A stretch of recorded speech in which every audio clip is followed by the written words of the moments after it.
The overwhelming Orc Legion left humanity huddled within their fortresses. Chen Lu, however, was not pleased. He declared, "Hey, you there, cast a spell to notify those humans to surrender their treasures, and we shall spare them." In the borderlands of the Orc territory, Chen Lu, accompanied by a contingent of heavy cavalry, bellowed at the entrance of a 1,000-strong tribe, "Quickly hand over your treasures, or you shall all become my slaves."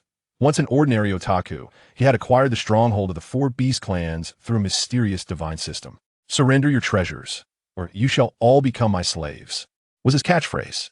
Now, let me take you on a journey to trace the path of this grand bandit. Chapter 1. Captured shortly after the transition. On this sweltering day, the heat rendered the world akin to a steamer, with each individual feeling as though they had just emerged from water-drenched and weary.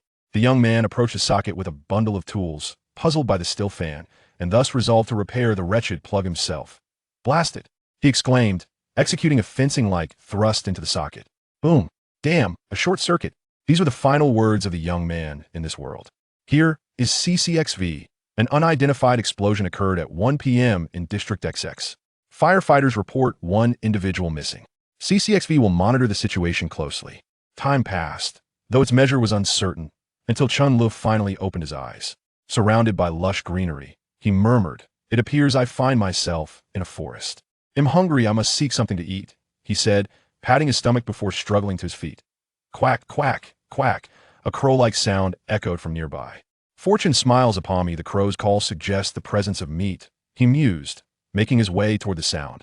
"How long have I been asleep?" Chen Lu pondered, feeling a profound weakness in his limbs, as if he had been famished for ages. "I remember playing Warcraft in my dormitory. How did I end up here?" As he traversed the path, the towering trees rustled in the wind. The area was desolate after walking for what felt like ages. He found no sign of a campfire. "Where's that crow?" "Never mind. I must devise a plan," he thought, gradually succumbing to the reality of his hunger. Surrounded by trees of various heights, some towering 20 meters, others barely reaching his knees, Chen Lu approached a small tree, its fruits a riot of colors. Each hue represented red, orange, yellow, green, blue, indigo, and violet. "Alas, I am too famished. I shall accept my fate." After a moment's hesitation, hunger triumphed over reason. He plucked each fruit, consuming them one by one. "So drowsy," he remarked as the fruits settled in his stomach, a wave of exhaustion washing over him. Chen Lu collapsed onto the ground, turning to gaze at the azure sky, overwhelmed by a sense of helplessness. Before long, he succumbed to slumber. That moment, a massive, pitch-black bird soared overhead, its wings spanning an impressive 100 meters, casting a shadow across the land. Its mood, however, was far from jovial. It squawked, "Quack, quack, quack," summoning a fireball in its beak. It intended to incinerate the human who dared to trespass upon its domain. Yet just as it prepared to strike, a golden light enveloped Chen Lu, causing the colossal bird to tremble in fear and flee at a green-skinned, burly man clad in animal hides rode by on a wolf, leisurely admiring the surrounding landscape. "Howl! Howl!" The wolf beneath him began to howl intensely. The green-skinned warrior's senses, heightened years of experience, told him that two howls indicated the presence of enemies nearby. He retrieved a bone whistle from his hide and blew it gently. Quack, quack, quack, quack, quack, came the response, too long, three short. The forest stirred with activity. Flocks of birds took flight, and the sounds of hurried footsteps echoed around him. Groups of green-skinned warriors on wolves converged towards Chen Lu's location. The slumbering Chen Lu was soon discovered by these fearsome warriors. "Chief, we have found a human," shouted a green-skinned warrior bearing a scarred visage. "That I shall investigate." A robust warrior, riding a scarred black wolf, emerged. "Chief, what shall we do with him?" the scarred one inquired. After a moment's contemplation, the burly leader decided to spare Chen Lu's life. "Let us take him back to the tribe. We're in need of laborers for our fields." The scarred warrior hoisted Chen Lu over his shoulder and asked, "Chief, shall we conclude the patrol for today?" The burly leader surveyed the surroundings and replied, "Let us return. Aside from this human, I have seen not a single strand of beast fur in days." The scarred warrior chuckled. "All thanks to your might, Chief. The beasts and trolls dare not show themselves." The burly leader gave a hearty pat on the back of the scarred warrior. "You have a talent for flattery." With laughter and banter, they made their way back to their tribe. "Where am I now?" Chen Lu began to assess his surroundings. Desolation surrounded him, with groups of green-skinned warriors riding wolves in the distance. Unfamiliar beast bones lay scattered around. Chen Lu chuckled to himself. "It seems I have traversed into another realm." But why is it that others find themselves in places with martial arts manuals while I end up in this wretched locale? This must be the domain of the Beast Clan. At that moment, he heard a peculiar, synthesized voice resonate in his ears, monitoring host's mental state. Normal. Initiating the divine system. Oh, what is this divine system? How did I activate it? Chen Lu wondered. The divine system is a superlative creation by the creator god. With energy, whatever you conceive can be manifested. The synthetic voice explained. May I inquire further? Chen Lu silently contemplated. Certainly, I shall respond to any queries within my capacity. Where am I currently? Chen Lu asked. You are situated in an area known as the Moon's Domain, within the province of Belt under the southern region of the Orc Empire on the continent of Tianlan. And what is your name? Chen Lu inquired, his eyes sparkling with curiosity. The synthetic voice paused, seemingly taken aback by the question. The system lacks any records thus. I am unaware of my name. After a brief silence, the voice continued.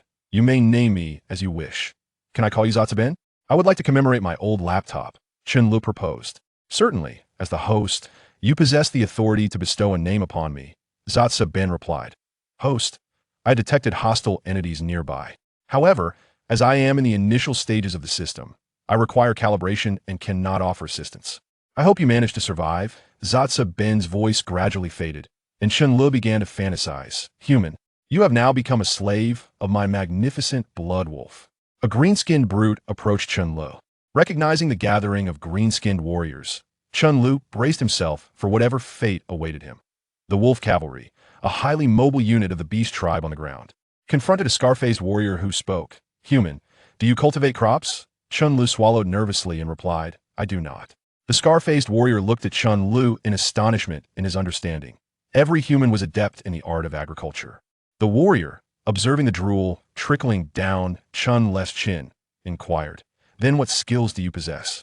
If you possess none, I shall relish a hearty meal. At last, Chen Lu became acutely aware of the perilous nature of his situation. It was a matter of life or death. Chapter 2. Escape that evening. Chen Lu reluctantly accepted the reality of his predicament. He found himself confined within a wooden cage, his hands bound, whilst the scarred werewolf outside, accompanied by several of his companions, tended to a fire beside the cage. Observing this surreal scenario, reminiscent of a scene only depicted in films on Earth, he felt tears welling up as he thought, Am I to die here? The scarred beast-man chuckled. Stop your fussing, human. If you continue to make a scene, I'll be obliged to put you out of your misery with a single stroke. Chen Lu gazed at the beast-man's yellowed teeth and the foul breath that could slay a man, opting for silence. The scarred one smirked and addressed his green-skinned companions. A few days ago, I received a reward, 2 barrels of human wine. Tonight, we shall indulge. The orc behind him boisterously agreed. And the scarred one turned back to Chen Lu, warning, Remember, don't move, or I'll slice you to pieces. Chen Lu quickly nodded, and the scarred beastman, satisfied, walked away to fetch the wine. In that moment, Chen Lu thought, Zatsuben, hurry up and respond. Yet, there was no reply. A wave of disappointment washed over him as he deemed the so-called divine system utterly unreliable. He concluded that relying on others was futile and resolved to take matters into his own hands. He pried a piece of wood from the cage and began to rub it against the ground, attempting to wear through his bindings. The orcs soon noticed the unusual activity. One of them, seated by the fire, chuckled, Look at that human. You think you can move? Soon enough, you won't be able to at all. Cold sweat broke out on Chen Li's forehead, and he feigned tears. Woe is me, I do not wish to perish. The orcs erupted into laughter at his pitiful display. Mocking, this human is even more pathetic than the last one we devoured. Look at him, so frightened he is crying. As the orcs began to drink, Chen Lu observed their brutish behavior and felt a surge of determination. He could escape. After considerable effort, he finally managed to sever the ropes binding him. However, a new dilemma arose. How to flee? The system rebooted, and Zatsuben's voice returned. You have finally come back. What is the current situation, host? I've been captured, and I need to know how to escape. Chen Lu thought urgently. I have a splendid idea, Zatsuben replied. According to the Newcomer Protection Treaty of the Divine System, once the system is fully restored, you may draw a lottery for protection. Given the host's familiarity with a world called Warcraft, the system has adjusted, and all redeemable items will be related to it. Shall we proceed with the lottery? Desperate times call for desperate measures. I wish to draw, Chen Lu thought. Resigned to his fate, the lottery commenced. Zatsuben's voice faded, and before Chen Lu appeared a grand wheel of fortune displaying 5 categories: units, buildings, skills, levels, and treasures. Silently chant lottery start to commence the draw. Lottery start, Chen Lu murmured, and the wheel began to spin furiously. After what felt like an eternity, it gradually slowed. Skills. No. Don't stop there. Fortunately, it passed, landing on treasures. Chen Lu breathed a sigh of relief. Surely, he would acquire something to safeguard himself. Achoo! Chen Lu sneezed, causing the wheel to shift one space to units. Despair washed over him. He believed that apart from frost dragons or chimeras, no unit could withstand the onslaught of so many wolf cavalry. Congratulations! You have acquired a wolf cavalry unit. The main quest, Escape the Blood Wolf Tribe, has now commenced. Upon completion, the host will unlock the basic system, Zazabin announced. Basic system? I'll inquire later. Whereas the wolf cavalry. Chen Lu mused. Astonished that one moment he felt doomed, in the next, he found a glimmer of hope. Please select the deployment location for the wolf cavalry, Zazabin instructed. Outside the cage. Chen Lu exclaimed eagerly. Understood. As this is your first summon, the wolf cavalry's level is increased by 1, Zazabin replied. A green glow enveloped the area outside the cage. And Chen Lu realized his oversight. What is happening with that human? The drinking orc cavalry suddenly took notice of the commotion. The wolf cavalry approached Chen Lu's cage, wielding their weapons, holding their breath, unsure of what the human was up to. What are you lot doing? A gruff voice boomed from behind the cage. The wolf cavalry gripped their weapons tightly, fixated on Chen Lu's cage, while he too held his breath, towering at 2 meters. Donning a small steel helmet and wielding a knife with 3 notches on the blade, stood the level 5 wolf cavalry captain. Who are you? The scarred beast man.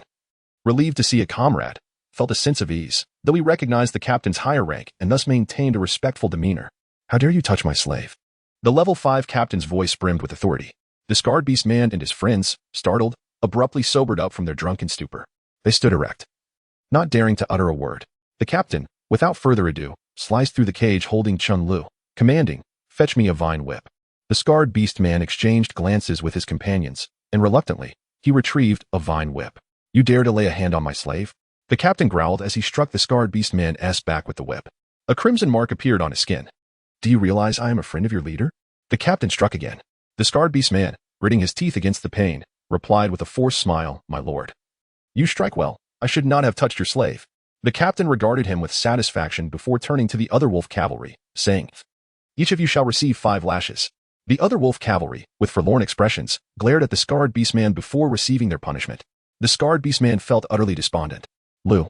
Arthur, follow me, the wolf cavalry captain commanded, sheathing his whip and gesturing for Chen Lu to follow. Chen Lu understood and complied. You're a harbinger of doom.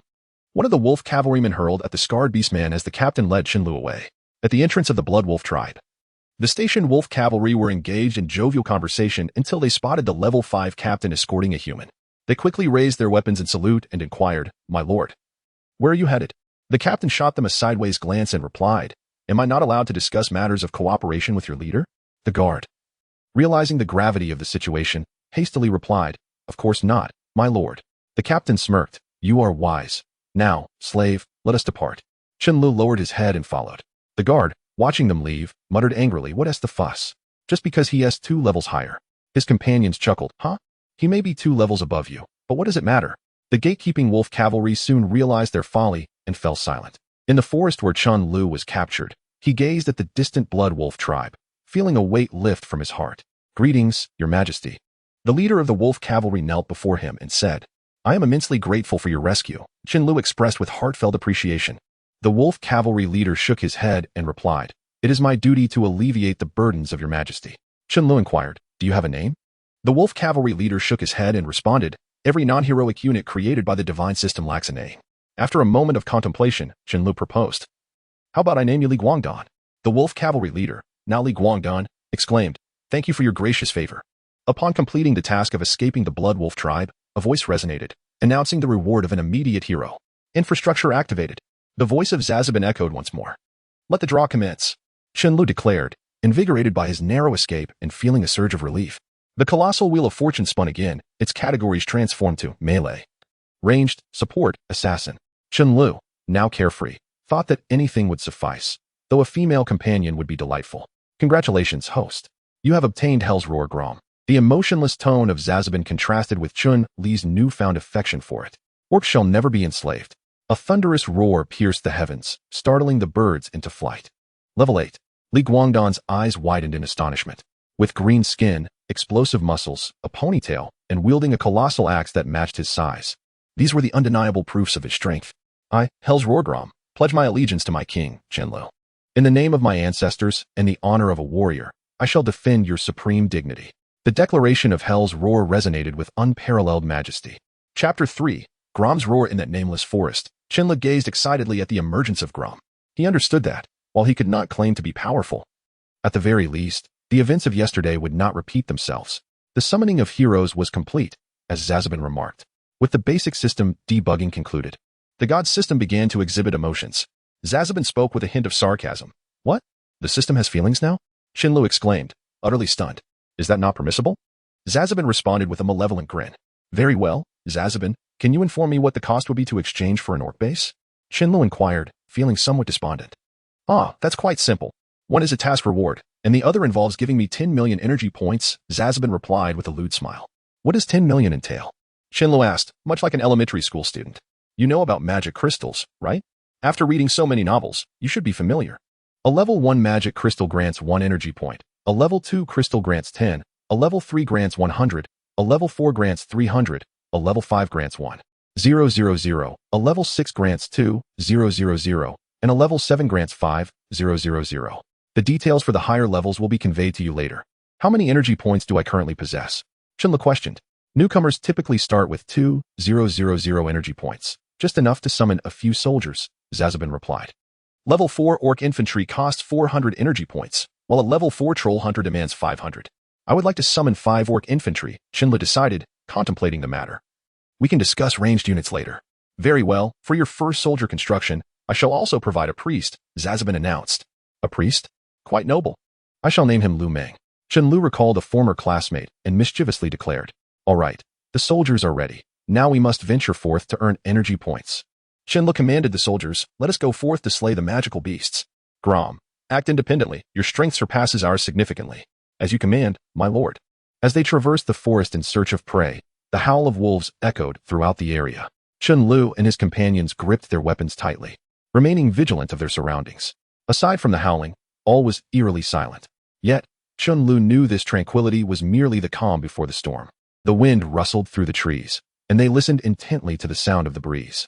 Suddenly, a completely gray wolf emerged from the thicket, charging fiercely at Chen. Startled, Chen quickly ducked behind Li Guangdan, while Zazabin's voice echoed in his ears, a swift wolf, level 3 magical beast, capable of basic wind-based acceleration and known for its pack behavior. Hearing this, Chen warned his companions, everyone be cautious. This is a level 3 swift wolf that can accelerate.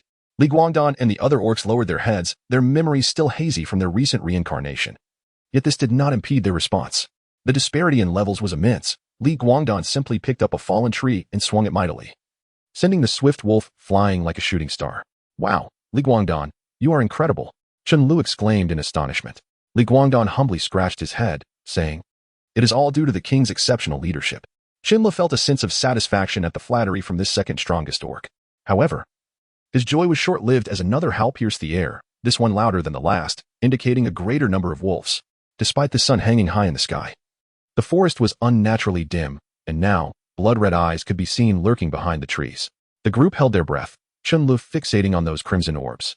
A tense stillness enveloped them, but it was only temporary. Suddenly, the wolf pack surged forward, a green glow radiating from their gray backs. Acceleration. Protect the king at all costs. Li Guangdan shouted. The group formed a protective circle around Chen while Lu Meng began to fulfill his role.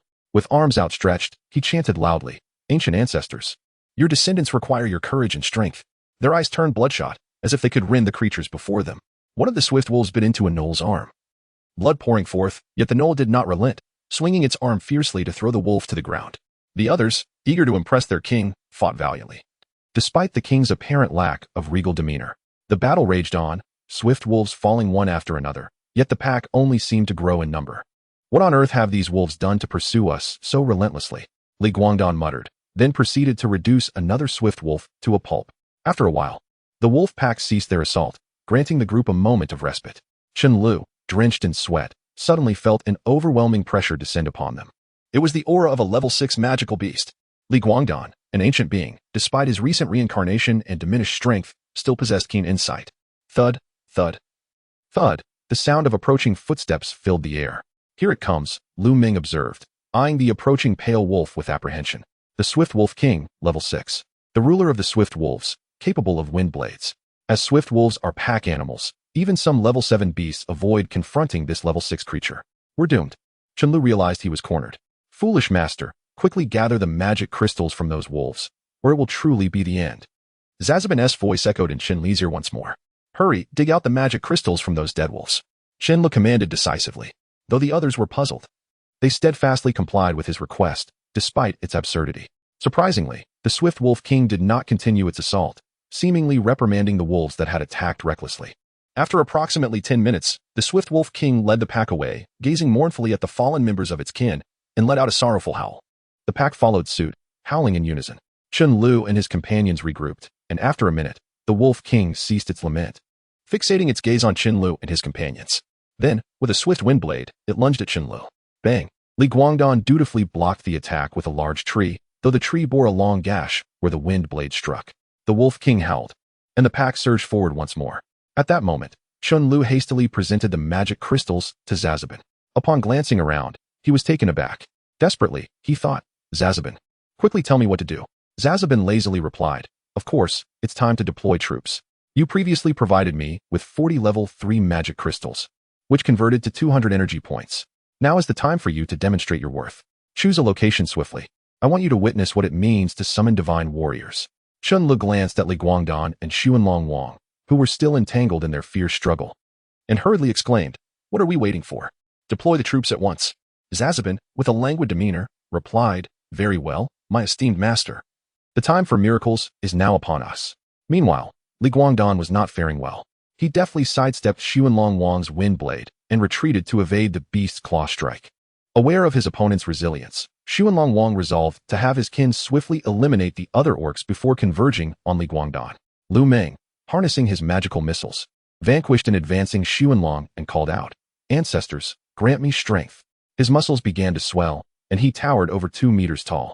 Lu Meng shouted to Li Guangdan, return. Guangdan, I shall confront this beast. With a powerful leap, Lu Meng positioned himself above Xuanlong Wang, who swiftly sidestepped and unleashed a gust of wind. A crimson mark appeared on Lu Meng's body, yet he displayed no sign of distress, instead swinging his steel claws at Xuanlong Wang. The beast's agility far surpassed his own, as it evaded Lu Meng's repeated assaults, occasionally inflicting damage with its wind blades. Lu Meng's brow furrowed in concern. The prospect of defeat loomed large if this continued. Sensing the dire situation, Li Guangdan charged forward, shouting, Lu Meng, I am here to assist you. The adage that many hands make light work proved true, as their combined efforts began to apply pressure on Xuanlong Wang. Yet, a fresh chorus of wolf howls echoed around them, heralding the arrival of another Xuanlong Wang. Despair gripped Lu Meng and Li Guangdan as a female Xuanlong Wang emerged, closely following the previous beast and fixating her gaze upon them. Their last flicker of hope extinguished. They were now resigned to their fate. But would it be so simple? For the master, a thunderous roar erupted as a formidable green giant burst onto the scene amidst the wolves. It hasn't been long, and already there's a multitude of small fry causing chaos here. Grom Helhal had arrived. Chapter 4.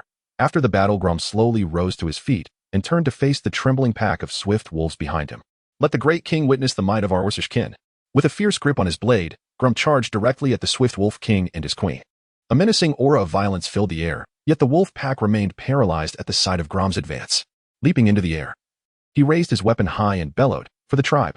A colossal fissure, stretching 100 meters, erupted at the spot where the swift wolf king had just stood.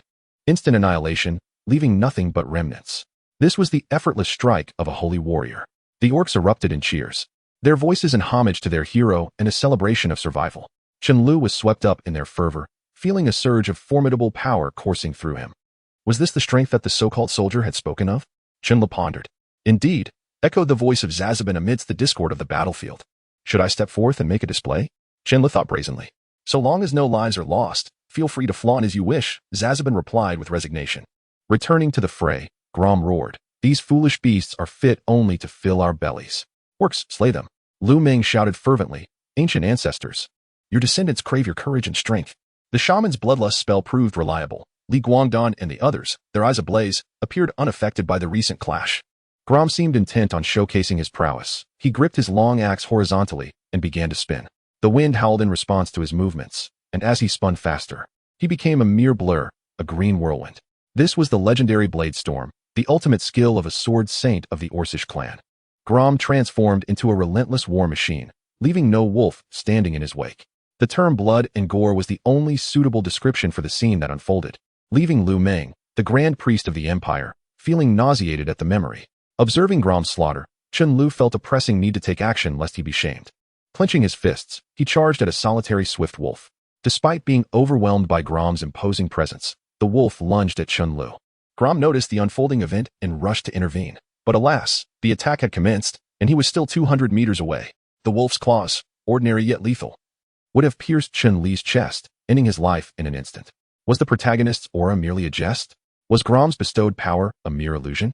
With a primal roar, Chen Lu swung his relatively small fist to meet the wolf's paw. A sharp crack echoed as bones splintered.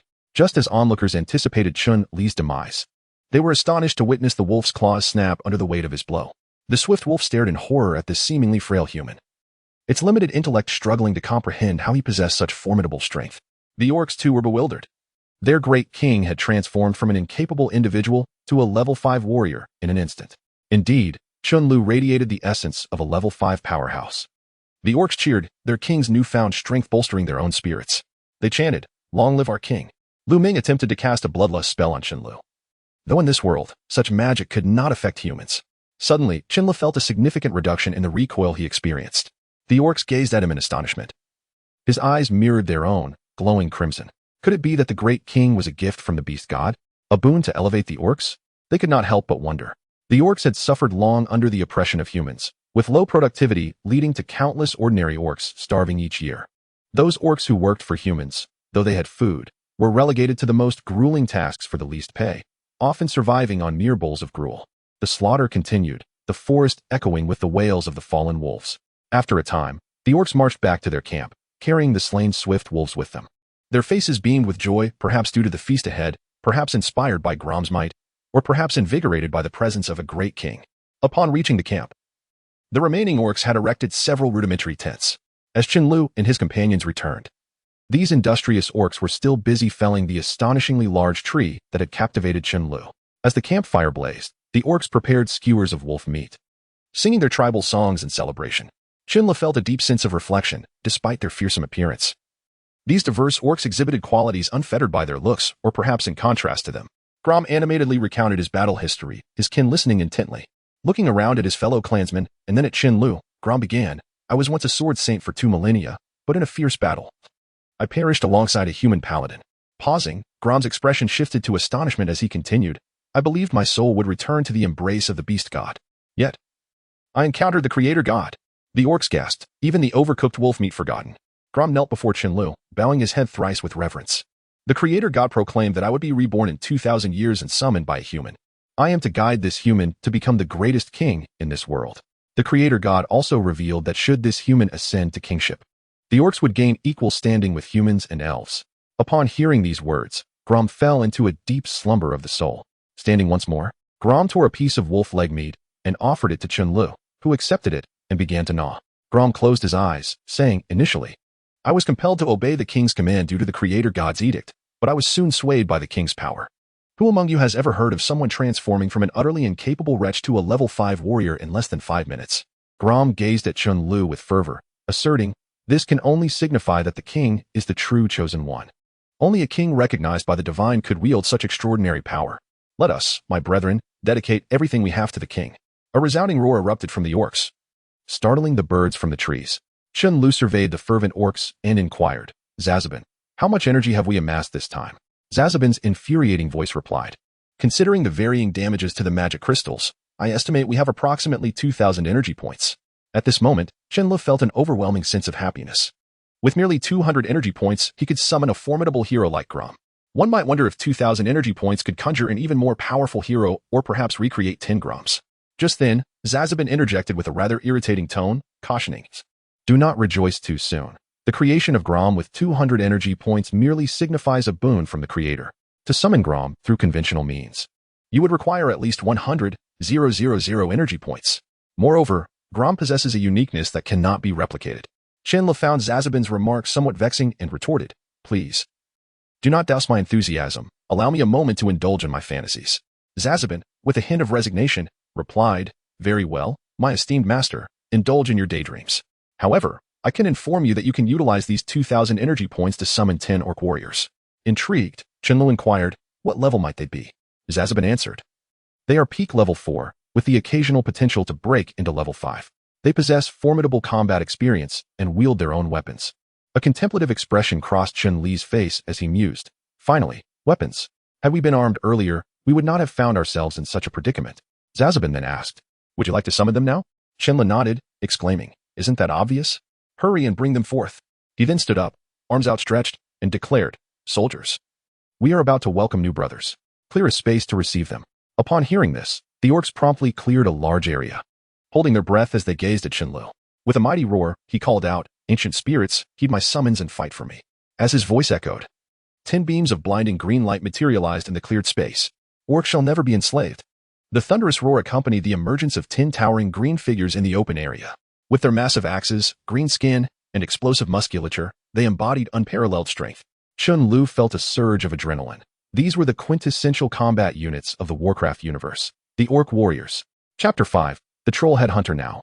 Chen Li cast a glance at the surrounding Orc Warriors and slowly declared, "It is time for us to devise a grand plan for domination." At this moment, the orcs ceased their jubilant cheers, their eyes fixed intently on Chen Li. Domination is not merely a slogan. Lu Meng, the shaman, do you have any insightful thoughts? Chen Li turned towards the previously silent shaman and hastily inquired. The great king, Lu Meng, the shaman, respectfully clasped his hands upon his shoulders and offered a shamanic greeting. Due to our recent resurrection by the Creator God, we have had no time to comprehend our surroundings, thus I am unable to render an accurate judgment.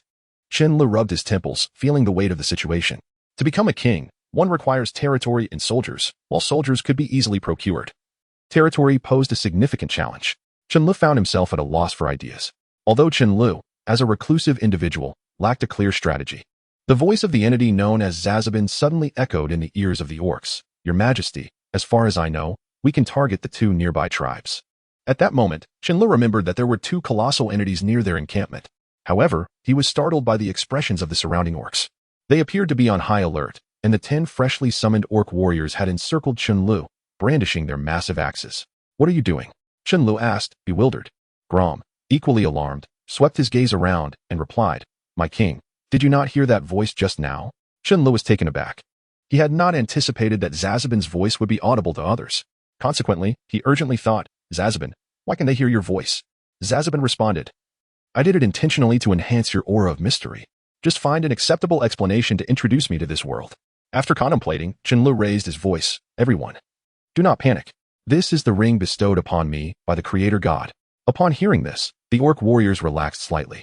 Grom knelt before Chen Li, placing his axe on the ground, and inquired, "May I ask, where is the divine ring now?" Zazabin feigned anger and proclaimed, "Mortal beings, how dare you covet the secrets of destiny? You shall be punished." Subsequently, purple sparks erupted from Grom's body, and his anguished cries pierced the heavens. The onlookers were horrified, considering that it had been less than half an hour since Grom was summoned. Thus, Grom still retained the strength of a saint. The agonizing wails persisted for approximately 10 minutes before Grom collapsed to the ground, gasping for breath, now gazing at Chen Li with a newfound fear. The concepts of destiny and world ruler were realms beyond his comprehension, even as a saintly warrior. After lying still for a few seconds, Grom suddenly rushed towards Chen Li, kneeling and repeatedly bowing his head, exclaiming, "Divine ring, I was wrong. Please forgive my transgressions." Zazabin's voice took on an ethereal quality. "Considering your earnest assistance to my king, I shall pardon this transgression. Should there be a next time, I shall not show mercy." At that moment, a white luminescent screen appeared above the tent behind Chen Li, depicting a crescent-shaped land, with the left half red, the right half blue, and a purple region in the center. The orcs approached the screen, scrutinizing its contents. Zazabin observed their curiosity and began to explain, "The situation is as follows. We inhabit this crescent-shaped territory, known as the Realm of the Moon.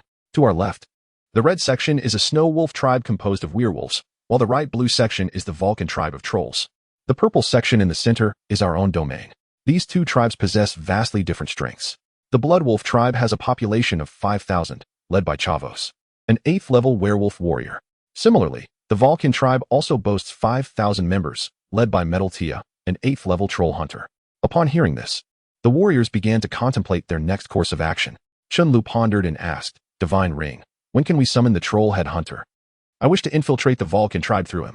Zazabin replied, "The troll-head hunter is a peak 4th-level archer, capable of evolving into a 7th-level berserk troll-head hunter. This requires 300 energy points, and an additional 3,000 energy points for evolution. Chen Lu felt overwhelmed at the mention of energy points. Indeed, it is true that while money may not be omnipotent, the absence of it is utterly debilitating. Although energy points are not currency, their functions are analogous. Chen Lu declared, "Everyone, the divine ring informs me that if we can provide sufficient magic crystals, it will grant me new brethren. These brethren will be of immense significance in our future territorial conquests." He surveyed the bewildered crowd and commanded, "From now on, except for a few fourth-level initiates who will remain at the camp, all others shall venture forth from this encampment to slay every beast within a kilometer radius and procure their magic crystals to bring to me." The orcs, awakened from their stupor, responded, "Yes, great king." Observing the state of the orcs, it seemed Zazabin had frightened them excessively. Chen Lu proclaimed, "Now, let us engage in a competition. Whoever brings me the greatest quantity and quality of magic crystals shall receive assistance from the divine ring in enhancing their strength." Upon hearing this, the orcs' previous trepidation dissipated. At that moment, Zazabin's voice resonated in Chen Li's ear. While enhancing strength is feasible, it requires energy points. Chen Lu shook his head, asserting, "To rule, one must not rely solely on fear. A measure of benevolence is essential. A balance of the stick and the carrot is known by all who govern." Zazabin conceded, "Very well, do as you wish. But do not lament the expenditure of energy points later." Chen Lu chuckled, "Necessary expenses will not cause me distress." In this small forest, several summoned orc warriors and Li Guangdan lay in ambush behind a large tree. "Li, are you certain you wish to take on this fifth-level horned lizard?" one orc warrior questioned skeptically. Li Guangdan peered down at the horned lizard before him, then raised his axe, declaring, "Nonsense. Did you not hear the king's command? The higher the quality of the magic crystal, the better. What formidable beasts could possibly dwell in this small forest? I suspect that the swift wolf king we encountered earlier is the most powerful creature in these woods." At that moment, Li Guangdan noticed the horned lizard had just captured a fifth-level shadow leopard, bearing several wounds. He continued, "Wait, I will charge in first to distract him. You all aim for the direction of those wounds." With that, Li Guangdan leapt down and bellowed for the trident. The other orc warriors followed suit and jumped down as well. The horned lizard, engrossed in its meal, was startled when it saw several green figures descending upon it and hurriedly gathered a red energy orb at the tip of its horn. Li Guangdan, seeing this, charged forward with his axe, shouting, "Be cautious of its fireball attack." The orc warriors, witnessing the fireball hurtling towards them, swiftly rolled aside. The fireball struck the ground, shattering into fragments. Li Guangdan let out a mighty roar, executing the orc's most common jumping slash. The shadow of the axe accompanied by a green silhouette materialized in the eyes of the unicorn lizard. In a flurry, it conjured a fireball and hurled it towards Li Guangdan. Observing this, Li Guangdan showed no inclination to evade. The axe descended with a force reminiscent of the legendary Huashan strike. The axe cleaved through the fireball without the slightest hesitation, slicing directly towards the unicorn lizard. The creature hastily engaged its horn, which measured half its own length, in defense. The friction between the axe and the horn sparked violently. Li Guangdan bellowed, "What are you imbeciles waiting for? Charge!" Upon hearing his command, the orcs swiftly brandished their axes and rushed forward. The sound of the axe slicing through the air echoed continuously. The unicorn lizard, already marked with wounds from the shadow leopard, found its injuries exacerbated. With a wretched cry, the unicorn lizard recoiled, while Li Guangdan staggered back, his hand tingling with numbness from the impact. Even as a level 5 orc warrior, such contact was daunting. The unicorn lizard regarded this orc with a glimmer of hatred in its eyes. Though it could not articulate words, this did not hinder the most fundamental instinct of survival. It began to flee. Realizing the gravity of the situation, Li Guangdan felt a chill. Being marked by a unicorn lizard and allowing its escape was indeed a dire predicament. He shouted, "Hurry, pursue." Yet, the unicorn lizard fled with such speed that Li Guangdan felt entirely outpaced. Suddenly, amidst the trees, the sound of whistling wind pierced the air. Several 1-meter-long flying spears appeared abruptly, aimed directly at the unicorn lizard. Struck in place, the creature could not move, its blood flowing like a river. In the astonished gaze of Li Guangdan and his companions, a blue-skinned orc with elongated fangs emerged from the trees, bearing 5 1-meter-long spears. Casting a disdainful glance at the lizard he had just slain, he then turned to Li Guangdan and proclaimed, "The great king commands me to assist you fools." He was the troll head hunter, a figure who instilled fear in the hearts of humankind, a peak level 4 archer, the quintessential ranged unit of the beast folk. Chapter 6. Entering the Vol'jin tribe within the camp, Chen Lu expressed his dissatisfaction as he observed the returning individuals. Why has Li Guangdan returned yet? He glanced at the silent crowd and added, "Divine ring, enlighten me on their whereabouts." Zazabin, attempting to sound impressive, remarked, "I have dispatched a troll hunter to assist them. By my calculations, they should be back shortly." Just then, Li Guangdan's voice echoed from a distance, "My lord, I have returned late." Seeing Li Guangdan along with the troll hunter behind him, Chen Lu felt a sense of calm wash over him. He waved his hand and declared, "Now we shall proceed with our next plan, infiltrating the Vol'jin tribe. You few, step forward." As Chen Li's voice faded, several troll hunters leaped down from the trees. The remaining orcs, aside from Li Guangdan's group, were both astonished and exhilarated. Chen Lu surveyed the 8 troll hunters and stated slowly, "Now we have 8 troll hunters. I believe we can infiltrate the Vol'jin tribe." With a serious expression, he addressed the surrounding individuals. "Let us begin formulating our strategy. This mission will primarily involve myself, the troll hunters, and Grom infiltrating the Vol'jin tribe. The rest, under Li Guangdan's leadership, will guard the camp." Approaching Li Guangdan, Chen Lu patted him on the shoulder, saying, "Li Guangdan, the camp is in your hands. However, I do not simply wish for you to protect it. I require you to undertake an additional task." He pointed at the red mark on the holographic map and continued, "Li Guangdan, I hope you can personally visit the Bloodwolf tribe. With your position as a tiger-headed man, I believe you can secure a captaincy there. I trust you understand what you must do next." Li Guangdan puffed out his chest and proclaimed loudly, "Yes, my lord." Chen Lu nodded and added, "I must also fulfill my promise." This time, the quality of the magic crystals was primarily due to Li Guangdan's contributions, so I have decided to elevate him a level. At this point, Zazabin, puzzled, interjected, "My lord, are you certain you wish to proceed with this?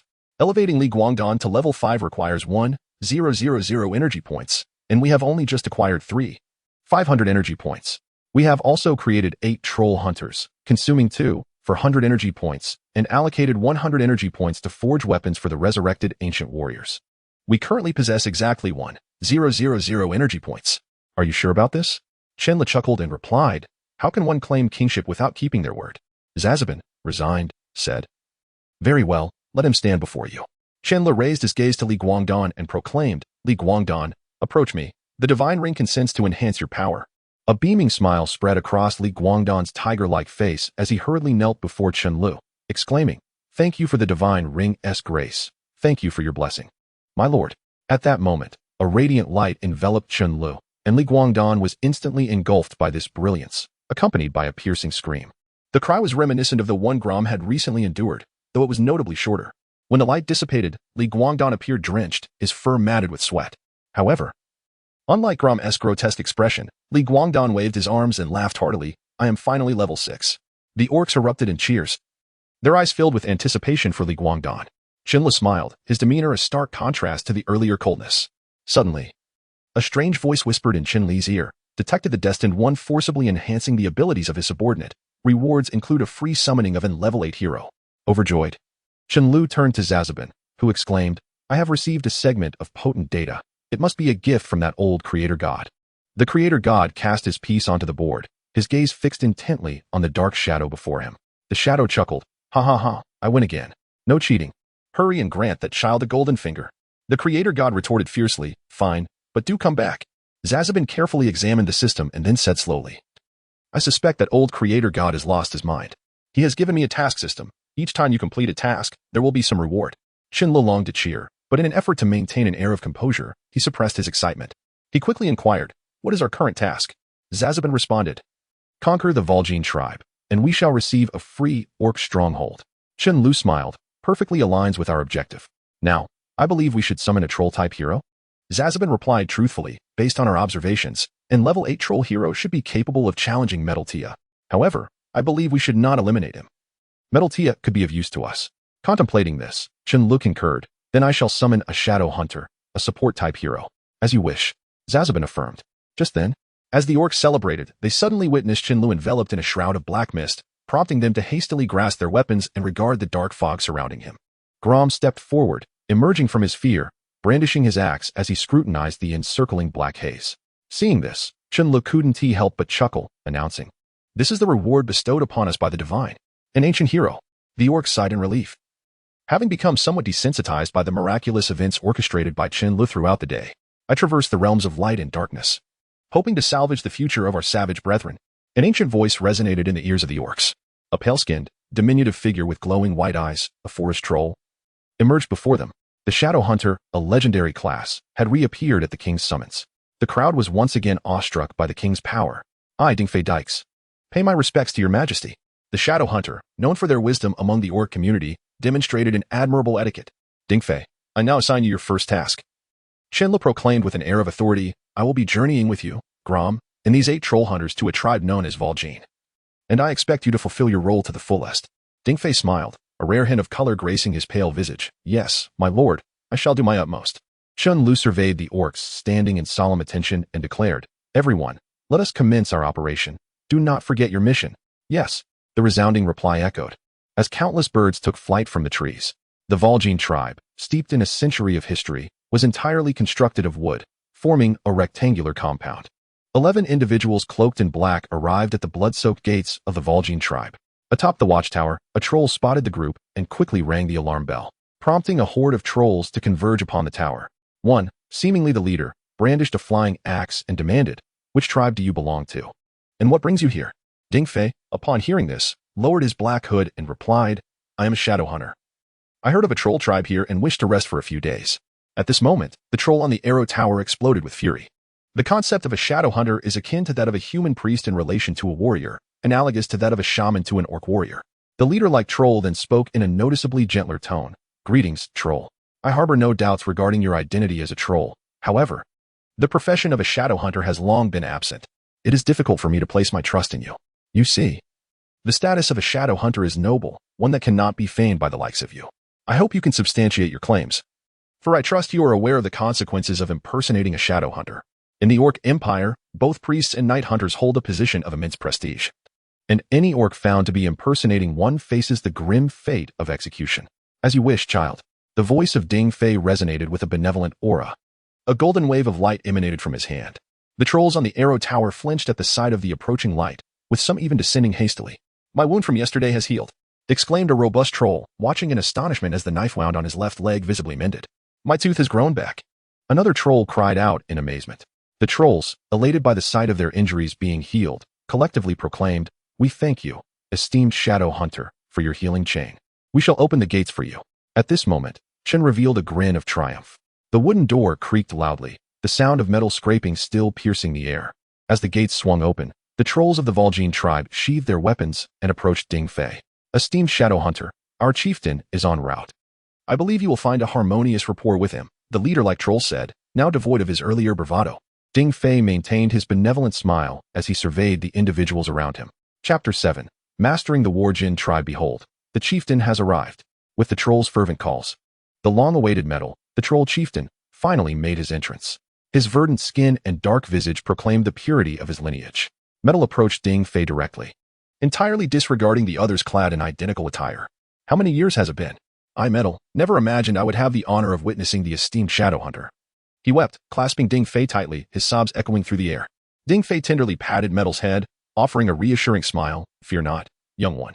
Though the ranks of the troll shadow hunters have dwindled, our kind remains a formidable race within the Orc Empire. Metal nodded earnestly, his voice urgent. Noble shadow hunter. May I inquire your name? Dingfei first cast a healing wave over the wounded trolls before responding slowly. Dingfei Decos. At this, Metal dropped his 2 throwing axes to the ground and knelt before Dingfei, declaring, I am Metal Tia. I took on the mantle of chieftain 3 months ago, succeeding my father, Metal Sandro. Yet, I do not consider myself a worthy leader. Just days ago, due to my tactical blunder, 23 of our finest warriors perished. I have been consumed by guilt, unable to face their grieving parents. With that, Metal prostrated himself 3 times, beseeching, I implore you, Lord Dingfei, to assume the chieftaincy and guide our troll tribe to the pinnacle of the Orc Empire. Dingfei maintained his perennial gentle demeanor. Yet within Chun Li's heart surged tumultuous waves, overwhelmed by the suddenness of this happiness. Observing Dingfei's silence, the trolls knelt in unison, pleading for him to take the chieftain's position. Though the 8,000 trolls possessed an average level of only 3, their resolve resonated with an intensity akin to that of sacred beings. At that moment, Chen Lu exchanged a knowing glance with Dingfei, understanding the unspoken message. Dingfei summoned a venomous serpent guardian, proclaiming, I, Dingfei Decos, swear by my ancestors' names that I shall exert every effort to elevate the troll clan to the apex of the Orc Empire. Suddenly, a thunderous bolt of lightning struck between Dingfei and the trolls, followed by a meteor descending from the heavens. Without hesitation, Dingfei began to chant. The shaman pities the masses. What wrongs have my kin committed? A crimson light enveloped the surroundings. Everyone, flee at once. If you cannot escape, lie flat on the ground. Dingfei shouted. The trolls scattered like headless ants in a frenzy. Grom, seeing Chen Li's stillness, hastily removed his black cloak and lifted Chen Lu to flee. Bang! The meteor struck the ground, sending a cloud of dust billowing into the air. Grom had dragged Chen Lu 500 meters, just escaping the suffocating dust cloud. At that moment, Chen Lu shook off his stupor. Witnessing Grom's intent to run back into the dust, he urgently halted him. Grom, perplexed, asked, "My king, why must I refrain from rescuing them?" Chen Lu smirked wickedly. "If you enter now, you will not only fail to save them, but may jeopardize their lives." Grom was taken aback, hastily inquiring, "Why not, my king?" Chen Lu replied slowly, "This is an ancient phenomenon known as the Ancestral Covenant. It is said that when the beast gods created each orc race, they sealed the bloodlines of the first beings they formed. When their descendant strength falls below a certain threshold, and they encounter a revitalizing leader, the sealed bloodlines will descend from the heavens, significantly enhancing the power of the existing members of that race." Chen Lu gazed at the skyward crimson light, saying, "I once thought this was merely a legend. I never expected it to be true." Time flowed slowly, and the red glow gradually dissipated. A roar erupted from the throng of trolls, the scent of blood filling the air. Chen Lu and Grom could distinctly feel the temperature drop around them. As the dust settled, they finally beheld the scene obscured by the haze, an expanse of crimson dots. Every troll's skin glimmered with a faint red hue. Chen Lu scanned the crowd of trolls, searching for Ding Fei and metal. Once again, the crimson light erupted before him, revealing two figures. One radiated a brilliance so astonishing it resembled pure snow, while the other was a sight of unimaginable darkness, with black skin and crimson eyes. Ding Fei appeared unchanged save for his paler complexion, while Metal's weapon had transformed into spears as thick as a man's arm. Frenzied troll hunter was the sole thought coursing through Chen Li's mind. "Master," Ding Fei addressed with reverence. Yet Metal was not pleased, exclaiming, "Who are you to have the esteemed knight hunter call you master?" With that, Metal hurled one of his spears towards Chen Lu. In this dire moment, Ding Fei swiftly cast a spell, transforming Metal into a frog. Finally breaking his long-standing expression of calm, Ding Fei admonished, "Metal, do not be disrespectful." Turning to Chen Lu, he said, "My king, please forgive my humble servant's rudeness." Chen Lu, elated, waved his hand dismissively. "For your sake, I shall overlook his impudence." The multitude of trolls had gathered around, yet they were oblivious to the conversation between Ding Fei and Chen Lu. Through the Ancestral Covenant, they had all transformed into troll hunters, each grasping their long spears, aiming them at Chen Lu. At that moment, Ding Fei summoned a venomous serpent guardian, declaring, "This is my king. Should any of you show disrespect towards him, I shall relinquish my position as chieftain." The trolls gasped in astonishment, eagerly asking, "Lord Ding Fei, why?" Ding Fei coldly responded, "There is no why. A king is a king, and the chosen king transcends all." Faced with Ding Fei's unwavering resolve, the trolls had no choice but to pay their respects to Chen Lu as their chieftain. Within the heart of the troll tribe, in the chieftain's dwelling, Ding Fei inquired of Metal, "How many tribe members remain?" Metal fixed his gaze on Chen Lu and Grom, replying, "The tribe still consists of 8,000. And due to that recent surge of red light, each has become a level 4 warrior." At this revelation, Metal's heart swelled with excitement. For years they had been oppressed by the neighboring Bloodwolf tribe, but now they could finally strike back. Chen Lu then asked, "How much food remains for the tribe?" At this question, Metal fell silent. Food had always been a burden for the orcs. In every tribe, the issue of sustenance was cruelly severe. At times, to conserve supplies, the elderly, unable to move, were sacrificed. Metal somberly stated, "If it is for the entire tribe, we have enough for only 5 days. "What?" Chen Lu exclaimed, shocked. He had anticipated a food shortage among the trolls, but never to such an extent. Bowing his head, he silently called out to Zazabin, "Zazabin, I trust you heard that. I believe you can exchange for food here?" Zazabin sneered, "You underestimate me. I have told you, I am a notebook transformed by the Creator. I can even exchange for artifacts, let alone your food." At this moment, Chen Lu raised his head and gazed at Metal, asking, "What would you do if I could solve your food crisis?" Metal, observing Chen Li's resolute countenance, replied with a smile, "If you can resolve the food issues for my clan, as long as Lord Shadowhunter consents, the lives of my 8,000 kin shall be yours." Chen Lu chuckled, amused by his sarcasm. "You said it. Do you dare to swear by the name of our ancestors?" Chen Lu pointed at Metal and proclaimed. Metal, still smiling, declared, "I swear by the name of my ancestors that if this human before me can resolve our food crisis, our entire clan shall regard him as one of our own. Never to betray him." Chen Lu lowered his head once more and inquired, "How is the grain calculated?" 10 energy points per ton, guaranteed to be of superior quality. The voice of Zazabin echoed in Chen Li's ears. Chen Lu lifted his head again and stated, "Provide me with the magic crystals." Metal chuckled, "Bring me the magic crystals. I am eager to see what capabilities this king possesses." Amidst all this, Ding Fei remained unresponsive, perhaps indicative of a certain trust. In the troll arena, Chen Lu held a 6th-level magic crystal valued at 1,000 and proclaimed, "Watch closely." Divine light descended, its blinding brilliance engulfing the crystal. Madel laughed even more joyfully as the light vanished, leaving no trace of the magic crystal, although this 6th-level crystal was precious. Exposing the deceiver of Lord Shadowhunter was worth the cost. However, Chen Lu observed everything intently. He directed his gaze skyward and bellowed, "Abundant harvest." A dazzling radiance materialized before the trolls. "What is this?" One troll picked up a white granular substance that had just fallen from the light. "It's rice," exclaimed an elder troll. "It's rice. So much rice." A young troll gasped in astonishment at the grain falling like rain. "This food should sustain us through the winter." Madel, both astonished and fearful, recalled his promise and approached Chen Lu, kneeling as he proclaimed, "I pledge allegiance to this man, never to betray him for life." Chapter 8. The Hall of the Beast Clan. Meanwhile, within the Blood Wolf tribe, Li Guangdan stood before Chavos the Blood Wolf. Chavos gazed down at Li Guangdan, who was half kneeling before him, feeling a twinge of pride. The formidable members of the Tiger clan had now become subordinates to him, a mere wolf. What an impressive tale this would be to boast about. Li Guangdan lowered his head and cast a sidelong glance at Chavos, silently thinking, "Just let you revel in your triumph for a moment longer." Chavos the Blood Wolf laughed heartily. "Warrior Li Guangdan, welcome to my tribe." Li Guangdan humbly responded, "I hope to contribute my utmost to help the tribe conquer the Vol'jin clan." Upon hearing this, Chavos could hardly contain his joy. The loyalty of the Tiger warriors was beyond doubt, second only to that of the Dog clan. Chavos pointed toward the ranks of wolf riders outside and declared, "Warrior Li Guangdan, you shall command our warriors outside. In 3 days, we will launch a full-scale assault on the Vol'jin clan. We must strive to annihilate them in one fell swoop." Li Guangdan clasped his hands together and affirmed, "Yes, chief." Unbeknownst to them, a pair of eyes watched intently from a nearby tree, the face bearing an indescribable smile. Chen Lu and his companions stood in the dwelling of the troll chieftain. The clutter now cleared away. Chen Lu placed a map upon the chieftain's bed and spoke, "According to our scouts, Chavos the Blood Wolf will launch a full-scale attack on us in 3 days. However, due to the ancestral pact, our strength has significantly increased. Even with this enhancement, we are bound to suffer considerable losses against the charge of the wolf riders. We must strategize carefully to minimize our casualties." Chen Lu surveyed the assembled orcs and inquired, "Now, does anyone have any insightful suggestions?" Madel glanced at the crimson sections of the map and declared, "We trolls fear no formidable foes. My king, permit me to lead our warriors to eradicate those foolish wolfmen."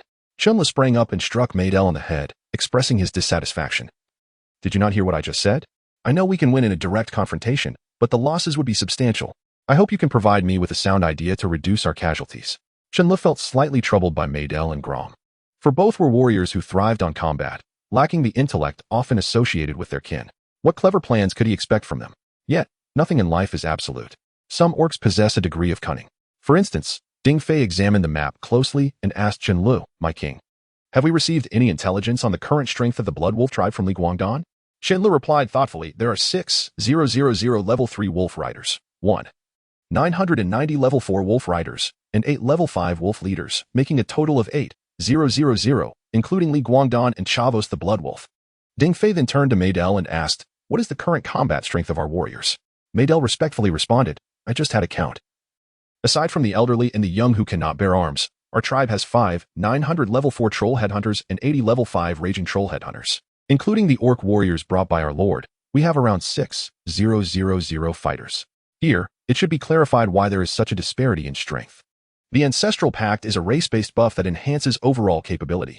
Had it not been for this pact, among the 5,900 troll headhunters, 5,000 would have been merely level 3, with 975 at level 4 initial, while the 80 level 5 raging troll headhunters would have only 5 at their original level. Additionally, do not overestimate the gap between levels 4 and 5. Below the divine level, power can often be compensated for by numbers, with each level being only 5 times more powerful than the preceding one.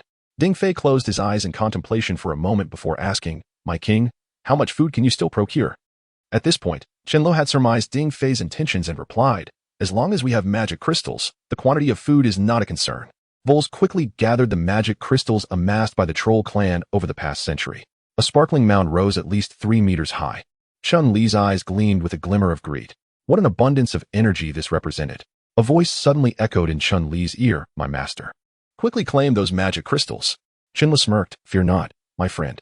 First, assess the energy value of these magic crystals." Zazabin scanned the pile and reported, "Most are from level 3 and 4 magical beasts, with only 100 being level 5. However, some crystals have lost considerable energy due to age. Thus, these crystals can approximate a value of 150,000 energy points. 150, 000. Chen Lu gasped at the figure. What could be accomplished with such power? A level 4 soldier requires 300 energy points. How many warriors could 150 000 summon? 500 elite orcs.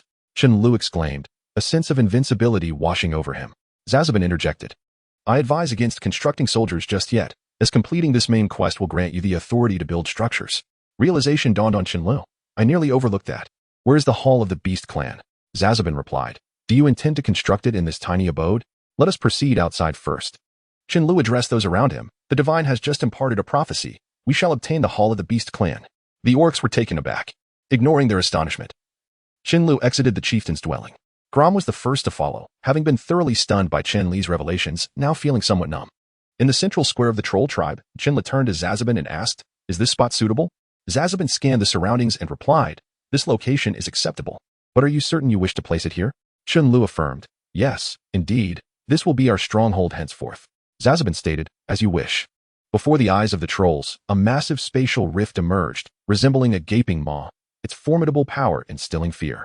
With a thunderous boom, a cloud of dust enveloped the troll tribe once more, though not for as long as the previous occasion. Chen Lu smiled at the sight of the red structure. Still rugged and simple, pondering whether its functions remained unchanged. He pushed open the door to the Hall of the Beast Clan and stepped inside. The first sight to greet him was an ancient skeletal chandelier, followed by rows of weapon racks. Welcome to the Hall of the Beast Clan. This hall is yet to be named. Please, chieftain-level beasts, bestow it a name. The harsh sound of mechanical grinding filled the air. This was a testament to the ancient art of alchemy. Zazabin explained to Chen Lu, the Hall of the Beast Clan is typically crafted by the ancient beast high priests. It is said that this hall has appeared no more than 20 times throughout history. I have also heard that the Orc Hall possesses the capability for autonomous thought. And indeed, the situation appears to be as legendary as foretold. The Hall of Battle, to be precise. Chen Lu had always held a fondness for the Wusong clan within the realm of Warcraft. With the naming of the hall complete, it was time to select a task. The mechanical voice echoed, piercing the air. Please select a task objective on the screen. 1. Arm a 1 kilometer radius. Duration, 2 days. 2. Construct a gladiatorial arena, which will enhance the combat capabilities of the warriors training within. Duration, 2 days. 3. Build a reconnaissance tower. Duration, 1 day. 4. Enhance the functionalities of the Wusong Hall. Duration, 1 month. Chief-level orcs, please make your selection. After a moment of contemplation, Chen Li turned to Ding Fei and said, Ding Fei, I propose we first construct the reconnaissance tower, followed by arming the 1 kilometer radius. What do you think? Ding Fei nodded in agreement. Everything will proceed as the king commands. Chen Lu addressed the screen. Task 1. Construct the reconnaissance tower. Upon the completion of Task 1, automatically initiate Task 2. Arm the 1 kilometer radius. The tasks commenced, and all personnel within the hall were instructed to vacate. Once Chen Lu exited, the entire hall began to tremor. At that moment, an opening appeared at the top of the hall, through which a rectangular structure emerged. I am Chavos, Bloodwolf. Sensing something unusual, he turned to his newly appointed captain, Li Guangdan, and inquired, Li Guangdan, what do you think the Vol'jin clan is up to, creating such a commotion? Feigning deep thought, Li Guangdan replied, my chief. Regardless of the Vol'jin clan's machinations, I firmly believe their schemes will ultimately be reduced to ashes beneath the valiant charge of our wolf riders. Upon hearing Li Guangdan's words, Chavos, Bloodwolf, could not help but concur. Indeed, what cunning plans could these feeble beings possibly devise?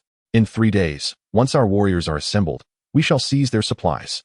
As Chavos, Bloodwolf, reveled in his proclamation, a peculiar smirk played at the edges of Li Guangdan's lips. However, the oblivious Chavos, with his blunt perception, failed to notice this subtle anomaly. Chapter 9. The orchestration of conspiracy. The following day, a multitude of trolls bustled about the site of Chen Li's former encampment. Mater, now resembling a foreman, gesticulated wildly, hey, Cyclops, deep in that pit. Yes, right there. And you lot, what are you standing around for?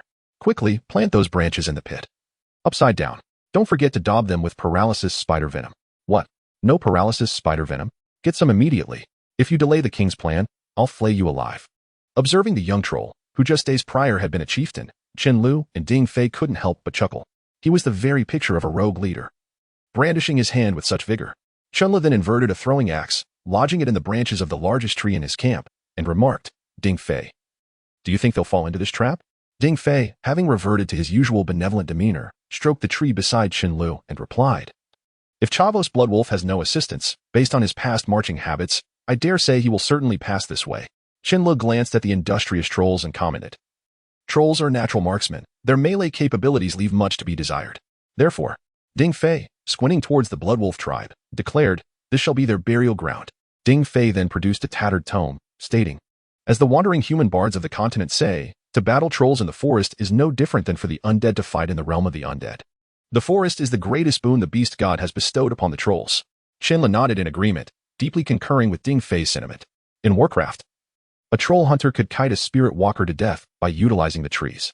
At that moment, Mater, panting, approached and reported, "Your Majesty and Shadow Hunter, we have prepared 10,000 traps. What else do we require?" Chen surveyed the surroundings and proposed, "I have an idea. Connect all these weeds, but remember, only 2 strands at a time. More than that will expose them." Ding Fei added, in addition to the king's suggestion, "I also require you to place some tattered garments over the traps, along with some of the tribe's provisions." Upon hearing the word provisions, Mater became agitated. "Shadow Hunter, I implore you to reconsider. That is food. In the past, we could barely ensure we had enough to eat, and now we're wasting it? This is a disservice to the king's grace." Ding Fei was rendered speechless by Mater's reaction. "The food issue will be completely resolved once we conquer the Bloodwolf tribe. Do not question me. These are the king's orders." Must the king's objective be reiterated a third time? Ensuring the safety of every troll is paramount. Food is secondary. Understand? Mater reluctantly nodded, still seemingly pained by the imminent waste of provisions. Just then, Chen noticed a troll rushing towards them and inquired, "What's the commotion?" The troll knelt before Chen and exclaimed, "Your Majesty, news from the Bloodwolf tribe's informant. Chavos Bloodwolf intends to advance the attack by a day, launching it tonight." "Haha. I didn't expect this wolf cub to be so cooperative." Chen guffawed. "Issue my orders. Deploy 50 berserker troll hunters, accompanied by 2,000 troll hunters, to lie in wait in the forest. The rest of you, ambush the forest entrance facing the Bloodwolf tribe. Furthermore, Grom led 1,000 troll hunters and 10 berserker troll hunters to guard the troll village. I have a premonition that something is about to unfold." "Yes." The crowd responded in unison. "Oh, and instruct the trolls in the forest to dig a pit without traps near their hiding spots, leaving a small hole in the top. Don't ask me why. I trust you'll understand its purpose in due time." Within the Bloodwolf tribe, Chavos Bloodwolf, gazing upon the rows of wolf riders, was filled with exhilaration. He pointed towards the troll village and proclaimed, "Today, we shall engage in a decisive battle against those filthy trolls," demonstrating to the surrounding tribes who is the true master of the Moonglade. Chavos Bloodwolf downed a bowl of blood wine and commanded, "Issue my orders. Attack the Vol'jin tribe. Leave no one alive." "Yes." The morale soared. Li Guangdan, seated atop a black wolf, muttered to himself, "Yell all you want. You won't have the chance later." Set forth. The tide-like force departed, unnoticed by the elderly and infirm left behind in the Bloodwolf tribe. None of them knew that this would be a one-way journey. "Here they come. The wolf cubs are here," Mater shouted. Chen cuffed Mater on the head, retorting, "Are you afraid they don't know we're here? Shut your trap. Save your shouting for the battle." Upon reaching the forest entrance to the Bloodwolf tribe, the werewolves stood arrayed in formation. However, Chavos Bloodwolf halted the advance. He sensed a faint aura of death in the air. Li Guangdan, riding his little black wolf, approached and, seeing Chavos Bloodwolf's hesitation, inquired, "Chieftain, why do we not proceed?" Chavos Bloodwolf tested the air and slowly replied to Li Guangdan, "Do you not find the forest unusually quiet today?" Li Guangdan then realized that it was indeed unusually silent. Ordinarily, birds would have taken flight at this hour. Chen also detected Chavos Bloodwolf's unease and, realizing his oversight, quickly ordered, "Mater, the plan is changed. Provoke Chavos Bloodwolf and lure him into the forest." Upon hearing Chen Li's command, Mater strode forth without hesitation. He planted his spear in the ground and, in an exceedingly irritating tone, jeered, "Hey, grandson. Your granddaddy Mater is waiting for you in the forest. Dare to enter?" Chavos Bloodwolf was incensed beyond measure. Abandoning his reason, he roared, "Mater, you whelp. Your father fell by my hand, and now you wish to join him? Very well. Allow your magnificent Chavos Bloodwolf to send you on your way. Wolf riders, charge." The ravenous wolves surged forward. Seeing Chavos Bloodwolf enraged, Mater leaped onto a tree, taunting, "Come and get your grandpa." The wolf riders, enraged by Mater's provocation, yearned to tear him limb from limb. They tightened their grip on the reins, kicked their mounts, and charged into the forest, swords raised. Li Guangdan, witnessing this scene, smiled knowingly and, unnoticed, darted towards the westernmost edge of the forest. Chavos, the Bloodwolf, manifested the imposing presence befitting his role as chief, gallantly leading the charge at the forefront of his army. He was a proud wolf rider, and his steed, the swift Wolf King, was captured during his coming of age. He carried himself with dignity, albeit only for this night. Metal sprinted ahead, while Chavos pursued closely behind. After 5 minutes of this relentless chase, Chavos sensed something amiss. Chief, there is a trap, a wolf rider screamed, only to be silenced forever. It was then that Chavos realized he had unwittingly entered a colossal snare. Metal abruptly halted and coldly declared, "This is our gift to you, as my esteemed neighbor. Trolls, the hunt begins. The slaughter commences now. Henceforth, the land of this forest would be stained red. It is quite possible that, following this night, the trees of the entire forest would no longer suffer from a lack of nourishment for decades to come." Chapter 10. The Requiem of the Forest. Chavos, the blood wolf, finally discerned that something was amiss. Metal scoffed, "Cast your spear away." Chavos, observing the spear as thick as an arm hurtling towards him, instinctively bent down. The spear grazed his back, leaving a trail of crimson in its wake. With widened eyes, Chavos glared at Metal, indignantly exclaiming, "Have you increased your strength?" Metal laughed heartily. "Ha! What else could possibly harm me, apart from this?" Chavos coldly retorted, "Even if your prowess is grown, you remain no match for me." He swung his blade towards the tree where Metal perched, prompting Metal to leap to another. Chavos laughed boisterously, "Regardless of your strength, you can never confront me like a true warrior. Soon, I shall relish the cries of your pitiful kind. Ha ha! How dare the despicable trolls oppose my mighty wolf clan? By the way, I am so benevolent that I grant you 10 seconds to surrender." "Ha ha!" Metal replied with a chilling smirk. "I grant you 10 seconds to surrender as well." Chavos laughed even harder. You clearly do not grasp your current predicament." At that moment, a blood-curdling scream echoed behind Chavos. He pointed back, exclaiming, "Listen, the wails of trolls are my favorite melody." Ha ha! Metal, sensing a lapse in Chavos' intellect, noted that the scream was rugged and laced with wolf howls. Yet, he dismissed its significance, retrieving another spear from behind and aiming it at Chavos. Chavos, realizing Metal's intent, ascended the trunk of the tree where Metal stood. Summoning all his strength, Metal hurled the spear. With a clash, sparks erupted where spear met blade. Chavos was knocked down to the ground below. Chavos emitted a terrifying scream. Metal, witnessing Chavos trapped, couldn't help but laugh. Chavos, observing Metal's mirth from his pit, felt utterly helpless. The pit, approximately 10 meters deep, was lined with bamboo coated in a paralyzing substance. He felt his strength waning and worried for his kin. Metal jumped down, kicking dust into the pit, stating, "This is a specially prepared weakening potion for you. I had to part with my 7th level spoils to procure this vial from that treacherous human." He then gazed towards the woods where the blood wolf tribe resided and slowly inquired, "Chavos, how many of your kin do you reckon will remain tonight?"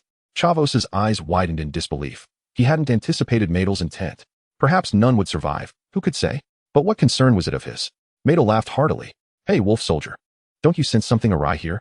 One wolf rider remarked, sweeping a glance over a nearby pile of grass. "Ha ha ha, wolf wind, you're overthinking it. When battling these feeble trolls, they merely hide atop their arrow towers, hurling their laughable throwing axes. What dread could they possibly invoke?" The wolf soldier chuckled. "Indeed, what terror could these trolls possess?" Wolfwind echoed, laughing along. Suddenly, a voice pierced the air. "Who goes there?" The wolf soldier and Wolfwind quickly braced back to back, wary of a hidden foe's ambush. "You brainless wolves, apart from believing yourselves invincible, what other useful thoughts do you possess?" The voice taunted from the shadows. "You cowardly troll." Wolf soldier laughed. "I thought you were something of consequence. Troll, come forth and add to your wolf soldier's glory." With a whoosh, a spear, as thick as 2 fingers, soared through the air. It pierced through the wolf soldier's mouth, dragging him down from his black wolf steed, pinning him to the ground. Blood splattered. Wolfwind, witnessing the grim fate of his comrade, felt despair wash over him. Wolfwind placed his blade at his chest, turning towards the spear's origin. A blue troll materialized before him. Stunned, Wolfwind felt an unfamiliar fear. "Wolfwind, do you remember me?" The blue-black troll brandished the spear, pointing it menacingly. Wolfwind, bewildered, questioned who this troll was, and why he claimed they had met. "Go to hell and ponder that, you bastard." The blue-black troll hurled the spear at Wolfwind, who hastily attempted to block with his blade. However, he underestimated the spear's force. Unable to repel it, he was fortunate that the spear veered slightly, embedding itself in his shoulder. Enduring the excruciating pain, he commanded his steed to flee toward his tribe. Were those traps freshly dug? The steed, spurred by the spear's impact, galloped in the wrong direction. Within moments, it plunged into a trap. A cacophony of screams ensued. Metal counted approximately 2,000 cries, turning to the still-trapped Chavos and remarked, "It's quite warm tonight." Chavos bellowed, "What do you intend to do?" Metal replied with a grin, "Haven't you figured it out? Set the fires." Chavos roared, "You cannot do this. Orcs should face their foes head-on. Why resort to such treachery?" Metal chuckled, to minimize needless casualties. "Now, go reunite with your kind." Chavos cried out. "No, you cannot."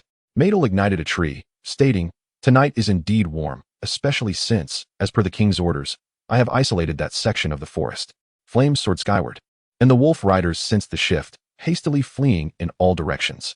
The trolls above sought refuge in their pre-dug burrows. Chen Lu and his companions, witnessing the inferno, commenced their own actions. For 1,000 trolls, each wielding a torch, hurled them into the forest. Legend has it that fire can banish all things. Yet, on this night, fire heralded the end of all. Amidst the blaze, the screams of wolf riders, the wails of their steeds, and some riders abandoning their honor to signal surrender to the trolls concealed in their burrows echoed throughout. No one heeded them. The enmity between these two tribes ran too deep. The flames consumed all within the forest, and Chavos, the blood wolf, gazed upon the inferno, sorrow enveloping him. The efforts of his ancestors met their demise in his hands. He pondered how he could face his forebears. As trees toppled, Chavos noticed an axe that had once been embedded in a tree plummeting towards him. Thus, Chavos, the chief of the wolf clan, met his end in an ignoble fashion. Quest completed. Eliminate Chavos, the blood wolf. Reward. Unlock access to orc structures. The voice of the despicable one echoed in Shinli's ears. Chavos, the blood wolf is dead. We have triumphed. Shinli suddenly exclaimed. The trolls shouted in jubilation, embracing one another as they celebrated their victory in battle and the obliteration of a formidable foe. Report to the king, Lord Shadowhunter. The chieftain has instructed me to ask what should be done with the surviving wolf clan warriors. A troll leaped before Chen-Lu and knelt. In that case, seize them. They may prove useful in the future, Chen-Lu replied nonchalantly. Yes. He then gazed at the closed eyes of Ding Fei and inquired, What troubles you, Ding Fei? Ding Fei opened his eyes, bowed to Chen-Lu, and replied, I merely ponder the fragility of life. Chen-Lu looked at the soaring flames and could not help but lament. Indeed, life is so fragile. Once, he had been a reclusive man who had never even harmed a chicken. Now, he had taken countless lives due to his orchestrations. Perhaps this was his destiny. Amidst the flames, the anguished cries of the wolf cavalry composed a requiem for the departed. Chapter 11. A new situation at the entrance of the nameless forest. Chen-Lu observed the trolls emerging intermittently, accompanied by the captive wolf cavalry, and felt a sense of accomplishment. Report, Your Majesty, the mission has been accomplished. We lost only 20 brothers in this battle. Maidel emerged from the forest with a beaming expression. However, Chen-Lu scolded. Are you pleased that 20 brothers have perished? Maidel was taken aback, unsure why Chen-Lu was so furious. He hastily knelt and replied, Your Majesty, spare me. I do not rejoice in the loss of our brothers, but in the fact that we have finally eradicated the blood wolves. Chen-Lu coldly retorted. My intention for this operation was to achieve victory without sacrificing anyone. Yet, we have lost 20 brothers. How will you explain this to their parents? Cold sweat began to beat on Maidel's forehead as he grasped the gravity of the situation. Chen-Lu continued, I shall grant you an opportunity to redeem yourself. You must eliminate the remaining remnants of the blood wolf tribe. I have just noticed some stragglers have escaped. Maidel, feeling a weight lifted from his shoulders, bowed deeply and departed. Chen-Lu watched him leave, relieved. An overconfident army is destined for failure, and this was not a moment for celebration. In the blood wolf tribe, Maidel led 2,000 troll headhunters into the territory of his former enemies. As he surveyed the sparse pack of werewolves, a sense of melancholy washed over him. After nearly a millennium of conflict between the two tribes, they had suddenly annihilated their rivals. It was a bittersweet moment, akin to a rabbit mourning a fox's demise. Maidel approached Chavos the blood wolf's dwelling, which was the chief's modest abode, and kicked open the decaying wooden door. Everything was so rudimentary. Yet not a speck of dust could be found. Chavos the blood wolf was the most formidable chief of the wolf tribe. He had single-handedly subdued a messenger wolf king upon reaching adulthood. Maidel could still recall the admiration in his father's eyes whenever Chavos was mentioned. He opened Chavos the blood wolf's treasury, revealing a small chest containing 10 level 8 magic crystals and a throwing axe. Upon gazing at the axe, tears welled in Maidel's eyes. This was his father's throwing axe, and Chavos the blood wolf was the murderer of his father. Maidel took the axe and exited the hut. Addressing the bustle of trolls scavenging the blood wolf tribe's remnants, Brothers, this will henceforth be our territory. We must not be overly ruthless. However, if these werewolves attack you, I permit you to retaliate. With that, Maidel returned to the hut, seized the 10 level 8 magic crystals, and made his way toward the Woken tribe. At the Woken tribe's Orc Hall, Chen-Lu stood atop the scouting tower, which afforded a panoramic view of the moon realm. The entire expanse was shaped like a crescent moon. Maidel, inform me of the tribes nearest to the moon realm, Chen-Lu remarked, marveling at the world's wonders. Your Majesty, there are 3 tribes closest to us. Directly to the north lies the Kurd tribe, composed of ogres. To the northwest, the Alex tribe, inhabited by centaurs. And to the northeast, the Indira tribe, made up of trolls. Chen-Lu was taken aback to learn that a troll tribe was so near. Mael, what is the relationship between that troll tribe and us? Maidel replied, that tribe is allied with us as brothers. It was established by my uncle. Chen-Lu inquired, what is the strength of that tribe? Approximately 12,000 soldiers, with 1,000 at level 4, 11,000 at level 3, and 12 level 5 leaders, Maydell answered. Chen then discerned a serious problem. What level is your uncle? Level 8. Any chief acknowledged by the beast god is at least level 8, Maydell replied respectfully. Is it a direct promotion to level 8, or must one be level 8 to become chief? Chen pressed further. It is a direct promotion to level 8, Maydell asserted firmly. Chen contemplated the existence of ancestral contracts and the mystery surrounding his uncle's strength, realizing the potential implications. In this otherworldly realm, such matters were within the realm of understanding. Turning to Maydell, Chen queried, why did your uncle not intervene during the most challenging times for the Woken tribe? Maydell explained, Your Majesty, it is not that my uncle refused to act. Rather, he was hindered by the Kurd and Alex tribes. They are likely embroiled in conflict even now. Chen sighed in frustration. What are the circumstances of those two tribes? Tell me about their strengths. They possess capabilities identical to my uncle's tribe, yet the relationships among these three tribes are rather intricate. Maydell began to sketch a map on the ground, explaining. There are 3 mines among the 3 tribes, yielding iron, gold, and magical ore. These resources constitute their entire income. The mines are connected by different pathways. The gold mine is at the top, the magical ore mine on the left, and the iron mine on the right. My uncle controls the magical ore mine. The Kurd tribe has the iron mine, and the Alex tribe dominates the gold mine. However, since the other 2 tribes are aware of my relationship with my uncle, they frequently join forces to attack him. I suspect they instigated this recent assault by the Blood Wolves. As Chen gazed at the map Maydell had drawn, a surge of thoughts flooded through him, and he heard the voice of Zazabin echo in his mind. New mission detected. Unify the 3 major tribes. Completion reward. Unlock level 2 technology restrictions. Lowering his head, Chen asked, Zazabin, what are level 2 technology restrictions?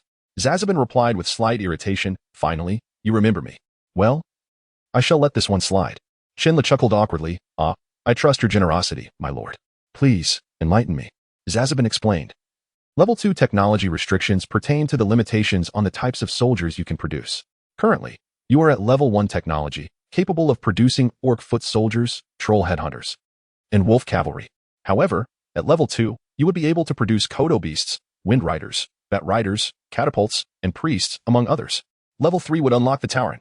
Moreover, without unlocking level 1 technology, you will receive 1 opportunity to summon a hero. Upon hearing Zazabin's explanation, Chen immediately turned to Maydell and asked, Maydell, would your uncle be willing to integrate with your tribe? Maydell replied sheepishly, Your Majesty, my tribe's strength was previously too weak to garner my uncle's attention. Now that our strength has grown, I am uncertain if I can persuade him to unify. Therefore, I hope you can send Lord Shadowhunter to approach my uncle. He would be far more effective in this matter than I. After pondering, Chen concurred. Indeed, the Shadowhunter held significant influence within the troll tribe. He summoned Ding Fei and said, Ding Fei, I must trouble you with this matter. Ding Fei responded respectfully, It is my honor to alleviate your burdens, my lord. At that moment, a guard outside suddenly shouted, Your Majesty, Chief, an envoy from the entire tribe has arrived. Shall we receive him? Chen chuckled softly. Just moments ago we were discussing him, and now he has actually sent someone. Come, let us go and discover what this messenger sent by your uncle is all about. Chapter 12. The envoy from the Empire towering above the average troll, the envoy wielded an axe that gleamed with a chilling light. This was Chen first impression of the formidable troll. As the troll noticed Vulcan approaching, he initially performed a gesture of equality before stating, Chieftain Mater, I come at the behest of your uncle, Ma, to inquire about the current state of the war between you and the Blood Wolf tribe. Observing the troll's blatant rudeness, Chen couldn't help but frown inwardly. Mater stepped forward to embrace the troll, joyfully exclaiming, Uncle Abigail, what brings you here? Uncle? Chen pondered, perplexed by Mater's apparent possession of 2 uncles. Upon noticing Chen beside Mater, Abigail scoffed, What is a human doing here? Guards, remove him at once. To Abigail's surprise, none heeded his command. His expression darkened as he bellowed, Guards, throw this human out now. Still, he was met with silence. Clenching his fists tightly, his eyes bore into Chen nearly bulging from their sockets. Mater, is this the response your subordinates provide me? Abigail shouted, Order your men to throw out that human. Mater, caught in a dilemma, replied, Uncle, I fear I cannot comply. Abigail roared, What? You cannot comply? Very well. His eyes turned bloodshot, and he seethed. Since you refuse to cast him out, I shall kill him. In a fit of rage, Abigail drew his axe and hurled it towards Chen.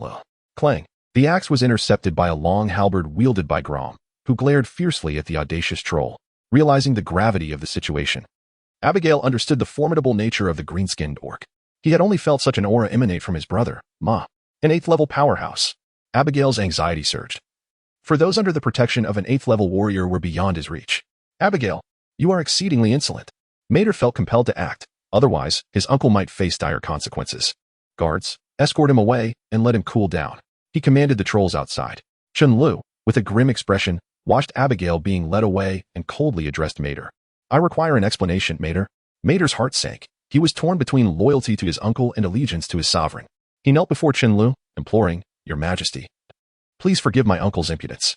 Chen Lu regarded Mater in silence, his gaze growing increasingly frigid. Alarmed, Mater bowed repeatedly, even to the point of drawing blood from his forehead. Feeling a pang of compassion for his newly loyal subordinate, Chen Lu finally relented. Very well, I shall let him go this time. At that moment, the enigmatic figure clad in black, Ding Fei, cast a healing wave towards Mater, visibly mending his wounds. Ding Fei performed a ritualistic gesture before stating, Your Majesty, allow me to speak with him. Chen Lu contemplated the position of the shadow hunter among the trolls and nodded in consent. In the troll tribe's prison, Abigail sat in a corner, reflecting on the bizarre events that had transpired. The sound of wood scraping against steel echoed throughout the cell. As Abigail noticed the black-clad figure entering, his anger flared. Where's your chieftain? He inquired. Apologies, the chieftain is occupied, so I was sent in his stead. The figure replied slowly, his voice tinged with age. Occupied with what? Perhaps licking the human's feet? Abigail derided. When did our trolls sink so low as to rely on licking a human's feet for survival? In our empire, we would rather choose death in battle than live humbly like a dog. The black-clad figure chuckled, though the nature of his amusement remained unclear. What is so amusing? Am I mistaken, or have you abandoned the honor of the trolls? Abigail's ire intensified. I merely find humor in you and the entirety of troll society. The figure's tone bore an unmistakable irritation. How dare you mock the spirit of the troll race? Tell me, traitor, from which tribe do you hail? Abigail retorted defiantly. Humph. Insolent words. The figure waved his hands, summoning a serpentine creature, half a meter thick and 2 meters long, to materialize between them. Hisses. The serpent flicked its tongue. Fixated on Abigail, feeling unnerved under the creature's gaze, Abigail recalled having encountered such beings before. Do you recognize it? The figure queried coldly. At this moment, Abigail began to piece together the truth, yet he refused to accept it as reality. The figure smirked. Have the trolls lost the courage to acknowledge the truth? A healing wave struck Abigail, shattering his confidence in the process. Lord Shadowhunter, I. Abigail stammered, losing his footing and collapsing to his knees. Stand and speak. The figure commanded. Yes. Abigail responded instinctively, rising to his feet. Legends may be elusive, yet they are not without existence. The figure removed his black hood, revealing a pale-skinned, short-statured individual with glowing white eyes, confirming the identity of the Shadowhunter. Lord Shadowhunter, Abigail's eyes sparkled with awe. Unable to believe his fortune in witnessing a legend. That human shall become a legend in time, Ding Fei mused, gazing skyward. Had anyone uttered such a statement to Abigail moments ago, he would have deemed them mad. Yet, if the Shadowhunter proclaimed it, Abigail would accept it as truth without hesitation, for such was the faith bestowed upon legends. May I have the honor of knowing your name, Lord Shadowhunter? Abigail inquired respectfully. Ding Fei, decays. With a flick of his cloak, Ding Fei exited the cell. Decays. Lord Shadowhunter, are you of the Decays family? Abigail asked in astonishment. It has been many years. I never expected anyone to remember the Decays family, Ding Fei sighed. The weight of his words heavy with unspoken history. Can you enlighten me regarding the current state of the Decays family? Ding Fei inquired, devoid of emotion. As if merely posing a trivial question. Lord Shadowhunter, Abigail found himself at a loss, struggling to articulate his thoughts. Speak freely, without reservation, Ding Fei reassured him. Observing Abigail's hesitation, the Decays family was annihilated by the Tiger clan's royal family 500 years ago. Abigail seemed to have made a significant resolution as she uttered those words in one breath. The Tiger clan, very well, indeed. At that moment, Ding Fei finally erupted in anger, marking the first time he had done so since his rebirth. My Decays family has devoted itself wholeheartedly to the Tiger clan. Yet, we find ourselves facing such an outcome. When the cunning rabbit dies, the hound is cooked. Ding Fei roared to the heavens. I shall remember this grievance. After calming his emotions, he turned to Abigail and said, Let us proceed to meet our king. We shall resolve the matters of this region before contemplating other affairs. Chapter 13. The advance to the iron mine, how is it? Chen Lu inquired, standing atop the observation tower without turning his head. I have already been convinced by you. Your Majesty, Ding Fei replied, devoid of emotion. Ding Fei, what is amiss with you today? Your tone seems different from usual. Chen Lu noticed Ding Fei's unusual demeanor and turned to ask. Your Majesty, I merely overheard some matters concerning my former family. Ding Fei spoke slowly. Oh, speaking of which, I have never heard you mention your past. Do share it with me sometime. Chen Lu observed Ding Fei's abnormal expression but chose not to press further. Your Majesty, may I invite Abigail in? Ding Fei continued, his expression still unchanged. Yes, but Ding Fei, could you return to your usual demeanor? Your current expression unsettles me. Chen Lu remarked, feeling somewhat vexed. As you command, my lord. After answering, Ding Fei managed to smile, though it was more disconcerting than comforting. Perhaps you should refrain from smiling. You nearly frightened me to death, Chen Lu quipped in resignation. At that moment, Abigail entered. Abigail, do you still carry that air of arrogance? Chen Lu smirked, embodying a sense of triumph. Not anymore, Your Majesty. Abigail, realizing she was unsure how to address this human, cleverly borrowed the Shadowhunter's title for Chen Lu. Haha, clever of you, Chen Lu laughed heartily. Thank you for the compliment, Your Majesty, Abigail said. Beads of cold sweat forming on her brow. Now, tell me, where are the reinforcements from your Empire of RA tribe? Chen Lu suddenly adopted a serious tone. Ding Fei, take him to the map in the hall, Chen Lu instructed as he walked. Speak, how many troops has the Empire of RA tribe dispatched, and where are they now? Chen Lu asked Abigail. This time, the tribe has sent 5,000 level 3 soldiers, 500 level 4 soldiers, and 6 commanders, essentially half of our military might. Abigail replied respectfully. Oh, quite a substantial force. Now, inform me of their current location, Chen Lu pointed to the map. You may indicate it yourself. Here, Abigail pointed at the map. The iron mine. Chen Lu exclaimed. The iron mine is less than 10 kilometers from your tribe. Considering the time since the distress signal was sent, nearly 8 days have passed. Did you crawl here? Your Majesty, it is not our fault. It is entirely the doing of the Alex tribe and the Kurdish tribe, Abigail hurriedly explained. Oh, then enlighten me on what transpired during this time. Chen Li's curiosity was piqued about the actions of these two tribes that had hindered the Empire of RA for so long. Your Majesty, the Alex tribe and the Kurdish tribe organized a coalition of 8,000 level 3 soldiers, 700 level 4 soldiers, and 10 commanders to block our reinforcements at the iron mine. Abigail gestured with her hands. Oh, how did they manage to impede your advance? Chen Lu inquired, puzzled. As he examined the map, they established a defensive line near the soul-cutting cliff at the iron mine, effectively blocking the route. If our reinforcements were to circumvent it, they would need to detour around the soul-cutting cliff, taking nearly half a month to reach. Abigail lamented. How did you manage to get here? Chen Lu questioned, intrigued. Some troll brothers covered for me, allowing me to escape alone. Abigail's tears began to flow. Ding Fei, instruct Madel to give those troll brothers a proper burial. Chen Lu commanded Ding Fei. Now, what was your plan this time? I refuse to believe it was merely to inquire about our well-being. Chen Lu scrutinized the map. I initially hoped that the Woken tribe could dispatch a unit to attack the coalition's defensive line, executing a pincer movement to breach it. Madel hesitantly rumbled. You are well aware that the Woken tribe is under siege from the Bloodwolf tribe and could fall at any moment. Why would you ask them to send their meager forces? What are your true intentions? Chen Lu replied coolly. Your Majesty, there truly is no other choice. My plan was to have this army take along the tribe's elderly and children to attack, ensuring that while the Woken tribe may be obliterated, at least some seeds of our people would survive. Abigail wept. Very well, I shall tentatively place my trust in you this time. Chen Li's expression softened slightly. Then, Your Majesty, when shall we set forth with the elderly and children? Abigail cautiously inquired. There is no need to bring along the elderly and children, Chen Li stated flatly, gazing at the map. What? Your Majesty, you must reconsider. The Bloodwolf tribe could strike at any moment, and the Woken tribe is in a precarious position. Please think carefully. Abigail implored urgently. The Bloodwolf tribe?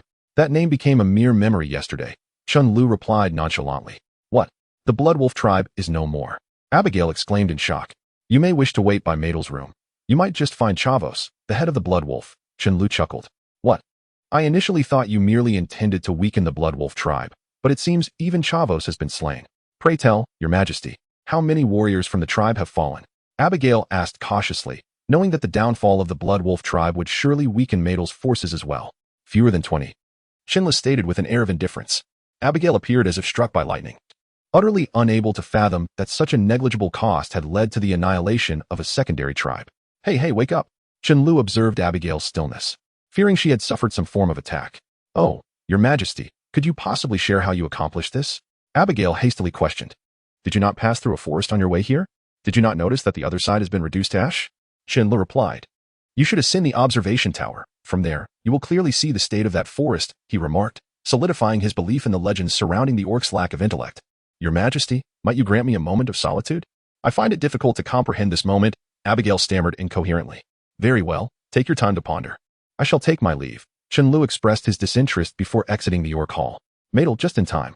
Your uncle appears to be rather shaken. Perhaps you should offer him some comfort.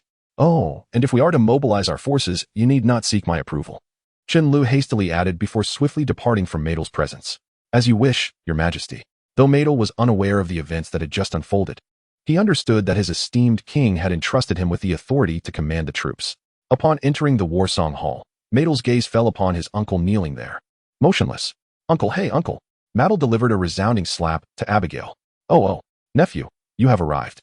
At that moment, Abigail seemed to have lost her very soul. Nephew, tell your uncle, is it true that the Blood Wolf tribe has been vanquished? Abigail clutched Meidel's garment, her voice trembling. Indeed, it is true. I have retrieved my father's relics. Meidel replied with a note of joy. Ha ha ha, splendid. Your uncle can finally breathe easy, Abigail exclaimed, her spirits lifted. Meidel, my dear nephew, do enlighten your uncle about the current state of the Woken tribe. Abigail inquired frantically. Uncle, I shall promptly recount the wonders brought by the king, Meidel responded, brimming with excitement. Half an hour later, Meidel, how many men do you intend to take? Chen Lu asked. Your majesty, I wish to bring along 3,000 level 4 trollhead hunters and 50 level 5 berserker troll hunters, Meidel replied with utmost respect. You may decide as you see fit. There is no need to inform me, Chen Lu gestured grandly, leading a throng of orc guards, those who had been summoned, away. As you command, your majesty, Meidel shouted. Brothers, our target is the Iron Mine. It is time for those foolish centaurs and ogres to witness the might of our trolls. Meidel declared, brandishing his spear. Onward. The trolls marched forth in a formidable procession, a tempest of blood and carnage looming ahead. No one knew how many lives would be claimed at the hands of these trolls once more. Chapter 14. Rescuing a fool. Be quiet on the path through the nameless forest towards the Iron Mine. We must not be discovered by that wretched horde of ogres and centaurs, Mater cautioned a troll who had inadvertently snapped a twig beneath his weight. He then turned to Chen Lu, who wore an expression devoid of emotion. Uncle, how far are we from them? Mater inquired, as he picked up a handful of soil from the ground. I'll check the position. Just wait a moment, Abigail replied before climbing up a tree. How is it, uncle? Mater asked impatiently. Be quiet. I am observing, Abigail retorted with irritation. As Abigail searched for traces of the centaurs and ogres, she suddenly spotted a human running into the forest. Your majesty, I see a human, she shouted. It seems something is chasing him. Mater, save him. That human must have escaped from the ogres. Chen Lu realized the urgency of the situation, feeling a duty to rescue one of his kind. Understood, Mater responded, charging forth with 10 frenzied troll hunters. The saying that the forest belonged to the trolls was as reliable as the sun rising in the east. Mater, a paragon among trolls, deftly maneuvered through the trees and found his footing on a branch near the forest's edge. Stop. Mater raised his right hand, gazing at the clearing before him. A ragged male human mage appeared within his line of sight. Help. Someone. The human cried out. Food. Stop. 2 hulking figures, each nearly 3 meters tall, emerged into the clearing. I do not want to die, the human mage screamed. Kill. Mater commanded, hurling his spear. The spear whistled through the air, and the ogres sensed the disturbance in the forest. With a sickening thud, the spear pierced one ogre's flesh, its momentum unabated as it lunged toward the heart. Bam! The other ogre, realizing its companion's dire situation, swiftly swung its spiked club downward to intercept the spear's attack. Level 8. Strong. Leave. Escape, the ogre muttered, hastily retreating with its comrade. Should we pursue? One of the frenzied trolls asked. No need. First, bring that human mage over. I am certain the king will be interested, Mater replied, glancing at the human mage lying on the ground. Let us meet our quarry, Mater declared before leaping down from the tree. At that moment, the human mage felt as though the deity he worshipped had manifested. He hurriedly drew a diamond pattern on his chest and knelt towards the sun, exclaiming, Thank you, sun god, for saving your faithful servant. Could you cease your prayers? Mater's voice filled the human mage's ears just as he celebrated his survival. No, sun god, tell me this is not real. The mage's smile froze as he turned to face Mater. Forest troll, the mage felt as if the world bore a grudge against him, having barely escaped one peril. He now found himself ensnared in another. You are now my captive. Come with me, Mater proclaimed triumphantly, ordering one of the frenzied trolls to bind the human mage with resilient leaves. By the way, do not move around too much. If you do, I might lose control and kill you out of impulse, Mater remarked with a smile, though the expression felt more menacing than a demon's roar to the human mage. In the face of dignity and survival, the mage had already learned his lesson from the ogres. He nodded fervently like a chick pecking at grain. Very well, Mater said. Let us proceed. With that, Mater hoisted the human mage onto his shoulder and leaped towards the main group. The world spun in darkness. A sentiment echoed by the human mage regarding this journey. Am I to die? Well, it is better than being devoured by those ogres. I hope my demise is not too painful, the mage consoled himself. Hey, wake up. Hey, Stop pretending to be dead. A hand slapped the human mage's face. And its owner spoke. Good heavens, these accursed trolls. Am I to simply watch my own death unfold? The human mage slowly opened his eyes, only to be met with blinding light. This must be the last time I see light. He thought as flashes of his life flickered before him like a film reel. Mater, you did not accidentally knock this fellow's head, did you? The voice lacked the gruffness typical of orcs. The human mage suddenly realized. Your Majesty, I assure you I did not strike him. Mater hastily defended himself, then explained why he appears so dazed. Do not tell me he was like this while fleeing from the ogres. I saw him cast a spell with my own eyes. The voice, seemingly belonging to a human, resonated in the mage's ears like a messenger from the sun god. Water, give me water, the human mage weakly implored. Finally, he is back to normal. You lot. Who brought water? Chen Lu inquired of Mater and the other orcs. Mater promptly produced his water flask and handed it to Chen Lu. Chen Lu unscrewed the cap and poured the water into the mage's mouth. Cough, cough. The human mage sputtered a few times before regaining some strength. Finally able to see clearly. Before him stood a human with black hair and eyes, which made the mage's eyes widen as if he had seen a ghost. You are from the Celestial Empire. The human mage stammered, followed by a fit of coughing. Deafy, give this fellow a healing wave. As soon as the words left his mouth, a healing wave surged towards the human mage. Good heavens, I am about to die. This was the mage's inner thought. Yet the light wave bore no intention of sparing him. As the healing light entered his body, the mage was astonished to witness his wounds healing at an astonishing rate.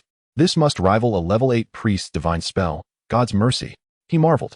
Quickly, wash this fellow, he is filthy, Chen Lu remarked, pinching his nose. Once again, the human mage experienced a sensation akin to wine rushing past him. The human mage remained ragged, yet he was noticeably cleaner. He possessed a head of golden hair and stood approximately 1.7 meters tall. The only thing that irked Chen Lu was that his face was rather too handsome. He suspected that if this fellow were to venture into the modern entertainment industry, he would undoubtedly be surrounded by a throng of female admirers. At that moment, the human mage visibly regained a fair amount of energy, his eyes brimming with confusion, as he could hardly believe he had encountered someone from the Celestial Empire here. Hey, kid, what is your name? Chen Lu inquired with a sardonic smile. Esteemed sir, my name is Xie Comac, Xie replied respectfully. Could he afford to be anything but respectful? Disrespect might well lead to an untimely demise. Oh, Xie Comac, is it? Chen Lu mused, finding the name somewhat familiar, though he had little inclination to ponder it further. You escaped from the ogres, did you? Chen Lu leaned closer to Xie's face as he spoke. Yes, sir. Xie felt a tingle of unease. Could this fellow be a glass cannon? Then tell me about the situation over there, Chen Lu said, withdrawing his face and turning his back to Xie. If I had just fled from a tribe, I should be able to glean some information. The human mage finally breathed a sigh of relief, as he had at least confirmed that this individual was not a glass cannon. Chapter 15. The raid on the ogres. The coalition snipers at the iron mine observed a horde of ogres on the hillside near the forest interface. This must be the place, Xie, Chen Lu remarked, perched among the branches. Indeed, this is it, Xie replied, surveying the site that once belonged to hell. His heart swelling with emotion. Very well then, do you have any final instructions? If not, I shall begin formulating a plan, Chen Lu reminded him. Oh no, my lady is still inside, Xie exclaimed in terror. Why on earth didn't you mention such an important detail earlier? Chen Lu scolded. Woe is me. If anything happens to her, I cannot go on living. Xie wept. Enough of your lamentations. Tell me where your lady is, Chen Lu exclaimed, striking Xie on the head. In the chamber of the second ogre commander, Xie sobbed. What is her name? Mingxiu, Comark. In memory of a lost first love, all right, you know the way, correct? Chen Lu inquired, gazing at the ogre settlement. I do. I have been taken there more than once. Xie responded hastily. Moreover, how do you know your lady is still alive? Chen Lu asked, perplexed. During my escape, I overheard 2 ogres saying they would only feast on her after conquering the troll tribe, Xie explained, sobbing. Transform him into a frog. And let Maidel support him while taking a few skilled individuals to scout the area, Chen Lu instructed. Xie, remember, you will be supported by Maidel. If he deviates from the right direction, simply jump. If all is well, stick out your tongue, Chen Lu directed. Why must I turn into a frog? Can't I just go as I am? Xie protested, puzzled. You are a mage, you cannot blend in with them. Chen Lu replied softly. Xie fell silent, understanding that as a mage, he was ill-suited for such tasks. My lord, we have returned, Maidel announced, entering while supporting a large frog. Ribbit. The frog leaped to the ground and transformed back into Xie. What is the situation? Chen Lu asked urgently. This ogre territory lies in the rear, featuring only 3 sentries. However, it is less than 500 meters from the nearby Centaur tribe, so if we make too much noise, we will be discovered, Maidel explained. sketching a map on the ground. How many do you estimate are in this gathering area? Chen Lu inquired, studying the circular shape on the map. There are likely over 800 third-level ogres, with only 10 trolls on patrol. The others are guarding the captives, Maydel pondered. How many humans are there? Chen Lu pressed. About 200 or 300, Maydel replied awkwardly. Forget it, that's not important. Let's discuss our raid strategy, Chen Lu asserted, pointing at the map. I will share my thoughts first. Maydel, you should quietly eliminate the patrolling ogres. Then, divide into groups, with 3 trolls against 1 ogre, ensuring silence. I trust you can manage this. Lastly, I hope to gather some swift wolf dung and corpses. Maydel, send someone to fetch the swift wolf corpses we killed last time. Chen Lu instructed one by one. Esteemed Lord, what do you think I should do? Xie asked, feeling somewhat redundant and eager to demonstrate his worth. You will tally the rescued humans, Chen Lu instructed. Glancing at the map. Understood. Xie replied eagerly, relieved that he would not face death. It should be afternoon now. We will act at night. The rest of you, rest here. Chen Lu commanded before reclining against a tree to recuperate. At midnight, Li Guangdan arrived at their temporary encampment with a load of swift wolf corpses. Remember the plan I mentioned at noon? 3 trolls against 1 ogre. I trust that 3 4th-level beings can handle 1 3rd-level creature without issue.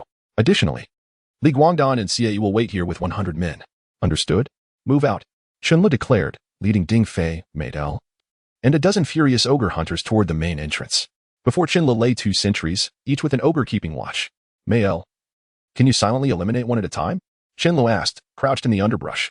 My lord, you underestimate my abilities, Maydel replied, aiming his spear at the distant ogre.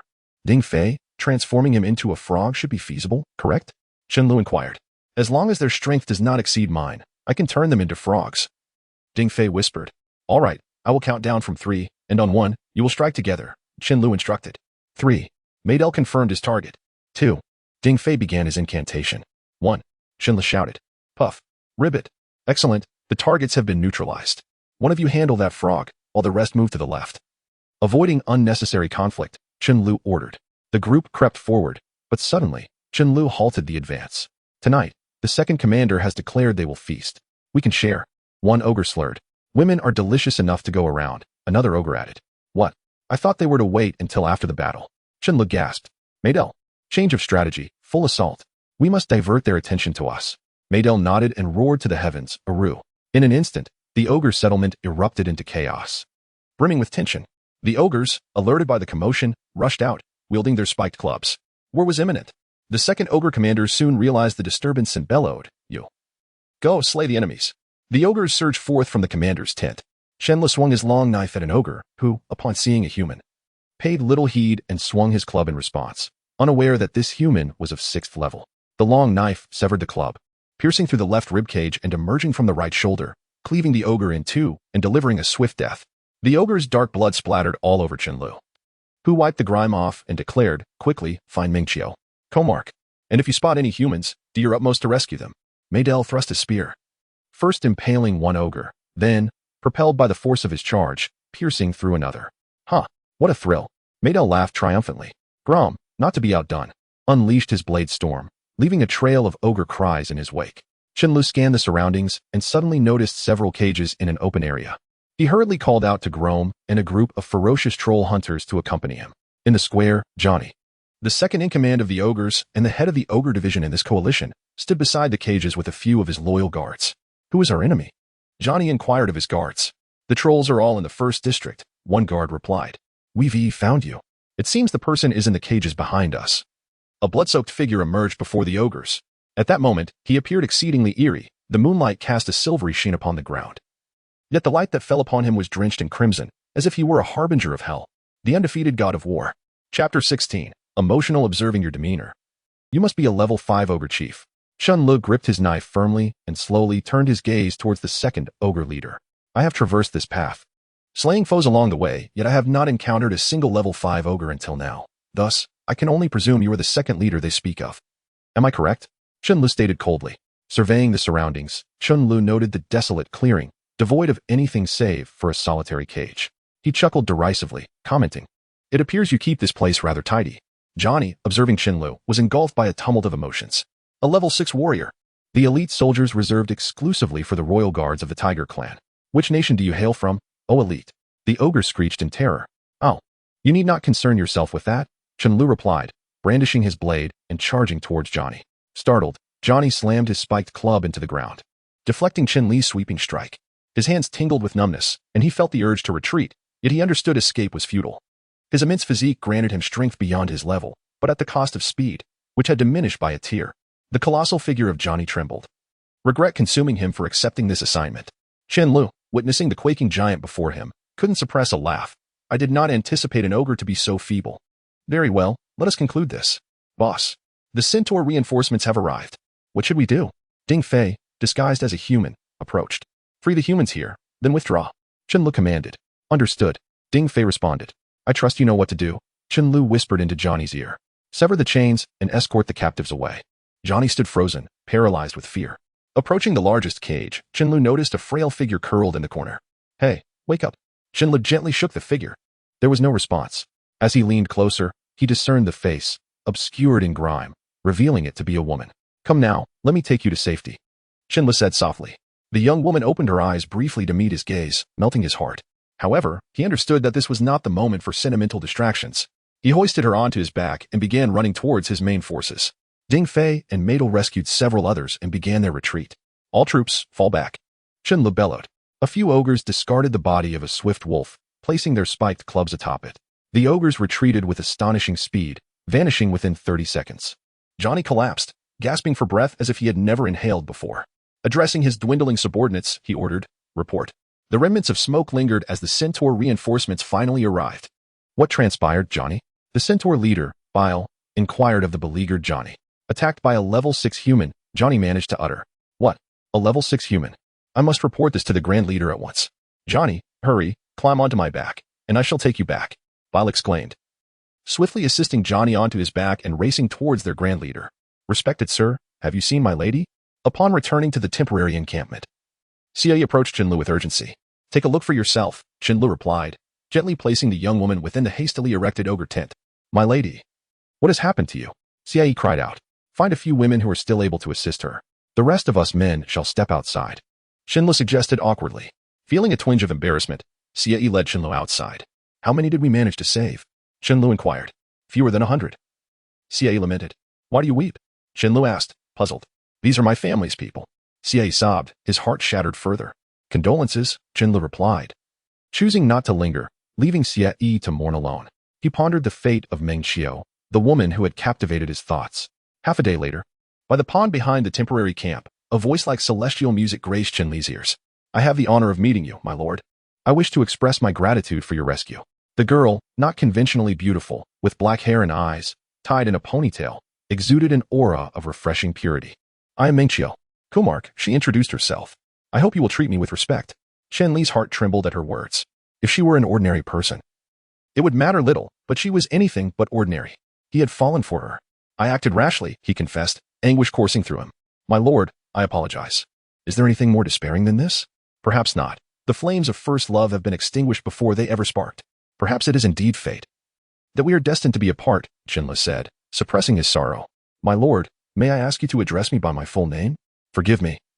Meng Xiao Kumark, Chen Lu replied, his heart now growing calm. I have a request of you, my lord. Speak freely, if it is within my power. I shall grant it, Chen Lu replied cheerfully. I hope you can save my father, Edward Kumark. Consider it done. All troops, heed my command. Prepare to depart, Chen Lu announced upon reaching the temporary encampment. At your service, my king. The ogres bellowed in unison. He hoped she would accept him. Meanwhile, at the ogre's main headquarters, Johnny knelt before the high-ranking chief, Fidel. You say you were attacked? Fidel queried, perplexed. Level 6 human. Killed me. Rescued people, Johnny stammered. Fool. This is the inner circle of the orcs. There are no level 6 individuals here. Fidel retorted angrily. Yet there is a level 6 human. Johnny replied in a flustered manner. Leader Fidel, what Johnny says is true. I just inquired with other ogres. And they mentioned there are indeed level 6 humans, Bill slowly responded. This is an internal matter and does not concern you. Fidel's fury intensified. He shattered a goblet made from human bones, and then spoke. Chapter 17. Charge, for her Grom. Go inquire about the whereabouts of Metal and the others. Chen Li commanded as he perched on a small hill, gazing at the centaur encampment. My lord, I sincerely wish you would return. Engaging the enemy is our duty. Grom implored.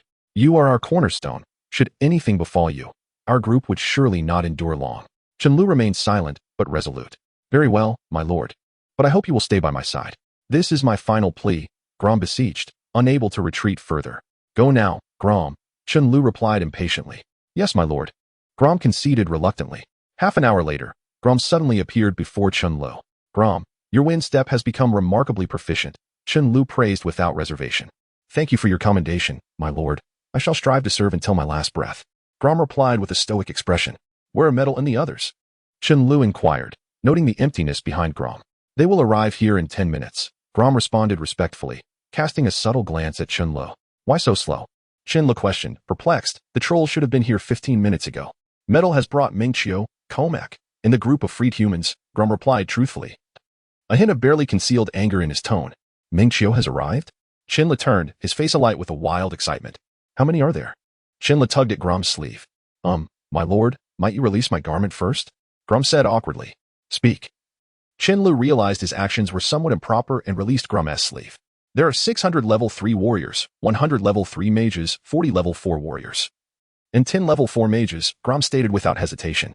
Now I believe she will witness my gallant prowess, Chen Lu muttered to himself. A radiant smile illuminated Chen Li's face. A smile he had not worn in over a decade. Grom, do I look more handsome in this pose, or when I perform a slash? Chen Lu asked, striking a sword grip pose and smiling at Grom. Grom felt a tumult of emotions within. He could not comprehend how a woman could transform his seemingly invincible lord in such a manner. My master, I sense you have changed significantly. The long-absent voice of Zazabin echoed in Chen Li's ear. Zazabin, what has been going on with you lately? I haven't heard from you in ages, Chen Lu asked, though his smile remained unwavering. The system has been upgraded, master. That ancient deity has once again crammed me with an array of chaotic elements, Zazabin replied, exasperated by his circumstances. Well then, Zazabin, help me devise a strategy to win a lady's heart, Chen Lu said cheerfully. Master, you must first show me what this lady is like, Zazabin responded, helpless in the face of his infatuated master. Ah, yes, just wait, in 10 minutes you shall see. Chen Lu said dreamily. Very well, master. 10 minutes later, the united forces of trolls and humans finally arrived. Mingqiu, I am here, Chen Lu shouted. Though Zazabin found his master to be somewhat foolish. Greetings, esteemed lord. Please call me by my full name, Mingqiu Comac said with a slight bow.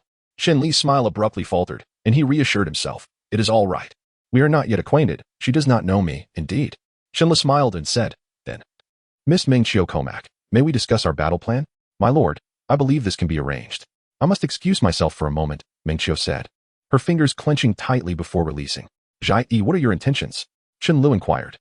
Esteemed lord, I unconditionally obey your commands and hope you will honor the agreement with the lady. Rescue the master, Jai-E replied respectfully.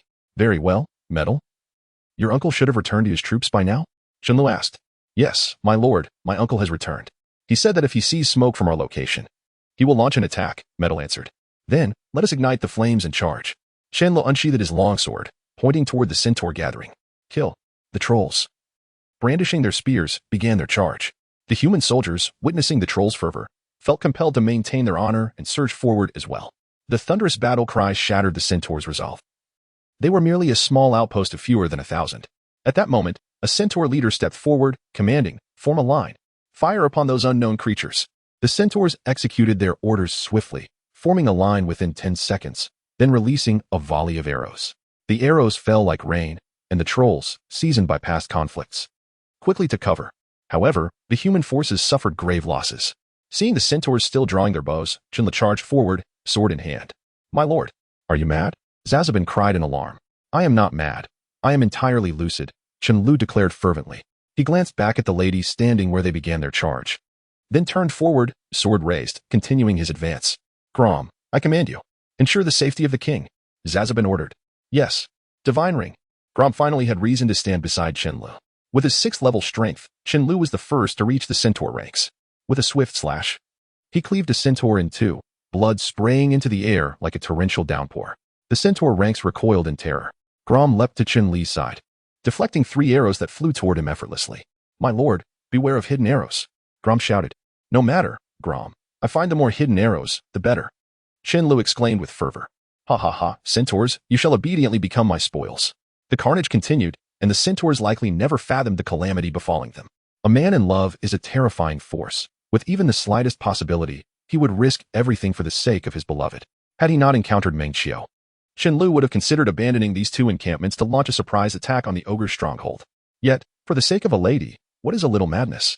Despite bearing 6 arrows, Chen Li's movements remained unaffected. Who else? The crimson figure roared amidst the blood rain, a battle god's fury instilling dread in all combatants present. Ha ha ha, I have found a great prize. At this moment, Chen Li's eyes gleamed like gold, fixated on the towering centaur that loomed over the others. Die. With a leap. He executed a jump slash, a seemingly ordinary move, yet it carried the weight of a mountain. The centaur chief's eyes widened in shock. He hastily released an arrow. But was it of any use? The arrow struck Chen Li's shoulder with a whoosh, yet it proved utterly ineffective. The centaur chief was cleaved in two by the force of Chen Li's strike. A massive soul response was detected within 100 meters, activating the soul collection system. Level 1 souls yield 1 energy point, level 2 10 points, level 3 100 points, and level 4 300 points. For level 5 and above, the energy is determined by the soul's strength. Chen Lu, now blinded by rage, could no longer hear the voice of Zazabin. In this battle, the soul harvest amounted to 112,000 energy points. Gasping for breath, he plunged his knife into the ground, inhaling the air thick with the scent of blood. This time, I've gone too far, he mused wryly. Carry the wounded brothers back. He bellowed. Yes, the trolls sprang into action. Fortunately, this battle was against the centaurs, whose arrows were not as lethal, at least for the trolls. Consequently, fewer than 50 trolls perished, while nearly 200 humans lost their lives. Let us go? Chen Li felt sufficiently rested and began to stroll back to the temporary camp, his blade in hand. Inside the camp, the injured lay on the ground. Chen Li glanced at his own arrow wounds and began to feel a twinge of pain. Suddenly, he spotted Meng Xiu and Ko Mak tending to the wounded, and he sensed an opportunity. Meng Xiu, Miss Ko Mak, he called out as she approached. Could you assist me with my bandages? Realizing his request was somewhat inappropriate, he quickly added, apologies, but I must attend to those who are more gravely injured. All right then, she replied, departing in her flowing crimson attire. The beauty fades away, leaving behind a lovesick fool. Maidel, what's the situation over by Abigail? Chen Lu instructed Ding Fei to remove the arrow from his shoulder while bathing in the healing waves. Uncle just sent word that there has been intense conflict with the Allied forces, but no large-scale engagements yet, Maidel respectfully reported. Does that mean we can set an ambush? Chen Lu replied coolly. The Allied forces are positioned along a mountain range, while we are situated in the 3rd and 4th gathering zones at the base of these mountains. A river leads to the 1st and 2nd gathering zones, with only one bridge crossing it, located 2 kilometers ahead, Maidel explained, sketching a map. From what I understand, the bridge is 50 meters long, supported by 4 stone pillars, Zazabin added. Zazabin, may I enlist some orc warriors? I believe the troll's melee capabilities are rather lacking. Chen Lu expressed his frustration regarding the troll's combat skills. All right, I have good news for you. The Creator bestowed upon me 30,000 energy points as compensation for my recent upgrades, Zazabin declared proudly. 30,000? We have 30,000 energy points? Chen Lu exclaimed joyfully. No, it's 41,200, Zazabin corrected him with glee. Does that mean we can organize a battalion of 2,000 level 4 orc warriors? Chen Li said excitedly. Organizing level 4 warriors would be a bit of a waste. Upon reviewing our troops, we need a spearhead unit. Thus, we require a level 6 royal guard, Zazabin stated seriously. How many level 6 royal guards do we need? Chen Lu inquired hesitantly. They aren't expensive. 1,000 each for a level 6 orc warrior, Zazabin replied slyly. For 100? Chen Lu questioned in confusion. No, 200 will suffice. We'll save 20,000 for emergencies, Zazabin explained. And what about the remaining 12,000? Chen Lu asked, perplexed. You haven't forgotten about the shaman Lu Meng, have you? 12,000 will elevate him to level 5, and he will prove invaluable, Zazabin remarked, allowing Maidel to overhear. Oh, let us summon him immediately, Chen Lu said. Maidel, you heard the divine ring's message, right? Chen Lu addressed him. Yes, my king. I will dispatch someone to summon shaman Lu Meng at once, Maidel replied respectfully. Zazabin, begin the creation of those 200 level 6 soldiers. I can hardly wait for the legendary royal guards, Chen Lu exclaimed with excitement. As you wish. They should all be completed by tomorrow, Zazabin assured him. I must go now to initiate the construction, each time I create soldiers. I must enter a sort of dormant state, Zazabin expressed with a hint of frustration. Hurry along, Chen Lu urged cheerfully. All right, I'm off. Zazabin's voice faded from Chen Li's ears. Perhaps you are the first significant person I have encountered in this world, Chen Lu mused to himself. I am literary. That evening, by the pond behind the temporary camp, Chen Lu strolled, observing the camp aglow with lights, a warmth blossoming within him. The trolls, hand in hand, feasted on fragrant rice, their faces aglow with happiness. Chen Lu smiled too. As he walked beside the pond, his thoughts inevitably drifted to another person. Perhaps it was fate that they met by this very pond. She wore a flowing red dress, sketchpad in hand, engrossed in her art. Chen Lu stood entranced, unable to move. An unspoken understanding lingered between them. Perhaps they were unaware, or perhaps they feigned ignorance. The enchanting figure opposite him seemed to finish her painting. Smiling softly before departing, Chen hurried forward. Mingqiu, I truly should, she interrupted, leaving him with a swirl of thoughts. Had he failed? No matter. There would be another opportunity. Wait for me, I will surely succeed, he reassured himself, firmly believing that his envisioned future would come to fruition. Let us go. Tomorrow we must fight, he said bitterly. A general's triumph comes at the cost of countless lives, yet for this young man, those countless lives were not sacrificed for glory. His blood-stained hands sought only to earn a fleeting, genuine smile from her. The following morning, by the pond behind the camp, my king, the royal guard has come to pay their respects. The thunderous voice echoed, and though there were merely 200 of them, their presence rivaled that of 2,000 trolls. Averaging 2 meters in height, clad in black iron armor and helmets, with only their eyes visible, each bore a 1.3-meter-long sword on their backs. A menacing giant shield enveloped the surface of a long sword, signifying a truly elite force, one belonging to the royal lineage. Warriors, prepare to advance. Came the command. The trolls, taken aback, encircled the modest contingent of nearly 200. Yet, these 200 displayed no trace of fear. Shields were raised, swords gripped firmly, forming a protective circle around Chen, their unwavering gaze fixed upon the encroaching trolls. Your Majesty, please evacuate this place, urged a towering member of the royal guard. Why do you stand taller than the rest? Chen inquired, perplexed. I am the captain of your guard, possessing the strength of level 7, which grants me a greater stature than my comrades, the captain elucidated. Your Majesty, please withdraw, he insisted. No need. I have faith in your ability to vanquish these mere 1,000 level 4 trolls, Chen replied with a grin. Your Majesty, while we are capable, we cannot ensure your safety in doing so, the captain pressed urgently. Do not concern yourselves with me. You must engage. Remember, inflict wounds, but do not kill. With that, Chen leaped into a tree. Yes, roared the captain. Let the king witness my prowess. Brothers, charge. With shield raised high, the captain directed his sword towards the trolls and began the assault. Chapter 19. Convergence at Mayfield-Tia. The outcome is self-evident. The Imperial Guard triumphed over 600 trolls at the cost of 10 injuries. This near massacre instilled a sense of dread in Chen. The Imperial Guard, with merely 200 men, faced 5 times their number in foes and still managed to vanquish nearly half of them. The sheer number of the true Orc Royal Guard sent a chill down Chun-Li's spine. What do you think, my master? The voice of Zatsa Ben echoed a day later. Powerful, I ponder. If I possessed a guard of 10,000, could I dominate this world? Chen mused. My lord, I bear unfortunate news. The Imperial Guard has a cap, and only 5,000 slots are available, Zatsa Ben replied, unable to contain his sarcasm. Only 5,000? No matter. 5,000 would suffice for me to reign supreme, Chen exclaimed, lost in his reverie. Sighing, Zatsa Ben felt the familiar helplessness that came with having such a master. Madel, come here, Chen commanded from atop a hill. Your Majesty? You weren't kidnapped? Madel asked, astonished. Kidnapped? Who said that? Chen questioned, perplexed.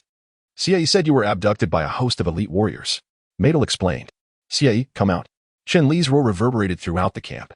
3 hours later, we had finally compensated for our earlier lack of offensive strength. Chen pointed at the map. Indeed. Madel nodded vigorously like a rooster. My lord. Could you let me down now? Xie pleaded. Stay put on that branch until sunset, and I shall release you. Chen bellowed. Yes. Xie answered pitifully. Xie was indeed in a pitiful state, clad only in his underwear and forced to perch in a tree. However, who could blame him for spreading false information? We shall march towards the first and second camps, coordinating with Abigail to annihilate the entire ogre and centaur tribes. Chen declared excitedly. Your Majesty, I harbor a concern. Madel said anxiously. What is it? Chen inquired, puzzled. Your Majesty, the territories of the 3 tribes are considered unclaimed land, unlike the Moon Realm, which is acknowledged by the Orc royal family. Madel replied. So, you mean if these 3 tribes are significantly weakened, the Orc royal family might reclaim this region? Chen grasped the gravity of the situation. Indeed, Your Majesty. Thus, my uncle and I hope to teach those 2 tribes a lesson, Madel said slowly. If the chief of the ogre tribe is willing to surrender Mingqiu's father, I could spare them, Chen contemplated. That would be ideal, Your Majesty. I believe they will submit to us. Madel expressed unwavering faith in Chen Li's capabilities. Well then, the injured trolls are fit for action, correct? Chen asked. Indeed. Lord Dingfei has administered healing waves to each of them, Madel confirmed. Much obliged to Dingfei, he must be exhausted. I feel guilty for my impulsiveness. Let him rest for a while. We shall rendezvous with your uncle. Prepare the soldiers and the humans. We depart in 10 minutes. Chen declared, raising his head. Yes. Zatsa Ben, come forth. Chen thought silently. I'm here. I'm here, Zatsubin replied slyly. I pondered a question, Chen recalled. What question? Zatsubin inquired. I remember you once mentioned I could construct buildings. Why have you not mentioned it since? Chen asked, puzzled. Building requires specific conditions. I neglected to inform you. You can only construct buildings once you are recognized as having a territory, Zatsubin explained. Territory, huh? When will I acquire that? Chen lamented. Very soon. If you can unify the 3 tribes, you shall possess a territory, Zatsubin enthused. How do you know this? Chen queried, feeling disheartened. The creator, for reasons unknown, ordered the orc royal family to pit the trolls, centaurs, and ogres against each other. The victor shall claim this land, Zatsubin excitedly relayed. Good heavens! Such fortune! Chen rejoiced. You too. Have you had your fill of cheating? A commanding voice resonated in Chen Li's ear, accompanied by an overwhelming pressure weighing down upon him. Notebook, I did not miscall you. Do you not feel you have exceeded the task I assigned you? The voice, imbued with faint anger, reverberated. Great creator, spare me. Zatsubin's voice trembled with fear. This game must continue. Hence, I shall not end your existence. However, from this point forth, you shall have 5 hours of consciousness each week, and for the remainder of the time, you will serve as a notebook with extraordinary functions. The authoritative voice gradually dissipated, along with the pressure that had enveloped Chen Lu. Zatsubin, I apologize for putting you in this predicament, Chen Lu expressed remorsefully. Do not fret, my master. I now believe it is better for you to grow independently. Thankfully, we shall have 5 hours together each week. I hope you will awaken me at an appropriate time. Zatsubin replied calmly. Agreed. Old man Yin Wang, you have finally lost a game. A certain elder chuckled. What of a single game? Do you think that by restricting that child's unique abilities, he will stagnate? Wait and see. Perhaps by the end of our next match, he will undergo a remarkable transformation. A shadow spoke to the elder. Meanwhile, not far from the gathering of the first and second forces, Chen gazed at the lush green forest and inquired, Madel, where is your uncle? Coming. Madel exclaimed excitedly. Madel, you've certainly bulked up. A hearty voice emerged from a section of the forest. Madel, who is this young man? A troll resembling Madel appeared before Chen Lu. He is my king. Madel's introduction was brief yet resolute. Young man, I hope you are not deceiving me. Otherwise, I shall tear you to shreds. Mayfield-Tia warned sternly. Do you not think such behavior is rather rude, Chief Mayfield-Tia? The voice of Grom resonated in the ears of the crowd, tinged with a hint of ire. It was a profound disgrace for a formidable being like Grom to witness his master being threatened by others. An 8th-tier powerhouse. I must admit, I did not anticipate you possessed such capabilities, remarked Marfil-Tia, visibly taken aback. He had initially assumed this human was merely fortunate, only to discover that an 8th-tier warrior was serving as his bodyguard. I hope you can show some respect, Grom pronounced emphatically before retreating back to his perch in the tree. Very well, I shall grant you some courtesy, Marfil-Tia replied awkwardly. By the way, Uncle Marfil-Tia, what brings you here? Where is Uncle Abigail? Inquired Madel, puzzled.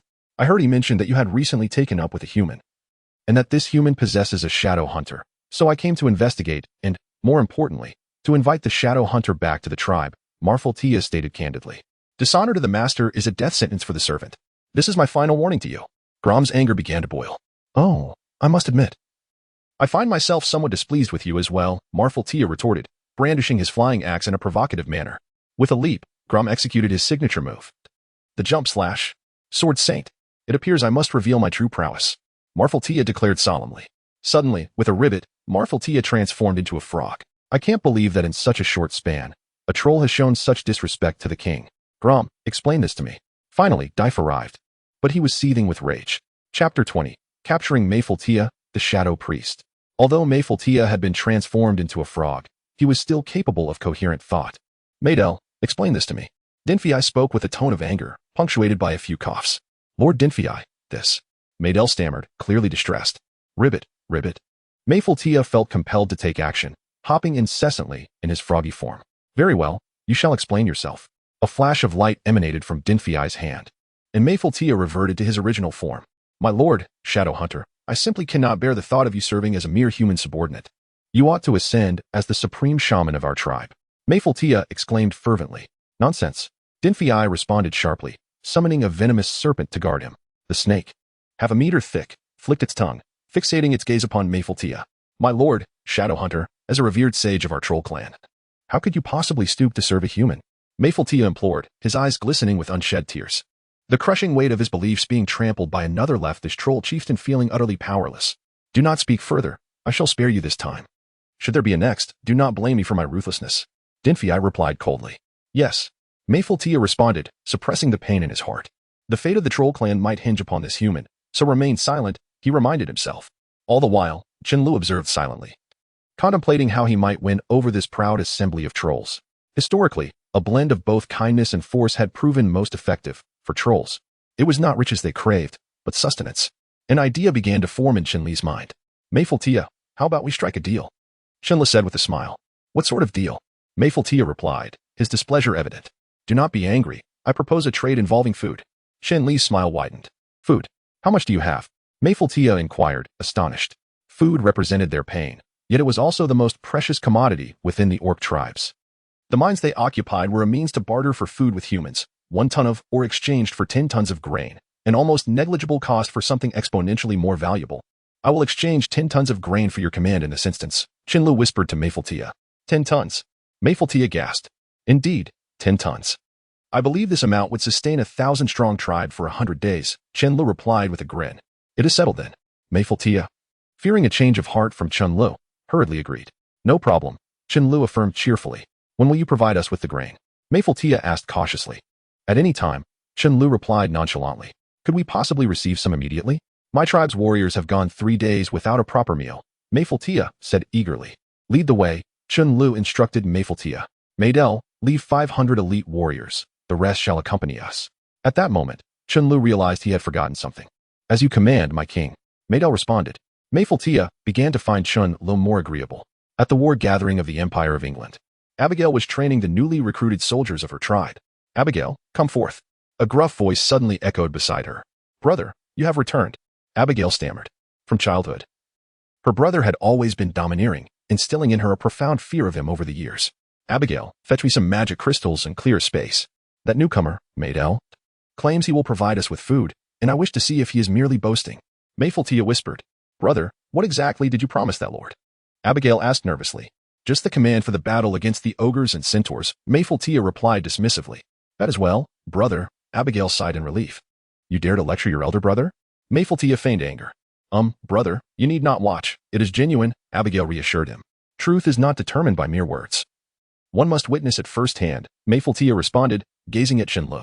Let us go. Perhaps we shall witness the descent of the beast god. Mayful chuckled. Human. What is your name? Mayful inquired. Lu. Arthur, Chen Lu cleverly introduced himself. Arthur? That surname is quite rare, Mayful remarked, perplexed. A name is but a designation to you, Chen Lu replied. And the magic crystals? Chen Lu asked. Here, of level 5, Mayful said, tossing them to Chen Lu. Energy object detected, valued at 5,000 energy points. Confirm exchange? A cold voice resonated in Chen Li's ear. This also stirred a twinge of anguish within him. Exchange. Chen was silently resolved. Exchange successful. Remaining balance, 120,000 energy points. Exchange for 10 tons of grain, he contemplated, requesting confirmation of the location. 1 meter ahead. Please hold. Processing. A brilliant light filled the air, and soon, grain rained down like a deluge from above. Report. Chief, our camp is experiencing a downpour of grain. A level 4 troll informed Mayful I need not your words. I see it. Mayful exclaimed, wide-eyed. Abigail remained remarkably calm. Young man, no, my lord. We entrust the command of our tribe to you, Mayful said excitedly. With this grain, they could sustain the tribe's livelihood for a month with careful rationing. Abigail felt overwhelmed by the sudden fortune. Chen Lu smiled, marking the first successful step in controlling the troll tribe. Wait, Mengxiu, I will rescue your father, he vowed. Yet, all his elaborate efforts were solely for this singular goal. Shadow Priest. Mayful though transformed into a frog, remained capable of rational thought. Maydell, elucidate this matter. Dinfei exclaimed in anger, punctuated by a few coughs. Lord Dinfei, this. Maydell hesitated, visibly troubled. Ribbit. Mayful sensed he must take action. Hopping incessantly in his amphibious form. Then, you shall explain. As the light flickered past, Ding Fei returned to his original form. My lord Shadow Hunter. I cannot bear to see you as a mere subordinate to a human. You ought to ascend as the highest shaman of our tribe. Marfiel exclaimed fervently. Nonsense. Ding Fei retorted sharply, summoning a venomous serpent to guard him. The half-meter thick serpentine creature hissed, fixating its gaze upon Marfiel My lord Shadow Hunter. As a revered sage of our troll clan, how can you stoop to serve a mere human? I implore you to return to our tribe. Marfiel said, his tiger-like eyes glistening with tears. The crushing weight of his belief in their legends being trampled by others left him feeling powerless. A heavy sense of duty weighing on the troll chief. Do not speak further. I shall let you go this time. Should there be a next time? Do not blame me for my ruthlessness, Dingfei stated coldly. Yes, Marfield Tia replied, suppressing his heartache. The fate of the troll clan might hinge upon this human. So he resolved to remain silent. Dingfei reminded him. Throughout this exchange, Chen Lu observed quietly, pondering how he might win over these proud trolls. Historically, a balance of reward and punishment has proven most effective. For trolls, it is not riches they seek, but sustenance. An idea began to form in Chen Li's mind. Marfield Tia, how about we strike a deal? Chen Lu said with a smile. What kind of deal? Marfield Tia responded, somewhat displeased. Do not be angry. How about we trade in food? Chen Li's smile widened. Food? How much do you have? Marfield Tia asked, astonished. Food is their bane. Yet it is also the most coveted item in the orc tribes. The mines they occupy are merely a means to barter with humans for food, 1 ton of or exchanged for 10 tons of grain. Such is the price set by human merchants, a negligible cost for an item worth countless times more. I will exchange 10 tons of grain for your command this time. Chen Lu whispered into Marfield Tia's ear. 10 tons. Marfield Tia gasped. Yes, indeed, 10 tons. I believe this quantity could sustain 1,000-strong tribe for 100 days. Chen Lu replied, beaming. It is settled, then. Fearing Chen Lu might retract his offer, Marfield Tia hastily concurred. No problem, Chen Lu said with a grin. When will you provide us with the food? Marfield Tia inquired cautiously. Whenever you wish, Chen Lu replied nonchalantly. Can we have some immediately? The warriors in my tribe have not had a full meal in 3 days, Marfield Tia added eagerly. Lead the way, Chen Lu instructed Marfield Tia, then turned to Maydell. Leave 500 elite warriors, the rest will accompany us. At that moment, Chen Lu realized he had forgotten something. As you command, my king, Maydell replied. Marfield Tia, observing Chen Lu, began to feel a sense of ease toward him. In a separate gathering of the English Empire's tribal war, Abigail was training the newly recruited soldiers of her clan. Abigail, come out here. A gruff voice suddenly boomed beside her. Brother, you have returned. Abigail stammered. Her elder brother had always been domineering, instilling a deep-seated fear within her over the years. Abigail, fetch me some magic crystals and clear some space. That new human, Maydell, claims he is bringing us food, and I want to see if he is merely boasting. Marfield Tia whispered. Brother, what exactly did you promise that lord? Abigail asked, her anxiety palpable. Just the command for the battle against the ogres and centaurs, Marfield Tia scoffed. That is good, brother, Abigail sighed in relief. You dare to lecture me? Marfield Tia feigned anger. Actually, brother, you need not worry. This is genuine, Abigail stated. Truth is not determined by words. We must witness it ourselves, Marfield Tia replied. Casting a glance at Chen Lu. Let us go. We may even witness the descent of the beast god, Marfield Tia chuckled. What is your name, human? He asked. Lu. Arthur. Chen Lu cleverly introduced himself. Arthur? That surname is quite rare, Marfield Tia remarked, puzzled. A name is merely a title for you, Chen Lu responded. Where are the magic crystals? He inquired. Here, of level 5, Marfield Tia casually tossed one to Chen Lu. A cold voice echoed in Chen Li's ear. Energy object detected. Valued at 5,000 energy points. Confirm exchange? This stirred a pang of anguish within Chen Lu. Exchange, he silently resolved. Exchange successful. Balance, 120,000 energy points. Exchange for 10 tons of food, Chen Lu contemplated, seeking confirmation of the location. 1 meter ahead. Please hold. The system processed the request. The brilliance remained blinding, and soon food rained down like a deluge. Report. Chief, our camp is experiencing a downpour of food. A level 4 troll reported to Marfield Tia. I can see it for myself, Marfield Tia exclaimed, his eyes wide. Abigail remained remarkably composed. Young one, no, my lord. We shall entrust you with the command of our tribe, Marfield Tia declared excitedly.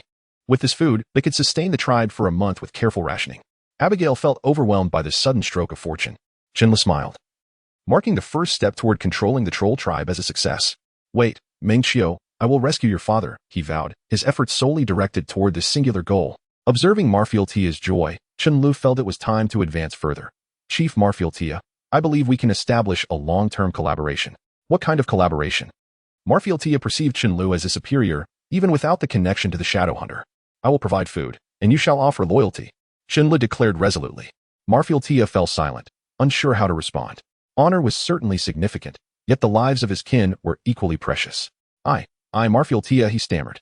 In that moment, he recalled the countless kin who perished from hunger each year, and the desperate gazes of those who barely survived. This torment weighed heavily upon him. He resolved to cast aside that damned honor. I, Marfield Tia, pledge my loyalty to Lu. Arthur, should I break this oath? May I never enter the realm of my ancestors. A thunderclap echoed as a beam of light connected the foreheads of Chen Lu and Marfield Tia. Agreement solidified. An extraordinary opportunity has emerged, promising remarkable rewards. By engaging with the official Chidian Chinese website WeChat account, accessible by adding Dread in WeChat, you can partake in this event. Immediate participation guarantees a prize for everyone. Initiate your engagement with the Dread WeChat public account without delay.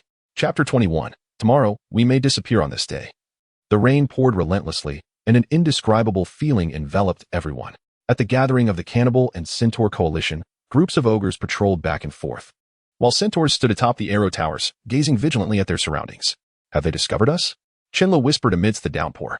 No, your majesty, replied Ma Fei-Taya. Then why are they behaving this way? Chen Lu questioned, puzzled.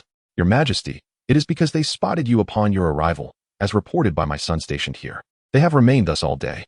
The rain intensified, yet no one complained of fatigue. The two factions remained tense, neither side making a move. I am Prince Tage Phillips of the Tiger Clan, royal lineage of the Orcs. You inferior races should promptly come forth and pay your respects. The roar echoed through the forest, startling every bird seeking refuge from the rain. 106th level tiger warriors emerged in the midst of the centaurs and ogres. Is this a divine level? Chen Lu felt an overwhelming pressure. I, Jonas Ander, pay homage to the noble clan. An 8th level ogre stepped forward before Tage Phillips. I, Luca Whalin, also pay homage to the noble clan. Another 8th level centaur appeared before Tage Phillips. What is happening? How are all these reclusive beings appearing? Chen Lu mused, frustrated. Those on the mountain, will you not come out? Must I personally drag you out? The tiger clan's dominance is evident. Even a prince can reduce a chieftain of a lesser tribe to submission. Ma Fei-Taya glanced at Chen Lu awkwardly before he nodded, permitting her to step forward. I, Ma Fei-Taya, pay homage to the noble clan, she said humbly. Oh, do I sense some humans among you? Tage Phillips inquired, puzzled. Reporting to the noble clan. These are my human slaves, Ma Fei-Taya cleverly responded. Human slaves? A group of feeble beings, fit only to serve the mighty orcs. Tage Phillips coldly remarked. Well then, since the leaders of your three clans have gathered, I shall convey my purpose. Tage Phillips spoke slowly. A day ago, the beast god issued a divine decree to the high priest of the empire, stating this land must also fall under royal governance. However, I do not comprehend why the beast god chose to appoint a representative from among your three clans. As subjects of the beast god, we must comply with his will. Thus, I hope to elect someone to manage this territory. Do you understand my intention? Tage Phillips continued. We understand. Perhaps due to prolonged conflict. The three leaders shared an unexpected camaraderie at this moment. The king's intent is for your clans to engage in battle, thereby determining the ruler of this place. Tage Phillips stated coldly. At this, the three clans retreated a step, eyeing each other warily. Indeed, a gathering of simple-minded, inferior races. Tage Phillips observed coldly as he regarded the chieftains who were prepared to battle over a mere promise. How does the noble clan propose we compete? Nazander queried. Quite simply, there are so many of you here. Let there be war, and let us see who remains standing in the end, Tage Phillips replied with a smile. The rules are straightforward, direct, and steeped in bloodshed. The chieftains of the three clans frowned, unable to believe the words of the Tiger Prince before them. If true, it would lead only to conflict. If false, their three clans would suffer greatly and be unable to resist the Tiger clan's invasion. I swear by my ancestors and the beast god, Tage Phillips said with a smile. The divine and the ancestors are regarded as the utmost honors by every orc. I propose that by tomorrow noon, you can decide the outcome of your battles right here. We shall serve as overseers, Tage Phillips declared coldly before departing with his guards. Friends, let us settle our grievances tomorrow. I agree. It is best. Our clan's provisions cannot sustain such waste. Shall we share a drink tonight? Perhaps after tomorrow. We may never meet again. Ha ha, let it be. Are you not afraid I will set an ambush? A brave ogre fears no ambush. Ha ha, let us make a deal. Bring me that fellow named Comark. Ha no. You shall seize him by strength tomorrow. I will place him here, and if you can defeat me, he shall be yours. In the troll gathering place, within the central tent, the king said, This is the situation. Have the members of their tribes arrived? Chen Lu inquired. Yes, both tribes have gathered. Approximately 20,000 soldiers, Ma Fei-Taya reported. 20,000 soldiers? This is troublesome, Chen Lu lamented. Mael, urgently send a message back. Leave only 100 to guard our home, and bring the rest here. Yes, Maedel replied before exiting the tent. Your Majesty, how many troops can Maedel muster? Ma Fei-Taya asked. About 5,500, Chen Lu contemplated. I can assemble 8,000 here. It seems we still have the strength for a battle. Ma Fei-Taya stated. Strength for a battle? No, I seek victory. Chen Lu shook his head. Your Majesty, we are still short 7,000 men, and our forces are primarily ranged. Achieving victory is not easy. Ma Fei-Taya said anxiously. What if all 5,500 are 4th level? Chen Lu spoke slowly. 5,500 4th level. Ma Fei-Taya exclaimed. Indeed, 5,500 4th level. Chen Lu replied with a smile. If we utilize these soldiers well, I am confident we can secure their loyalty by tomorrow. Chen Lu clenched his fists. Your Majesty, I already envision us claiming the heads of those two foolish chieftains. Ma Fei Taya declared. Ha ha ha. Is that all the cards I hold? I might as well tell you, I have another ace. 206th level soldiers. All of them those green-skinned orcs. Chen Lu laughed heartily. 6th level. Your Majesty, you cannot be from the hidden orc royal lineage, can you? Ma Fei Taya asked in astonishment. My origins are far more intricate than you imagine. Chen Lu replied with a smile. My lord, may I enter? A fair maiden arrived. No problem, Chen Lu said excitedly. No, my lord. I have heard that you will face the ogres in battle tomorrow, and I hope you will keep your promise to save my father. No problem? Chen Lu assured her. Mengqiu, Chen Lu was about to finish when she interrupted. My lord. I must take my leave for now. Her red dress fluttered as she gracefully departed. Are you still so resolute? Chen Lu said weakly. My skin is thick enough. Let us try once more. If she rejects me again, then I shall let go, Chen Lu slowly remarked. The most pitiable beings in this world are those who, for her sake, risk everything yet receive no reward. Ironically, Chen Lu is one of them. The flickering candlelight reflected his longing. The rain seemed to weep for him. Perhaps. I shall not be here tomorrow, Ma Fei. Taya murmured to himself. It is time to drink. Ma Fei. Taya chuckled. The next day at noon, 3 factions gathered together, separated by no more than 100 meters. Tiger. Philip surveyed his surroundings and declared, warriors. Since the beast god has commanded us to commence this battle, we must embody the courage and strength of the orcs. Therefore, in this confrontation, I do not wish to see anything beyond sheer power. Do you understand? Yes. Tiger. Phillips bellowed. This place has been named Moonwatch Ridge by the beast god. Friends, commence the battle. As soon as the words left his lips, the orc's fervor was ignited. Kill. The roar resonated through the heavens. Chen Lu, observing Ma Fei. Taya's eager expression, remarked with a smile, I have my own plans, so I shall leave the command to you this time. However, when the moment is critical. Heed my words. With that, Chen Lu vanished from beside Ma Fei. Taya. Ma Fei. Taya replied, smiling. Yes, my king. I am the pride of the tribe. The trolls of the imperial tribe roared, their skin darkening, weapons gleaming with a crimson light. Frenzy? Chen Lu murmured. The trolls shouted, die hybrids. Axes rained down upon the ogres and centaurs. The ogres formed a protective barrier in front of the centaurs, allowing them to counterattack. At that moment, a group of trolls wielding long axes roared. Though our melee combat is our weakness, we have never claimed we cannot engage in it. Brothers, grab your weapons. For the tribe. The trolls charged fiercely. Block them. The ogres are the greatest warriors on land. The ogre-s level 5 leader bellowed. The two sides collided like 2 speeding bullets, engaging in a brutal clash. Blood and severed limbs were scattered everywhere. Brothers of the Vulcan tribe. It is our time to shine. Prepare your spears, let us turn these dim-witted beasts into skewers. Maydell shouted, lifting his spear. Let them all become skewers. The trolls of the Vulcan tribe revealed their fangs, all at level 4. Tiger. Philip stared in astonishment at this group of trolls. These 5,000 level 4 trolls could serve as the backbone of an orc army. Prepare. I will count to 3, 2, 1, and then release. Brothers in the front. Please step back. Maydell called out loudly. 3. The trolls in front began to retreat. 2.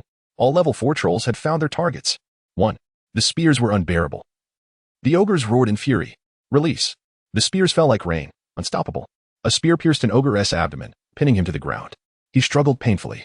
Dropping his spiked club, clutching the spear embedded in his belly. He pulled desperately, but the spear would not budge. He felt himself fading. A centaur approached, carrying a wooden board, and helped the ogre extract the spear from his abdomen. With a plop, the spear was finally removed, and blood gushed from the ogre's wound like a fountain. However, the ogre was unconcerned. Without the spear, he could escape. He slowly rose, helping the centaur hold the shield as they retreated together. Yet, could the spears launched by the level 4 trolls be so easily blocked? One spear pierced through the wooden shield, striking the centaur, who staggered back. The ogre was filled with dread. A second spear followed, shattering the wooden shield into splinters. Despair etched the faces of both the ogre and the centaur.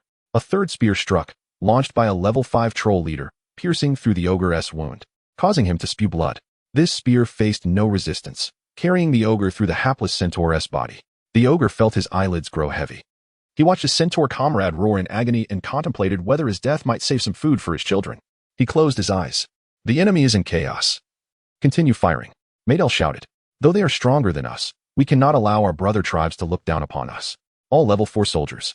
Switch to long axes and prepare to charge after the next volley. Ma Fei. Taya roared. Understood. This cannot continue, Luca. We cannot hide our elites any longer. I know you have 1,000 level 4 soldiers. I have 1,000 as well. Let us gather them and charge at that damn troll of Ma Fei air. Jonas.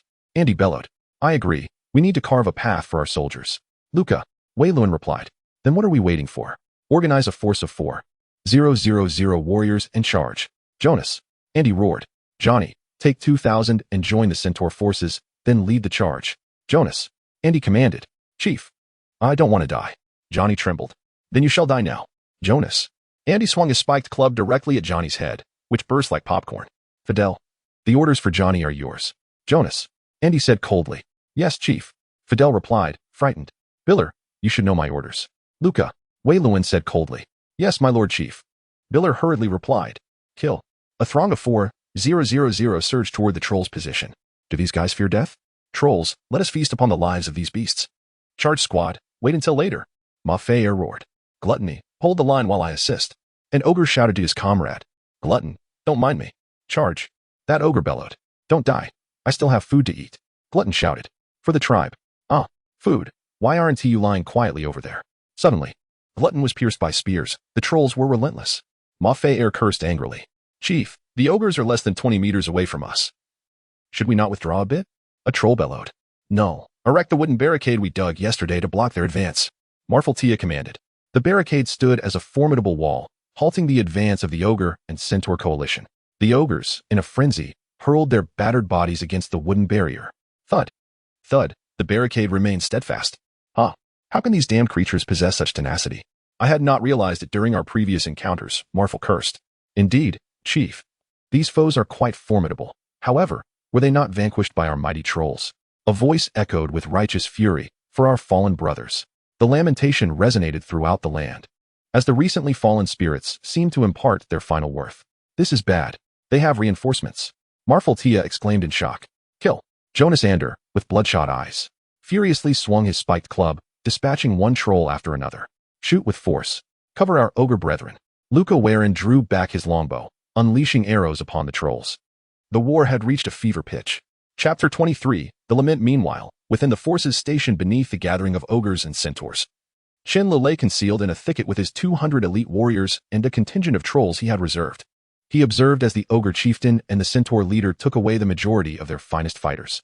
Chen bellowed, the moment has arrived. Let us storm the enemy camp. Whoever wields a weapon is our foe. His words, though few, resonated with a chilling intensity. Enemy attack! Enemy attack! The centaurs shouted as they fled. The armored orcs surged forward like a torrent of steel, forming a rectangular formation with their iron shields raised in front. Trolls. Although we have followed the king for a considerable time, I feel they have overshadowed us. Tell me what to do. A troll leader roared. Kill, kill, kill. The trolls howled in response. Then follow me to battle. The troll leader exclaimed, hurling his spear and charging after it. The ogres stood at the forefront while the centaurs provided support from the rear with their arrows. Let us fight for the glory of our king. We are his long spears, and we shall prove ourselves with the heads of our enemies. We are the royal guard. The guards began to chant their war song. With a swift motion, one guard cleaved a tier 3 ogre in half with a sword, only to deflect an incoming attack from a lurking ogre with a shield. Come forth. You bastards. Our royal guard is invincible. They shouted. Kill, kill, kill. Several guards formed a long line, driving back the hundreds of ogres and centaurs before them. They are demons. They are the beasts sent to punish us. A centaur dropped his bow and fled. Ha ha ha. You centaurs are utterly pathetic. Am I not right, brothers? The guard captain taunted. Indeed, Captain, you speak the truth. They are like women. One guard severed an ogre's clumsy body and, without a care for the blood that gushed forth, laughed. Ha ha. You slay an ogre, not a centaur. Behold, this is a centaur. Another guard cut off the limbs of a centaur and smiled. Hurry, clear their camp and set it ablaze, so those two up front can be delighted. The captain commanded. Understood. On the hillside, Chen watched the successful advance of the guards and trolls, unable to suppress an excited smile. However, a sudden sense of desolation washed over him. Why does this feeling unsettle me so? Chen murmured. Let me think. Jia Jia is asleep, Maida and Ma Fei are watching over things. Li Guangdan is guarding the lair, and Lu Ming is still on the way. Who could it be? His head began to throb with worry. My king. We did not find Meng Qiu in the ogre's main tent. A guard rushed to inform him. What? Chen Lu exclaimed, understanding at last the source of his unease. Who can tell me where those humans who were taken are? He asked, his voice faltering. They should be with Ma Fei and Tiana, the guard pondered. What? Chen gasped. You were to follow the original plan and ambush behind their elite after resolving this. But, my king, what about you? The guard hurriedly inquired. I am going. Chen Lu declared. My king, let us escort you. The guards gasped in astonishment. I command you in the name of the king. Execute the orders. Chen Lu demanded, summoning his authority. Yes. Say, what is the matter with those humans? Tage Phillips inquired of his guards. My king.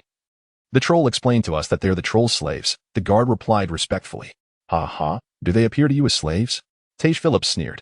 With their complete formation, and even mages among them? To say they are slaves is as absurd as claiming a pig is a deity. Your Highness is wise. The guard flattered. What do you think the troll's expression would be if we were to slay these so-called slaves? Tage Phillips asked with excitement. I suppose he would be quite furious? The guard ventured uncertainly. I surmise he would say nothing at all. Tage Phillips chuckled. These trolls have been oppressed for far too long. They have long lost the fierce blood of their ancestors. Slaying a few slaves will not cross their threshold. This is a duel of the beast men. Humans should not interfere. Relay my orders. Eliminate this group of humans. Tage Phillips commanded. Yes. The elite of the 100 Tiger clan roared in unison. Miss Mengqiu, we have found your father. An excited human mage announced. Really? Is he still in red garments? Wielding a longsword? Yes, Miss Mengqiu. The mage confirmed. Gather our forces. We should be able to rescue him amidst the chaos, she contemplated. Understood. We currently have 500 people, which should be sufficient for this battle. The human mage departed to relay the news. Father, I am finally coming to rescue you. She smiled. Humans ought to kneel obediently. Why do you stand? A deep voice echoed behind her. Her red attire was stained an even deeper crimson, a vivid hue that was blinding. Warriors, slay these humans. The battle of the beastmen allows no human interference. My leg. A level 3 human warrior was ruthlessly slaughtered by an elite of the Tiger clan. A thunderclap split the sky, shattering a boulder. Oh, and there is a girl. Tage Phillips remarked, noticing Mengqiu. Her eyes widened in terror. She is just a mere human, he coldly stated. The blade pierced her heart. Blood drenched the earth. As rain began to fall, it seemed to be the lament of the heavens. Her eyes reflected despair and bitterness, gazing longingly towards the direction of her father. A heart-wrenching cry echoed. Do not die, do not die. The voice belonged to a young boy, cradling his beloved. Father, forgive me for not being able to save you. With that, she closed her eyes. No, the youth cried out. You cannot die. You have yet to promise to be my girlfriend. The young man wept bitterly. Yet, at that moment, the fair maiden offered no response. It is tragic. For despite his profound devotion, she had never even glanced in his direction. What significance does such sacrifice hold? I once tenderly gathered this affection, and I shall personally lay it to rest. The youth's gaze became somewhat dazed. Tiger Phillips observed the boy amidst the tempest with keen interest. I once vowed to protect you, he murmured as he caressed the maiden's face. Yet, I have broken that promise due to my own negligence. Upon uttering these words, the young man struck himself with a fist. Humanity is indeed a peculiar species, Tiger Phillips reflected. Perhaps we are destined to be apart. The youth gazed at the heavens and spoke softly. Thank you, heavens, for granting me hope.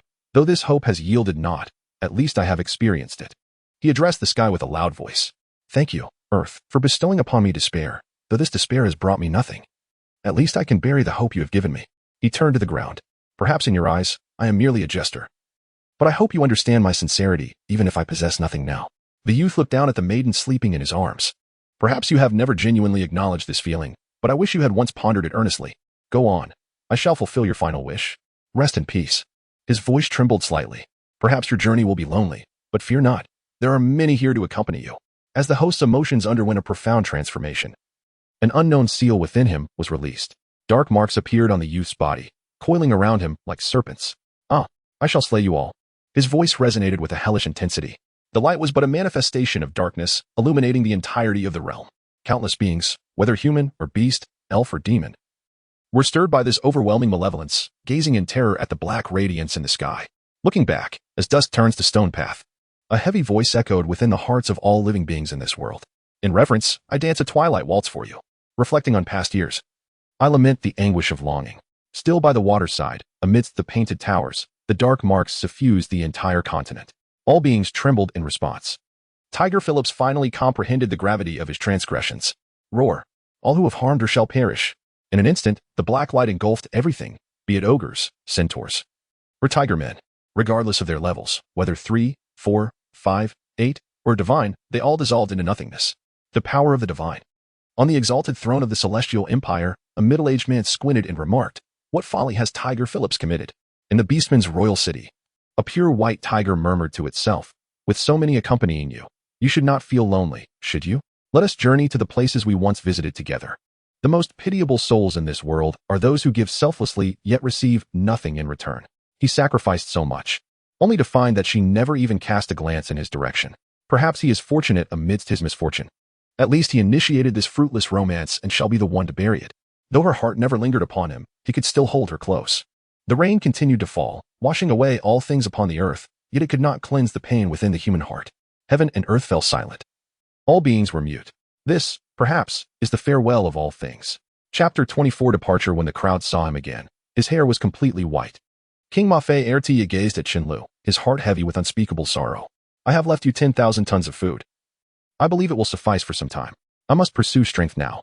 I leave you with a task. Eliminate every member of the tiger clan you encounter, regardless of their form, Chen Lu said, gently touching the red stone around his neck.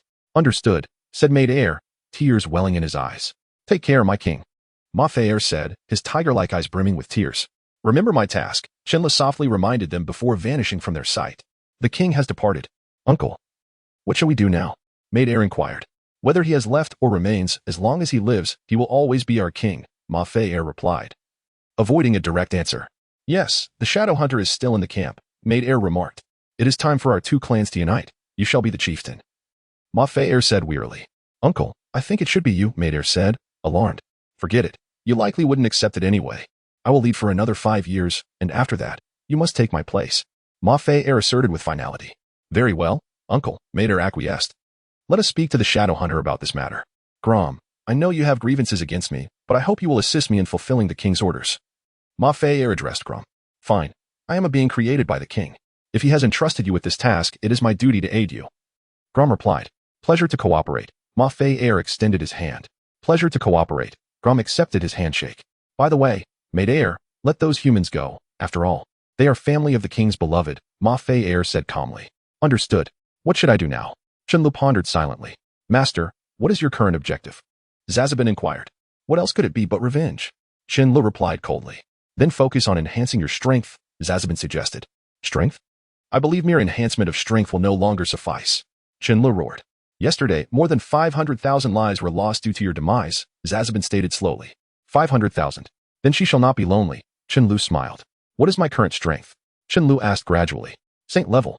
The seal within you was forcibly broken yesterday, allowing your body to accept the maximum power it can currently bear, Zazabin explained.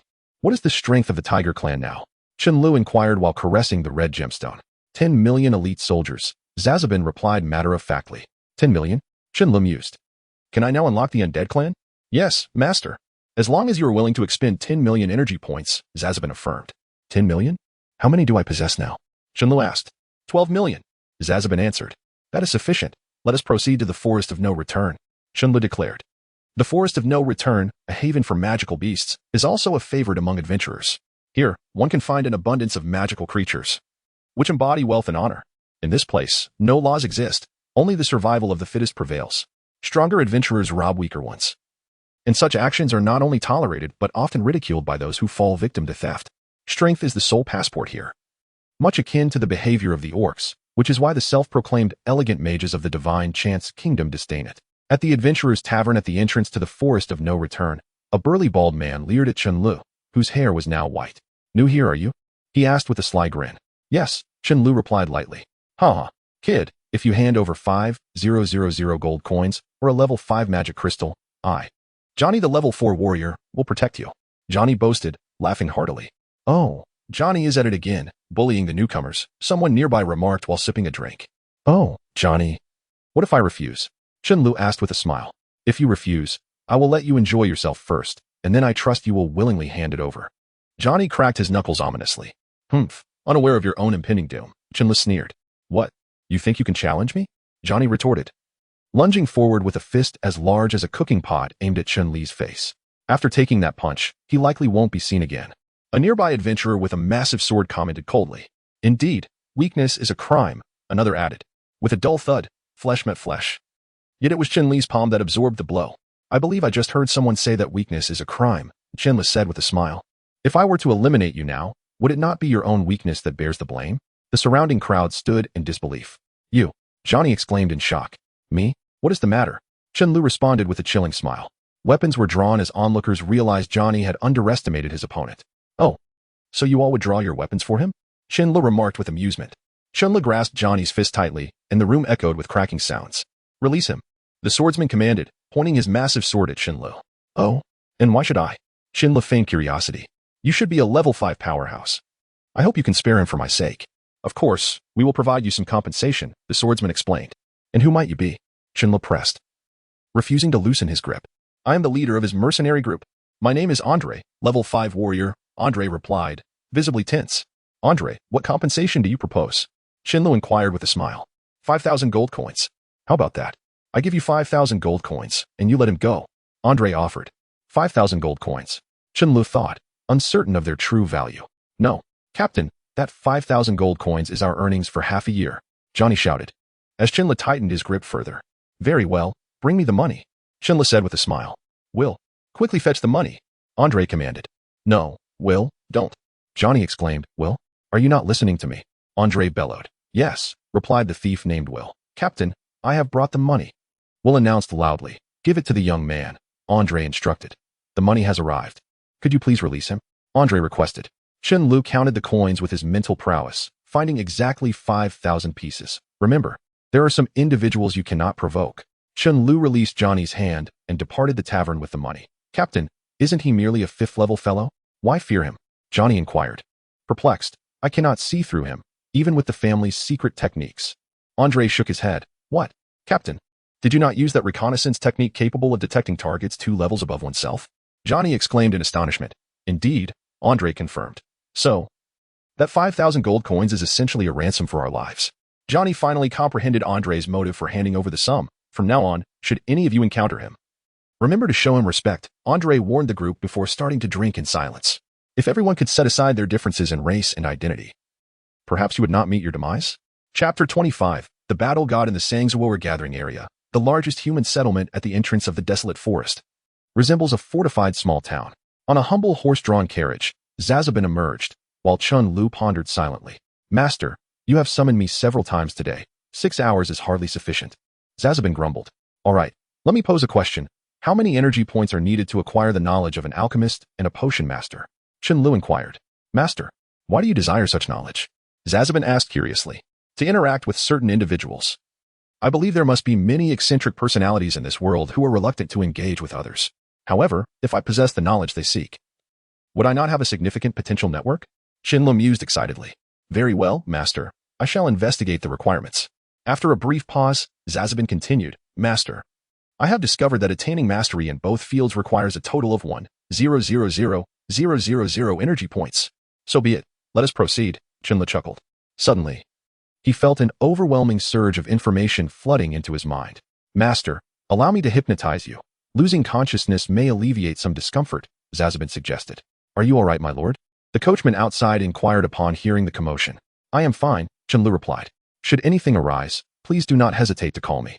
The coachman said before continuing his journey. Hurry, Zazabin, Chen Lu thought. In an instant, he succumbed to unconsciousness. Master, we have arrived at the Sangzuoer gathering area, Zazabin announced. Let us restock here, Chen Lu contemplated silently. My lord, we have reached the Sangzuoer gathering area, the coachman gently reminded from outside. I am aware. Chen Lu responded coolly. Upon disembarking, he noticed the coachman was drenched in sweat, causing him to feel a tad guilty. Here, take this gold coin, Chen Lu said, retrieving a coin from his pouch. Thank you, my lord, but I cannot accept. The coachman hurriedly declined. This is for you. Accept it. Moreover, I overheard your companions mentioning that your son is to attend the academy and needs funds. Even if you refuse, you must accept it for your son, Chen Lu insisted, placing the coin into the coachman's hand. Thank you, my lord. I am eternally grateful, the coachman exclaimed, kneeling and weeping. Forget it, if you wish to repay my kindness. Simply act as my guide, for I am unfamiliar with this place, Chen Lu stated. As you wish, my lord, the coachman replied, transforming his tears into a smile. Lead me to a place where I can find accommodation, Chen Lu requested cheerfully. Well, my lord, the coachman hesitated. What is it? Is there no place to stay? Chen Lu queried, perplexed. No, my lord. There is an inn, but it has a particular rule, the coachman explained. What rule? Chen Lu asked, intrigued. Those below level 5 are not permitted entry, the coachman stated in one breath. How fascinating. Take me to see it, Chen Lu smiled. My lord, do you possess level 5? The coachman asked in astonishment, unable to fathom Chen Li's youthful appearance. Yes, guide me there, Chen Lu affirmed with a grin. Very well. My lord, the coachman replied with enthusiasm. Thus, the carriage advanced into the Sangzuoer gathering area amidst the curious gazes of onlookers. Upon seeing the sign that read Battle God in, Chen Lu deemed it exceptionally imposing. Why is there no doorman? Chen Lu inquired, puzzled. My lord, the owner of the Battle God Inn is a level 9 powerhouse, and the patrons deeply respect him. Hence, anyone causing trouble within the inn will meet a most dreadful fate, the coachman recounted, visibly shaken. Has anyone ever been thrown out? Chen Lu pressed further. It is said that last month, the son of Duke Phaedrus from the Kingdom of Divine Melody was expelled, and astonishingly, Duke Phaedrus did nothing. The coachman whispered. It seems the owner possesses quite formidable abilities, Chen Lu thought, intrigued by the prospect of amusement. Let us proceed, he concluded, slowly alighting from the carriage. Please enter. My lord, the coachman gestured at the entrance. You should join me. I shall cover the lodging fee, Chen Lu insisted. No, my lord, it is against the rules. The coachman replied. Very well, take these 2 gold coins for yourself, Chen Lu offered, presenting the coins. No refusals, he added before striding into the Battle God Inn. Upon entering, Chen Lu immediately noticed a stone tablet inscribed with the words, This place is for the strong, the weak shall depart. What bold words, Chen Lu chuckled. Are you here to lodge? A resounding voice emanated from behind the tablet. What if I am? What if I am not? Chen Lu retorted with disdain. If you are, I shall test your strength. If you are not, I shall ensure you leave, the voice declared. Such audacity from an inn, Chen Lu remarked with a smile. It is the inn's rule, and all must abide. The voice responded proudly. Step forward. I wish to assess your capabilities, Chen Lu scoffed. Here I come. A towering figure, measuring 2 meters, emerged from the tablet. Malern, level 5 warrior. Should you defeat me, you may reside here, he proclaimed, drawing his colossal sword. Interesting. Are there any other considerations? Chen Lu inquired, smiling. Defeating me grants you the most basic room. If you wish to challenge further, your accommodation will correspond to your level of victory. Additionally, if you can stay here, the inn will charge you nothing, Malern explained patiently. Sounds agreeable. Since you have articulated so clearly, I shall allow you the first strike, Chen Lu said with a grin. It seems the guest is quite confident. Very well. I shall witness your prowess. Malern responded. Poor child, have you not heard the saying about underestimating the tiger? Chen Lu thought, bracing himself. With a swift jump, Malern launched a simple attack. Chen Lu sidestepped effortlessly. Continue, he urged with a slight smile. Certainly, esteemed guest. Recognizing his opponent's skill level, Malern unleashed a wave of energy with his sword. Chen Lu extended his hands, palms open, and the wave dissipated into silence upon contact. Why do you not draw your weapon? Do you deem me unworthy? Malern questioned. Melionol set aside his pride, for he understood that anyone capable of effortlessly receiving his chi/possessed at least 7th level strength. No, I have never looked down upon anyone. Chen Lu finally spoke a profound truth. Why, dear guest, do you not present your weapon? Melionol inquired. Do you truly believe I possess a weapon? Chen Lu replied, a hint of frustration in his voice. I see, esteemed guest. In this contest, I concede defeat. Do you wish to continue your challenges? Melionol asked respectfully. Let us proceed. I am curious to discover the true strength of this inn. Chen Lu responded with a smile. Very well, esteemed guest. The inn shall not disappoint you, Melionol assured him. I hope so. Please follow me. Melionol led Chen Lu behind the stone tablet, revealing a door concealed at the back. He opened the door and said, This is the first residence. Before Chen Li's eyes lay a series of rooms, and at the center stood a large iron door, upon which the word second was inscribed. If you wish to descend to the next level of combat, please knock upon that iron door, and someone will come to attend to you. With that, Melionol returned to his post behind the stone tablet. Ah, this is intriguing. What awaits in the next trial? Chen Lu mused as he approached the iron door. Chapter 26. The bed I desire the receptionist Alice on the 2nd floor, and the mundo before you, Chen Lu said slowly. Ah, esteemed guest. It seems that what you seek is rather difficult to procure, the shopkeeper replied, displaying the smile that old men often wear. Old man, reveal to me the price. This is the most precious thing I believe your shop possesses. Chen Lu retorted disdainfully. Dear guest, beware of the winds that may cut your tongue. The shopkeeper squinted his eyes. Oh, then enlighten me on what valuable treasures your store holds. Chen Lu narrowed his gaze in return. My establishment has existed since the onset of the first tidal wave of beasts, the shopkeeper proudly declared. Every century, the beast tide is halted at the Sangzuoer gathering area. The shopkeeper's demeanor turned serious. And every time, the beast tide is intercepted right at my doorstep. He continued, eyes narrowing. Ultimately, the adventurers surrender their spoils from the beasts to my establishment, and in return, I provide them with potions. Of course, some come seeking potions in exchange for experience notes and magical spells. Thus, my shop harbors wealth beyond your imagination. I perceive you as a genius, having defeated Mundo at such a young age. Join us, and I shall bestow upon you the finest potions, the most exceptional martial arts techniques, and my meticulous guidance as a 9th-level warrior. I firmly believe you will ascend to the 9th level in due time. The shopkeeper spoke fervently, gazing at Chen Lu with zeal. Oh, is that all? Chen Lu replied nonchalantly. Potions? Apologies, but I have no need for them. Martial arts? No technique can match the exhilaration of brute strength. Materials? I shall procure them myself. Your meticulous guidance? Do you even have the qualifications? Chen Lu articulated the last few words with deliberate slowness. Infuriating. The shopkeeper was taken aback, his anger surging as he had not anticipated such disdain from the lad before him. Young man, since you hold my shop in such contempt, tell me, what do you possess? Chen Lu, with a relaxed demeanor, replied, As for me, I merely dabble in potion making. Potions? You a mere boy? You can't be more than 20, and even if you were to emerge from the womb as an alchemist, you could never surpass the level of a senior alchemist. The shopkeeper scoffed. And what if I were to concoct potions of the broken mirror grade? Chen Lu chuckled. If you could produce broken mirror grade potions, then not only could you take Alice and Mundo, but whatever else you desire from my shop. The shopkeeper exclaimed loudly. Very well. You shall provide the materials. Chen Lu grinned. I will provide them, but what if you cannot succeed? The shopkeeper countered. I shall agree to one condition. Though I find it improbable that you will prevail, Chen Lu replied, still smiling. Then if you win, I shall become your apprentice. The shopkeeper laughed. Ha ha ha, splendid. Chen Lu responded, laughing heartily. At least you are not as insufferable as I had imagined. Tomorrow, at the 7 Stars auction house in the Sanctuary area. I shall await you. By the way, what do you require? The shopkeeper inquired curiously. Bone Ting, Tianfeng Sha, 7-star leaves, barbarian bull's blood, pure water fairy, and a 7th-level magic crystal, Chen Lu stated with a smile. This formula seems strangely familiar, the shopkeeper remarked slowly. You shall discover its significance tomorrow. Chen Lu replied with a grin. Very well, you may stay here tonight.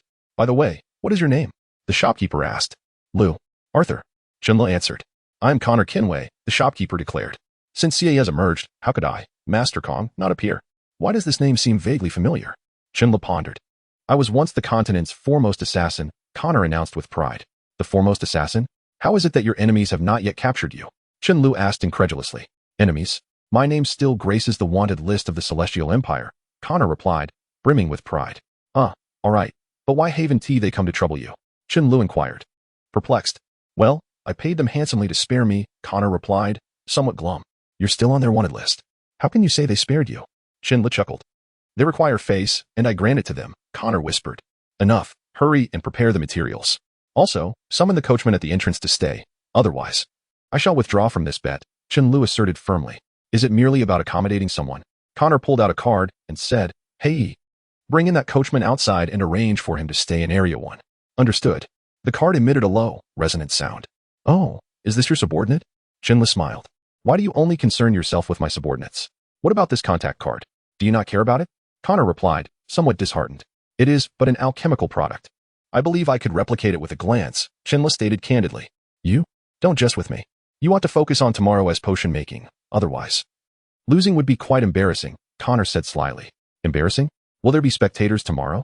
Chen Lu questioned. Of course. The administrator of the Sanctuary area, Duke Sherman of the Brave Kingdom, and Master Mike of the Iron Kingdom will all be in attendance, Connor enumerated. How can you be so certain they will come? Chen Lu asked, puzzled. Do they dare not come? If they fail to show, I shall knock on their doors every night, Connor proclaimed proudly. All right then. Chen Lu replied, speechless. Go ahead and stay in Area 5. Ha ha ha, that is where my future apprentice resides. However, I feel you're almost my apprentice already. So I shall let you stay there for now, Connor declared, brimming with self-satisfaction. Such an arrogant old fool, Chen Lu muttered, heading towards the door of Area 4. The receptionist in Area 4 was a magician. Chen Lu glanced at him, and the magician said, Go on, old Kinway has already permitted you to pass. Feeling a bit dejected, Chen Lu walked into Area 5. Where is everyone? He mused, noticing the empty entrance. This area contained 4 rooms, labeled as the Herb Store, Combat Technique Repository, Magic Crystal Vault, and Bedroom. Strange, there isn't a room for storing money, Chen Lu thought. But he dismissed the matter and proceeded into the room marked as the bedroom. Wow, what a dazzling sight. As Chen Lu opened the door, he was astounded by a mountain of gold. Diamonds the size of fists and a 1-kilogram block of emerald lay scattered about. These once treasured items appeared as mere refuse, carelessly strewn across the floor. Where's the bed? Chen Lu searched until he finally found a rectangular slab of cold iron that resembled a bed. Is this truly a bed? Chen Lu lamented helplessly. How is it? Are you satisfied with the bedroom? Connor's lewd voice drifted in from outside the door. Aren't you afraid someone might take these things? Chen Lu queried, puzzled. Are these items of any interest? Connor responded, equally bewildered. In that moment, Chen Lu comprehended that there must be valuable possessions hidden within the old man's chamber. Chapter 27. A high-stakes bet the following morning. In the opulent chamber of Chen Lu, which was extravagantly adorned with gold coins, a raspy voice echoed, "Hey, kid, rise and shine." It was Connor, his voice reverberating throughout the lavish room. "Old man, what time is it?" "It's still dark outside," Chen Lu retorted, gesturing towards the window crafted from jade and glass. "Come on, aren't you going to acclimate to that furnace?" Connor inquired, puzzled. "Acclimate? I need not," Chen Lu replied with a hint of irritation. "Don't be ungrateful. I'm only looking out for your well-being." Connor huffed, puffing out his cheeks. "What's the worst that could happen if I don't?" Chen Lu lay sprawled on the icy iron bed, showing no intention of rising. "If you don't, you may falter. A falter leads to failure, and failure brings disgrace. Your disgrace is my disgrace," Connor emphasized, jabbing his fingers in the air. "Enough. Why must you insist that I am your disciple?" Chen Lu shouted. "Well, you will be soon enough. I'm merely exercising my authority in advance." Connor chuckled heartily. "If it weren't for Mundo and Alice being here, I would genuinely consider ending your life." Chen Lu cursed. "Huh, you wish to kill me? Dream on.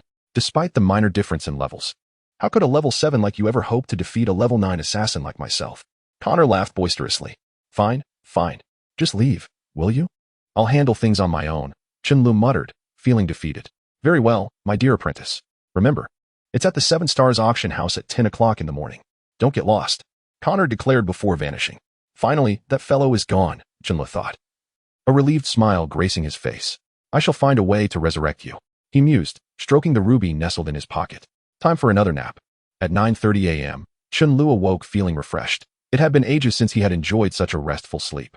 Gazing at the sun hanging high in the sky, warmth spread within him. Just half an hour left. I might as well head over now, he said, striding towards the door. "Lu, Arthur," Connor says to hurry, called out the receptionist mage from District 4. "Ah, I was just about to go," Chen Lu replied wearily. Where have Mundo and Alice gone? Even the receptionist from District 1 is missing," he pondered as he exited the God of Battle Inn. A wave of confusion washing over him. "My lord, you have finally emerged. Lord Connor instructed me to escort you to the 7 Stars auction house as soon as I saw you," the coachman exclaimed anxiously. "All right, let us go," Chen Lu said, settling into the coach.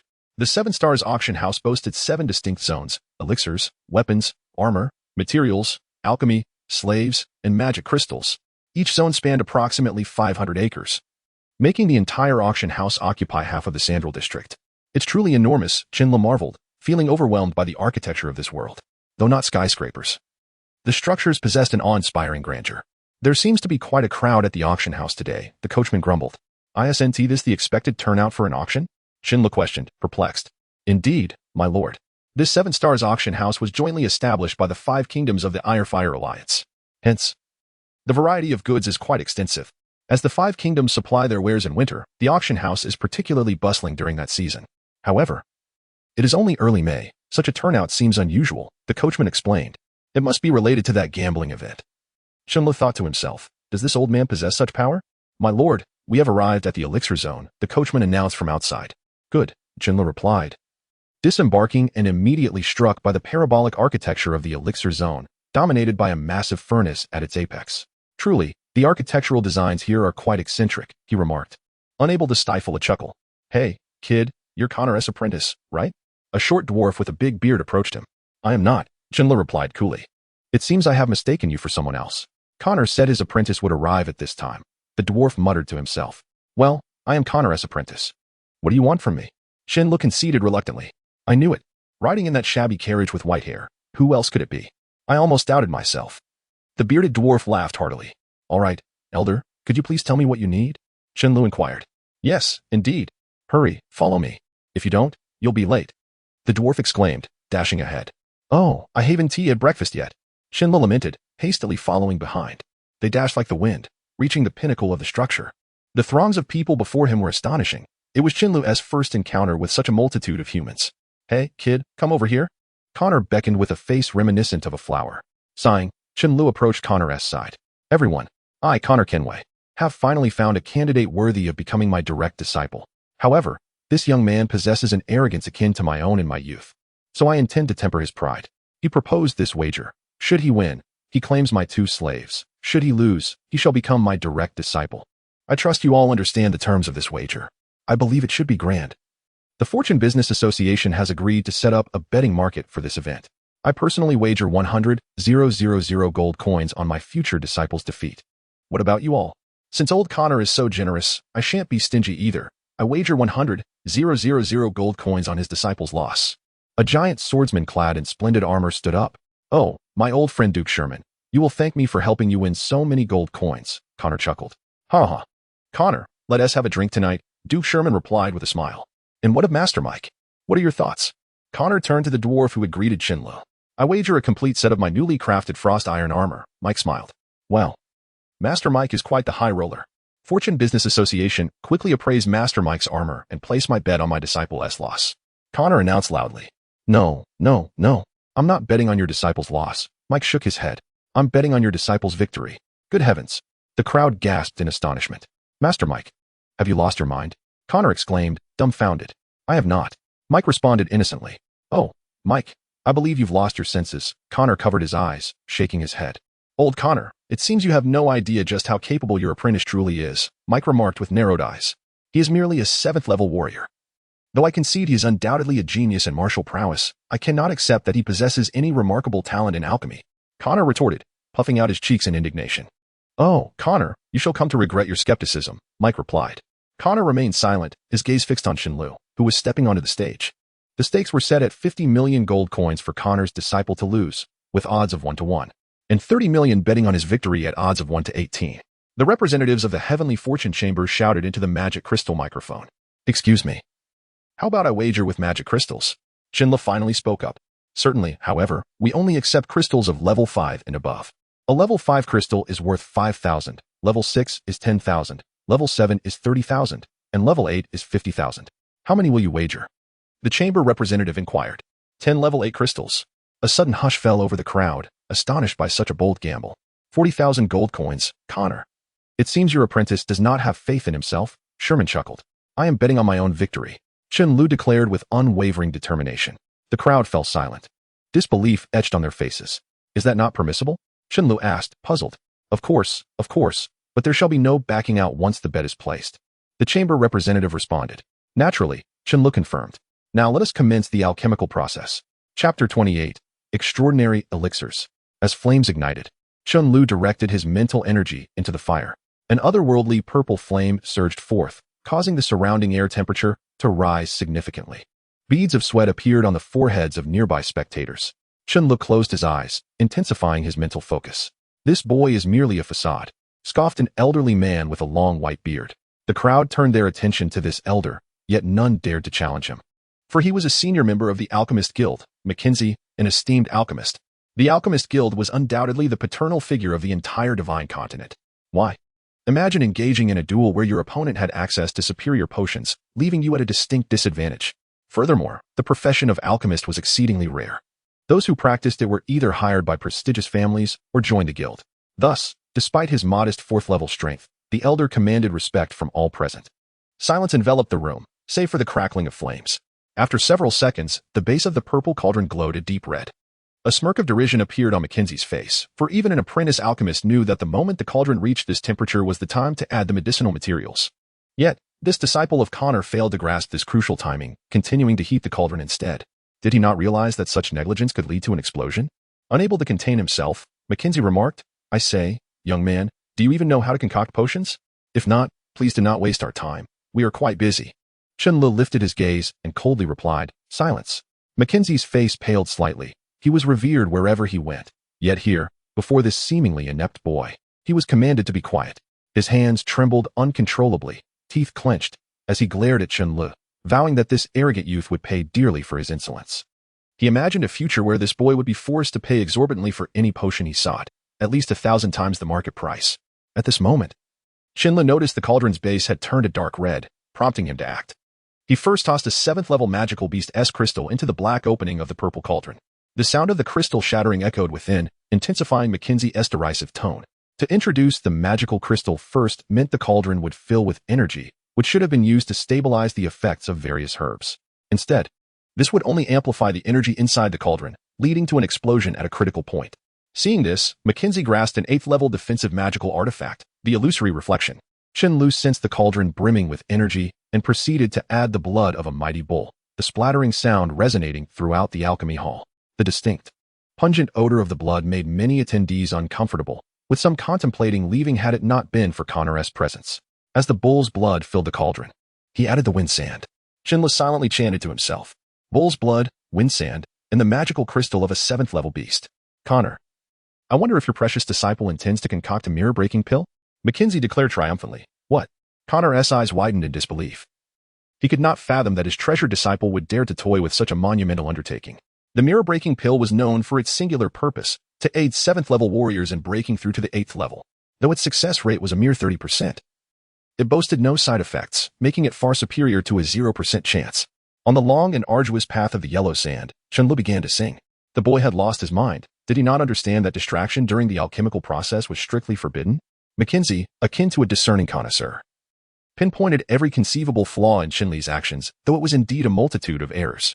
Old fool, if your skills are lacking, refrain from speaking so much. Chen Lu shot back, glaring at the elderly man.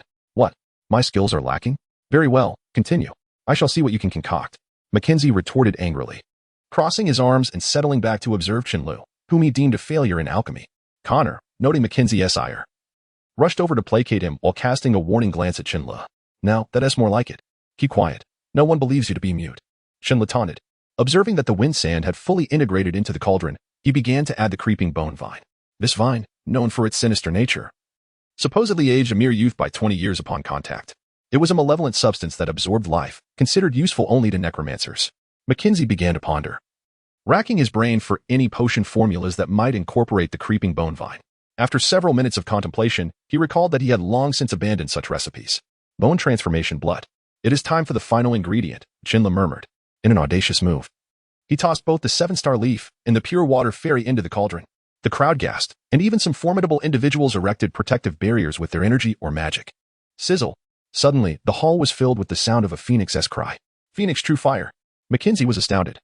He had not anticipated that this young man could wield the legendary phoenix true fire. Greed filled his gaze as he regarded Chen Lu, who suddenly appeared remarkably appealing. He concocted a plan to trade something of value for this young man, who was now a master of phoenix true fire. Such a skill indicated that entering the realm of the mirror-breaking alchemist was merely a matter of time. How many mirror-breaking alchemists exist? Not many, perhaps just the guild president. Turning to Connor, he smiled and said, Connor, don't you wish for that dagger used by the king of assassins that I promised to collect? I could offer it to you in exchange for your disciple. Connor, a clever old fox, could hardly believe that his apprentice was worth such a sum. However, he recognized that his disciple's value far exceeded that dagger. With a smile, he declined. You must ask him directly. While I am his master, I cannot dictate his fate. Mackenzie, observing Connor's expression, thought, let him decide? Are you jesting? You are placing a knife to his throat and allowing him to choose. Mackenzie understood that his offer was insufficient to persuade Connor to part with his apprentice, yet he could not bear to lose this student capable of harnessing Phoenix true fire. Very well, I shall offer you 100 bottles of superior healing elixirs. How does that sound? Connor was taken aback. Healing elixirs could instantly restore all stamina and half of one's energy. Usually, a single bottle commanded a price of at least 10,000 gold coins. This old man was now offering 100 bottles, and his demeanor suggested he was open to further negotiation. What manner of monster do I wish to acquire? Connor began to comprehend Chen Lu's earlier remark. You are unworthy. The voice of the phoenix resounded once more, filling the entire alchemy division with a fragrant aroma of medicinal herbs. The elixir was nearing completion. Chen Lu contemplated silently. The individuals in the hall felt a powerful energy surging within the cauldron. Mackenzie also sensed something amiss, his eyes widening as he observed every movement made by Chen Lu. The urgent calls of the phoenix intensified. Suddenly, a thunderous clap echoed outside, dark clouds gathering ominously in the sky. This was the precursor to the emergence of a supreme elixir. Mackenzie bellowed, as long as we withstand the heavenly tribulation, this cauldron will yield an extraordinary product. The effects of a supreme medicine are 100-fold that of ordinary counterparts. Everyone in the hall gazed greedily at the purple cauldron before Chen Lu. Supreme elixirs, regardless of their nature, could fetch astronomical prices, even the most basic healing salve. Moreover, the quality of this concoction was undoubtedly exceptional. The pressure among the crowd mounted, and the phoenix's cries grew increasingly frantic. A lightning bolt, as thick as a barrel, descended from the heavens, seemingly indomitable, piercing through the roof of the alchemy division. Thunder clashed with fire. The onlookers rose to their feet. The roar of a dragon echoed, a sign of thunder. The cry of a phoenix rang out, heralding the true flames. Two distinct forces appeared poised for a monumental clash. The crowd silently prayed for the swift passage of this tribulation. Chen Lu clenched his fists, beads of sweat forming on his forehead. This was his maiden work and a true proclamation of his abilities. Release the elixir. Chen Lu spoke calmly. He then opened the small door on the cauldron and retrieved a platter containing 5 pills. The elixir is complete. Chen Lu regarded this achievement as a trivial task. It felt as if an eternity had passed before the tribulation conceded. The sky cleared once again. Mackenzie hurried forward, desperate to confirm that his earlier wild thoughts were not mere fantasies. Broken mirror elixir, supreme quality. 5 pills. Mackenzie collapsed to the ground, staring blankly at Chen Lu in disbelief. Connor's eyes widened, his hands trembling uncontrollably. Even Mike, though aware of the prowess of this white-haired youth, could hardly fathom the extent of his abilities. Observing the astonishment surrounding him, Chen Lu recognized an opportune moment for profit. Despite his uncertainty regarding the potential sale of these elixirs, I intend to auction these elixirs, Chen Lu proclaimed. At that moment, a rotund figure stumbled over to him, fawning like a lapdog. Respected alchemist, are you truly going to auction these elixirs? Chen Lu inquired, puzzled. Isn't their quality subpar? The stout man nearly wept at this remark. No. Do you genuinely intend to auction these elixirs here? Chen Lu replied irritably, of course. The man snatched the elixirs and, trembling, announced, ladies and gentlemen, these elixirs will be auctioned this coming Saturday evening. Upon hearing this, the crowd immediately dispersed. Their intentions clear, to gather funds for those elixirs. Little did Chen Lu anticipate that these elixirs would incite a financial storm. Chapter 29. The Spirit Dispersion. Chen Lu found himself at a loss for words as he gazed at Connor. Connor, feeling the intensity of Chun Li's stare, blushed and said, All right. I shall grant you what you desire, but I have a condition. Instantly, Chen Lu resolved to keep his distance from this lecherous old man, reluctantly asking, What condition? If you wish for me to become your disciple, I would not hesitate to exchange that elixir for your head. Connor was taken aback, astonished by Chun Li's ruthlessness. However, he felt powerless. The title of the foremost assassin was merely a fade, an illusion crafted by the assassin organization. If Chen Lu truly intended to use the elixir as a reward for assassinating him, he had no doubt that his former comrades would ruthlessly carry out the deed. After a moment's contemplation, he replied, Well, you are already a broken mirror-level alchemist. I dare not accept you as my apprentice. Chen Lu regarded the old man with curiosity. Sensing that he was beginning to comprehend the true value of the potions he crafted, he surveyed the surroundings and inquired, So, what exactly do you want from me? Connor, with an air of mystery, produced a box and said, Behold. Chen Lu leaned in to examine the contents and remarked, What is this incomprehensible object? Inside the box lay a piece of pure black stone, resembling coal. Connor gazed at Chen Lu as if he were a strange creature and asked, You do not recognize it? Chen Lu replied wearily, Why should I? The old man rubbed his shiny forehead, slightly closed his eyes, and lamented. Did your mentor not tell you what this is? Feeling somewhat embarrassed, Chen Lu admitted, Well, I do not have a mentor. The old man was astounded by the world's absurdity. This young man claimed to have no mentor, suggesting he was self-taught. A self-taught broken mirror-level alchemist with 7th-tier strength was unheard of. Connor realized that this individual was no ordinary talent. Connor handed the box to Chen Lu and stated, I need your help to concoct a specific potion.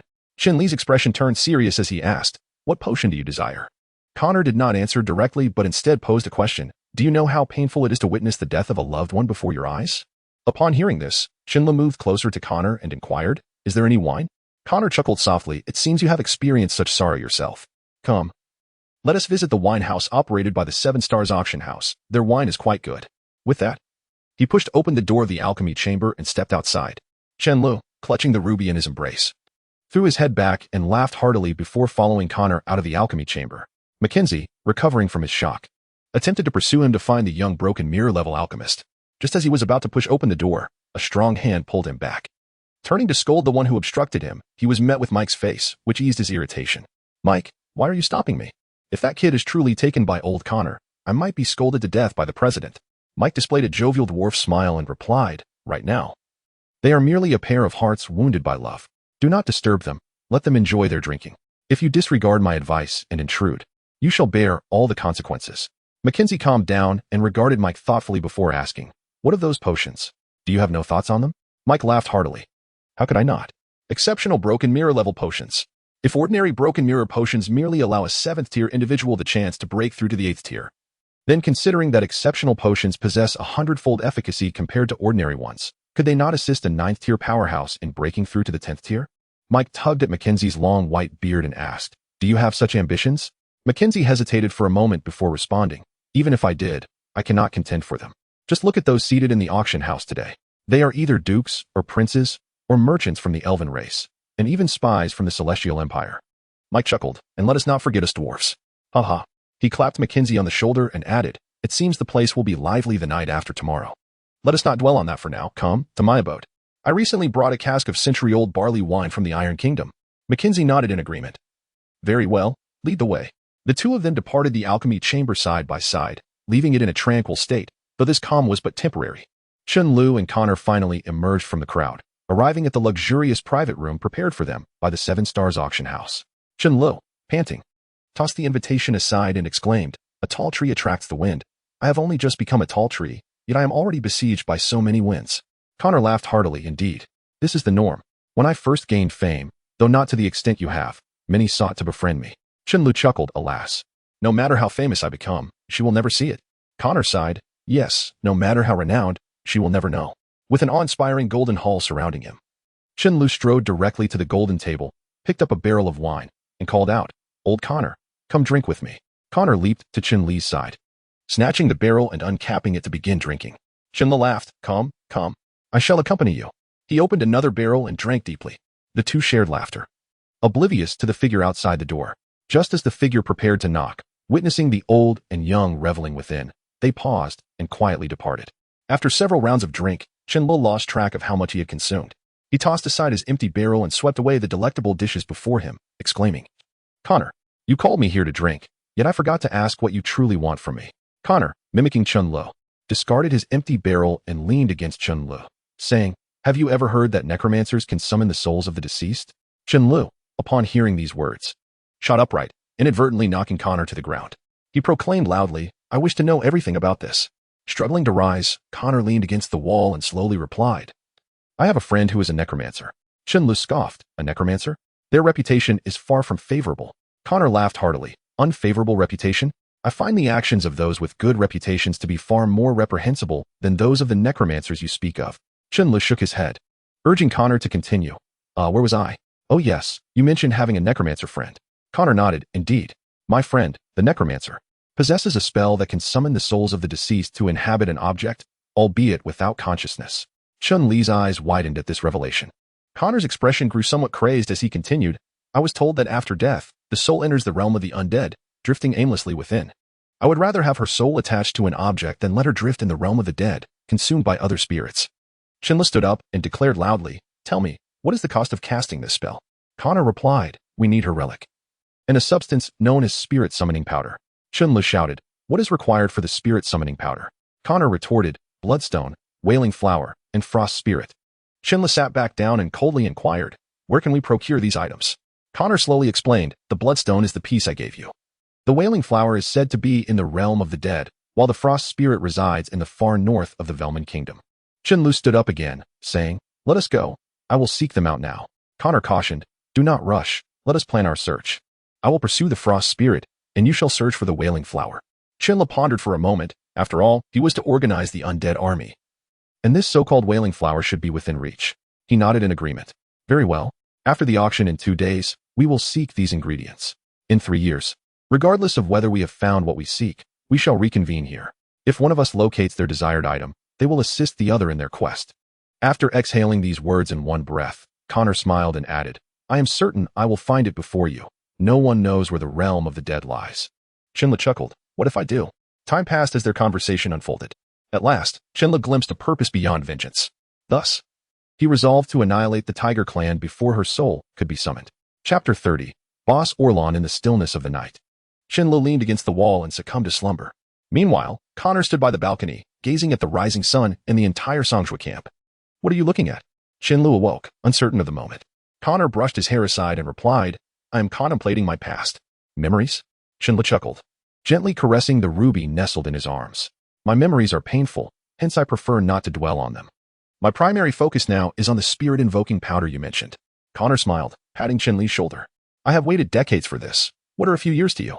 Chen Li tilted his head towards the sun, which was rather blinding, squinting as he remarked, "Perhaps my time has been brief. Yet my suffering is not any less than yours." Connor's laughter grew heartier. "You young rascal, What do you truly understand? Chen Lu lowered his gaze to the throngs of adventurers bustling on the street. Indeed, what do I understand? At that moment, a knock resounded at the door.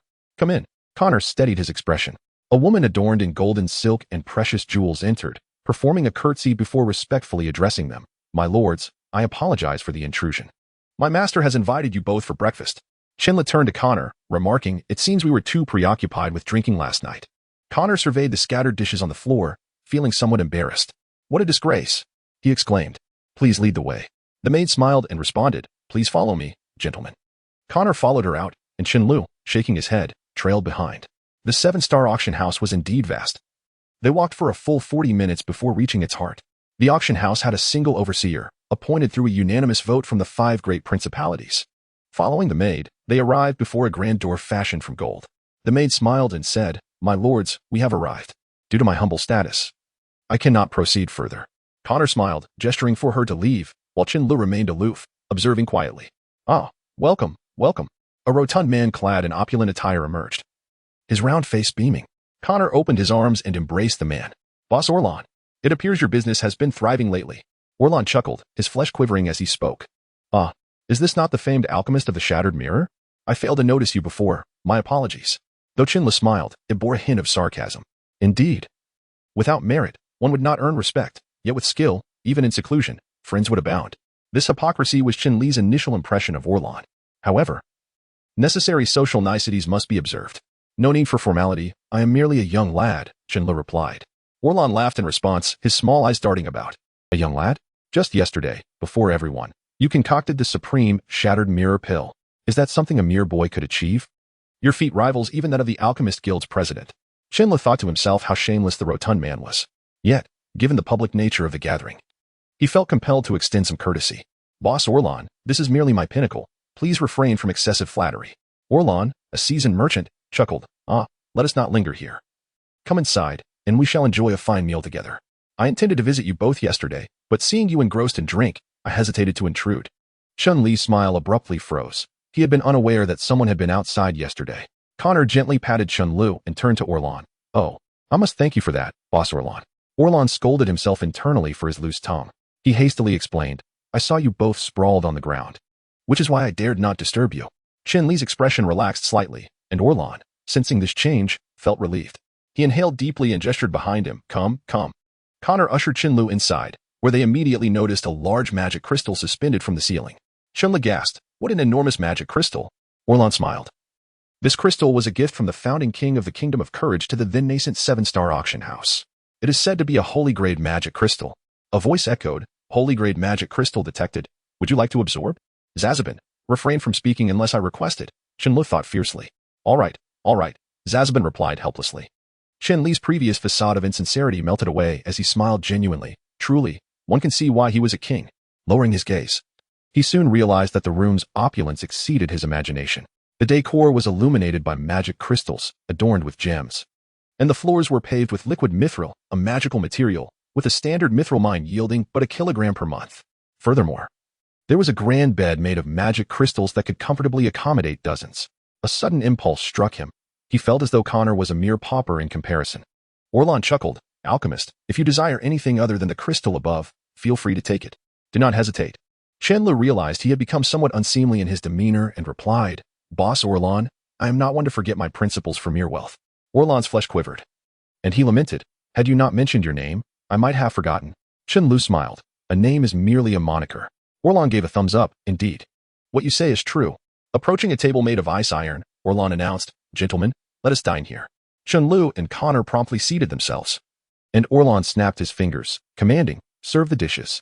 A throng of elegantly dressed yet alluring maidens entered, each carrying dishes, their beauty rivaling that of the finest maidens on earth. With each dish presented, they cast flirtatious glances towards Chen Lu. Orlan chuckled, Alchemist Arthur, I reiterate. Take whatever you fancy, even if it is alive. Chen Lu shook his head with a smile. Just as Orlan was about to speak further, his expression suddenly stiffened. Gentlemen, I must attend to a matter. Enjoy your meal. Annie, come here and ensure these 2 lords are well taken care of. With that, he hurried out. And Chen Lu couldn't help but chuckle at the sight of the hefty man scurrying away. At that moment, the maid who had previously addressed them entered, bowing slightly. My lords, after your meal, I shall take you on a tour. Chen Lu nodded in acknowledgement and began to eat. Esteemed guests, welcome to the slave trading district. Here, with sufficient wealth, one can procure anything. Annie cheerfully introduced as she guided them. Chen Lu suddenly recalled something and addressed Connor. By the way, what about Alice and Mundo, as promised? Connor replied with a smile, they're at the duelist inn. Rest assured, I have dissolved their slave contracts. When you return, you can establish new contracts with them. Chen Lu nodded in understanding. Annie waited for them to finish speaking before interjecting, every day. The Seven Stars auction house receives slaves from all corners of the continent, whether they be elves or beastmen, whether dignified and virtuous or clever and endearing. You can find them all here. She picked up a ledger and continued, yesterday, a batch of elven female slaves arrived, all of them untouched. Are you interested, my lord? Connor chuckled and said, don't mind me. I will take a stroll around. Just as Chen Lu was about to leave, Connor stopped him. With a weary tone, Chen Lu remarked, let us go. I have yet to see an elf. Annie smiled and said, please, follow me. She then led Chen Lu towards a more opulent display stage. Chapter 31. The slave trade. The stage was brilliantly illuminated, showcasing several female slaves clad in scanty fabric.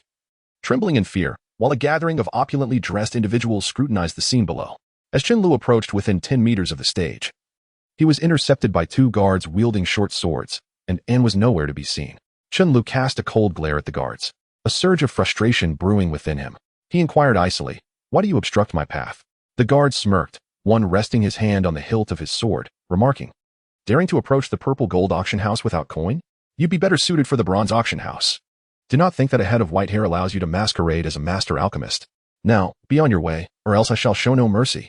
Upon hearing this, Chen Lu lowered his head in silence. Hey, what are you two doing? A woman's voice rang out from a distance.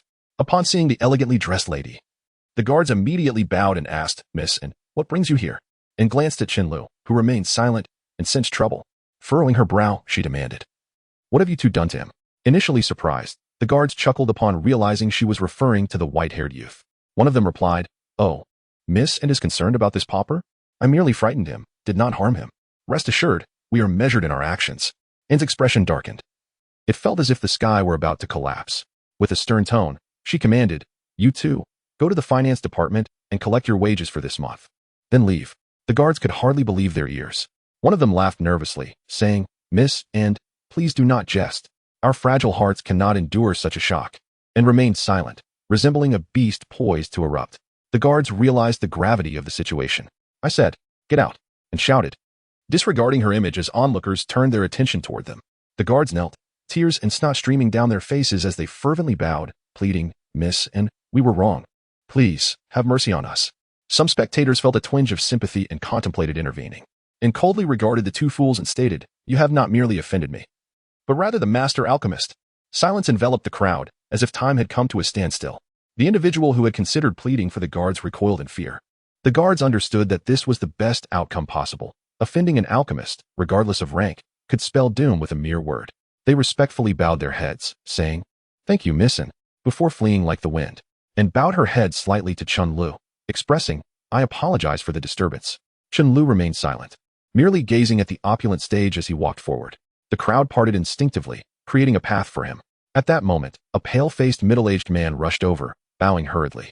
I apologize, Master Alchemist. I am Julius, the head of the slave division at the Seven Stars auction house. I deeply regret the inconvenience caused and extend my sincere apologies. And you may return, I will handle matters here, Julius added, and placed her hand on her chest and slightly bowed her head, a gesture of respect among humans. Known as the heart gesture, replying, understood. Julius smiled and continued, Master Arthur, once again I apologize. As compensation, I shall grant you 10 slaves free of charge. Simply indicate your preferences, and I shall arrange everything. Though Julius's smile radiated warmth, Chen Lu perceived it as the grin of a serpent. Thank you for your generous offer, Julius, he replied with faint cheer. Seeing Chen Lu accept his gift brought Julius joy. He gestured towards the splendid stage, saying, Master Arthur, please, this is where the high-quality female slaves are presented. Chen Lu considered indulging in the slave system of this world. He walked alongside Julius toward the lavish stage, where Julius retrieved a list from an attendant and presented it to Chen Lu. Master Arthur, this is a list of the specially trained female slaves currently available for auction. Please let me know if any pique your interest. Chen Lu glanced at the term special and inquired, are there different grades for female slaves? Indeed. Julius replied with a smile. Slaves are categorized into 4 grades, grade 3 being the lowest, grade 2 somewhat better, grade 1 is premium, and special grade is perfect. Naturally, the prices reflect this hierarchy, A standard grade 3 slave costs merely 1 gold coin, a grade 2 slave 20 gold coins, a grade 1 slave 1,000 gold coins.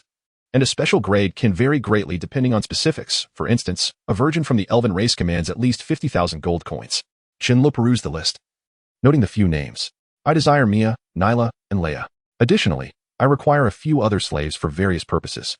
Julius summoned an attendant, instructing, remember these 3 female slaves and ensure they are delivered to the entrance, along with the slave contracts.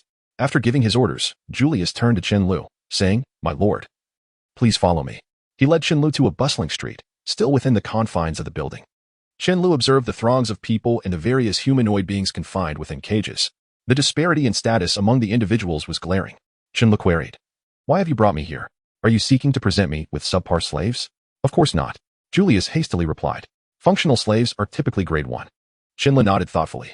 In this bustling street, some caged slaves desperately shook their confines to attract Chen Li's attention, while others called out, Master, purchase me. I am a warrior of the Eagle clan, perfectly suited for sentry duty. Recalling a conversation with Orlan earlier that morning, Chen Lu approached the cage of the Eagle warrior and asked, what is your warrior rank? At that moment, a towering swordsman beside the cage bowed to Julius and then to Chen Lu, stating, my lord, this Eagle warrior is a level 5 commander, and the seller hopes to fetch 3,000 gold coins. Chen Lu gazed into the pleading eyes of the Eagle tribe warrior and remarked coolly, a tribe that has lost its former glory holds no value. He then turned to his companion, Julius, and said, let us proceed. I wish to observe those skilled in management.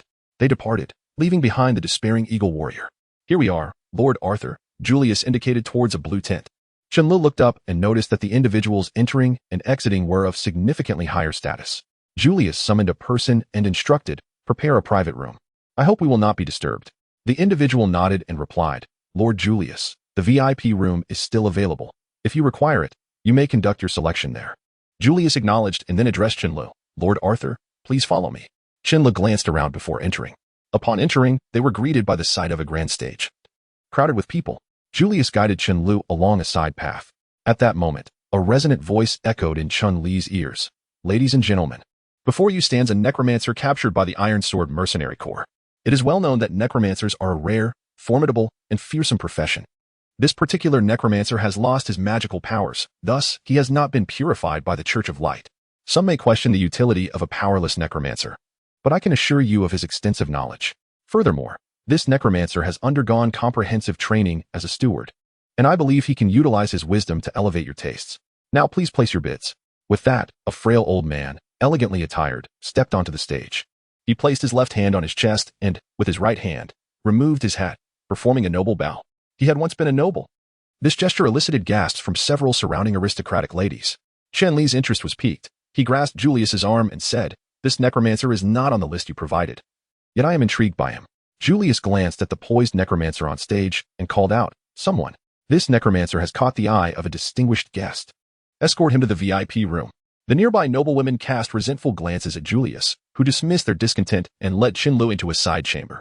Chapter 32. The purchase of slaves complete within the luxurious private room of the 7-star auction house. The decor, while less opulent than the dining area previously visited, still exuded a sense of grandeur. Chen Lu and Julius sat upon 2 ancient wooden stools, their attention captured by the alchemical screen, a device akin to the television on Earth. Julius, with a smile, inquired, my lord Arthur, aside from seeking managerial slaves, what else do you desire? After a moment's contemplation, Chen Lu realized he could not possibly parade the undead through the streets, thus he responded, I wish for some combat-capable slaves. However, I have no interest in those who have lost their honor. Julius pondered briefly before suggesting, in that case, my lord Arthur, I believe gladiators may suit your needs. Hearing the mention of gladiators ignited Chen Li's enthusiasm. He had always been captivated by films of the Roman Colosseum. Eagerly, he asked, is there an arena here? Indeed, there is. Julius replied. Excitement coursed through Chen Lu as he anticipated witnessing authentic gladiatorial combat. Calming his fervor, he inquired, so, what gladiators are available? Julius produced a crystal-like device resembling a remote control and stated, please, observe. Chen Lu widened his eyes, fixated on the images displayed on the screen. The first figure that appeared was a brawny man, his muscular torso bare and marked with numerous scars, a testament to his battle-hardened existence. Who is this? Chen Lu asked. Julius chuckled. This is the champion from the last gladiatorial contest. He was once a duke of a principality, but when his nation fell, he was sold here by enemies. He has participated in 200 battles. I believe it is time for him to retire. Thus, he has been included in the recent slave auction. After observing the imposing figure on the screen, Chen Lu turned to Julius and requested, "Can you bring him in?" Julius performed a noble bow and replied with a smile. Of course. He pressed a button on the crystal device. The slave was en route and expected to arrive within a minute. A melodious female voice emanated from the screen. Julius gestured toward a gilded door beside the screen, saying, "My Lord Arthur, the slave will emerge from here shortly." Chen Lu nodded in understanding. A minute later, the door slowly opened, revealing a weathered middle-aged man with a scraggly beard and disheveled hair. He bore an invisible sha. Chen Lu nodded thoughtfully, then began to scrutinize the three enchanting women before him. One exuded an air of elegance and poise, yet her eyes were suffused with despair. She was not only comforting another fragile woman beside her, but Chen Lu also discerned that she must certainly be the princess and the talented maiden. The third possessed fox ears, with a fluffy tail languidly hanging down, stirring memories of the anthropomorphic figures he had once fantasized about back on Earth. "Lord Arthur, have you finished?" came the distant voice of Julius. Chen Lu replied, "I have completed it. I shall be there shortly." Chapter 33, Fortune's Casino. The iniquities of the night are manifold, especially within the shadowy confines of a clandestine casino. Opulence and extravagance reign supreme, perfectly embodying the lavishness of this seemingly noble gambling house. Julius led the way, with Arthur following closely behind. Upon reaching the casino, Julius turned and inquired, "Sir Arthur, what game intrigues you this evening?" Arthur realized the gravity of the question. He possessed no experience in formal gambling, and the nature of wagering in this realm remained a mystery to him. Julius, ever the astute fox, perceived Arthur's predicament. With a chuckle, he remarked, "Ah, Sir Arthur, forgive my lapse in memory. As an apothecary, your time is surely devoted to more scholarly pursuits than the art of card play. Perhaps we should enlist the aid of an instructor?" Arthur nodded in agreement. Julius then addressed a figure at the wagering exchange. "Constance, are you present?" A bewitching individual emerged from behind the counter. Casting a glance at Julius, she simpered, "Why, Julius, what brings you to my humble establishment tonight?" Ignoring Constance's coquetry, Julius turned to Arthur and stated, "Sir Arthur, allow me to introduce Constance, a representative of the Fortune Syndicate." Observing Julius's deference, Constance surmised that the white-haired youth must be a person of considerable importance. Exposing a tantalizing glimpse of her thigh, she purred to Arthur, "Welcome to Fortune's Casino, Sir Arthur. Shall I accompany you for a game or two?" Arthur harbored a deep aversion to women adorned with excessive makeup, especially those who brazenly attempted to seduce him. His face tightened in silent protest. Constance, sensing the awkwardness, realized her misjudgment. Julius, regretting his decision to summon her, declared, "Constance, Sir Arthur merely seeks a simple diversion. Exchange 100,000 gold coins for wagering tokens, and I shall entertain Sir Arthur myself." Acknowledging her inopportune arrival, Constance readily conceded, "As you wish. Do not hesitate to call upon me should you require anything further." Julius nodded approvingly and, collecting 10 golden discs the size of fingernails, approached Arthur. "Sir Arthur, shall we proceed?" Relieved by the departure of the heavily made-up woman, Arthur felt a sense of ease. Julius escorted Arthur to a grand doorway where a guard intercepted them, demanding, "Membership card, please." With a smile, Julius presented a violet card-like object. The guard inserted the card into a slot on a nearby table. "Julius, Violet Gold member. Authorized to bring one guest," a monotonous voice emanated from the table. Returning the card to Julius, the guard stepped aside, granting them passage. "Please, enter." Julius retrieved his card and gestured to Arthur. "Sir Arthur, after you." Arthur strode through the doorway, revealing a labyrinth of small rooms, each adorned with a different color. Copper and silver predominated, with gold and violet being less common. From each room, a cacophony of sounds arose, cries of joy and sorrow, outbursts of anger, and whispers of despair. Julius led Arthur to a violet-colored room and brandished his card. The door swung open, revealing a spacious chamber of approximately 100 square meters. The walls were adorned with various paintings, which, to Arthur's untrained eye, appeared as mere daubs of color. In the center of the room stood a large oval table. Well, Julius, it has been quite some time since your last visit," a young woman dressed as a bunny girl cooed. Arthur's brow furrowed once more. The women here seemed akin to those found in a brothel. Julius waved his hand dismissively. "I am here as a guest escort. This is Sir Arthur. Kindly find a newcomer to instruct Sir Arthur in the games." The bunny girl stamped her foot and feigned offense. Julius. You only come to see others and never spend time with me." "Very well, a new girl arrived yesterday. I shall fetch her for you." With that, she swiftly exited the room. Julius gestured to the table. "Sir Arthur, please wait here. Someone will be with you shortly." Arthur seated himself without ceremony. Approximately a minute later, a young woman in a bunny girl costume entered the room. "Greetings, sirs. What game would you like to play?" The young woman appeared timid, her words slightly faltering. Arthur smiled reassuringly. Relax, speak slowly. The young woman took a deep breath and repeated, What would you like to play, sir? Arthur smiled gently. Why are you here? He inquired. The young woman seemed thunderstruck, at a loss for words. Arthur rose and gently placed a hand on her shoulder. Tell me, he urged. I shall not judge you. The young woman trembled as she confessed, I am a student, a second-level mage. My family is impoverished, and I must work here to earn my tuition. Arthur regarded the young woman with compassion. How much do you need? He asked. The young woman was taken aback, unable to believe that this young nobleman would offer assistance. Could it be that he desires my body? The thought flashed through her mind, but she dismissed it. She desperately needed money, a great deal of money. She knelt before him and pleaded, I need 1,000 gold coins. Julius interjected, What? 1,000 gold coins. Even the most prestigious royal academy in the Divine Song Kingdom charges only 100 gold coins per year. Do not attempt to deceive this gentleman. Tears welled up in the young woman's eyes, and her makeup began to run. She cried out, Sir, for tuition, I only need 100 gold coins to complete my studies. But my brother has been afflicted by necromantic magic and is near death. A priest's healing will cost 1,000 gold coins. I implore you to help me, and I shall offer anything in return. Arthur withdrew a card from his pocket, secretly slipped to him by Oren, and said, Here, do not cry. What is your name? The young woman could scarcely believe the card in her hand. She knew that anyone possessing such a card must be worth at least 1,000,000 gold coins. This card would allow her to withdraw 50,000 gold coins from any fortune syndicate branch throughout the continent. Arthur's face clouded over. Did Oren not give me enough? Does this card not even have 1,000 gold coins on it? The young woman rose in alarm and exclaimed, It is more than enough, sir. Thank you, sir. My name is Vivian. Arthur returned to his seat and said, Very well. Now, explain to me how the games here are played. Vivian wiped away her tears and resolved to dedicate herself to the gentleman before her. Standing beside him, she said, Sir, there are 2 types of games here. After a brief 10-minute explanation, Arthur realized that gambling on this continent was no different from that on Earth. He smiled at Vivian, who was still earnestly explaining the rules. Noticing Arthur's gaze, Vivian's cheeks flushed crimson. Arthur chuckled. Very well, I understand. Now, I believe we require other companions to join us in our games. Vivian nodded and said, No problem. She then tapped a corner of the round table. The ground began to tremble, causing Chen Lu to leap to his feet, fearing an earthquake. Julius restrained Chen Lu, saying, Do not panic. This is merely the selection of players. After a brief tremor, several black holes appeared in the ground. And amidst the sound of turning gears, a number of elegantly dressed individuals emerged from the void. Vivian addressed a red button on the table, stating, Esteemed supervisor, the guests have arrived. Please send in the dealer. The game was about to commence. Chapter 34, Gambling in the Opulent Private Room of the Tian Kai Casino. For figures gradually ascended from the depths of darkness. Among them was a striking individual with golden hair and azure eyes, adorned with a small crown that accentuated his regal demeanor, embodying the essence of a prince.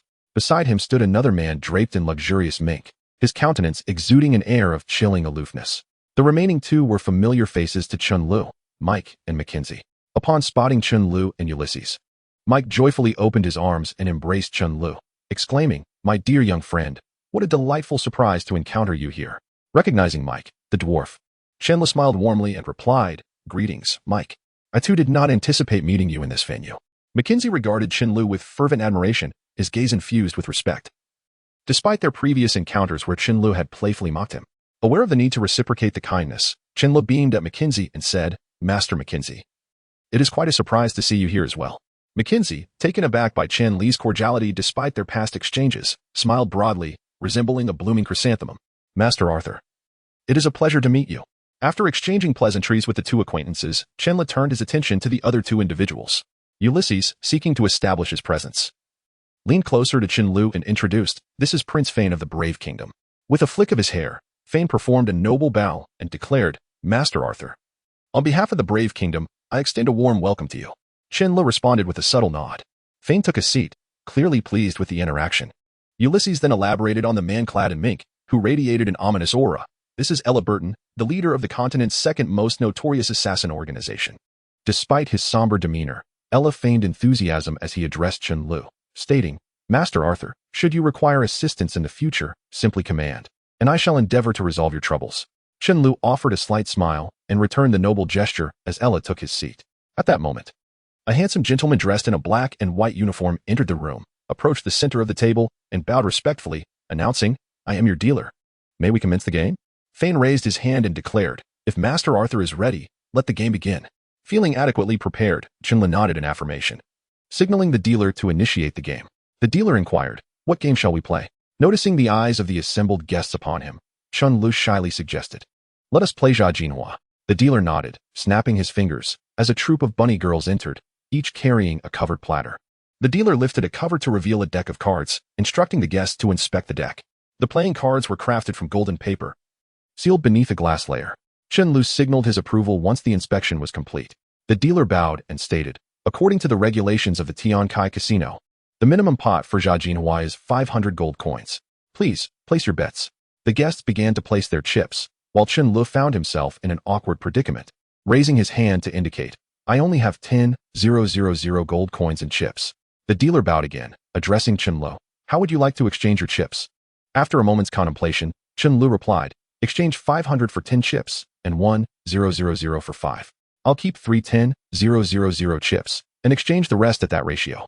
A bunny girl beside him unveiled her platter, presenting him with 7,500 chips and 35,000 chips.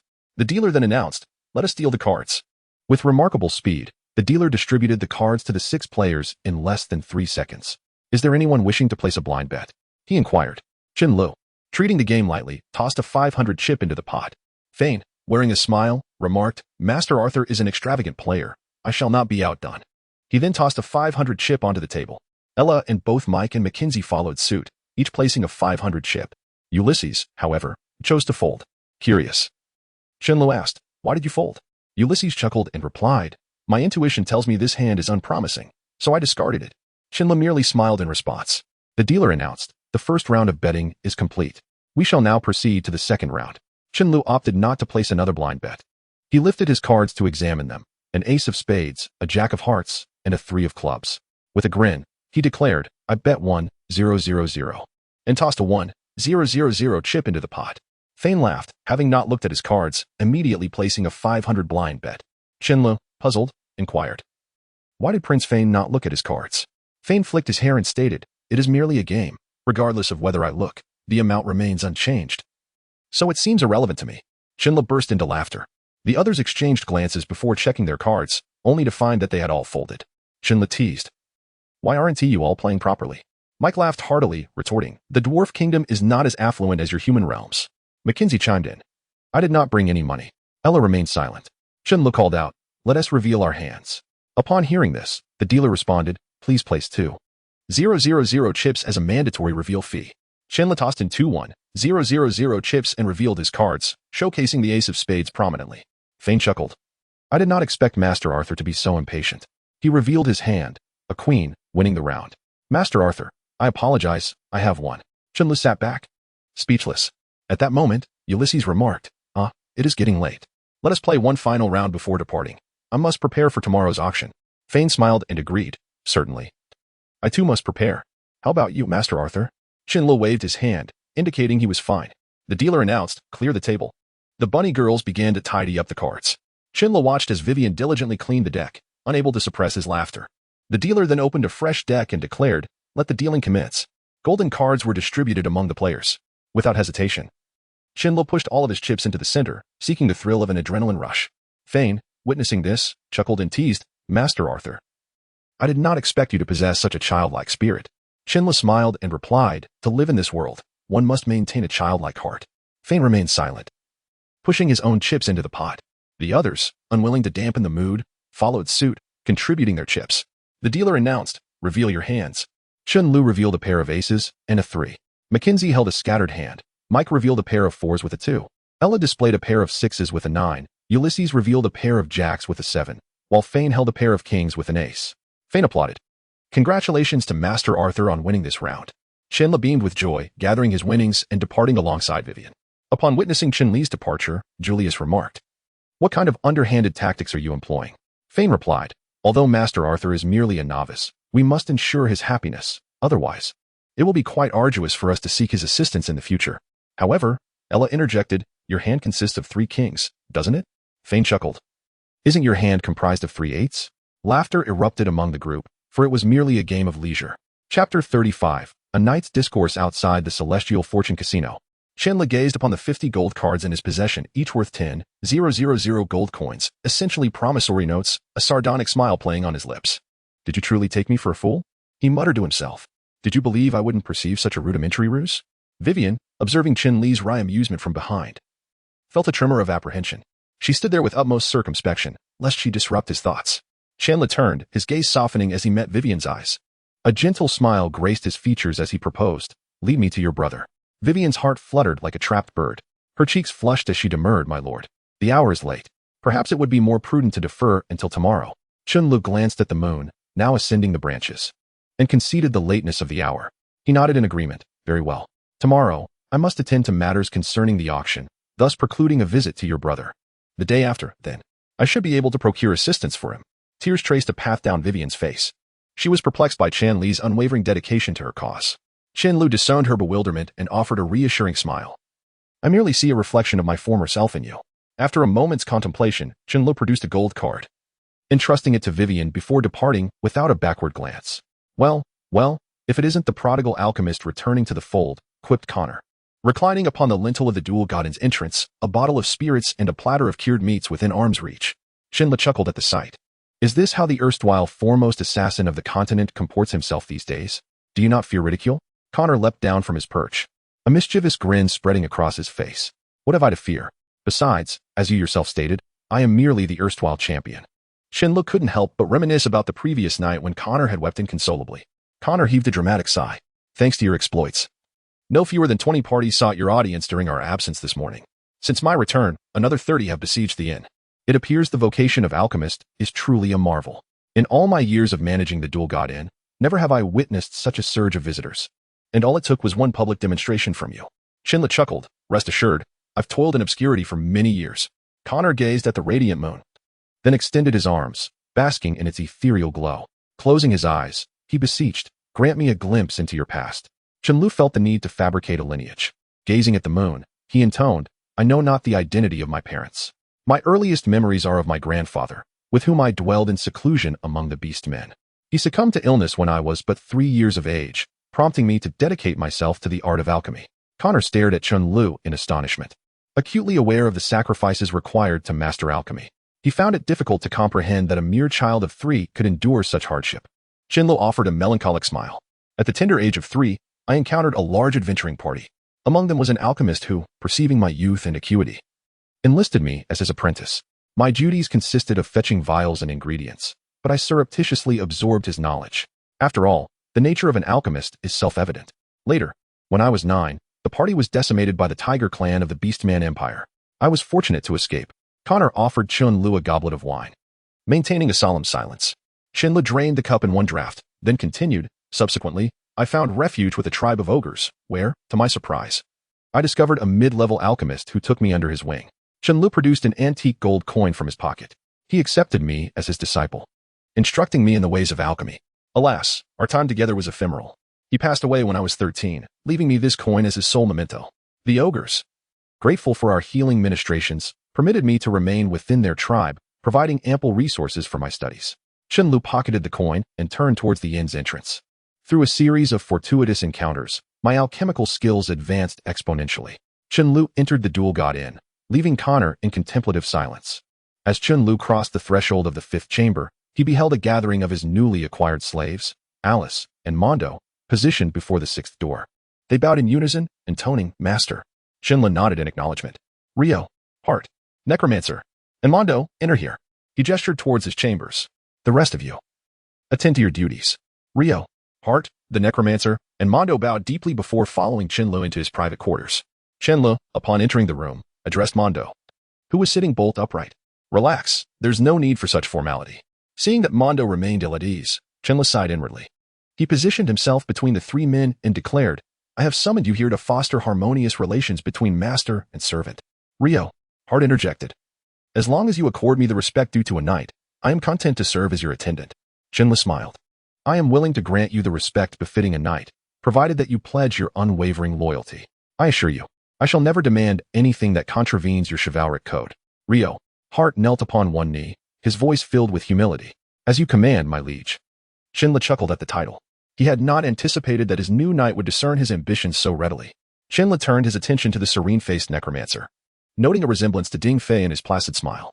The necromancer's pallid complexion spoke of prolonged communion with the undead. Chen Lu addressed him gently. Necromancer, would you care to introduce yourself?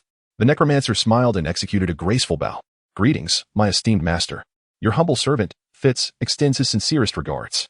Chen Lu mused that, were he not aware of Fitz's profession, he might have mistaken him for a nobleman. What level of necromancy have you attained? Fitz lowered his gaze. Master, I was once a 9th level necromancer, but I incurred the wrath of a nobleman from the Celestial dynasty and was relentlessly pursued, resulting in the loss of my magical prowess. Chen Lu frowned in confusion. How did you lose your magic? What connection does it have to the pursuit? Fitz's voice grew somber. A bishop employed the sacred spell, Dark Imprisonment, against me. Chen Lu inquired, what are the effects of Dark Imprisonment? Fitz offered a bitter smile. Dark Imprisonment is typically the ultimate spell wielded by the Pope himself, but certain 9th level bishops of light can forcibly cast it with the aid of a divine artifact. Chen Lu pressed. Surely, the backlash from such a spell would be considerable. What could you have done to warrant such drastic measures? Fitz chuckled mirthlessly. I slew his son, a vile creature who preyed upon the common folk. Chen Lu clapped Fitz on the shoulder. How can this dark imprisonment be lifted? Fei Zi's laughter was tinged with despair. Only by finding a shattered mirror-level alchemist could he concoct the dark holy elixir that forbids sacrifice. However, locating such an alchemist proved to be a formidable challenge, for there was but one on the entire continent, the president of the Alchemist Guild. Moreover, he lacked the means to persuade him to craft such a potion. Chen Lu erupted into laughter. Who claimed there was only one shattered mirror-level alchemist in the whole continent? Fei Zi, puzzled, inquired, could there be others? Yet, I doubt I possess the ability to offer a sufficient price for him to brew the elixir of prohibition against sacrifice. Chen Lu raised his index finger and declared, No, no, no, you need not offer anything. A glimmer of hope flickered in Fei Zi's eyes as he asked, Master, why do you say that? Chen Lu replied with a smile, I am an alchemist. Furthermore, I am a shattered mirror-level alchemist. Fei Zi gazed incredulously at his new master, struggling to convince himself of such a statement, for his master appeared far too youthful. Chen Lu then inquired, what is required for the elixir of prohibition against sacrifice? Without hesitation, Fei Zi answered, Eternal Bones, 9th level magic crystals, and Shadow Spirit Cloth. Chen Lu pondered these items, recalling their ominous nature. Fei Zi remarked, over the years, I have only managed to acquire the 9th level magic crystal. I have yet to receive any news regarding the Eternal Bones and Shadow Spirit Cloth. Chen Lu chuckled and suggested, very well, you may leave for now, and we shall reconvene tomorrow evening. Fei Zi, Leo Hard, and Mondo each bowed respectfully before retreating. Chen Lu remained seated upon the cold iron, murmuring to himself, is there darkness behind every light? Chapter 36, Auction, Part 1. The central area of the Seven Stars auction house was a circular hall of immense proportions, capable of accommodating 10,000 individuals concurrently. 7 opulent VIP boxes were suspended around its perimeter. Ordinarily, the hall stood desolate due to the scarcity of valuable items at auctions. However, tonight, the central auction hall of the Seven Stars auction house was teeming with attendees. This occasion was exceptional, as evidenced by the caliber of the guests. Princes and princesses, usually a rare sight, were as common as cabbages in the market. It was plausible that one might inadvertently brush shoulders with royalty. Yet, were these princes and princesses of great consequence? Nay, the true dignitaries resided within the 10 private boxes, the titans whose transactions would determine the evening's financial outcome. Box 1 was occupied by the Light Church, a religious organization based in the Holy Light Principality of the Iron and Fire Alliance. Its adherents were ubiquitous throughout the continent, commanding the respect of even the 4 great kingdoms. Boxes 2 through 5 housed representatives from the 4 great kingdoms. Even the Divine Incantation Empire, known for its animosity towards the Forest of the Forsaken, had dispatched a delegate. Prince Fane of the Valiant Kingdom, a gambling acquaintance of Chen Lu, represented his realm. Chen Lu occupied Box 6 as the provider of the culminating auction item in the evening's prospective victor. The most enigmatic of all, Box 7, was reserved for the emissary of the Celestial Empire. Their strict border controls prevented entry, shrouding the true extent of the Celestial Empire's power in mystery. Such were the esteemed attendees of the evening. The Seven Stars auction house resembled a colossal lantern, illuminating the entire Sandral conurbation. Observing the throng, Chen Lu was reminded of his homeland on Earth. Humanity remained ever abundant. A guard, clad in the livery of the Seven Stars auction house, approached and deferentially announced, Lord Arthur, Master Orin has instructed that upon your arrival, you and your retinue are to be escorted to your private box. Chen Lu smiled at Fitz and Leo, Hater, who stood behind him. It seems Orin is quite perceptive. Fitz's lips curled into a smile, seemingly pleased with the treatment afforded to his master. Leo, Hater, however, remained fixated on the slave quarter, as if contemplating its utter annihilation. Chen sighed at his newly acquired slave, imbued with the chivalrous spirit. The guard led them to the VIP passage of the central auction hall, a lengthy staircase. The two guards stationed outside bowed to Chen party, though their gaze upon Leo was tinged with disdain. Ole gritted his teeth, but refrained from retaliation. Chen, unable to tolerate the slight, halted the leading guard. Have those two apologized to my subordinate? The two guards exchanged glances, unsure of how to proceed. Chen turned to leave, prompting the guards to kneel before Leo. Lord Leo, we apologize. We were in the wrong. Despite his animosity towards the auction house, Leo's chivalry prevailed. He hastily assisted the two to their feet, bowing in return. I forgive you. Only then did Chen resume his advance, instructing the guard, continue leading us. The guard, at a loss for words, nodded and silently led the way. Reaching the corridor leading to the private boxes, Chen surveyed the chattering crowd below, a wave of excitement washing over him. Lord Arthur, we have arrived. Please, enter. The guard announced, gesturing towards a golden chamber marked with the number 6. Chen, observing the gaudy exterior, remarked inwardly, just how affluent is this 7 stars auction house? Why is everything adorned with gold? The door opened, and a young woman in a maid's uniform curtsied. Welcome, my lord, she exclaimed, raising her gaze to meet Chen. Chen scrutinized the young maid, recognizing a familiar face. Vivian, what are you still doing here? Vivian responded with an enthusiastic smile. My lord, I implored Master Orin to allow me to serve you. Chen chuckled. Very well. Then, please, acquaint us with this chamber. Vivian grasped Chen hand and led him inside, pointing to a screen. This is a magic crystal projector. A magic crystal flying robot will be deployed shortly, transmitting its audio-visual recordings to the screen. Chen was struck by the realization that the world's technology was more advanced than he had initially surmised, possessing devices akin to espionage drones. At the epicenter of the central auction hall, a bolt of lightning struck, and a figure emerged from the flash. A blue mage's hat, a fist-sized aquamarine gem embedded in its crown, and a blue mage's robe completed the figure's attire. Welcome, esteemed nobles, to the 7 Stars Auction House. The figure announced. I am Williams, chief appraiser of the 7 Stars Auction House. A 9th-level archmage. Master Williams. Master Williams. The crowd erupted in frenzy. Chen inquired of Vivian, who was also caught up in the fervor. Who is this Master Williams? Vivian replied with zeal. He is a 9th-level water mage and our auction house's master appraiser. Chen began to scrutinize Williams, a man with a grizzled, white-streaked beard, a perpetually smiling visage, and numerous wrinkles. Williams, seemingly aware of Chen appraisal, smiled in his direction and declared, recently, some of our esteemed guests witnessed the emergence of a breakthrough-level alchemist. This alchemist has concocted elixirs of the highest caliber.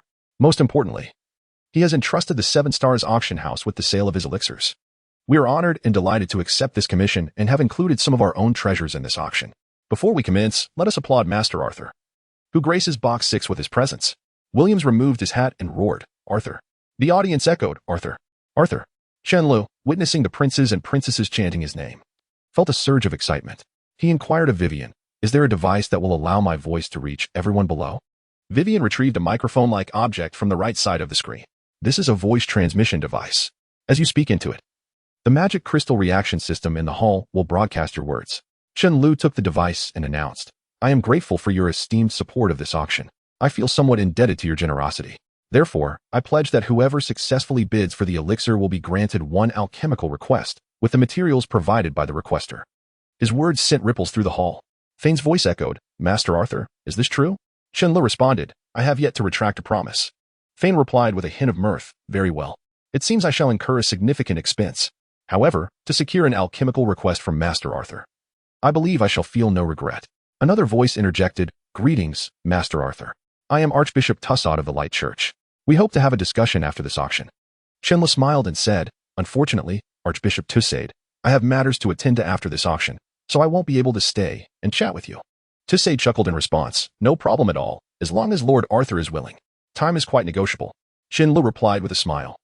Then I shall personally come to visit you when I have some leisure. Tussauds responded, We shall await your esteemed presence at any time. As the words left his lips, Williams interjected, Oh dear, Archbishop Tussauds, please do not keep Master Arthur any longer. The audience is beginning to express their discontent. Tussauds laughed and said, My apologies, my apologies. Williams raised his head, his beard quivering, and proclaimed loudly, The 10th Central Auction of the 7 Stars Auction House commences now. Let us unveil the first auction item.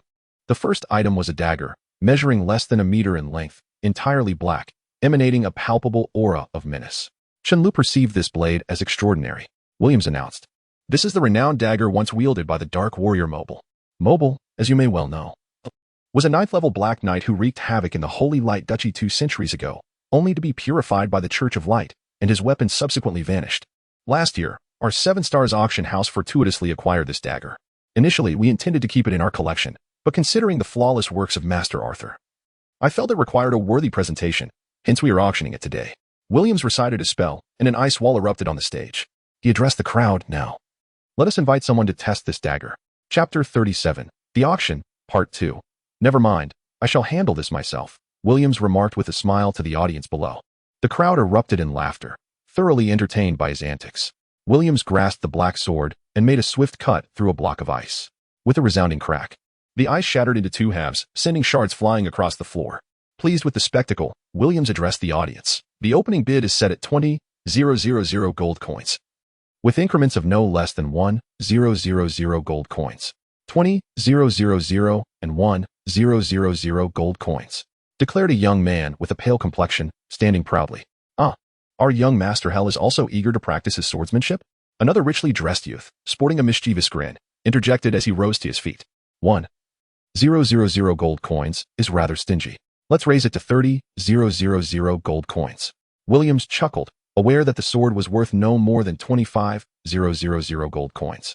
Yet he relished the sight of such foolishness driving the price up. He bellowed, "This renowned blade has been wielded by the legendary Dark Knight Mobile. The current bid stands at 30,000 gold coins. Is there anyone else wishing to place a higher bid?" Silence reigned in the hall, save for the lingering laughter. "Congratulations to this young friend. I foresee a bright future ahead, especially with a weapon once held by the illustrious Dark Knight Mobile. I am certain you will achieve even greater heights. Please proceed to the entrance of the 7 Stars auction house to settle your payment and collect your item." Williams concluded with a smile. The young man, still wearing that devilish grin, stood up straight and excitedly exclaimed, "Thank you for your kind words, Lord Williams. I shall strive to work hard in the future." He then jubilantly left his seat. Williams' lips curled slightly, as if he felt a deep, unshakable disdain for such simpletons. As Williams began to introduce the next item, Chen Lu was conversing with Vivian about her family circumstances. Observing Vivian's troubled expression, Chen Lu felt compelled to intervene. He gently patted her shoulder and asked, "Vivian, what troubles you?" Vivian looked at Chen Lu, torn between speaking and holding her tongue, her hands twisting nervously. Sensing her distress, Chen Lu reassured her, "Please, speak freely. There's no need to keep it to yourself." With apparent determination, Vivian's voice quivered as she confessed, "Sir, yesterday when I sought the priest's help for my brother's ailment, a wealthy young lord took an interest in me and wants me to serve as his maid." Chen Lu exhaled sharply and inquired, "Such a trivial matter? Who is it?" Vivian collapsed into Chen Li's embrace, sobbing, "It's the 3rd prince of the Kingdom of Courage." Upon hearing the name of the kingdom, Chen Li's expression darkened. He then said to Vivian, "Can you help me reach out to others in the private rooms? I recall there being representatives from the Kingdom of Courage nearby." Vivian wiped her tears and handed Chen Lu a microphone labeled with the number 2. Clearing his throat, Chen Lu announced, "I am Arthur, and I wish to speak with Prince Finn." Within mere seconds, a rather flamboyant voice responded, "This is Finn. Master Arthur. How may I assist you?" Lowering his tone, Chen Lu replied, "I have heard that one of my sisters is to be taken by your brother as a maid. I do not concern myself with the truth of this matter or its origins. I simply desire a resolution. I trust you understand my meaning."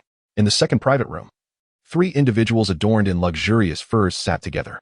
One, wearing a crown, held a device resembling a microphone, his countenance grim like an impending volcanic eruption. The other, looking strikingly similar, appeared terrified. Finn remained silent for a moment before responding, "Master Arthur, I comprehend your request.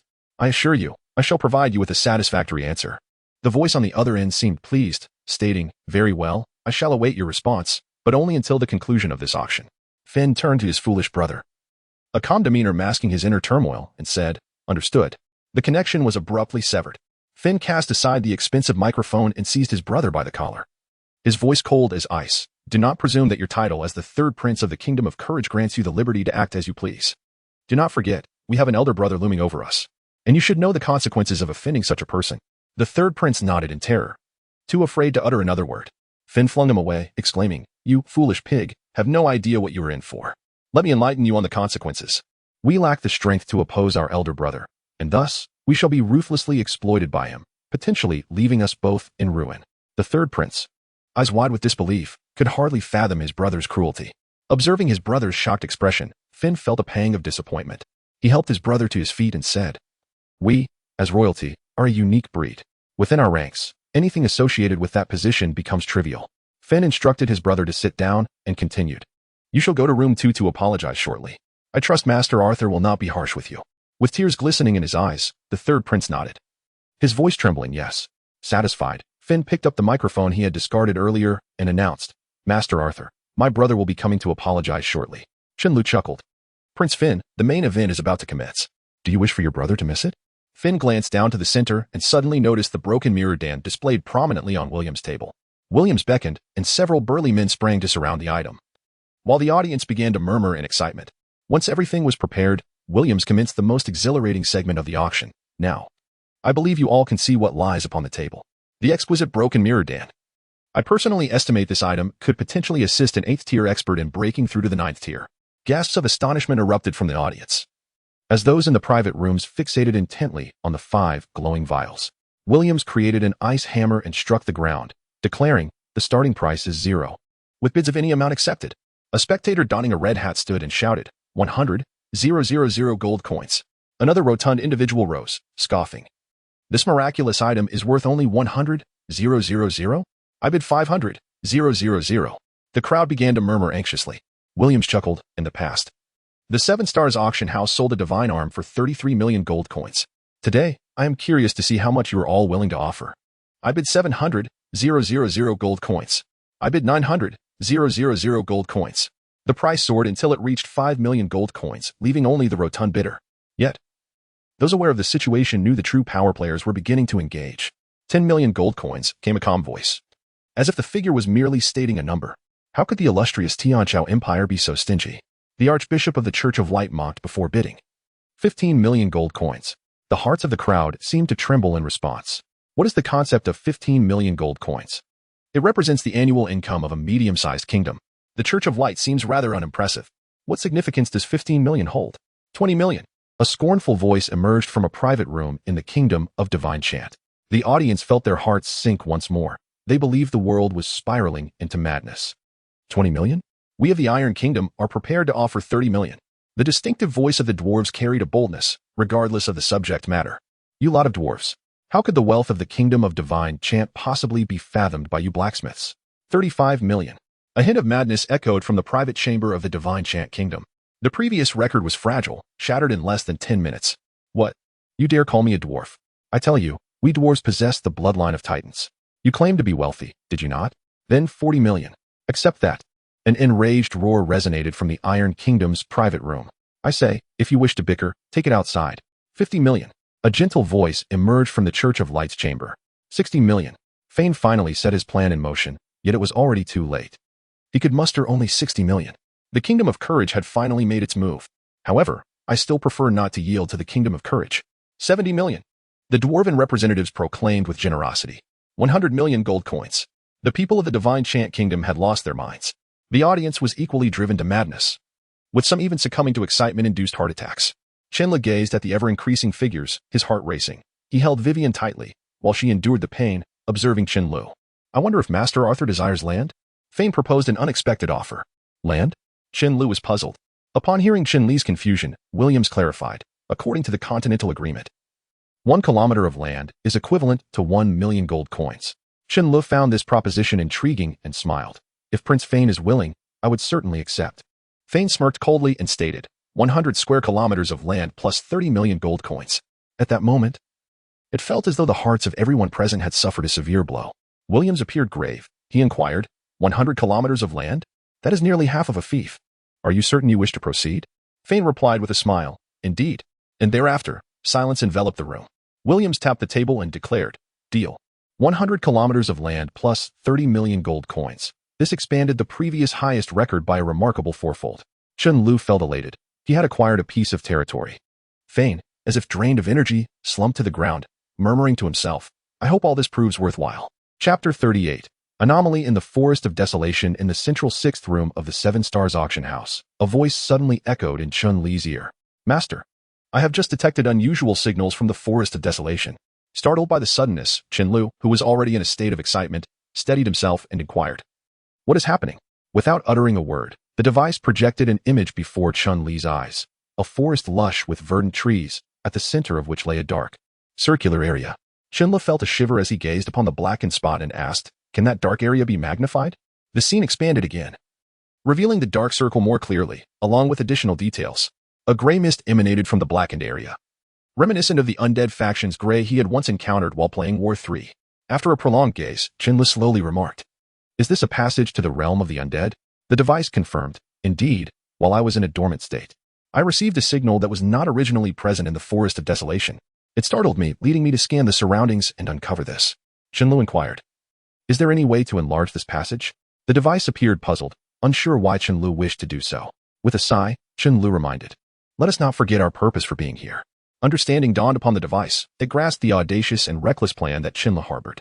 Vivian had just recovered from the shock of the 100 kilometers of land and 30 million gold coins, looking at Chen as though he were a peculiar creature. Chen, perplexed, returned her gaze, curious about the source of her astonishment. At that moment, a knock resounded at the door. Vivian opened it to find Fei Yan, accompanied by a strikingly similar figure and another man with a square face. Fei Yan performed an aristocratic bow and said, "Master Arthur, I have brought my brother here to apologize to your sister." Without turning around, Chen replied, "The one opening the door is indeed my sister." Fei Yan, momentarily perplexed, glanced at Vivian, who was clad in a maid's outfit, yet he urged, "You should apologize yourself." The third prince hastily approached Vivian, kneeling on one knee, and pleaded, "Please forgive me." Vivian, flustered and unaware of his royal status, understood the gravity of offending him. She quickly helped him to his feet and replied, "I forgive you." Only then did Chen slowly turn his head towards Fei Yan, saying, "Please, take a seat." Fei Yan and the square-faced man complied, sitting down. Chen, with his eyes half closed, remarked, "Your visit is not merely for an apology, is it?" Fei Yan produced a map from his attire, stating, "Certainly, Master Arthur. We have come specifically to discuss the land payment with you." Chen eyes gleamed with interest as he examined the map, which resembled a chicken's claw, pondering its implications. Fei Yan pointed to the thumb of the chicken claw map, explaining, "This is my territory, which is divided into two regions. The upper part is called Opyrus, and the lower part is known as Idisku." Chen inquired about the characteristics of these regions. Fei Yan indicated Opyrus, saying, "This area boasts abundant agricultural resources, once lauded as the granary of the kingdom." Upon hearing the word grain, a flicker of intrigue crossed Chen face. Fei Yan then pointed to Idisku, stating, "This region primarily produces minerals." He raised his gaze to Chen and asked, "Both areas span 100 kilometers. Which one do you prefer?" After contemplation, Chen indicated Idisku, saying, "I choose this one." Fei Yan responded, "Very well, Master Arthur. I shall inform my father of this decision. Where may I find you in the future?" Chen looked towards the square-faced man and replied, "At the Fighting God Inn. Should you require anything, seek me there." He then asked, "Now, might you introduce this individual?" Fei Yan followed Chen gaze to his companion. The square-faced man rose, kneeling on one knee, his left hand resting on his right shoulder, revealing his knightly demeanor. Fei Yan smiled and introduced, "This is my guardian knight, Gale, an 8th-level warrior." Upon hearing this, Leo, who stood beside Chen drew his sword and placed it before himself. Greetings, knight." This was a customary knightly exchange. Gale returned the gesture and quietly resumed his position behind Fei Yan. Chen smiled at Prince Fei Yan, stating, "I must attend to some matters shortly. I entrust my sister to your care." Fei Yan inquired, "Master Arthur, may I assist you?" Chen waved his hand, saying, No, Prince Fei Yan. This is a personal matter." Fei Yan, recognizing Chen resolute stance, refrained from pressing further. Rising, Chen produced a red vial and said, "Prince Fei Yan, consider this potion a gift from me." Fei Yan accepted the vial, asking, "What is this, Master Arthur?" Chen replied, "It is a berserk potion, allowing a warrior to exceed their capabilities by 2 levels, up to level 9. With the side effect of requiring months of rest." Gratefully, Fei Yan tucked the vial away, thanking Chen. "Thank you, Master Arthur. Should anything arise, I will send someone to inform you in the courageous kingdom." Chen nodded, and Fei Yan, along with his brother and guardian knight, departed the room. Chen turned to Vivian and Leo, saying, "I trust you overheard our conversation. Please inform Connor that I have leads regarding the potion. I am off to investigate further." Leo eagerly exclaimed, "Master, may I accompany you?" Chen shook his head, replying, "I am afraid not. The danger involved is beyond your comprehension. I have a task for you. If Fei Yan sends someone to instruct you to claim the territory, you shall go. Your mission will be simple: stabilize the inhabitants of the land. I will leave you 25 million of the 30 million gold coins. How to manage it? I trust Fei Yan will guide you. Now, allow me to pen a letter for you. When you encounter Connor, present it to him. And do remember to notify Fei Zi that I will be waiting for him at the entrance of the Forest of Desolation." After swiftly writing the letter, he declared, "I must take my leave." Leo knelt, silently watching Chen depart. Vivian, with tear-filled eyes, looked on, Upon entering the hall of the Seven Stars auction house, Chen Lu addressed the guard, saying, "Please locate Orlan for me." The guard recognized Chen Lu and respectfully bowed, taking a communication device to announce, "Boss Orlan, Master Arthur is seeking you in the hall." A minute later, Orlan hurried over, his rotund figure resembling a mobile meatball, eliciting a chuckle. Chen Lu, with a serious demeanor, addressed the sweating Orlan, "Boss Orlan, I wish to withdraw 5 million gold coins. Please send the remaining 25 million to the Fighting God Inn." Orlan wiped the beads of sweat from his forehead, nodding vigorously, "Yes, Master Arthur." He then produced a purple gold card, handing it to Chen Lu. "This is a 5 million gold card. You may retrieve these coins at any Tian Kai merchant association across the continent." Chen Lu accepted the purple gold card and turned to Orlan, saying, "Boss Orlan, I am delighted to collaborate with you. Upon my return, I shall provide you with additional potions for auction." Orlan gazed at Chen Lu as if he were a deity of wealth, clinging to Chun Li's leg and exclaiming, "Thank you, Master Arthur. Thank you, Master Arthur." Chen Lu shrugged off this unwelcome embrace and left the Seven Stars auction house without a backward glance. The establishment of the undead clan was imperative, and this black hole represented a significant opportunity. Chen Lu looked up at the sky and couldn't help but smile. "Tiger Clan, the time has come to pay the price. I shall make you aware that there are fates far more terrifying than death in this world." Chapter 39. Summoning ghouls at a secluded entrance of the desolate forest, Chen Lu gazed upon an expanse of verdant wilderness, a cascade of memories flooding his mind. He recalled his first capture, his inaugural kill of a wolf, the initial gathering of troops, the first act of saving a life, and his maiden battle. Each recollection flickered through his thoughts like a carousel of vivid images. Chen Lu grasped a leaf, lowering his head as he queried, "Zazabin, can I summon a ghoul now?" "Of course, the price remains the same. A level 4 ghoul for 400 energy points," Zazabin replied. Chen Lu cast the leaf skyward and calmly stated, "We still possess 12 million energy points, correct?" "Indeed," Zazabin confirmed. With a smile, Chen Lu suggested, "Let us wait for Fizi. Once he arrives, we shall decide how to initiate the cataclysmic plan." Approximately an hour later, Fei Yin gracefully approached the entrance of the desolate forest. Observing Fizi's leisurely demeanor, Chen Lu could not help but question the reliability of this individual. Fizi appeared to have noticed something, fixating on a particular tree, behind which Chen Lu stood. Realizing that Fizi was aware of his presence, Chen Lu marveled at the extent of this man's fear of death. Emerging from his concealment, Chen Lu smiled at Fizi and said, "Let us proceed. I trust you will command the undead with great proficiency." Fizi glanced around and replied, "My king, I can indeed command the undead with ease, but presently, I have no undead to direct." He then made a gesture of helplessness. Chen Lu chuckled. "Do you not sense something unusual in this forest?" Fizi closed his eyes and extended his mental energy outward. Life, life, life, life, death. His eyes flew open in terror, unable to believe what he had just perceived. Once more, he shut his eyes and concentrated, directing his mental energy toward the source of the potent necromantic aura. "Such a dense presence of death," he exclaimed in astonishment. Chen Lu pointed in the indicated direction and said, "Let us go.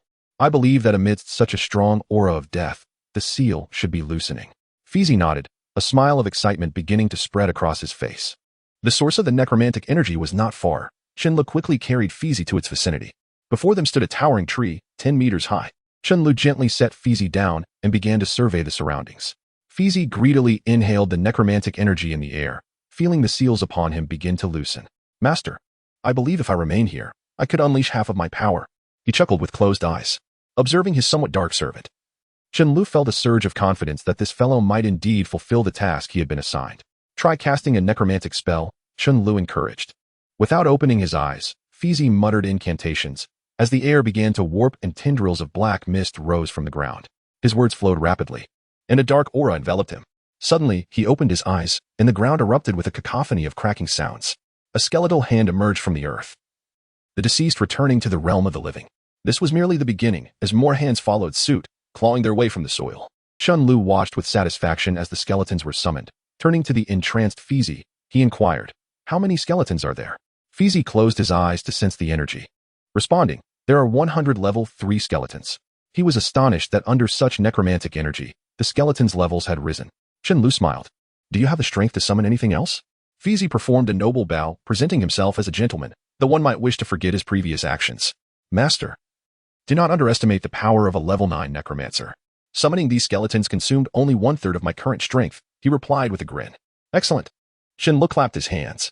"It seems you are capable of completing the task I have set for you." Hearing the word task, Fizi felt a twinge of irritation, responding, "Master, please inform me of your task.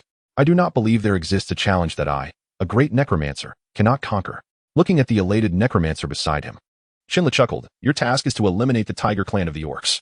At this, Fizi instinctively recoiled, realizing the gravity of the mission. He had anticipated a challenge, but this was beyond what he had imagined. The Tiger Clan, one of the 4 orc royal clans. The orc royalty consisted of the Tiger Clan, the Master Clan, the Elephant Clan, and the Crocodile Clan. Though the Tiger Clan ranked 3rd, their power was sufficient to obliterate even a level 9 necromancer like him. Observing the frightened necromancer, Chen teased, "What is this? The great necromancer daunted by a mere challenge?" Fizi trembled as he gazed at Chen, sensing that he would soon meet his demise alongside this mad and at the hands of the Tiger Clan. "Fear not, for I shall not send you alone," Chen assured. Feeling a sense of relief, Fizi realized he would at least have allies. Chen, hands clasped behind his back, queried, "Are you familiar with ghouls?" As a level 9 necromancer who had lived for an extensive period, Fizi certainly knew the details of every common undead creature. Without hesitation, he answered, "Ghouls, level 4. Possess immense arm strength, sharp fingers, and possess considerable intelligence, allowing for coordinated efforts." Chen pointed toward the black hole, asking, "Do you know what lies beyond?" Fizi scrutinized the area before pondering aloud. "Is that an entrance to the realm of the undead?" With a snap of his fingers, Chen affirmed, "Precisely." Fizi, puzzled, inquired, "But what is the connection between ghouls and the realm of the undead?" "Observe," Chen exclaimed, pointing to a vacant patch of ground. Fizi curiously examined the area, noting only the nearly withered grass. Suddenly, a gray light flickered before his eyes. Fizi hurriedly closed his eyes, commanding the legion of skeletons to protect him. As the light gradually faded, the aura of death intensified. When he opened his eyes, Fizi gasped at the sight of the densely populated ground. "Fizi, my steward. This is your first batch of servants," Chen proclaimed with a smile, seemingly forgetting his mental prowess and the restoration of his magical energy. Fizi extended his pale hand to count the grotesque, drooling ghouls before him. "Do not count them," Chen laughed. "There are 100 in total." In a state of shock, Fizi stumbled back, collapsing against the tree. Chen pointed at Fizi and instructed, "I hope you can establish a foothold here. And during this time, I shall assist you in clearing away any obstacles. Of course, should you perform admirably, I would not hesitate to grant you additional intriguing gifts." Chen erupted into laughter. Fizi, glancing at his enigmatic master, felt a shiver of apprehension. A genius alchemist, a prodigious warrior. Combined with this mysterious necromantic summoning ability, he struggled to find words to encapsulate the situation. Although the desolate forest was aptly named, it was far from devoid of adventurers. However, starting today, it might truly become desolate. The undead began to extend their grasp, and these unfortunate human adventurers would become the first batch of slaves to the undead. The monstrous beings near the black hole began to tremble with trepidation, though they were unaware of the true nature of this place. They instinctively sensed the menacing and oppressive aura that surrounded them, indicating that it was not to be trifled with. Chen grasped the ruby in his arms and gently pressed it against his forehead, murmuring, "Forgive me. A storm of blood and carnage shall unfold today. Foolish humans. Let us embark on the path of immortality together." Fizi Saint Sorcery. Chapter 40. The Thunder Lizard Project, Part 1. The air surrounding the outskirts of the desolate forest, near the entrance to the realm of the undead, was laden with an aura of death. Weaker magical beasts fled to other areas, while the more formidable ones hunted with an air of dominance. Perhaps he had once been the hunter, but now 2 unwelcome guests had arrived in the forest, bringing with them death and terror. Standing on a tree, Chen gazed at a pond to the east. He turned to his companion, Fizi, and said, "According to my sources, there exists a colony of thunder lizards here, 10 thunder lizards and 30 lightning lizards. The thunder lizard is a 6th-level magical beast, known for its massive size and formidable physical defenses, capable of unleashing lightning as an attack. The lightning lizard, being the juvenile form of the thunder lizard, is a 2nd-level magical beast and can also employ lightning in its assaults." Chen paused momentarily before continuing. "Your first task is to eliminate these magical beasts and seize their magic crystals." Fizi's complexion appeared somewhat pale, perhaps due to the invigorating aura of the undead. Yet the excitement in his flushed cheeks was unmistakable. He performed a bow of servitude and declared, "Master, I am confident in my ability to eliminate them here." Chen extended his left hand, shaking his index finger in dissent. No.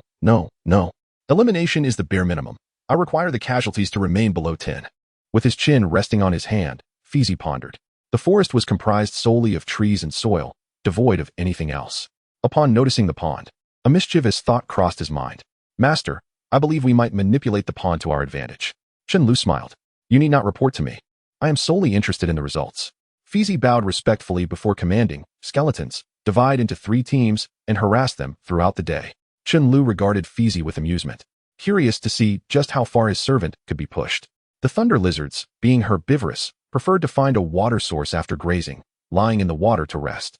However, their plans for relaxation were about to be disrupted. With a crisp sound, a thunder lizard slowly rose, fixating its gaze on the source of the noise. A skeleton emerged, brandishing a tattered short sword, crouching as it pointed towards the thunder lizard. Infuriated, the thunder lizard, as a 6th-level beast, was incensed to be provoked by a mere 2nd-level skeleton. It inhaled deeply, summoning a radiant white-blue orb of lightning in its maw. Disdainfully glancing at the skeleton before expelling the orb, the lightning surged swiftly, reaching the skeleton in the blink of an eye, but the skeleton merely stepped back, evading the strike, as if mocking the thunder lizard's lack of precision. Enraged, the thunder lizard roared, intent on annihilating this audacious insect that dared to insult its dignity. Nearby lightning lizards and other thunder lizards stirred awake, nervously observing their roaring kin. The thunder lizard, noticing its brethren's attention, let out a low growl and charged toward the skeleton. Fizi chuckled at the sight of the dim-witted thunder lizard pursuing the skeleton alone, directing the skeleton to retreat towards himself while he began to incant a spell. The cacophony startled the birds, and the thunder lizard, bewildered, could not comprehend how swiftly the skeleton fled. Enraged, it unleashed bolts of lightning, obliterating tree after tree in its path, while the skeleton frantically ran ahead. At that moment, Fizi completed his spell, beads of sweat dotting his forehead as he surveyed his creation. The once verdant soil was now transformed into a black mire, an embodiment of the 5th-level necromancy, the Bone Swamp. He marveled at the power of the seal, reflecting on how, as a once 9th-level mage, he now struggled to cast a 5th-level spell. The roars intensified as Fizi instructed the ghouls to remain in the trees, patiently awaiting the thunder lizard's arrival. The skeleton leapt from the woods, rolling to hide behind a tree. Fizi was taken aback, recalling his command for the skeleton to merely jump into the Bone Swamp, not to evade. Yet, with the thunder lizard's roar drawing near, he had little time to dwell on it. The thunder lizard descended upon the Bone Swamp, eyeing the dark mire with suspicion. It recalled that just yesterday, this had been a grassy field. However, its thoughts were consumed by the desire to find the detestable skeleton and crush it underfoot. Sensing the thunder lizard's momentary stillness, Fizi activated the Bone Swamp. A colossal skeletal hand emerged, grasping the thunder lizard's foot.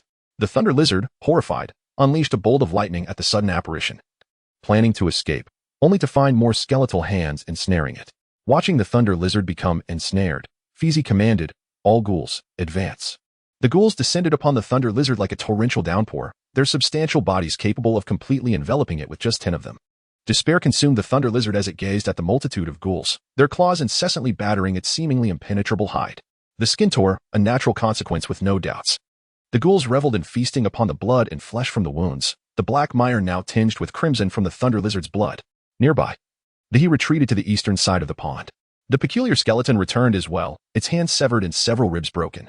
Fizi chuckled as he touched the broken parts, saying, "I shall mend you." The skeleton seemed to comprehend Fizi's words and leapt up.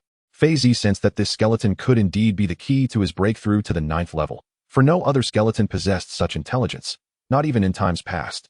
Meanwhile, our unfortunate thunder lizards bowed their heads as they returned to the pond, filled with resentment for their inability to capture the pitiful skeleton, roaring in frustration. The smaller magical beast trembled in fear. Little did this group of thunder lizards know, they were perilously close to death. One thunder lizard drank from the lake and then lay in the water, determined to conserve enough energy to seize that wretched skeleton. The others shared the same intent, sipping water before reclining in the pond to rest. No one noticed the unusual sight to the east, speckled with red dots. Perhaps it was deemed unnecessary to pay attention. Fizi gazed at the moonlight above, quietly waiting, aware that the toxin would only take effect at midnight.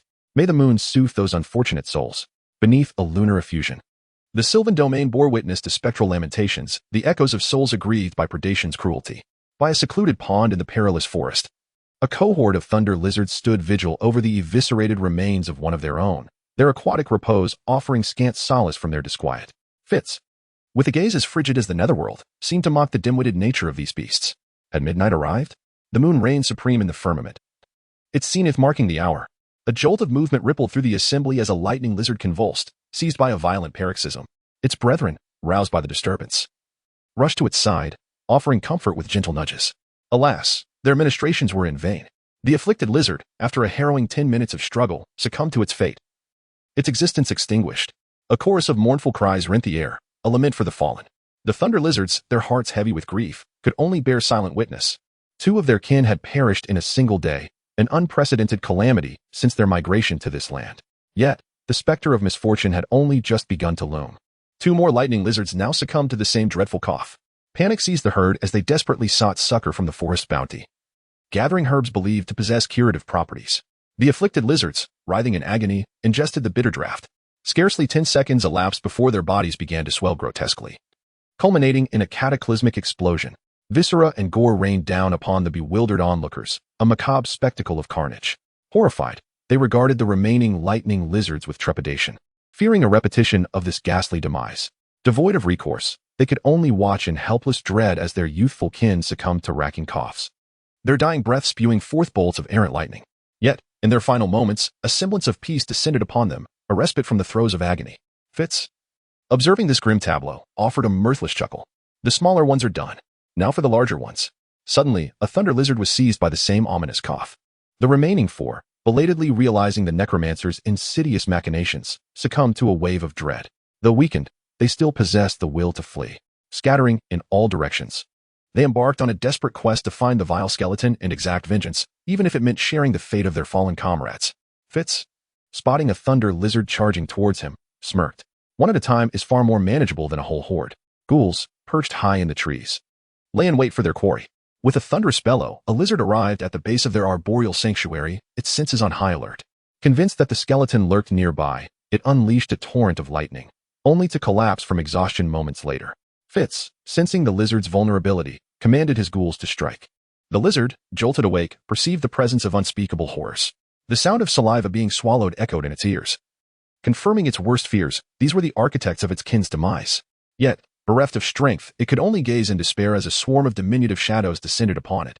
Fitz, pleased with the outcome, examined the fist-sized magic crystal extracted from the lizard's remains. With 4 lizards remaining, he pondered the best method to lure them into his grasp. A cunning plan took shape in his mind. He commanded the ghouls to return to their perches and cast a basic gust of wind. The scent of thunder lizard wafted through the air, beckoning nearby predators. The first to arrive was a level 6 frost giant wolf, its eyes fixated on the dismembered remains of the thunder lizard. It had long coveted these behemoths, but their strength and gregarious nature had always deterred it. Now, drawn by the tantalizing aroma, it had ventured beyond its territory. With a joyous howl, the wolf lunged at the carcass. Just then, the remaining thunder lizards arrived, their eyes ablaze with fury. Without uttering a word, they unleashed a barrage of lightning. The wolf, caught off guard, scrambled away from its prize, realizing it was outmatched. It knew it had to flee, but the thunder lizards, its longtime neighbors, were well aware of its intentions. They unleashed a coordinated assault, cutting off its escape. Though agile, the wolf was struck by a bolt of lightning, its agonizing howl filling the air. The stench of burnt flesh permeated the scene. The thunder lizards, struggling to contain the poison coursing through their veins, watched the wolf with cold indifference. Finally, one of them succumbed, its body swelling before detonating in a shower of gore. The wolf, witnessing this gruesome spectacle, saw a glimmer of hope. The remaining lizards, feeling the effects of the poison, resolved to take the wolf with them. Lightning crackled once more, forming a deadly trident. The wolf desperately dodged, only to be grazed on its hind leg. Terrified, it watched the lizards convulse, praying for their swift demise.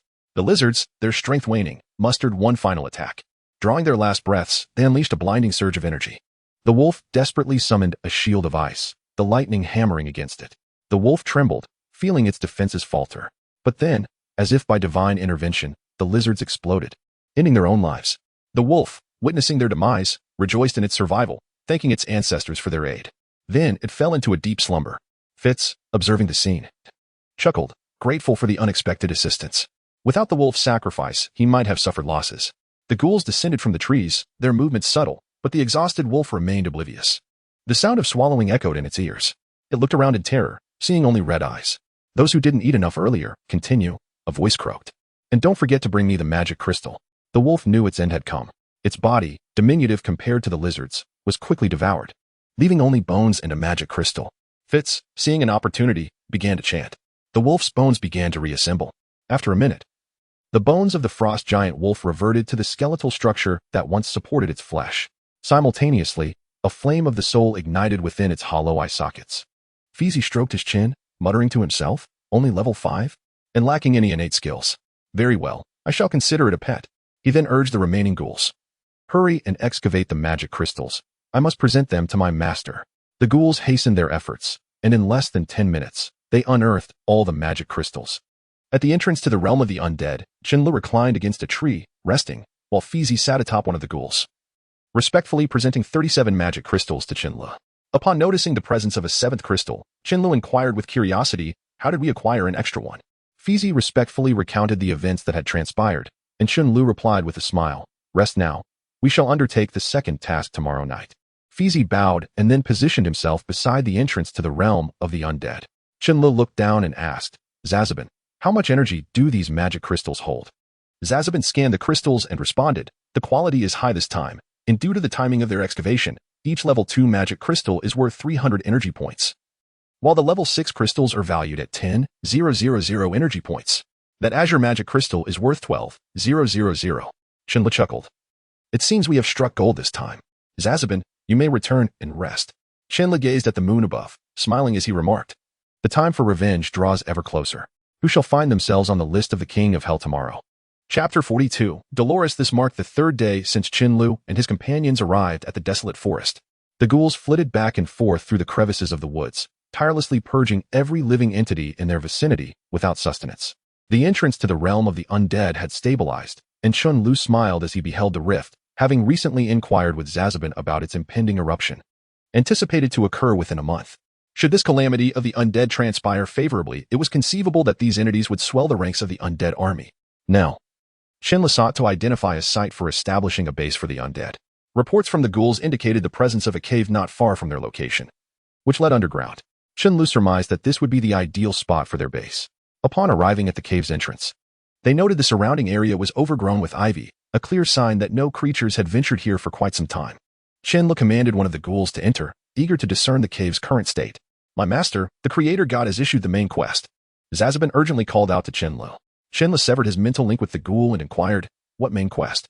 Meanwhile, in an unknown location, the creator god glared furiously at a shadowy figure before him, bellowing, "You have deceived me again." The shadow emitted a cacophony of unsettling laughter. "All's fair in war. Now, continue to assign quests to that child." In a fit of rage, the creator god kicked over the game board, exclaiming, "Assign it then." Zazabin continued, "This is a series of tasks, the first being to establish a base for the undead. Completing this will grant you the right to summon Death Knights and an opportunity at the Great Wheel of Fortune." Chen Lu, perplexed, asked, "Death Knights? What are those? I don't recall such a unit in Warcraft."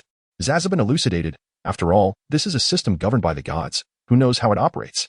However, I believe the undead units you remember from Warcraft lack a robust capacity for large-scale combat, and Death Knights would aptly compensate for that deficiency in frontline mobility." Chen Lu shook his head, replying, "Well, I too find ghouls ill-suited for direct combat, as they are somewhat of a semi-support unit." Suddenly, a deep voice emanated from the cave, alarming Chen Lu. He turned to Fizi, instructing, "Fizi, summon 100 skeletons to venture inside and investigate." Fizi nodded, murmuring an incantation. One by one, the skeletons clawed their way from the earth, sending a shiver down Chen Li's spine. Pointing toward the cave, Fizi commanded the skeletons to proceed inside.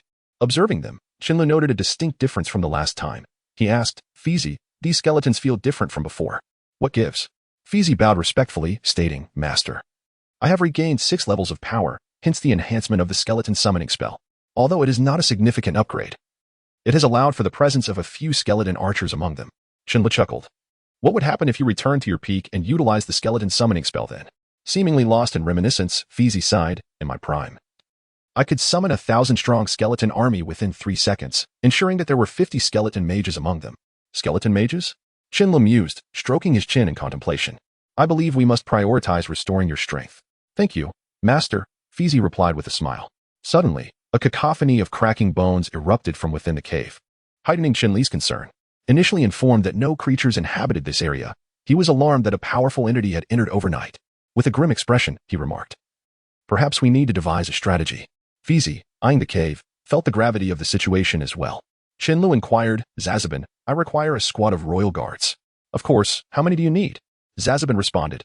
After pondering, Chen Lu stated, 50 undead. "There is a reserve available. Where should I place them?" Zazabin queried. "Just in front of me," Chen Lu replied. Zazabin's voice adopted a mechanical tone. "Royal Undead Guards, Black Knights, level 6, each consuming 5,000 energy. This unit is characterized by exceptional agility and formidable offensive capabilities, yet possesses extremely fragile vitality. Construction limit, 5,100. A gray mist enveloped the vicinity of the cave, and Fizi sensed an overwhelmingly potent aura of death nearby. "We have returned." Rasped voices resonated in the air.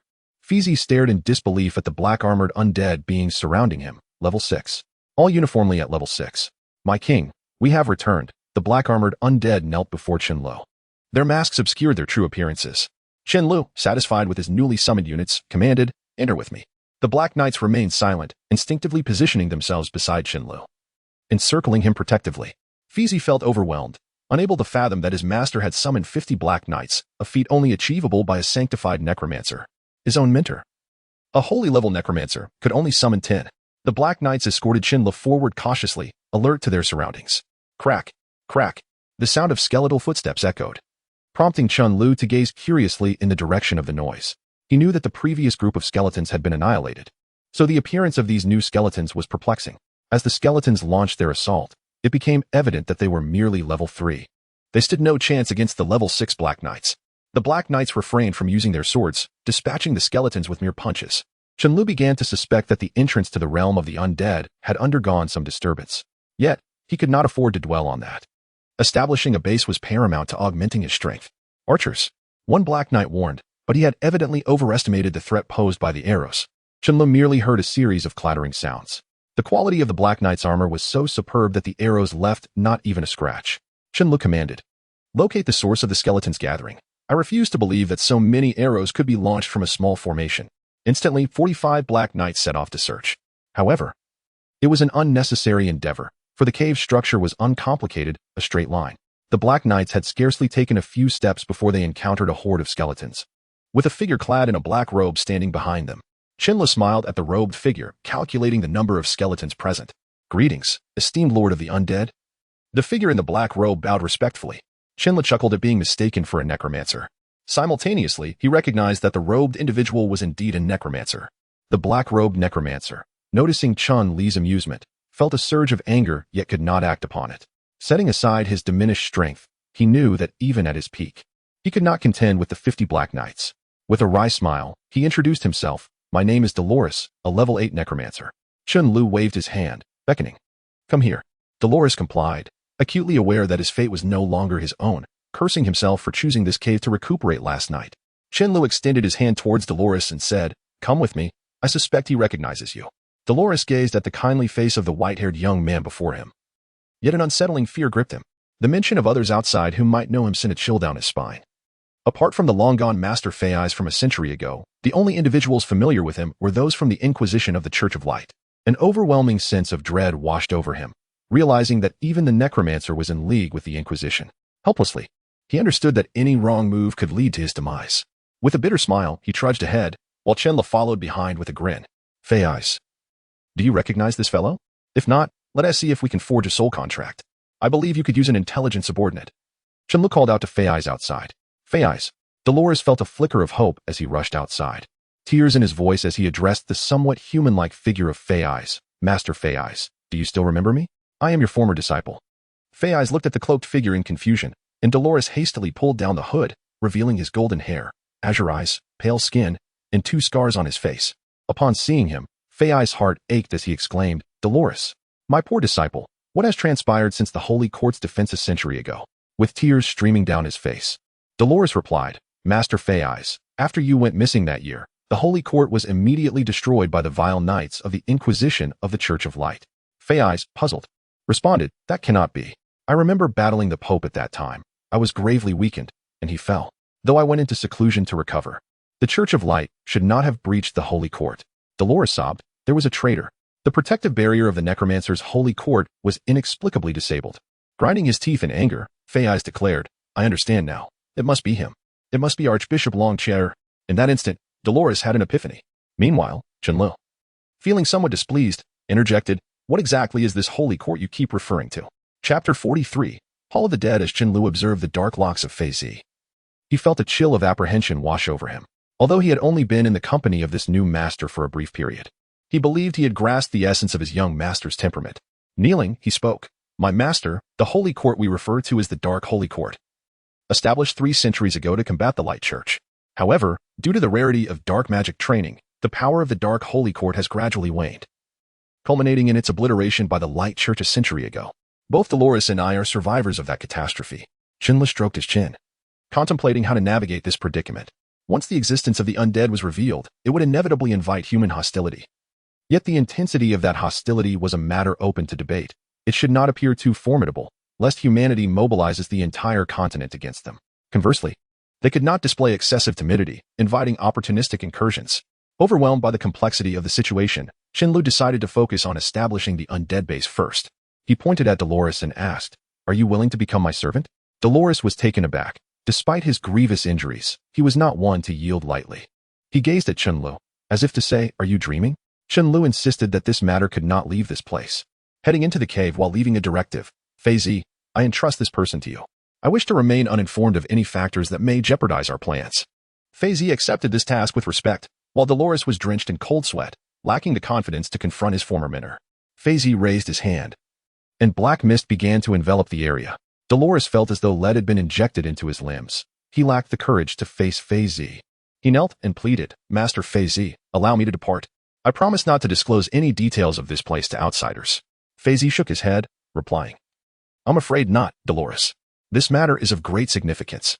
Allow me to reveal a little. My master's ambitions may disrupt the entire continent, and the dark holy court might rise anew amidst this turmoil. Thus, for the sake of my master's intentions and the future of the dark holy court, I can only offer you two choices: either pledge your loyalty to him as I have, or become one of the undead, who are the best at keeping secrets." Dolores trembled uncontrollably, never imagining that after years of struggle, he would ultimately submit to another. Yet, he found solace in the realization that the one capable of bending his proud mentor was no ordinary individual. Yielding to him might not be a misfortune.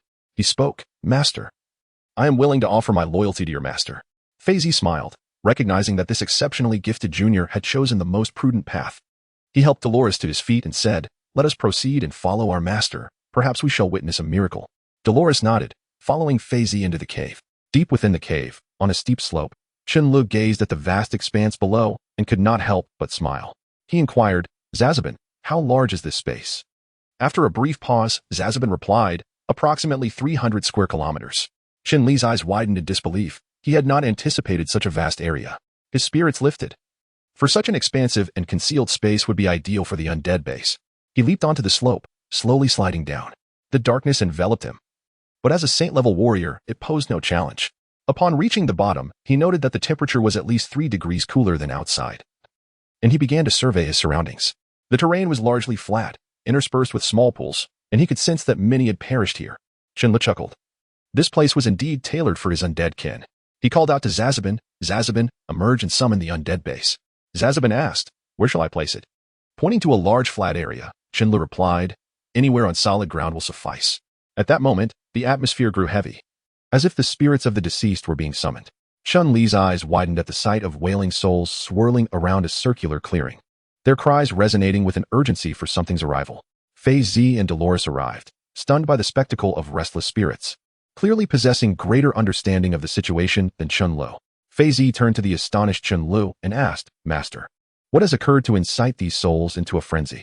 Realizing the significance of the scene, Chen smiled and said, "Just watch." Fei looked up at the souls, which encompassed a myriad of forms: human, orc, dwarf, and even elven spirits. Suddenly, they vanished, as if they had never existed. Dolores felt that what he had witnessed today surpassed all the peculiarities he had encountered in a century of life. Fei employed his mental faculties to scan the vicinity, seeking to uncover the fate of the vanished souls. A rumbling sound echoed from below. Something was rising from the very center of the clearing where the souls had gathered. With a resounding crash, the earth split open, revealing a black brick structure before Fei. The edifice was a floating cube, adorned with a grotesque skull on its facade, from which green liquid flowed from the eye sockets.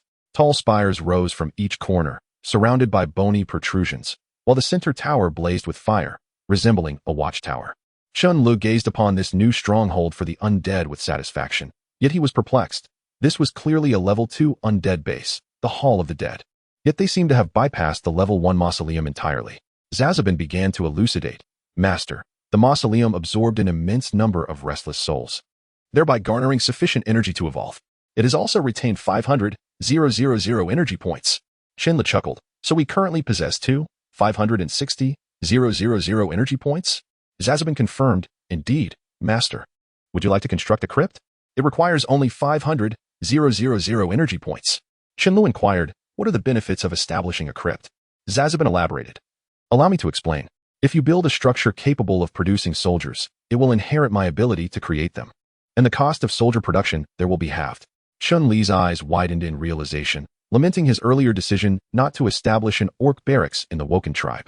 Zazabin continued without acknowledging Chen Li's regret. The Spirit Tower, costing 10,000, can evolve into either a Wraith Tower or a Spider Monster Tower, serving both defensive and healing purposes.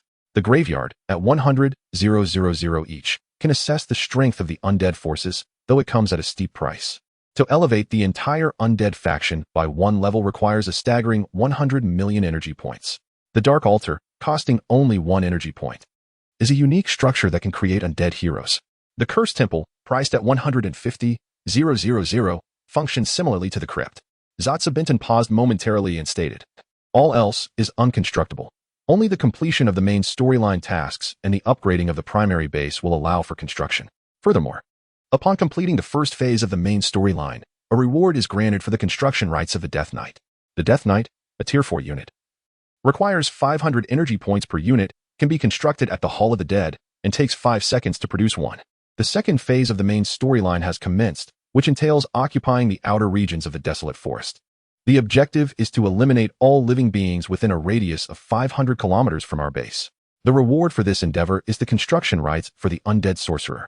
Chen Li chuckled as he addressed Zazabin, saying, "Construct all that can be built, including 20 spirit towers, strategically placed around the architectural complex.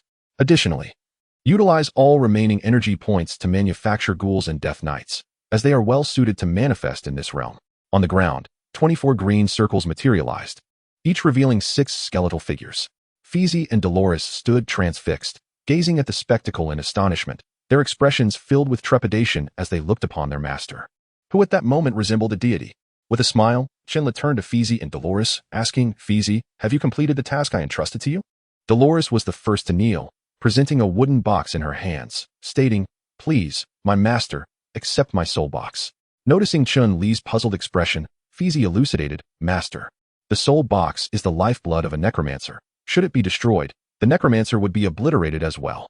Chen Lu understood that Dolores was pledging her allegiance to him. He accepted the wooden box with a grin and proclaimed, "Fizi, I appoint you as the chief commander of the undead. Dolores, you shall serve as Fizi's deputy." With fervor gleaming in his eyes, Fizi knelt and responded, "I understand. My master." "Ha ha ha ha ha. O world, bow before me." Chen Li laughed heartily. Meanwhile, the nearby humans continued their lives in a stupor, completely oblivious to the monumental changes that were about to unfold in their world. Chapter 44. The Unfortunate Noble Beside a Pool.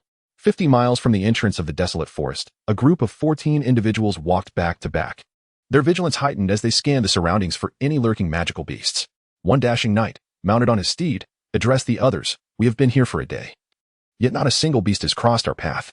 A priest clad in white robes replied, "Indeed, a day has passed, and logically, we should have encountered a level 4 beast within 500 meters, yet we have not even sighted a level 1 porcupine. What on earth is happening here?" A man wielding a great sword chuckled, "Ha, they must be frightened of the trial team from Antonida's academy." The red-clad sorceress kicked the swordsman, saying, "Maid, can you not think for a moment? The beasts here are mostly around level 6, and what threat do we, an assembly of individuals averaging below level 5, pose to them?" Maid sheepishly scratched his head. Sorry, Judy." Judy smiled at the knight and suggested, "My lord Onluin, I believe it would be prudent for us to withdraw from this area. The atmosphere feels exceedingly eerie." Onluin Baijialan, the sole heir of Duke Baijialan of the Kingdom of Courage, had grown up under the moniker of a prodigy. He gazed at the nearby tranquil forest and said, "Fear not, let us advance a little further. I have a hunch that we are destined to encounter something extraordinary. Besides, my servants are all level 4 elites. Even if we cannot fight, we can certainly flee." Judy, resigned to the whims of the sheltered flower, silently acquiesced to Onluin's decision. Maid, seeing Judy's agreement, offered no objections. Onluin turned to the priest and inquired, "What is your perspective, Priest Fidel?" Fidel's face was obscured by his white hood, rendering his expression unreadable. Yet his tone betrayed a hint of exasperation. "As you wish, my lord Onluin." Onluin urged his horse forward, pointing eastward, onward. They galloped ahead. Fidel murmured, "Keep up." The group surged forward at a brisk pace, and Onluin reveled in the sensation of the wind against his face. He had grown weary of life at the academy and shouted with joy, completely disregarding the ominous nature of the desolate forest. Suddenly, Maid seized Onluin, who glared at him in annoyance, questioning why a member of his own party would disrupt his enjoyment of the breeze. Was it another tiresome formality? Maid, sensing Onluin's anger, Lowered his voice. Priest Fidel senses something amiss. The air seems thick with an unsettling presence. Aware of the fragility of life, Onluin chose to follow Maid to Fidel's side to discern the nature of the disturbance. Fidel beckoned Onluin to approach quietly, and as Onluin crouched down, Fidel made way for him to see. Through the underbrush, Onluin beheld a horrifying sight. They stood on a hillside overlooking a vast black void, an entrance approximately 5 meters wide. The aura emanating from the abyss reeked of necromancy. Terror gripped Onluin as he turned to Fidel, seeking guidance on their next course of action. Fidel whispered, "Our party is ill-equipped for this. We must retreat and summon others to deal with these creatures." Onluin nodded and signaled his followers to prepare for escape. The entrance to the realm of the undead had stabilized, and the dead began to return to reality. "Skeletons!" someone shouted, alerting the group. "This is merely a level 2 skeleton. We must act swiftly." Onluin swiftly dispatched the newly emerged skeleton with a single stroke of his sword. "My lord Onluin, there are more here," another voice cried. "We are surrounded." Fidel grimaced at the sight of the encroaching skeletons. Despite their low level, their sheer numbers were overwhelming. With only 13 people, how could they contend with this tide of bone? Onluin, observing the skeletal horde, pointed westward, declaring, "Carve a path. Maid, you lead the charge." Maid shot Onluin a glare, recognizing this as an act of retribution. Yet, he had no choice. He was the most suited warrior for the front lines. Wielding his great sword, he cleaved through the nearest skeleton, bellowing, "Move." The group advanced along the path of bones when suddenly, a rain of bone arrows descended upon them. "Arrow storm. Raise your shields." Onluin's followers lifted their shields overhead, drawing near to him. Trembling, Onluin had never encountered such perilous circumstances. Fidel, observing Onluin's state, knew he had become useless in this moment. He murmured, "Raise your shields and advance. Extend your blades outward. Keep Onluin safe." The followers brandished their blades outward, swinging them in desperation, praying their shields would endure. "Is this merely a tortoise shell?" A white-haired youth perched atop a tree observed coldly, smirking as he spoke. "If you can withstand arrows, can you withstand magic?" Crash. A shield splintered, and the follower beneath it was instantly pierced, becoming a veritable pincushion. Onluin gasped in horror at the gruesome fate of his companion, unable to suppress a scream before collapsing into unconsciousness. Fidel glared at the sheltered flower of nobility. Fed up with the arrogance and ineptitude of this so-called genius, he began to chant softly, "I bestow upon you the spell of armor. Scatter and flee. Remaining together will inevitably lead to our demise at the hands of this sea of skeletons." Maid swung his sword against the deluge of arrows, declaring, "Put Onluin on my back. I will carry him." Fidel immediately moved to Onluin's side, saying, "Ensure his safety." Maid nodded, "Very well. Judy, come with me." Judy, glancing at Onluin slumped on Maid's back, urged, "Let us go." Maid sprinted forward, his left hand supporting Onluin while his right wielded the great sword to clear the path. "Are we abandoning the cart to save the commander?" "Alas, this cart holds little value." The white-haired youth swept aside the windswept hair from his forehead, grinning as he said, "Fizz, I leave the rear to you. My target is the knight behind that great swordsman." With that, he vanished from the tree. Maid, feeling his strength waning as they traversed the sea of skeletons, despaired as they had only covered 300 meters. He cursed the foolish noble in his heart, praying for the wretched skeletons to dissipate. Perhaps the divine took heed of his wish. As they broke the 400-meter mark, the skeletons truly began to vanish. He gasped for breath, relishing the thrill of survival. Fidel too breathed heavily, grateful for the blessings of the light god, while Judy contemplated how to leave a favorable impression on the unconscious Onluin, pondering the potential of securing a prosperous future through marriage. With the skeletons gone, they were met by another threat. Gurgle, gurgle. Maid despaired as he turned toward the source of the sound, a diminutive creature, less than 1.6 meters tall, stared back at them. Its severely decayed visage, stout arms, and elongated claws revealed it as a level 4 ghoul. Maid felt a flicker of fortune and misfortune, for it appeared there was only one ghoul present. He discarded Onluin, stating, "Let us depart. You know what to say when we exit." Judy glared at Maid with fiery resentment, exclaiming, "How can you abandon Onluin?" Maid coldly declared, "Judy, I truly love you. Come with me. If we allow this undead creature to entangle us, the skeletons that follow may soon catch up." Judy, her face flushed with indignation, shouted, "Did you not profess your love for me? Then give me Onluin, and you can engage the ghoul." Maid's eyes widened in disbelief. He could hardly fathom that this woman had descended to such depths. "Enough of this bickering. You shall all accompany me," a venerable voice echoed in their ears. They gazed in despair towards the source of the sound. First, they beheld countless crimson dots, followed by the entrance of a pale-skinned, yet aristocratically and elegantly dressed old man into their view. He was Fizi, who smiled and said, "Welcome, young ones, to my domain. I was just about to invite you for a visit, yet you seem intent on fleeing. To prevent any future claims of poor hospitality, I wish to extend an invitation for tea. In utter despair, Maid cast down his weapon, comprehending that no effort could possibly overcome this necromancer. The ghouls, salivating, seized the 4 individuals, and Feezy, satisfied, commanded, eliminate the traces, then return to the base. Chapter 45, The Aristocrats Escape, Part 1, In the Base of the Undead. Onluin gradually opened his eyes. A profound dizziness clouded his vision, rendering the surrounding changes indistinct. After a few moments of stillness, his head began to clear, and he scanned the area, searching for his subordinates and companions. His gaze fell upon an imposing structure that instilled a sense of dread within him. Slowly, he rose to his feet, acutely aware of the necessity to flee this ominous place. "Hello, Onluin," a young man's voice called from behind. Onluin turned to find an unremarkable figure, save for his striking white hair. Seizing the moment as though he had found a savior, Onluin exclaimed, "Are you an adventurer? If you recognize my name, you can help me escape. I will reward you with 200 gold coins. No, 500 gold coins." Chen regarded Onluin, who resembled a jester in his desperation, and replied, "Oh, Lord Onluin, I must regretfully decline your request." Onluin, in a state of panic, felt his frail body tremble at the thought of the slightest encounter with even a level 2 beast, knowing he must persuade this stranger. Is 500 gold coins insufficient? What about 1,000?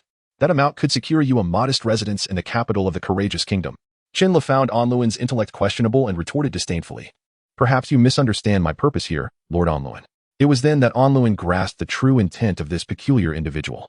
Chen grasped Onluin's hand and said, "Come. I have matters to discuss with you."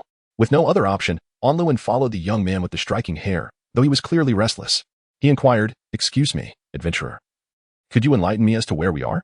With a look of exasperation, Chen replied, "You will soon understand, Lord Onluin."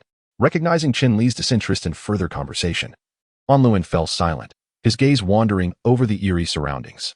Initially, it was merely the terrifying architecture that caught his attention. He observed hallways lined with sinister gray weapons, a small chamber with an expansive open space, and towers reminiscent of corpses stacked high. Fear gripped him as everything here resembled the ominous descriptions he had read of the dark sanctuary structures. He stared in horror at the building they approached. Adorned with a colossal skull, its eye sockets filled with an unknown green fluid, and soaring towers at its corners, a fire raging within its central edifice. Chen ushered Onluin into the Hall of the Dead, which contained a large round table, several chairs, a massive screen, and a staircase. Onluin surveyed the unsettling environment, his legs trembling uncontrollably. Suddenly, he spotted a few of his companions, frozen in place around the table. Tears welled up in his eyes, at last. He had found his comrades, even if they were less than competent. Maid looked at Onluin with terror in his eyes, recalling his fleeting thoughts of abandoning Onluin to save himself. Now that Onluin had awakened, it was time to settle the score. Onluin rushed to Fidel, embracing him tightly, tears and snot cascading down his face. Fidel felt his initial judgment validated. This sheltered flower had no comprehension of the gravity of their situation. Clearing his throat a few times, Chen caught Fidel's attention, prompting him to focus on the table and disregard the foolish Onluin. Observing Onluin's dazed state, Chen said, "Onluin, please find a place to sit. Otherwise, I cannot guarantee your safety." Startled by Chen Li's words, Onluin, despite his foolishness, recognized the value of his own life. Once everyone had settled, Chen gestured towards the screen and addressed them. "I trust you are all curious as to why I have summoned you here." The group remained still, listening intently to Chen Li's narration. Suddenly, the screen flickered to life, revealing a map of the southern abandoned forest, with a point highlighted in the northeastern region. "Here is our location," Chen pointed out, a mere 50 kilometers from the Zang'er gathering area. The group fixated on the screen, eager for what was to come. Chen satisfied with their attentiveness, slammed his hand on the table, declaring, "I believe you have all witnessed things you ought not to have seen. So I think it prudent for you to remain here and entertain yourselves until such things may be revealed to the public. During this time, I expect you to confine yourselves within this area, the vicinity of the 20 towers outside. Should you dare to step beyond, I assure you that you will meet a most untimely demise." Onluin was taken aback. He had no desire to remain in this dreadful place. Forcing a smile that resembled more of a grimace, he implored Chen, "Might I take my leave? I am Onluin Baijialan, the sole heir of Duke Baijialan of the courageous kingdom. I swear by my father's name that I shall divulge none of what transpires here." Chen feigned regret as he replied, I'm sorry, Lord Onluin. When it comes to keeping promises, I find the dead more trustworthy. Of course, if Lord Onluin wishes to join their ranks, I can facilitate your departure."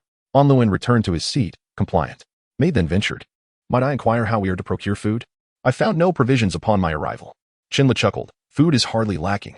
Each day, my delightful servants venture forth to hunt, and I will ensure that you receive your share." Maid fell silent, contemplating his options.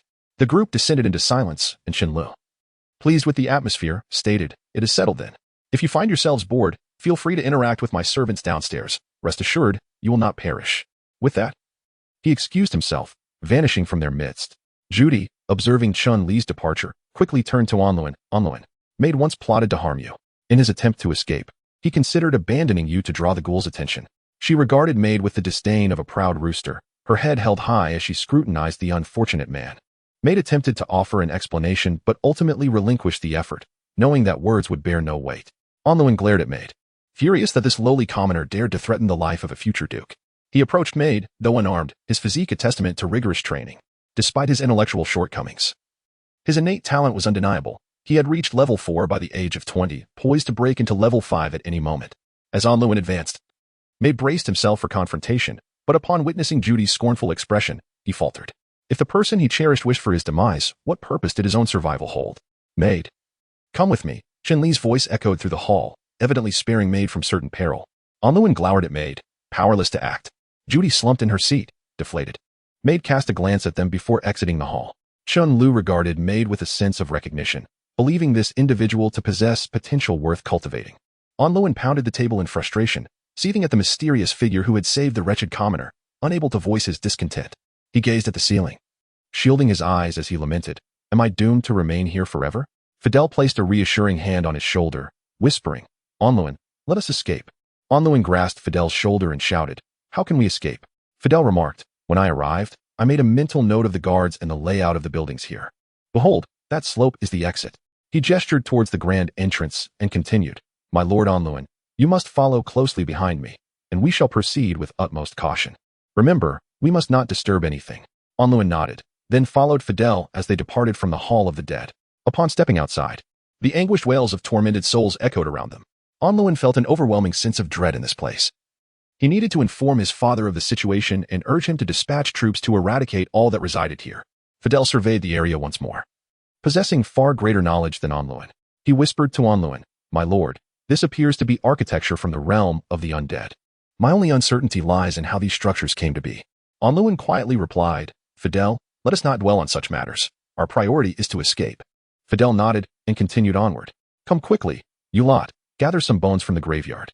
A wizard, adorned with a sheep's skull, a white beard, a crimson robe, and wielding a serpentine staff, commanded a group of skeletons. The skeletons saluted and hurried away. The wizard shook his head, muttering, "What a nuisance." Having to strengthen each one individually, Onluin trembled in fear, while the girl, Judy, was hardly in a better state. Fidel led them to hide behind a rock. Suddenly, a cavalcade of knights on black steeds thundered past them, Death Knights. Fidel instantly recognized the harbinger of immense suffering that had once plagued the continent. He understood the urgency of his departure to warn the church. The intentions of the master of this domain were undoubtedly sinister. As the knights rode away, Fidel exhaled in relief, and Onluin gasped, finding everything here utterly repulsive. Chapter 46. The Aristocrats Escape, Part 2. In the lair of the undead, Onluin gazed around in terror. Uncertain of when the next patrol would arrive, Fidel contemplated the two necromantic towers before him, lost in thought. The dark green phantoms floating above the structures were undeniably menacing. Onluin felt a heaviness in his head. He recalled the phantoms' attributes from his studies at the academy, ignoring invisibility, disregarding weak attacks. This was their most abhorrent trait, ensuring that the three of them would be detected no matter their course. Within the cursed temple, Chen Lu observed Maid kneeling before him, a sigh escaping his lips. The man, betrayed by his beloved, wore an expression of emptiness. Chen Lu understood Maid's intentions. He sought to prolong Judy's life. Placing a hand on Maid's shoulder, he proposed, "Become my disciple." Maid's eyes widened in disbelief. He could scarcely fathom that this enigmatic powerhouse would wish to take him as an apprentice. Gradually, the chill in his heart began to thaw, for he realized he might save Judy. With a smile, Chen Lu continued, "I shall assign you certain tasks. If you succeed, I can ensure Judy's survival, and she will forever remain by your side. You will also become my disciple." Without hesitation, Maid agreed, eager to do anything to rescue Judy. Chen Li's smile broadened as he issued the first task, lead a squad of Death Knights and retrieve those attempting to flee. Chen Lu produced a crystal ball and handed it to Maid. The crystal ball revealed a known area, confined to the base's boundaries, costing 500 energy points, with a 5-minute cooldown. As Maid grasped the crystal ball, he spotted Onluin, Fidel, and Judy hiding behind a rock, deliberating how to navigate past the necromantic towers. Overwhelmed with disdain for Onluin, who had stolen his Judy, Maid licked his lips and asked, "Master, may I slay Onluin?" Chen Lu chuckled and shook his head. Not now. Do you not realize that there are fates worse than death? Maid nodded, somewhat understanding. Chen Lu appreciated Maid's ruthless nature, recognizing him as a prime candidate to lead the Death Knight Legion. Pointing towards the door, he instructed, Go forth, the Death Knights await you. Ah. And your sword is returned. Receiving the sword, Maid bowed respectfully before stepping outside. At the entrance, he observed 10 Death Knights mounted on their steeds, standing silently. Spotting a vacant skeletal horse, he leaped onto it, only to realize he lacked the skill to ride. Reluctant to return and inquire about riding techniques, fearing mockery and the loss of his trial opportunity, he nudged the horse with his legs, and to his surprise, it began to move. It felt more reliable than a machine, as it required only his intent. The horse galloped swiftly, following the crystal ball's guidance, with the Death Knights trailing closely behind. Maid suddenly reveled in the exhilaration of this charge. Beside the necromantic tower, Onluin and Fidel were distressed. 10 minutes had elapsed, and they were unaware of how much longer before the guards would discover their absence. Onluin's gaze fell upon Judy, igniting a new light in his eyes. Judy, noticing Onluin's attention, felt her cheeks flush. Onluin smiled and asked, Judy, do you not love me? Can you divert their attention? If you survive, I promise to marry you. Elated, Judy realized she had a chance to marry this nobleman, even if it came at the cost of her life. She nodded, and Fidel bestowed upon her a protective blessing. Looking at Onluin, Judy dreamily asked, May I have a kiss? Without hesitation, Onluin kissed her, and she felt as though she could soar. Determined to create an opportunity for Onluin's escape, she ventured forth. Onluin watched her depart, muttering disdainfully about her unrealistic requests. Fidel, cast a swiftness spell for a quick getaway. Fidel silently chanted, a layer of white light enveloping their feet. Judy reached the base of the necromantic tower, shouting, You two dead souls, come chase me. She hurled a fireball at the tower. The phantoms, enraged by her provocation, surged towards the oblivious woman. Judy ran desperately towards the Hall of the Dead. Seeing the phantoms drawn away, Onluin quickly climbed the slope, urging Fidel to flee alongside him. The phantoms drew nearer, and Judy, glancing back, felt a pang of regret. She questioned the purpose of her actions. Was it truly worth risking her life for a fleeting glimpse of wealth? Her heart longed for the impoverished youth who had carried a great sword, devoted entirely to her. Tears of regret streamed down Judy's face as she faltered, drained of energy. The phantoms cackled. Their master had commanded that should these intruders cross boundaries or attack, they could retaliate and consume them. They charged towards Judy. Halt. Maid appeared, brandishing the crystal ball. The phantoms shrieked in dismay at his arrival, realizing their feast had vanished. Dismounting, Maid approached the unconscious Judy, tenderly stroking her forehead. Comprehending that this unfortunate woman had been betrayed by the man she loved, he kissed her forehead, and Judy felt a warmth wash over her. Awakening to see Maid at this critical moment. Overwhelmed, she vowed to support Maid if she survived. Maid summoned a Death Knight, commanding, Take her back. He then departed with a cadre of Death Knights. Judy clung to the back of the Death Knight, astonished by Maid's ability to command these formidable warriors. Pondering his next move, Onluin and Fidel ran for nearly an hour before escaping the ominous depths. They collapsed at the cave's entrance, gasping for breath, relieved to have evaded that dreadful place. Onluin, panting, stammered, Fidel, who do you intend to inform about this situation? Fidel, in a worse state, replied, Onluin, the Archbishop. Struggling to rise, Onluin gasped, Can you still walk? This is no place to linger. Fidel managed to stand but said nothing, trudging westward. You two wish to flee. A familiar voice echoed. Onluin turned, his heart racing at the sight. A dozen Death Knights loomed behind him.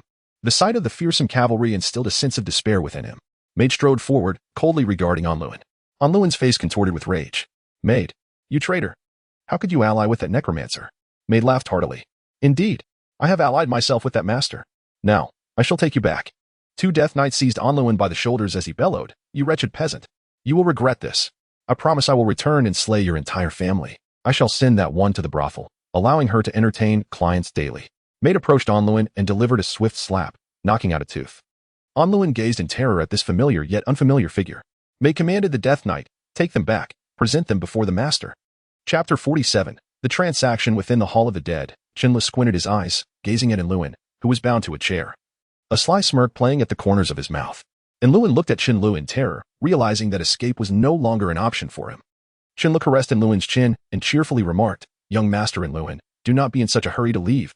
I have yet to properly entertain you. Onluin swallowed hard, forcing a bitter smile as he replied, My lord, I believe you have already entertained me sufficiently. Chen Lu shook his finger, then handed Onluin a sheet of paper and a pen, saying, No, young master Onlu, do not be shy. How can I know what I have done if you do not write it down? Now, please compose a letter to your father. informing him that you will be staying here for 3 days, and you may concoct your own reasons. And Luan's face turned ashen, trembling as he took the pen to write. Observing the distorted letters he produced, Chen Lu snatched the paper and tore it into shreds. And Luan, filled with dread, buried his head in his arms on the table. Chen Lu retrieved another sheet of paper, saying, "Young Master and Luan, please write it more legibly this time." And Luan nodded, inhaling deeply as he painstakingly crafted his message. Upon completion, he realized it was likely the finest handwriting he had ever produced. Chen Lu examined the paper closely, commenting, "Well, it is barely acceptable." Hearing this, and Luan nearly crushed the pen in his grip, yet he restrained himself, vowing that if his father sent troops, he would personally slay this necromancer. Suddenly, Chen Lu noticed something amiss in the letter's content. "Young Master and Luan, tell me. If you had a child who claimed he was vacationing in the Forest of Desolation for 3 days, would you not find that suspicious? Are you jesting with me?" And Luan's intentions were laid bare, prompting Chen Lu to hand him another sheet, insisting, "Write. Continue writing until I am satisfied." And Luan felt tears welling up, suspecting that he had written more today than in all his years at school combined. After 2 hours, Chen Lu finally obtained a letter that pleased him. While Luan was on the verge of tears, Chen Lu summoned Maid, saying, "Here, please deliver this letter for young Master and Luan. You can find the Duke of Baijilan, correct?" Maid respectfully accepted the letter and affirmed that he could locate the Duke. Chen Lu, smiling, produced 2 vials of potions and another letter, instructing, "Take these 2 vials. The red one is a frenzy potion to be delivered to Duke Baijilan, and say it is a gift from Luan's master. As for the green potion, I have yet to decide on a name. Keep it for yourself, and if you find yourself in peril, simply shatter it on the ground." Maid tucked the vials into his garments and exited the Hall of the Dead. "By the way, Maid, there is a bear-like creature outside tracking you. It shall serve as your temporary mount," Chen Lu suddenly recalled, calling out to him. Maid skillfully made his way out of the cave, spotting the bear beast lying in wait. He gleefully observed the level 6 beast trembling beneath him as he mounted the unfortunate creature, setting off towards the Kingdom of Bravery. "Your name is Maid, is it not?" Duke Baijilan remarked coldly. Known for his ruthlessness and having earned the title of the Butcher of Thousands, he nonetheless held a deep affection for his only son, Luan. Maid respectfully replied, "Yes, Duke Baijilan, I have come on official business. This is a gift from young Master Luan." With that, he presented a vial of red potion to the Duke. Duke Baijilan, puzzled, took the vial and examined it closely, inquiring, "What is this?" Maid explained, "My master simply informed me that this is a frenzy potion." "What?" Duke Baijilan nearly dropped the vial in shock.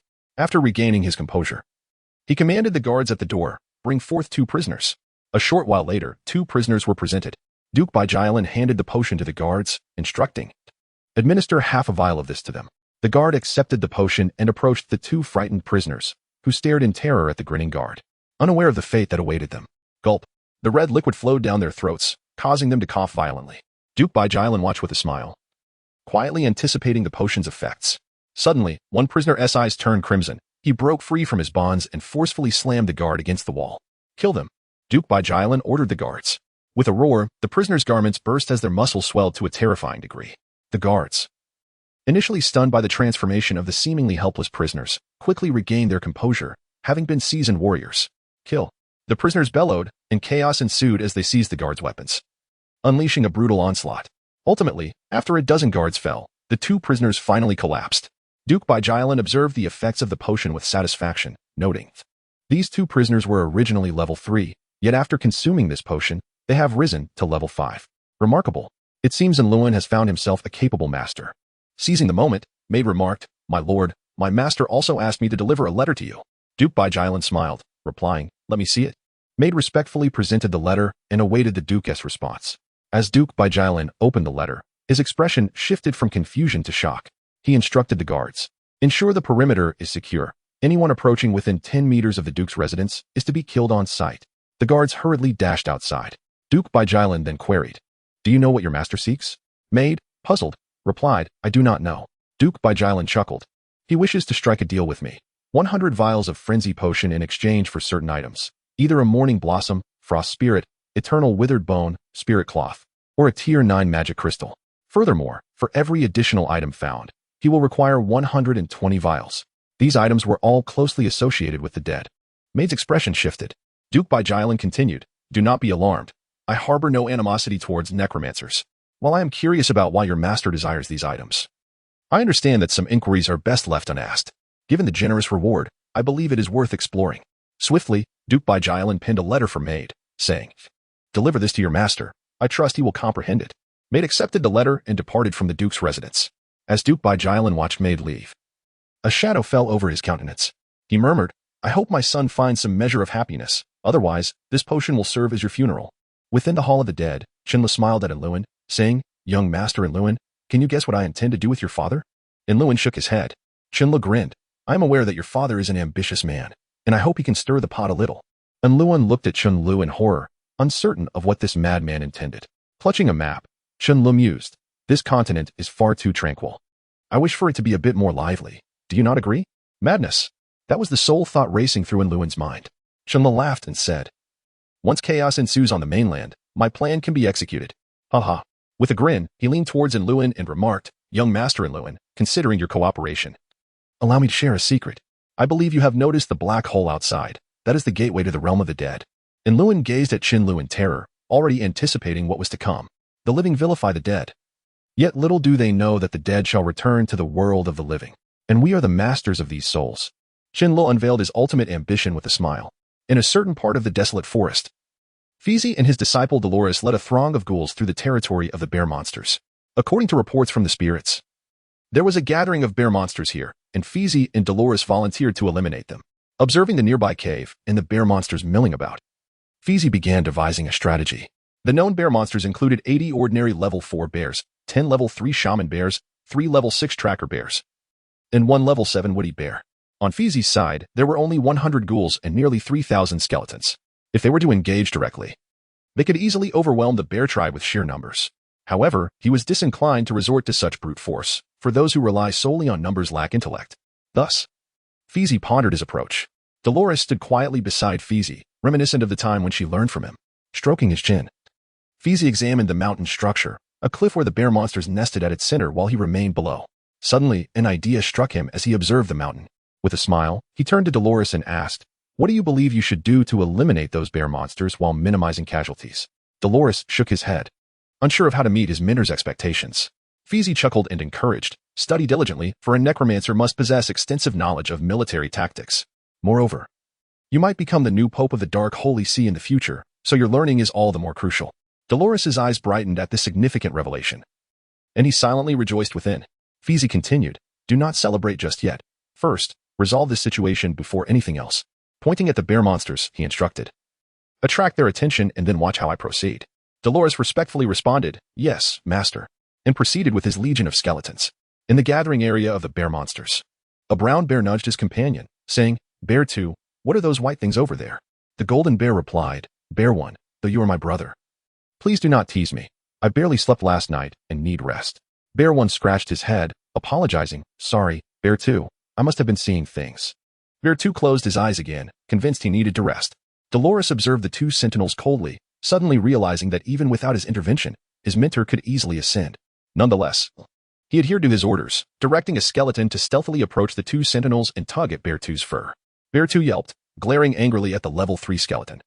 While Bear 1 noticed Bear 2's distress and swatted at the skeleton managed to block the blow, but not without losing an arm and several ribs in the process. Bear 2 roared and pounced, prompting the skeleton to flee, agilely darting past a fallen tree. Bear 2 leaped beside the tree and smashed it with a single swipe. The commotion alerted the bear monsters in the cave, who rushed out. Their leader, the woody bear, bellowed angrily, Bear 1 and Bear 2, what on earth are you two fools doing? Bear 1, sheepishly scratching his fur, stammered, Leader, we were looking for a skeleton, that teased Bear 2. Woody Bear approached, delivering a sharp slap to both bears' heads, exclaiming, You two imbeciles. If I hear that sound again, you will stand guard for a week, and your honey ration will be revoked. Bear 1 gazed at Woody Bear in horror, pleading, Please, leader. I promise there will be no next time. With a huff, Woody Bear returned to his cave. The other bear monsters exchanged glances with Bear 1 and Bear 2 before retreating. Bear 1 slumped to the ground and lamented, This is all your fault, Bear 2. You made such a racket. Bear 2 protested, It's that skeleton's fault. Bear 1 groaned, Now we must be quiet. Isn't the punishment from the leader severe enough? Bear 2 sat on the ground and conceded, Fine. Bear 1 flipped over and asked, What do you think that skeleton was about? Bear 2, replied, Who cares? I just want to sleep. Bear 1 closed his eyes as well. Sleep then. Sleep. I could use a nap too. And with that, the two bears sprawled on the ground. Dolores chuckled internally at the two ridiculous bears, convinced that the sun must have risen from the west today. Meanwhile, Fizi, scaling the mountain, marveled at the absurdity of the situation, Such foolish bears were assigned as sentinels. He also mused over Dolores's good fortune, as the seemingly arduous task he had assigned was effortlessly accomplished. As Fizi ascended with the ghouls, they encountered no obstacles. After a while, they finally reached the summit. Fizi surveyed the surrounding landscape, his spirits lifted, and commanded, "Clear away the large stones. I wish to send some gifts to those foolish bears below." The ghouls, unable to speak, were the perfect laborers. As Fizi admired the scenery, he calculated their situation. The sound of stones being mined echoed loudly. The bear monsters emerged once more, glaring at the two sleeping bears, with Woody Bear seizing Bear One's leg and slamming it down. Bear One looked up at Woody Bear, confused about what he had done wrong. Woody Bear pointed a finger at Bear One, reprimanding, "Sleeping while on guard. You will stand guard for a month." Bear One slumped, feeling despondent at the thought of a honeyless existence. Bear Two remained in deep slumber. Frustrated, Bear One could no longer endure. He grabbed Bear Two's leg and began to spin him around. Woody Bear realized he might have overreacted and quickly interjected, all right, your honey ration will not be revoked, but you must still stand guard for a month." Bear One finally smiled, knowing he had triumphed. Woody Bear suddenly inquired, "Do you two know what that clanging sound is?" Bear One and Bear Two exchanged puzzled glances. Woody Bear declared that if there was a next time, these two fools should not be the ones on guard. Fizi, seeing that the stones had been piled high, smiled at the bear monsters in the valley. Suddenly, Woody Bear spotted a human laughing atop the mountain and instantly understood the source of the noise. The Woody Bear monster bellowed, "Beware! A human is among us." But it was too late, as Fizz lamented, "Let us thank those two fools for making my ascent so effortless." Addressing the ghoul behind him, Fizz commanded, "Push the stones down. This bounty shall surely be substantial." The rumbling of 5 stones cascaded like a cataclysm, and the Woody Bear monster shouted, "Run!" Yet, the stones rolled with a speed far exceeding their own. Dolores cast an admiring glance towards her mentor, realizing that there was still much for her to learn. The Woody Bear monster, anxiously observing the descending stones, shouted with all his might, bracing himself against a massive boulder. "Pooh!" He spat blood, staining the ground crimson. A few young ones, witnessing their leader's plight, extended their hands to assist him, but the Woody Bear monster roared, "You little ones, flee!" The young bear monsters, tears streaming down their faces, scampered away. Seeing the possibility of a bear monster's escape, Dolores commanded, "It is our turn now. We must not allow a single bear monster to flee." From that day forth, the 27th bear monster tribe in the southern region of the desolate forest was eradicated. Simultaneously, the other tribes within the forest lived in trepidation, fully aware that they had acquired a formidable new neighbor. Chapter 49, The Granite Puppet and the Kingdom of Courage. At the residence of Duke Baijilan. Number 1. Have the forces of the northern kingdom of Wireman been contacted? Duke Baijilan inquired with a smile. Seated upon a chair crafted from an unknown beast's hide, observing the soldiers kneeling before him. Reporting. Duke Baijilan, the people of Wireman have agreed to dispatch their troops. However, they request the provinces of Kawelu and Baydel in return. A soldier responded, head bowed. Duke Baijilan furrowed his brow and remarked, "These greedy individuals. They dare to demand the finest provinces of the north. Alas, such is the price of victory." He gestured for the soldier to leave and turned to another soldier, asking, "What of the forces from the southern kingdom of oracles?" Reporting, "They have consented to send the first magical legion, but the price is your lordship's provision of a palace." Duke Baijilan regarded the soldier coldly, sneering, "Do they seek the kingdom's granaries? Do they wish to seize my lifeline?" He sighed, "Very well, grant them what they ask." He signaled for the soldier to exit and then addressed his attendant, "How many troops do we currently possess?" The attendant produced a paper from within his cloak and replied, 10 legions from the Empire and 2 Royal Guard legions, each consisting of 500,000 soldiers. Among them, 4 legion commanders are willing to ally with us. Together with the 4 legions from the Wireman Kingdom and the first magical legion from the Kingdom of Oracles, plus our own elite force, we have a total of 5 million troops. Duke Baijilan sighed, "Not enough. Still insufficient." The attendant, puzzled, asked, "My lord, how can it be insufficient when we have already amassed 5 million? Duke Baijilan smiled and said, "You have been with me for some time. I shall share a royal secret with you. The King of Courage and the Iron King of the Iron Kingdom were once sworn brothers. I guarantee that if we launch an attack as we are, we will be shattered to pieces by the Iron Kingdom's forces from the west." The attendant swallowed hard, taken aback by the severity of the situation. Duke Baijilan pressed a mechanism on his chair, causing a wall to split in two. He instructed his attendant, "Tonight, summon the 4 quietly. I have matters to discuss with them." Yes, in the desolate forest at the heart of the southern region, the bear monster tribe has been annihilated by a horde of undead. Furthermore, I had previously dispatched an envoy hoping for their participation in this council. Yet they outright killed my messenger. I propose we eliminate them directly. A wolf, cloaked in purple fur, roared, expressing his pent-up frustration. The terrifying wolf, level 8 monster. possesses formidable physical attack capabilities, and is characterized by extreme speed and agility. Tribe ranking, 24. You merely lost one envoy. I have lost countless children, shouted a pig-headed beast with the body of a man and hooves of a horse. The Hedgehog Chief, level 7 monster, with an average tribe strength below level 3. Yet due to an exceedingly large population, ranks 20. Enough. Your lives are of little worth. I am more concerned about where those skeletons originated. Bellowed a massive bear-like creature with antlers. The Frenzied Beast, level 8 monster, known for its war trampling. Tribe ranking, 11. We are here to deliberate, not to quarrel. A raspy voice interjected, belonging to a creature with a human head and a bird's body. The Banshee Queen, level 7 monster. A flying unit capable of using natural healing magic and summoning hurricanes. She is one of humanity's most detested monsters. Tribe ranking, 6, at this moment. We are but a handful. The other monsters are scattered in various regions, indifferent to our plight. A towering figure, 15 meters high and completely purple, exuded an oppressive aura. This was the regional king, the Granite Puppet. The Granite Puppet, level 9 monster, endowed with extraordinary physical defense and complete immunity to all magic. Tribe ranking, 2. The terrifying wolf huffed in discontent, grinding his teeth. Those creatures only care for their own territories, showing no regard for the interests of the entire forest. The Hedgehog Chief, unusually agreeing with the terrifying wolf, added, Indeed, these creatures should also experience the weight of those skeletons. The Granite Puppet crouched and stated, Now is not the time to discuss such matters. We have convened to strategize against these skeletons. The Banshee Queen flapped her wings and alighted upon a tree, saying, Is it not simple? We simply annihilate them. The Frenzied Beast grew irate, snapping a nearby tree and shouting, How could you cowardly creatures, who only know how to ambush from the shadows, possibly comprehend the losses we have suffered on the front lines? The Banshee Queen chuckled, her raspy laughter causing discomfort among the other monsters. That is merely the nature of your brutish kind, ever rushing forward. Furious, the Frenzied Beast seized the broken tree and hurled it at the Banshee Queen. Startled, she swiftly took flight, but was grazed by the tree, losing a few feathers. The Banshee Queen screeched, hovering in the air, I shall slay you, you barbaric creature. The Frenzied Beast refrained from responding, picking up another tree to hurl at her. Bang! A stone shattered the tree into splinters. The Granite Puppet intervened, gazing at the two volatile monsters, and remarked, If you two wish to fight, do so against those skeletons. I am here to negotiate. If dialogue fails, we shall confront them together.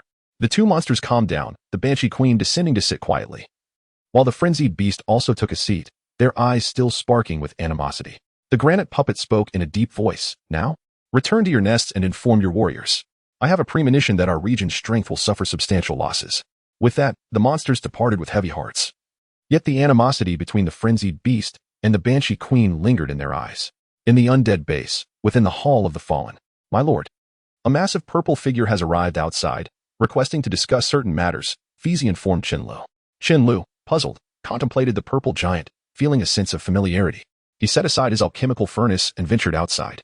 Standing before the 15-meter-tall figure was indeed no jest. Chen Lu felt a sense of overwhelming presence.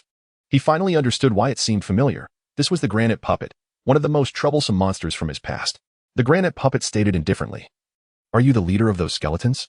Seeing the creature's arrogant demeanor, Chen Lu felt a surge of displeasure and retorted coldly, What if I am? What if I am not? The Granite Puppet's displeasure grew. For years, every monster had shown him respect, yet this human-like creature dared to be so insolent. The Granite Puppet unleashed his skill, Thunderstrike, causing the ground to crack open. Chen Lu, now enraged, exclaimed, What do you mean by this? The Granite Puppet replied coolly, Merely to remind you that there are beings within this forest far more powerful than you. Chen Lu was incensed, his voice booming, Then you shan't think of escaping. With that, he dashed forward, his fist clenched, striking directly at the chest of the Granite Puppet. Fizi was taken aback, unable to fathom that his master would launch an attack alone, and in such a reckless manner. The Granite Puppet chuckled, bemused by this humanoid's audacity. It stood there, barely able to move, knowing that even a beast of the same rank, a 9th-level monster, would find it arduous to inflict harm upon it. Bang! The sound was thunderous, and the Granite Puppet stared in astonishment at Chen Lu, its body trembling incessantly. It had been breached. The Granite Puppet realized that this individual was of the saintly rank. Standing firm, Chen Lu paid no heed to the gazes of those around him, a smirk gracing his lips as he addressed the Granite Puppet, Submit or perish. The choice is yours. You have 3 days. With that, Chen Lu strode towards the undead base, and Fizi hurried after him, eager to process this extraordinary spectacle. The Granite Puppet remained seated, utterly stunned. Chapter 50, The Base of the Undying Clan within the bustling interior of the base. Chen Lu was filled with a sense of ambition as he surveyed the thriving scene. The second part of the main quest had commenced, to to become the ruler of the southern region of the desolate forest, with the reward being Sephiroth, the Lich King. Sephiroth! Chen Lu exclaimed in astonishment, never expecting such a formidable reward from the divine system. Zatsa Ben, come forth. Is Sephiroth truly the quest reward? He asked excitedly. Zatsa Ben's voice was languid, as if it had just awakened from a long slumber. It replied nonchalantly, Sephiroth is indeed the quest reward. But this task is far from simple. Perplexed, Chen Lu inquired, not simple? Isn't the granite puppet the strongest creature in this forest? Zatsa Ben, suddenly filled with an urge to find a slab of tofu to smash his head against, replied helplessly. The granite puppet can only be considered one of the strongest beings on the periphery. This forest is home to dragons, green, yellow, black dragons, you know.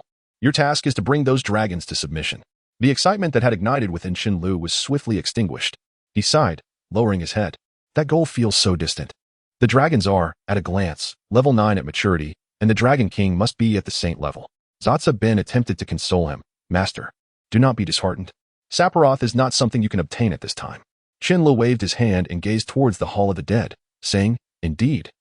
A mount like Sephiroth, the Lich King, is not something I can acquire at my current stage.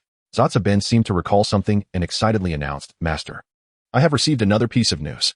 The Creator God has given me a task to slay 100,000 beings, each of which must be level 2 or higher. To obtain Frostmourne, Chen Li's body seemed to freeze at that moment. 100,000 beings. What does the Creator God intend? In an unknown world. The Creator God stared intently at a shadow beside him. The shadow rasped, You do not understand the terror of humanity. The Tiger Clan will stop at nothing to avenge their loved ones. The Creator God grunted in response, 100,000 beings is no jest. You know what kind of person he was, so I believe he will not accept this task. The shadow merely smiled and said nothing further. Chen Lu stood there for a long time, hesitating. 100,000 innocent beings is no laughing matter. Although he had shown no mercy in battle for the sake of appearances, he had never killed even a single chicken in the past. Faced with beings with whom he bore no grudge, he could not summon even a flicker of murderous intent. Frostmourne, the ultimate artifact. Possessing it would significantly hasten his plans for revenge. Take it on. Do you not desire vengeance? A voice echoed within Chen Li's heart. He felt compelled to utter a word. If you accept this, will you still be yourself? Another voice whispered in his ear. Chen Li painfully closed his eyes and took a deep breath, asking, Zatsa Ben, do you think I should accept this task? Zatsa Ben's voice revealed no emotion. I do not know. I am merely a cold system. My sole purpose is to assist you. Lowering his head. A glimmer of determination appeared in Chen Li's eyes. He stood up and shouted, I accept. The surrounding air grew chill, and a gray light enveloped Chen Lu. The working undead sensed something and collectively bowed towards the Hall of the Dead. Level reset. Class changed to Lich King. When the souls of 100,000 beings surge into your body, you will regain your power and become even stronger. The voice was hoarse and unpleasant. Go forth and kill. Filled with rage and hatred, slay everything before you. Kill, kill, kill. Chen Li's eyes turned crimson, enveloped in dark gray. At the headquarters of the Light Church. Clad in white robes and wielding a scepter adorned with an angel statue, sat the current Pope, Longdell. His face twisted with urgency as he declared, I sense an extremely evil presence emerging from the desolate forest. Dispatch a reconnaissance team immediately to locate the source of this malice. A knight in shining white armor, wielding a flaming longsword, responded, The Holy Light Knights, at your command. In the oracular kingdom, King Longdell sat leisurely on his throne, enjoying the attention of a beautiful maiden feeding him. At that moment, an elderly man clad in golden garments entered, bowing respectfully and stating, Your Majesty, we have just received word from the Light Church that an exceptionally powerful wave of evil has emanated from the desolate forest. They hope we can send some troops to assist them. Longdell opened his eyes and replied, Send an additional 50 level 4 priests. If they agree, let the 4th Royal Magic Brigade assist them. The Royal Magic Brigade consists of 1,000 personnel. The elder bowed again, a hint of regret flashing in his eyes. As you wish. I take my leave. Fizi looked at the seemingly mad Chen Lu with a twinge of fear. He cautiously approached Chen Lu and softly called, Master. Chen Li's gaze fixed on Fizi, causing him to step back in fright. Chen Lu then smiled, Do not fear, Fizi. I will certainly not harm you. Fizi steadied himself and inquired, Your Majesty, what is happening? Chen Lu laughed heartily, as if mocking the passage of time, while Fizi watched in a daze. As the laughter faded, Chen Lu spoke. Fizi, do you know what happens when a person is baptized by pure dark elements? Fizi replied. It is said they completely lose their power and cannot recover. Chen Lu crushed a stone in his hand, stating, That is indeed true. But who told you they cannot recover? Fizi gasped, trembling as he asked, Master? Chen Lu patted Fizi on the shoulder, saying, The soul. As long as there is a sufficient number of souls, that individual will regain their power and become unprecedentedly strong. Chen Lu addressed the undead army below. Everyone, in 3 days. Reap the lives without restraint. Roar. Chen Lu turned to Fizi and asked, how many soldiers do we have? Fizi responded without hesitation, we have 5,000 ghouls, 1,000 necromancers, and countless skeletons. Chen Lu smiled, the lives of my soldiers are quite valuable. Fizi. Allocate all resources to organize the troops. The task in 3 days will be entrusted to you, with the same requirement, minimize casualties. Fizi respectfully replied, yes. Chen Lu suddenly remembered something, and said, Fizi, if you can satisfy me in the battle 3 days hence, then your powers will be restored immediately. There will be no need to seek that potion you mentioned. Shaking with excitement, Fizi realized that the power he had longed for could finally return. Chen Lu smiled, I await your good news. With that, he stepped into the Hall of the Dead. Fizi respectfully bid farewell to Chen Lu, then bellowed, exert every effort to eradicate all living beings in the vicinity. Be they beasts or humans. Furthermore, convert all energy into soldiers. In 3 days, we shall present our master with a delightful surprise. Do you dim-witted fools comprehend this? Roar. Commence at once. The undead are entering a state of war. Roar. In 3 days, rivers of blood shall flow. Dragonkin, what are you waiting for? Chen Lu smiled as he surveyed the map of the Hall of the Dead. It seems you shall not escape. Ha ha ha ha.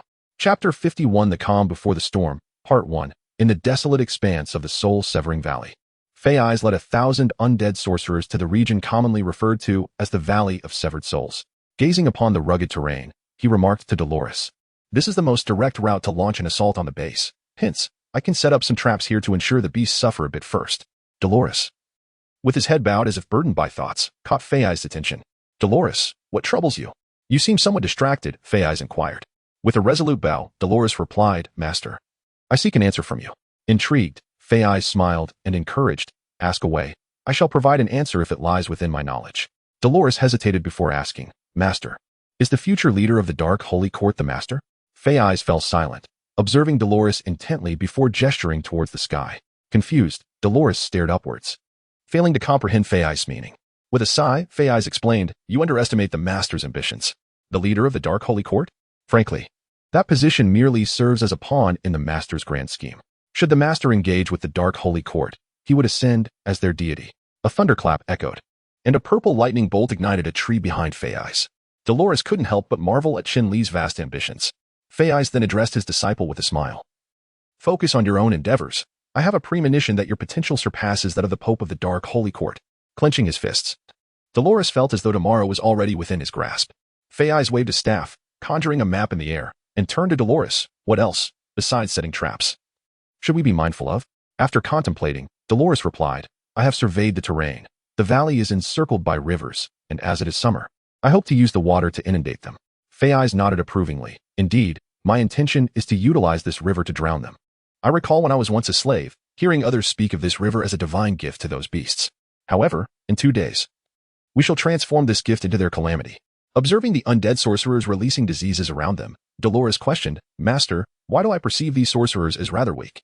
Fei Eyes shook his head. I confess ignorance regarding their origins. All I know is that they obey the Master's commands without hesitation. Dolores fell into deep contemplation. Fei Eyes furrowed his brows and cautioned, do not dwell on matters beyond your concern. We serve the Master and must embody the demeanor of loyal servants.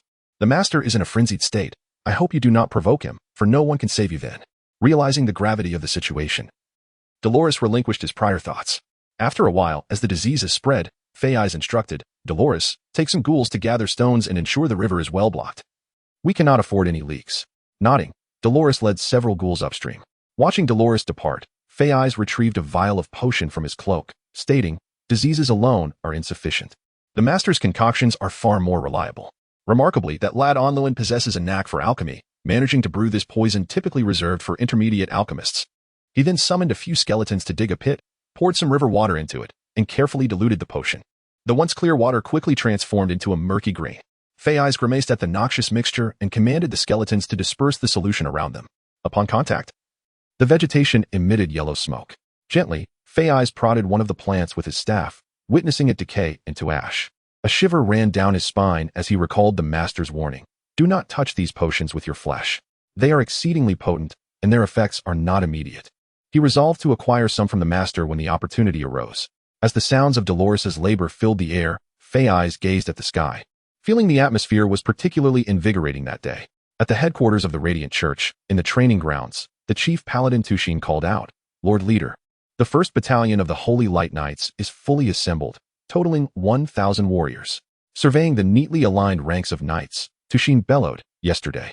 The Pope sensed an exceedingly malevolent presence in the severed forest. Our mission is to investigate this evil entity. Some of you may sacrifice your lives in this endeavor. But let me ask you, are you afraid? No, came the resounding reply. Excellent. You are truly loyal knights of the light. Now, rest and await the forces of the divine kingdom. Yes. What do you suppose the water will swell to at this time? Fei Eyes mused, listening to the roaring river. Dolores, a mere fledgling necromancer barely a century old, was at a loss for words and awkwardly shook his head in response. Fei Eyes affectionately ruffled Dolores's hair, akin to a fond parent, chuckling. Did I not advise you to broaden your knowledge? You never heed my words. Dolores's face flushed crimson, despite feeling somewhat embarrassed. He acknowledged the truth in his mentor's words. Fei Eyes pointed at the river. Tomorrow, I shall teach you how to read the river. Yes, master, Dolores replied, eyes downcast. Fei Eyes erupted in laughter. In the Hall of the Dead, Chen sat in meditation when he suddenly sensed an unusual presence. Ah, he cried out in terror. Vengeful spirits. Chen Li's eyes widened in horror. Return my life. A half-bodied ogre clutched at his leg. Return my life. Another headless centaur grasped his arm. Chen Li, trembling, crouched down and covered his head. Return my life. The specters of the centaurs and ogres he had slain surrounded him, wailing for vengeance. Why do you trouble me when you are dead? Chen Li shouted, swinging his fist at the phantoms. If you die, we will not bother you. Come and join us. Disperse at once. Quickly. Chen Li felt as if his head might explode with anguish. Master, awaken. The voice of Zatsa Ben echoed like a beacon of hope. Chen Li gradually opened his eyes, only to discover that the vengeful spirits surrounding him had vanished. He then slumped to the ground, gasping for breath. Master. This is merely a consequence of becoming the Lich King. I implore you to abandon this mission, Zazabin advised earnestly. Chen Li gritted his teeth and replied, I can endure. Vengeance is my sole purpose. Zazabin fell silent. The entire hall descended into an eerie stillness. Chapter 52 The Calm Before the Storm, Part 2, in the southern center of the Forsaken Forest. The granite puppet lay calmly before the beast below. I have sought out the leader of those skeletons. It is a humanoid creature. No one responded, for they could sense the profound resentment harbored by the granite puppet, the sovereign of the South, rising to its full stature. The grotesque shards embedded in its chest instilled a palpable dread among the other beasts. What immense power must it take to shatter the armor of the granite puppet? Judging by the severity of the wounds, it appeared to have been inflicted by a single individual in one decisive strike. The granite puppet cast a sweeping glance over the stunned beasts seated upon the ground and declared, You should now comprehend the true terror of that skeletal leader. Their aggression is formidable. If we do not take action, it is likely that at the next gathering, one among us shall be absent. The frenzied beast thumped its chest and snorted hot air, exclaiming, What are they but a mere horde of skeletons? Let my warriors trample them. Can the combined might of us kings not vanquish a single saint-level being? The Siren Queen, adjusting her wings, responded to the frenzied beast. How can you be so certain they are merely skeletons? One of my daughters recently discovered that they possess a highly agile creature, approximately at level 4. And in vast numbers. The porcupine leader chuckled, asserting that in terms of quantity, his kind had never known fear, proudly declaring, Vast numbers? My porcupine clan boasts millions within this forest. The terrifying wolf licked its claws, eyes glinting with menace as it remarked, Indeed, they are numerous and quite delectable. The porcupine leader's fury ignited. He had not anticipated such an insult to his kin. If either of you dares to quarrel at this moment, I assure you both shall not leave. The granite puppet coldly warned. The porcupine leader and the terrifying wolf shuddered, promptly settling down. The granite puppet bellowed to the assembly of beasts. That creature has proclaimed that the day after tomorrow, the entire southern Forsaken Forest shall be cleansed in blood. If you wish to avoid becoming fodder for those skeletons, prepare yourselves well. We shall take the initiative to attack the day after tomorrow. Understood? In the alchemy hall on the second floor of the Hall of the Dead, Onluin faced a reprimand. Onluin, your actions are rather misguided. Chen Li scolded, striking Onluin's head in frustration. Onluin immediately crouched, clutching his head. Chen Li was at a loss. How could this so-called genius falter repeatedly on a recipe intended for mid-level alchemists? With eyes squeezed shut, Onluin cried, Teacher, can you not spare me? This potion you have me concocting is beyond my capabilities. Chen Li placed his hands on his hips, retorting, How is this a hardship for you? Explain to me how I am making it difficult for you. Onluin cried, even louder, Teacher, I have barely been a mid-level alchemist for a day, and you expect me to challenge the potion required for advancing to high-level alchemist. Besides, I have only begun alchemy 5 days ago. Chen Li rubbed his temples, recalling the veracity of Onluin's plight. All right, take a breather. Later, brew a potion of frenzy. It is a request from your father. Upon hearing mention of his father, Onluin sprang up eagerly. Teacher, what is the matter with my father? Chen Lu smiled. You shall learn in due time. I will reveal the truth when the moment is right.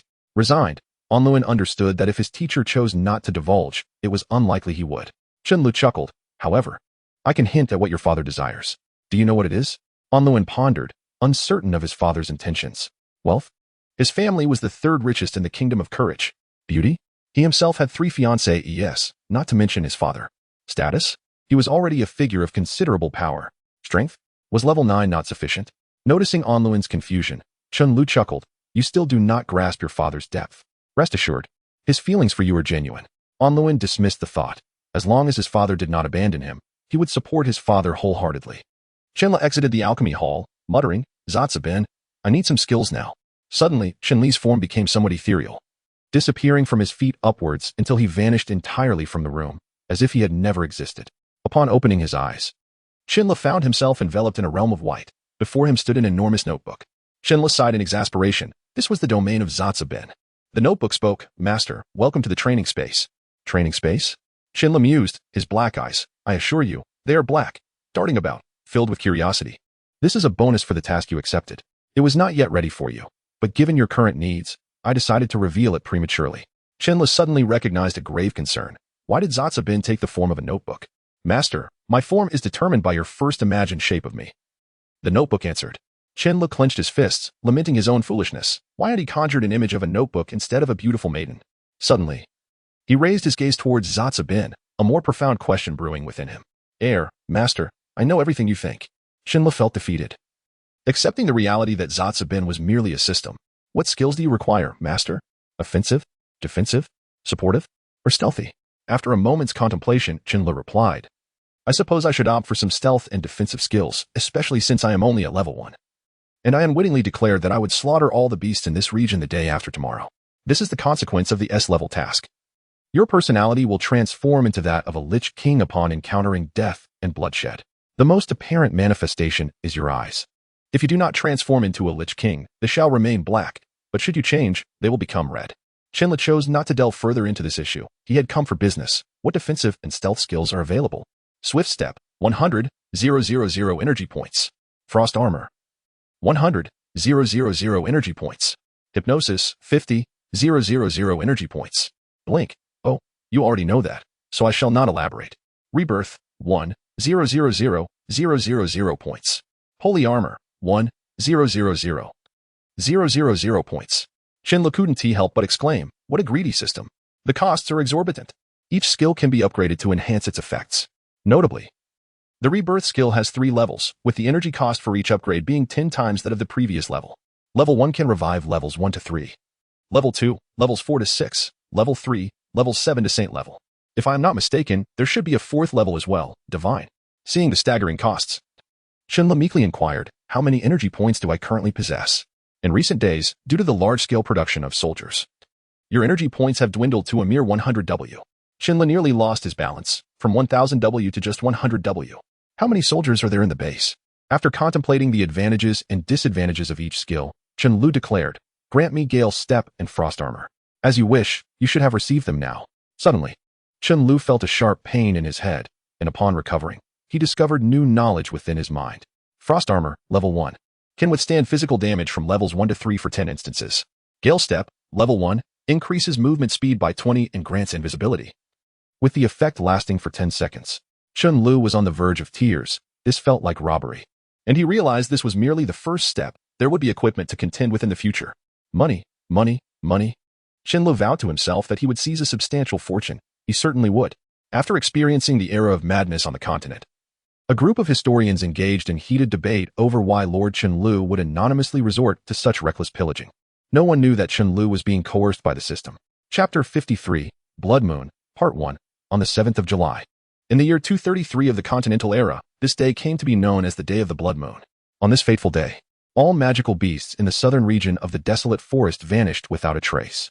Roar. Let that group of skeletal frames understand that we are the true masters of this land. The granite golem bellowed, leading a formidable assembly of rock golems as they rampaged through the woods. Though these rock golems did not possess the terrifying height of the granite golem, towering at a daunting 8 meters, their average strength of level 6 was no trifling matter. despite their smaller numbers. Their presence was still formidable in the hierarchy of the entire desolate forest. Where are they? Ha! My kin have long been eager to fight. The frenzied beasts roared, leaping over massive boulders with joyous laughter. Roar!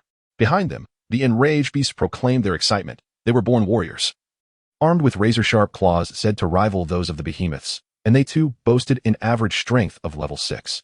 How could they possibly be defeated by the golem tribe? The golem tribe was immune to magic. In the sky, the Siren Queen soared gracefully, her crimson form resembling a streak of red light against the azure expanse. She called out jubilantly, trailed by the weary cries of the bird witches who struggled to keep up with her swift pace. The terrifying wolves arrived at the entrance of the soul-breaking gorge, their formation impeccable, akin to a well-trained army. They communicated not a word, their unity evident in the singular voice of the terrifying wolf leading them. In stark contrast, the porcupine clan was far less orderly. They rushed in haphazardly, an array of peculiar shapes and sizes. Yet, one must never underestimate them, for in sheer numbers, they could often compensate for any lack of quality. The magical beast coalition advanced with great vigor, dust swirling around them and filling the sky. Much to the dismay of the bird witches overhead, Chen stood on a cliff at the soul-breaking gorge, observing the distant dust clouds with a bemused smile. He turned to Fei beside him, saying, Fei, they truly are a mindless bunch of magical beasts, marching without a concealed route or even sending scouts ahead. Do they think this is a mere brawl? A duel? I assign you a task. Teach them what true warfare is. Yes, my master, Fei replied respectfully. Chen nodded, then addressed the long-absent maid. Maid, how much of your task have you completed? Maid clasped his hands and replied, Master, I have thoroughly implemented everything you instructed. Chen was pleasantly surprised. He had not anticipated that this unexpectedly adopted disciple would prove to be so capable. He patted Maid on the shoulder and said, Well done. Perhaps I shall grant you a fitting reward, ha ha ha, but let us discuss that when this matter is settled. Maid's expression revealed no trace of joy or sorrow. Chen regarded him with satisfaction, feeling a sense of pride. A disciple with such diligence was indeed rare. He also considered further nurturing Maid, for he might one day succeed him in commanding the most powerful legion. Can you guess which one? At the northern entrance of the soul-breaking gorge, the granite golem gazed intently across the chasm, fists clenched, determined to avenge past humiliations. They commanded an army of 1,000,000 magical beasts. The porcupine clan accounted for 800,000 of them. The wind held fiercely, and the sirens sensed a chill in the air as they landed to preen their feathers.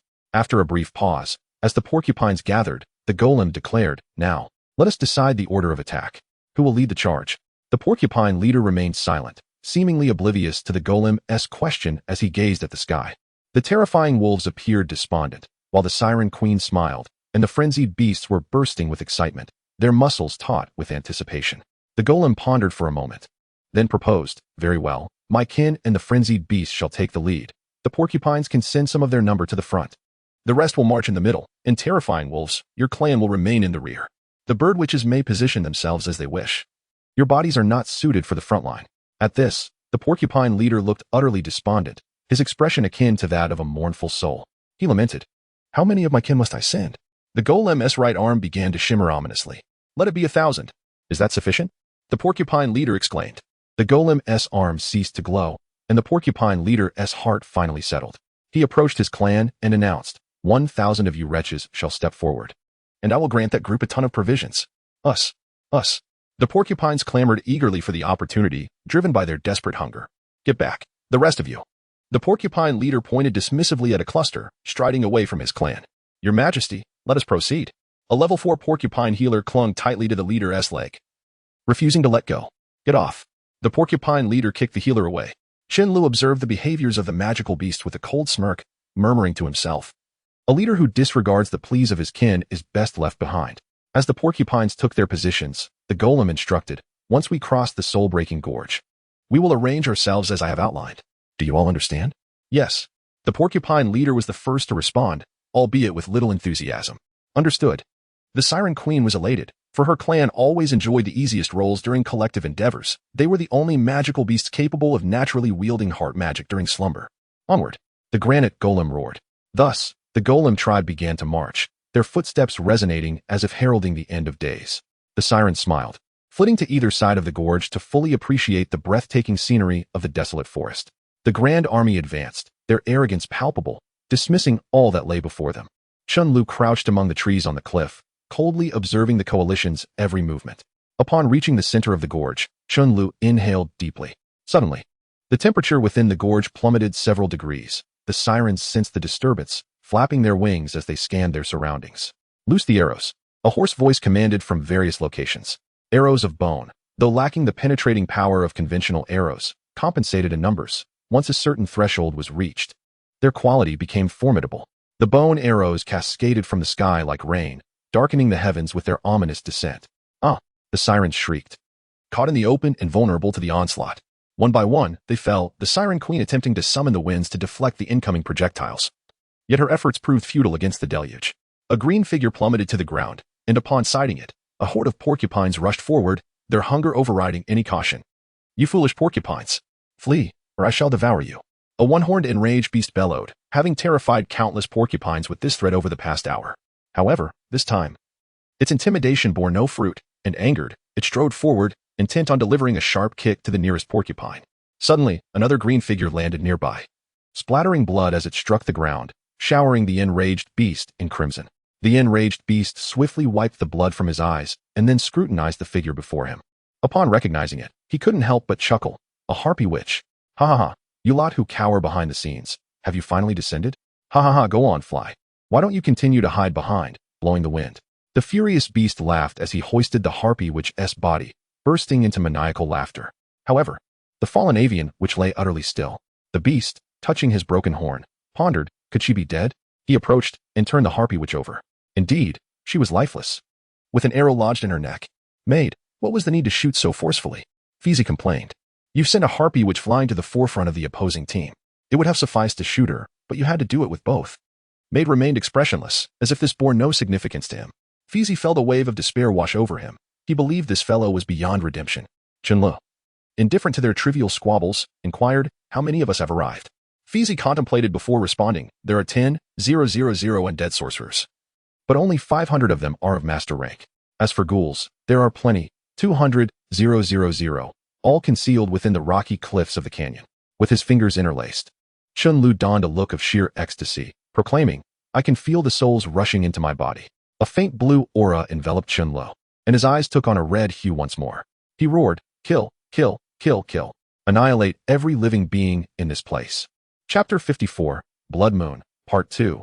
The roar of the enraged beast acted as a catalyst, causing the other monsters to gradually become aware of the anomalies behind them. The granite puppet bellowed, pointing ahead. Those skeletal frames are up there. We must break out of this canyon. Staying here guarantees our defeat. No one dared to refute this assertion, for it was a stark truth. The granite puppet shouted at the porcupine leader, position your people at the outermost edge. The porcupine leader, incensed by the repeated exploitation of his kind, hurled his spear at the granite puppet and yelled to his tribe, forget them. Save yourselves. In a fit of fury, the granite puppet raised his foot and unleashed his ability, a seismic strike. The porcupine leader swiftly rolled aside. Thud. The ground where the granite puppet had stomped was now a 1-meter-deep pit. Cold sweat trickled down the porcupine leader's brow as he fled with his kin. Shouting over his shoulder, Granite puppet, if I can't defeat you, can I at least escape? The sound of arrows slicing through the air grew increasingly deafening. Death had arrived at their doorstep. Wolf clan, follow me. The terrifying wolf roared from the rear of the group, the tribe closest to death, fully aware that if they did not flee now, they would lose their chance. Observing the scattering wolf pack, the granite puppet realized maintaining order was futile. He bellowed, the puppet clan will encircle the frenzied beasts, then we shall march forth together. Thud, thud, thud. The 10-meter-tall rock puppets stood like small mountains, shielding against the incoming arrows. Dolores gritted his teeth, cursing, must these stone creatures be so resilient? Our arrows pose no threat to them, and traps may also prove ineffective. Our only recourse is to divert the upstream water. Fitz was about to nod in agreement when Chen interrupted him, his eyes aflame, insisting, not the time. Not the time. Dolores respectfully inquired, Master, when will it be the right time? Chen, appearing almost frantic, repeated, not the time. Not the time. Dolores looked at Fitz, who pondered and said, we shall follow the Master's orders. As his servants, we must act accordingly. At the southern entrance of the soul-cutting canyon, the porcupine leader gazed at the distant greenery, a wave of joy washing over him. The leaves, typically bland, now appeared exceptionally appealing.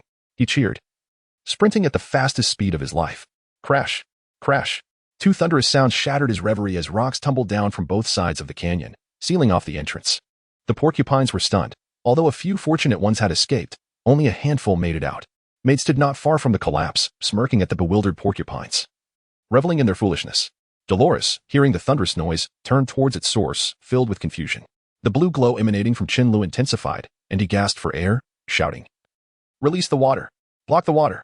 Suddenly, the blue light became blinding, causing Fitz and Dolores to shut their eyes. Cough, cough. As the blue light faded, Chen Lu finally exhaled. Dolores asked, "Master, shall we release the water now?" Chen Lu replied with effort, "Yes, immediately. The path ahead is blocked." Dolores bowed respectfully and led dozens of undead sorcerers toward the dam. Fitz, seeing Chen Lu in such a state, could not restrain himself, asking, "Master, what has happened to you?" Chen Lu waved his hand dismissively. "It's nothing, just a level up." Fitz was taken aback. Chen Lu had leveled up, slowly rising. Chen Lu gazed at the cluster formed by the puppet clan and the frenzied beasts, stating, "The souls of the fallen warriors flow into my being, converting into my strength. Once these souls reach a sufficient number, my level will ascend to the sacred realm, and I shall be even mightier than before." Fitz chose not to further discuss this matter, recognizing its personal nature to his master.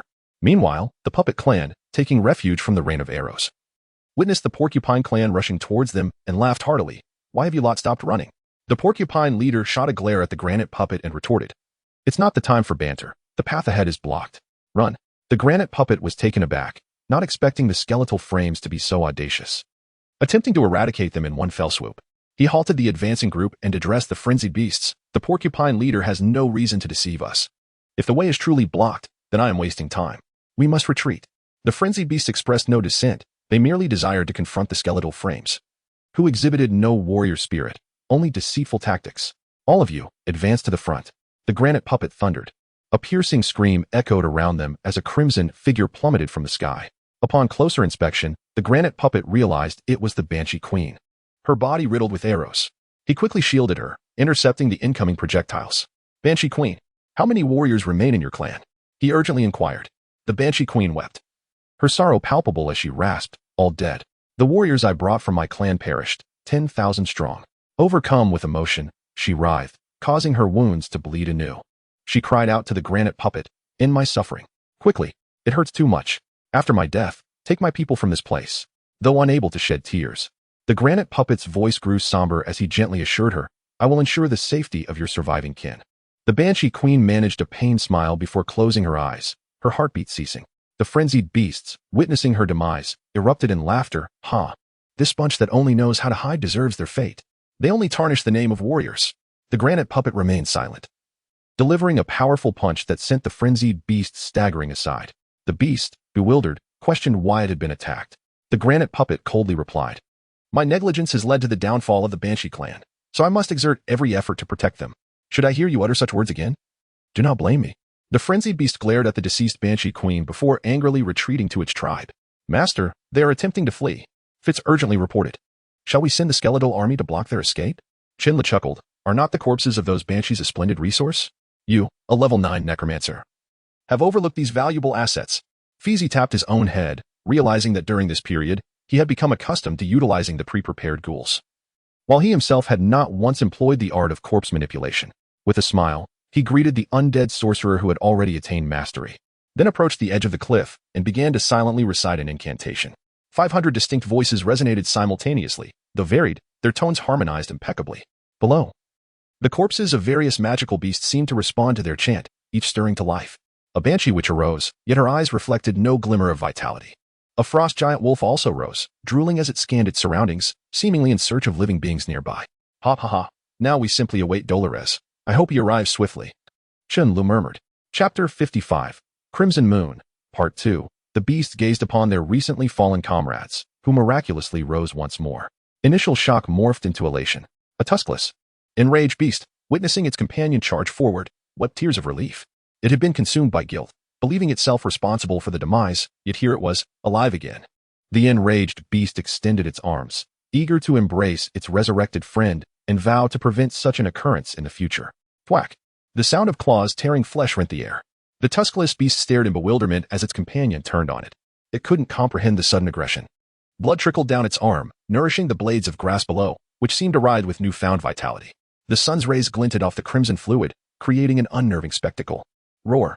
With intensified ferocity, the claws tore the tuskless beast asunder. Its severed head lay on the ground, eyes wide with disbelief. The frenzied beast discerned the sinister truth. It roared, "Those wretches have been enthralled by those accursed skeletons. They are no longer our brethren. Send them to their final rest. Then, once we escape, we shall seek vengeance upon those bony fiends. Roar. The sound, though loud, carried an undercurrent of profound sorrow. Forgive me. The tragic spectacle of kin turning against kin unfolded relentlessly, filling the canyon with mournful wails and anguished tears. Is it evening already? Chen mused, observing the sun being gradually devoured by the mountain peaks. He wondered why Dolores hadn't released the floodwaters yet, as if summoned by his thoughts. A thunderous rumble echoed through the air. Chen grinned, anticipating the deluge, and erupted in maniacal laughter. Whoa. Once again, a cerulean aura enveloped Chen, his eyes turning a malevolent crimson. The granite golems, upon hearing the deafening roar, realized that the foremost powers of the southern desperate forest were about to suffer devastating losses. In their own clan's case, they had brought forth 70% of their elite warriors. The losses suffered by the other races would undoubtedly be comparable. Azure waves, carrying sand, stones, and uprooted trees, surged towards the beasts, reflecting the sun's dying embers. Run. Such was the nature of the Porcupine clan. They scattered in a cowardly fashion. The slightly more intelligent ones clung desperately to nearby stone pillars. The Terrorwolf clan seemed to have reached a consensus. Frost giants frantically spewed ice onto the ground, creating a series of elevated pathways. Eventually, they constructed over a dozen such ice roads. Some porcupines, witnessing the Terrorwolves' ingenuity, stampeded towards the ice roads, desperate to escape the impending doom. The Terrorwolf's eyes glinted with ruthless determination. It declared coldly, "The young of the pack shall depart with me. The rest shall fight to the death." Oh whoa. Some of the younger wolves howled in despair, while the injured and elderly silently watched the approaching porcupines. The Terrorwolf leaped onto the ice road and bellowed, "Proceed in an orderly fashion. If time permits, let those who can escape do so. Otherwise, we are all doomed if the main force of those skeletons arrives." With that, it bounded along the ice road. The skeletons on the canyon ridge, seeing the wolves ascending, charged forward with bone sabers in hand. Clang. The Terrorwolf swatted a skeleton aside with a single swipe of its paw. It roared, "Clear out these skeletons. Hurry. My brethren below." Boom. The floodwaters struck, cascading down the riverbed and pouring into the canyon through its lower points. No. A porcupine cried out in anguish. It couldn't swim, but its quills provided meager buoyancy. However, panic seized it, and its frantic movements negated any chance of survival. Its breath grew shallow, and its body gradually stilled. The granite golems were the most resilient. Arrows couldn't pierce their defenses, and they didn't need to breathe, rendering the water harmless. However, those they were protecting suffered grievous losses. The Frenzied Beast clan and the Terrorwolf clan were primarily land dwellers. With unstoppable force, the floodwaters unleashed a torrent of misery. Some resourceful beasts noticed the porcupine's ability to float. They clustered the corpses together, creating makeshift rafts. Fitz observed this perceived cleverness and issued a command with a sardonic smile. "Continue firing arrows. Don't stop." The threat of the water alone was enough to throw the beasts into disarray, and the added assault proved fatal. Their anguished cries filled the air as they succumbed to the deluge, cursing the one who unleashed it to eternal damnation. Invisible cerulean orbs emerged from the corpses of the deceased, surging towards Chen Lu. Chen Lu silently endured the negative emotions emanating from these souls, while constantly requesting that Zazabin report the number of souls absorbed. "Master, it's already 300,000. Chen Lu gritted his teeth. He could distinctly feel the rage and fear of those souls. "Master, 400,000 souls. "Ea!" Chen Lu screamed in agony. The combined negative emotions of 400,000 souls threatened to drive him mad. He could only vent his pain through deafening cries. "Master!" Fitz was terrified. They had never experienced the presence of souls so vividly. He stared at Chen Lu, who was enveloped in a cerulean glow and screaming in torment, and his heart, which had remained unchanged for millennia, began to ache. "Quick! We're almost there." The granite golems roared, having reached the entrance they had passed an hour earlier. The water flowing out of the canyon was at its most turbulent, but no one dared to avoid it, as it was the only path to salvation. The frenzied beasts had the easiest time. They used the granite golems' bodies to leap onto the canyon walls, then used the walls to propel themselves out. The other enraged beasts followed suit, using the rock golems beneath them as platforms to jump to the canyon walls and escape. However, not all of them succeeded. Some were struck by arrows mid-jump and plunged into the water to drown, while others failed to reach the wall and fell into the raging torrent. Screams of agony echoed through the canyon, and the floodwaters gradually turned crimson with blood. Corpses floated on the surface, creating a scene reminiscent of the deepest hell. The granite golems' hearts of stone were on the verge of shattering. Their momentary hubris had led to the decimation of the southern forces. The granite golems looked at the wolves standing on the porcupine corpses and said, "You wolf pups, jump onto the golem clan." Strangely enough, the water level was only 7 or 8 meters high, while the rock golems were 10 meters tall, leaving them partially submerged. The wolves gleefully leaped onto the golem clan, howling their gratitude for the granite golem's mercy. Once you reach the shore, return to your mothers and tell them what has happened here. The granite golems bellowed. They believed that the southern beasts were no longer capable of fighting the skeletons. The arrow barrage ceased, and the surviving beasts cheered, celebrating their narrow escape. They collapsed on the shore, gasping for breath. The frenzied beast clan, having arrived first, managed to stand with some effort. The granite golems addressed the frenzied beast. We will rest for a while, then retreat. The frenzied beast nodded, acknowledging the considerable assistance rendered by the granite golems. Ladies and gentlemen, the time for respite has concluded. At that moment, a raspy voice reverberated through the heavens. The granite golems anxiously scanned their surroundings in search of the voice's owner. A chilling cackle echoed. My companions express a desire for corporeal forms. Who among you will contribute a fragment? The earth trembled, and countless bones emerged from the soil. They moved with deliberate slowness. Yet each step shattered the hearts of the monstrous creatures. Slay them. The raspy voice commanded once more. A deafening roar erupted as the beasts clashed with the skeletal ghouls. Blood and severed limbs once again staining the ground. When the monstrous horde finally broke through the encirclement, scarcely a fraction remained. Of the million strong, only 110,000 beasts survived. Unbeknownst to anyone, a human hunter bore witness to the unfolding chaos. Upon returning to the realm of humanity, the hunter recounted the harrowing scene. And as the moon appeared tinged with crimson that night, it came to be known as the Day of the Red Moon. Chapter 56 External Reactions. In the southern base of the Undying clan, nestled within the desolate forest, the dawnlight penetrated through the tree gaps, causing the wailing souls to dissipate with the sun's touch. Chen slumped at the circular table in the Hall of the Departed, gasping for breath as the torment of the restless spirits robbed him of peace, his bloodshot eyes reflecting his agony. While the dampness of his shirt testified to the immense pressure he faced, beside him lay a mountain of magic crystals, their shimmering radiance rivaling that of the sun itself. Gradually, Chen rose to his feet, his trembling hands steadying himself against the grand table, contemplating the extent of souls he had acquired. Taking a deep breath, he murmured, "How many souls did I absorb this time, Zazabin?" The voice of Zazabin emerged heavily, as if reluctant. "Master, in yesterday's encounter, you collected a total of 700,000 souls." Overwhelmed, Chen collapsed to the ground. The repercussions of the souls were indeed too severe. Gritting his teeth, he slowly got back up, struggling to endure this torment. Each night, the cries of the 800,000 vengeful souls echoed in his ears. He silently pondered, "Zazabin, is there a way to alleviate this assault from the restless spirits?" Zazabin hesitated, starting to utter a word related to killing before abruptly stopping. Chen shouted, "Speak." Zazabin's voice resonated throughout the hall. "Continue to kill. Once your strength increases, the pain will lessen." Chen sank back into his chair, a grim smile crossing his face as he stared at the ceiling, his palm gently covering his eyes, and he softly remarked, "So it is. It seems my fate will mirror that of Arthas." Zazabin remained silent, and Chen too chose not to speak, the hall enveloped in an oppressive stillness. After an indeterminate time, Chen suddenly inquired, "Zazabin, what is the energy value of this pile of magic crystals?" "Over 20 million. Chen found it peculiar that the magic crystals from 700,000 magical beasts were worth so little, given that most of these crystals were sourced from the Porcupine clan. The energy yield was understandably low. With his eyes closed, he murmured, "Is that so? It appears life indeed has its hierarchies." Standing up, he declared, "Exchange all magic crystals valued at 20 million for energy points. We need to procure some resources." A gray light enveloped the crystals, and soon they transformed into a mere heap. "This exchange yields 20 million energy points. I recommend constructing a slaughterhouse." Chen questioned, "A slaughterhouse? Can I summon the abomination now?" "The abomination can only be constructed after upgrading to a level 3 main base. But you are permitted to build it now due to the emergence of new units." Chen queried, "New units?" S-level mission 10,000 beings has reached 812,000,000,000,000. Unlocking the burrow demon and flesh puppets. Rubbing his head in confusion, Chen asked, "Flesh puppets? What are those?" The flesh puppet, constructed at a slaughterhouse for 5,000 energy points, is a frontline unit of the Undying clan, composed of numerous corpses, possessing level 5 strength and a degree of intelligence. Heavy units? Chen stroked his chin, sensing a need for such entities. In the afternoon skirmish, seemingly flawless attacks had proven ineffective against the puppet clan. Initially, he intended to use skeletons and trees to assault the walls, but with the flesh puppets, such a primitive strategy seemed unnecessary. Gazing out the window, he asked, "How much for the slaughterhouse?" Opening a slaughterhouse requires 15 million, while establishing one costs 200,000.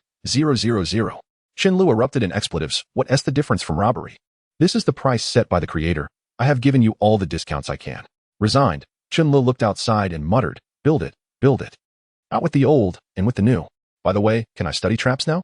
After all, allowing so many magical beasts to escape makes me suspect another army will soon arrive, and in greater numbers. Indeed, but the traps I offer are exceedingly expensive. Chen Lu inquired. Expensive? More than the cost of this damn slaughterhouse. Indeed, they are. Chen Lu was astounded. What kind of traps could be pricier than the opening fee? The river of the underworld can designate any 10 square kilometers to transform into a river of the underworld. The effect is that any non-undying units or beings above level 8 entering the river for over 5 seconds will be trapped forever and transformed into vengeful spirits guarding it. The cost is 1 billion. Chen Lu swallowed hard, listening intently as Zazabin continued to describe these luxurious items. The undead barrier. It can designate any 1 square kilometer to become an undead barrier, where any creature entering without permission will be attacked by a random number and quality of undead. The cost is 800 million. Chen Lu felt he might lose his mind. With these items, the so-called magical beast coalition wouldn't dare set foot here. Wait. I found a cheaper option. Chen Lu perked up, desperately needing an affordable solution. The ghost trap can designate any 1 square meter to be filled with ghosts, which can be manually controlled to activate. The cost is 10,000 per trap. Chen Lu questioned. Ghosts? The same as those from the spirit tower outside. Yes, precisely. Chen Lu was puzzled. The spirit tower outside costs 200,000 each. So why was the ghost trap so inexpensive? It's a one-time item with a limited duration, lasting approximately 1 day. Chen Lu felt an urge to spit blood. Indeed, cheap goods are seldom worthwhile. However, time was not on his side. He estimated that within a month, the magical beast army would descend upon him, and the entrance to the undead realm could erupt at any moment. He must guard this entrance, as it was crucial for his future plans against the Tiger clan. Exiting the Hall of Kings, he shouted, Fizi, summon the others. We need to convene a meeting. Unbeknownst to him, chaos had erupted in the human world. The day of the blood moon had resonated throughout the Irefire Alliance, with some adventurers preparing to come here to seek bargains. In the capital of the Courageous Kingdom, Courage City, within the Grand Hall atop the Adventurers Guild headquarters, 10 individuals of formidable presence were seated around a large circular table. An armored figure stood at the head of the table, addressing the others. Esteemed leaders of the most powerful adventuring parties in the Courageous Kingdom, the king wishes for you to venture into the desolate forest, preferably to obtain the magic crystal from that granite puppet. A burly, bald man with a fierce countenance scoffed. Is the king sending me and my comrades to undertake this perilous task without any backup? Does he expect us to achieve this with empty hands? A masked woman frowned slightly, then coquettishly remarked, Does the king truly expect me to lead my sisters to their doom? The armored figure found the situation delicate. Accusing the king of expecting them to achieve the impossible felt somewhat unjust, yet the price was indeed steep. He forced a smile, stating, The king has said that whoever accomplishes this will be permitted to choose 3 books from the royal library. The bald giant slammed his palm on the table and glared at the armored figure, stating, who was unaware that the royal library was robbed 3 days ago. Now, scarcely 1 in 10 of its tomes remains. Choose 3. If it were the royal library of 3 days past, I might consider it, but as it stands now, I would not even accept 30. The atmosphere in the hall turned tense with his words. The armored individual awkwardly surveyed the 10 seated below, at a loss for how to proceed. The control of the Sandral district for 3 years hung in the balance. At that moment, a knight adorned with the royal insignia burst into the room. He was none other than the king's personal bodyguard. Upon hearing the declaration, the attendees erupted in commotion, hastily departing without another word. They had preparations to make. The armored figure gazed at the royal knight and quietly approached him, inquiring, What is the situation? The royal knight leaned closer and whispered, This is a sudden decision from the king. Given the generous reward he has promised, I suspect significant actions are forthcoming. So remain vigilant. The armored man chuckled and replied, Let us share a drink tonight. It has been far too long since we last gathered. At the headquarters of the Church of Light, the Pope stood atop the edifice, gazing towards the direction of the forsaken forest. He turned to the knight clad in white armor beside him, asking, Andre, do you believe they will return safely? Following the Pope's gaze towards the forsaken forest, Andre replied, I cannot say, my lord. The Pope sighed. Indeed, it has been long since the divine has made an appearance, and we have been deprived of foresight for far too long. Chapter 57. The happiness of Finn. 3 days have elapsed since the day of the red moon in the southern region of the desolate forest. Chen Lu stands atop a rock, inhaling the refreshing essence of the forest, his gaze lingering on the sun in the sky, as if he has experienced a moment of transcendence. Master, the responses from those souls are not as intense today, he hears. Chen Lu closes his eyes and replies, I sense that a portion of the souls has integrated into my being. I wish to ascertain my current level. Level 3, Master. You have reached level 3. Yet I believe you could contend with an average level 5 warrior. Chen Lu squints into the distance, a smile gracing his lips as he muses. Perhaps this is the reward for enduring such torment daily. Zatsa-ben, may I pose a question? When will the gate to the realm of the undead be opened? I find myself eager to venture inside and retrieve what I seek. I do not know, as such information is not within my data reserves. Is that so? It appears we shall be waiting for quite some time. Chen Lu shouts into the forest, then addresses Fizi, who is laboriously working below. Fizi, continue digging those traps. The more we excavate, the better. I sense that the next horde of beasts may surpass our imagination. In the Adventurers Guild of the Kingdom of Courage. In the rest area designated for the leaders of the top 10 adventuring teams, the atmosphere is remarkably simple.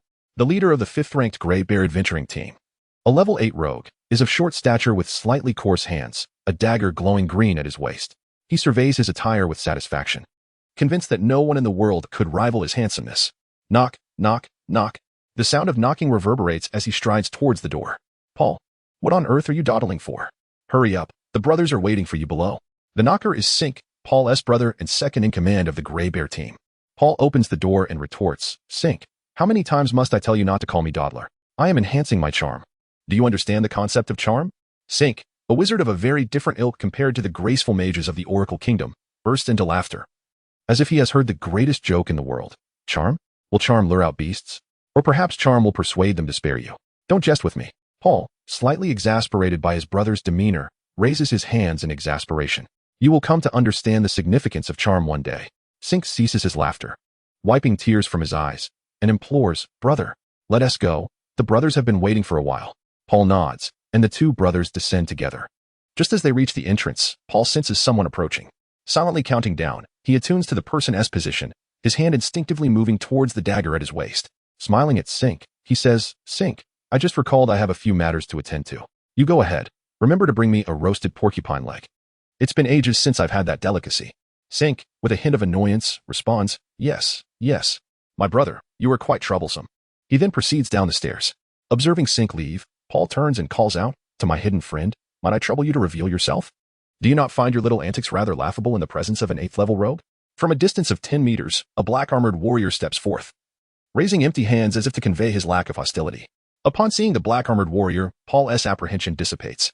The warrior halts 3 meters in front of Paul and speaks in a deep, resonant voice. Captain Paul, my master requests your presence.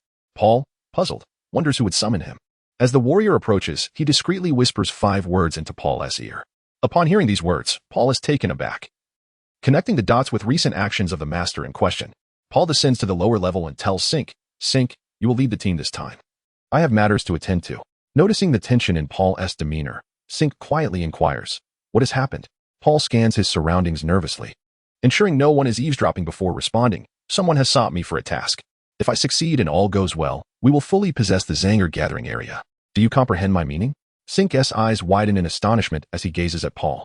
Paul places a hand over Sink's mouth and asserts, That is all for now. I must depart. In the residence of the second prince of the Kingdom of Courage, Finn paces restlessly in his chamber. He is anxious, as the alchemist he had painstakingly courted has mysteriously vanished, reportedly entering the desolate forest, specifically the southern part.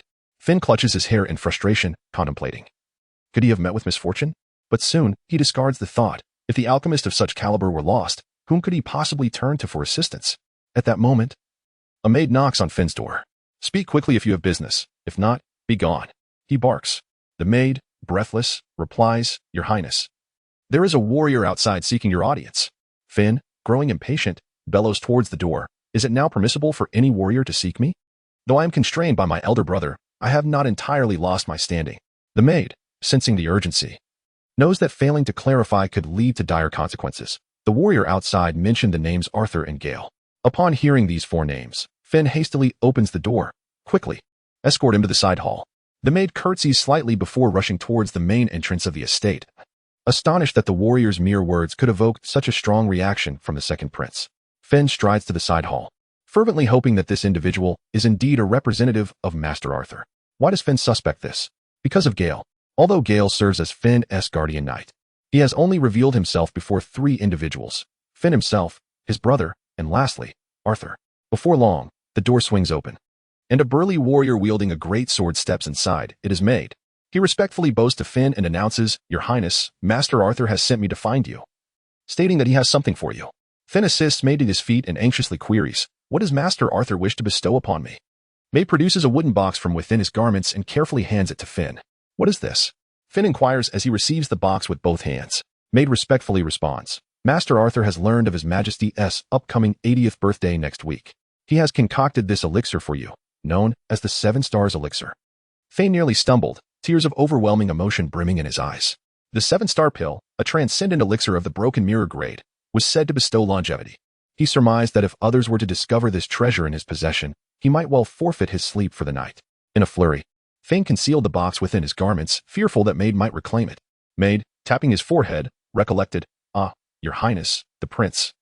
Master Arthur has mentioned that he may come to meet you in a few days. Fane was truly moved to tears. The long-awaited moment he had yearned for had finally arrived. He suddenly perceived this burly warrior as more endearing than the recently acquired elven female slave. Determined to bestow a token of appreciation, Fane declared to Maid, By the way, I wish to reward you. How about this? You shall have the privilege to select an item from my treasury. Maid bowed respectfully and replied, Thank you, Your Highness. Chapter 58. Preparations for departure at the southern entrance to the undead realm in the desolate forest. Chen Lu stood before the ominous black void that marked the entrance to the undead realm, staring vacantly at the deathly aura emanating from the circular abyss. Truth be told, he felt an inexplicable sense of comfort, perhaps a lingering affinity for death following his transformation into a Lich King. He extended his pallid hand toward the void, only to find it pass through as if it were mere illusion. In a hushed tone, he addressed Zazabin. Do you think there is a way to precipitate an eruption at this entrance to the undead realm? Zazabin's response was devoid of emotion. Revealing no hint of joy or sorrow, he, like Chen Lu, craved carnage, yet he sought the essence of death while Chen Lu sought souls. Is that so? Chen Lu mused, gazing skyward. Do you believe my journey to the kingdom of courage is wise or foolish? It is difficult to say. You venture forth to assist the second prince in his ascension. The grand celebration of the kingdom of courage presents a splendid opportunity to acquire more territory, thereby distancing yourself from the undead and avoiding becoming a pariah on the continent. Yet, the undead require leadership here, as the beasts from other regions of the desolate forest may return at any moment. In truth, the undead are your true motive for vengeance. Chen Lu closed his eyes, uncertain of how to proceed. He retrieved the ruby from his pocket and pressed it against his face. Fortunately, the Lich King's brutal disposition would no longer influence him in the usual manner. With a contemplative air, Chen Lu decided to confer with Fizi regarding recent developments. Upon returning to the undead base, he was warmed by the sight of ghouls and skeletons bustling about, instilling within him a sense of responsibility. He made his way directly to the Cursed Temple, the residence of Fizi. Within, Fizi was instructing newly emerged undead sorcerers in the art of summoning skeletons, while also engaging in discussions with master-level undead sorcerers about various necromantic spells.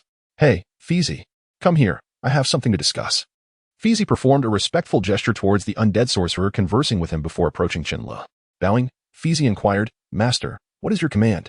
Chen Lu gestured toward the Hall of the Dead. Fizi, I will be away for a time. You are responsible for overseeing things here in my absence. With another bow, Fizi replied, Understood, Master. Depart early and return swiftly. After all, conflict could erupt at any moment. Chen Lu nodded and ascended to the second floor of the Hall of the Dead. He gently pushed open the door to the alchemy room and called out to Enluin, who was lost in thought. Enluin. Enluin had been daydreaming about his life at home, lamenting his unfortunate arrival in the beast forest and being conscripted into alchemical labor.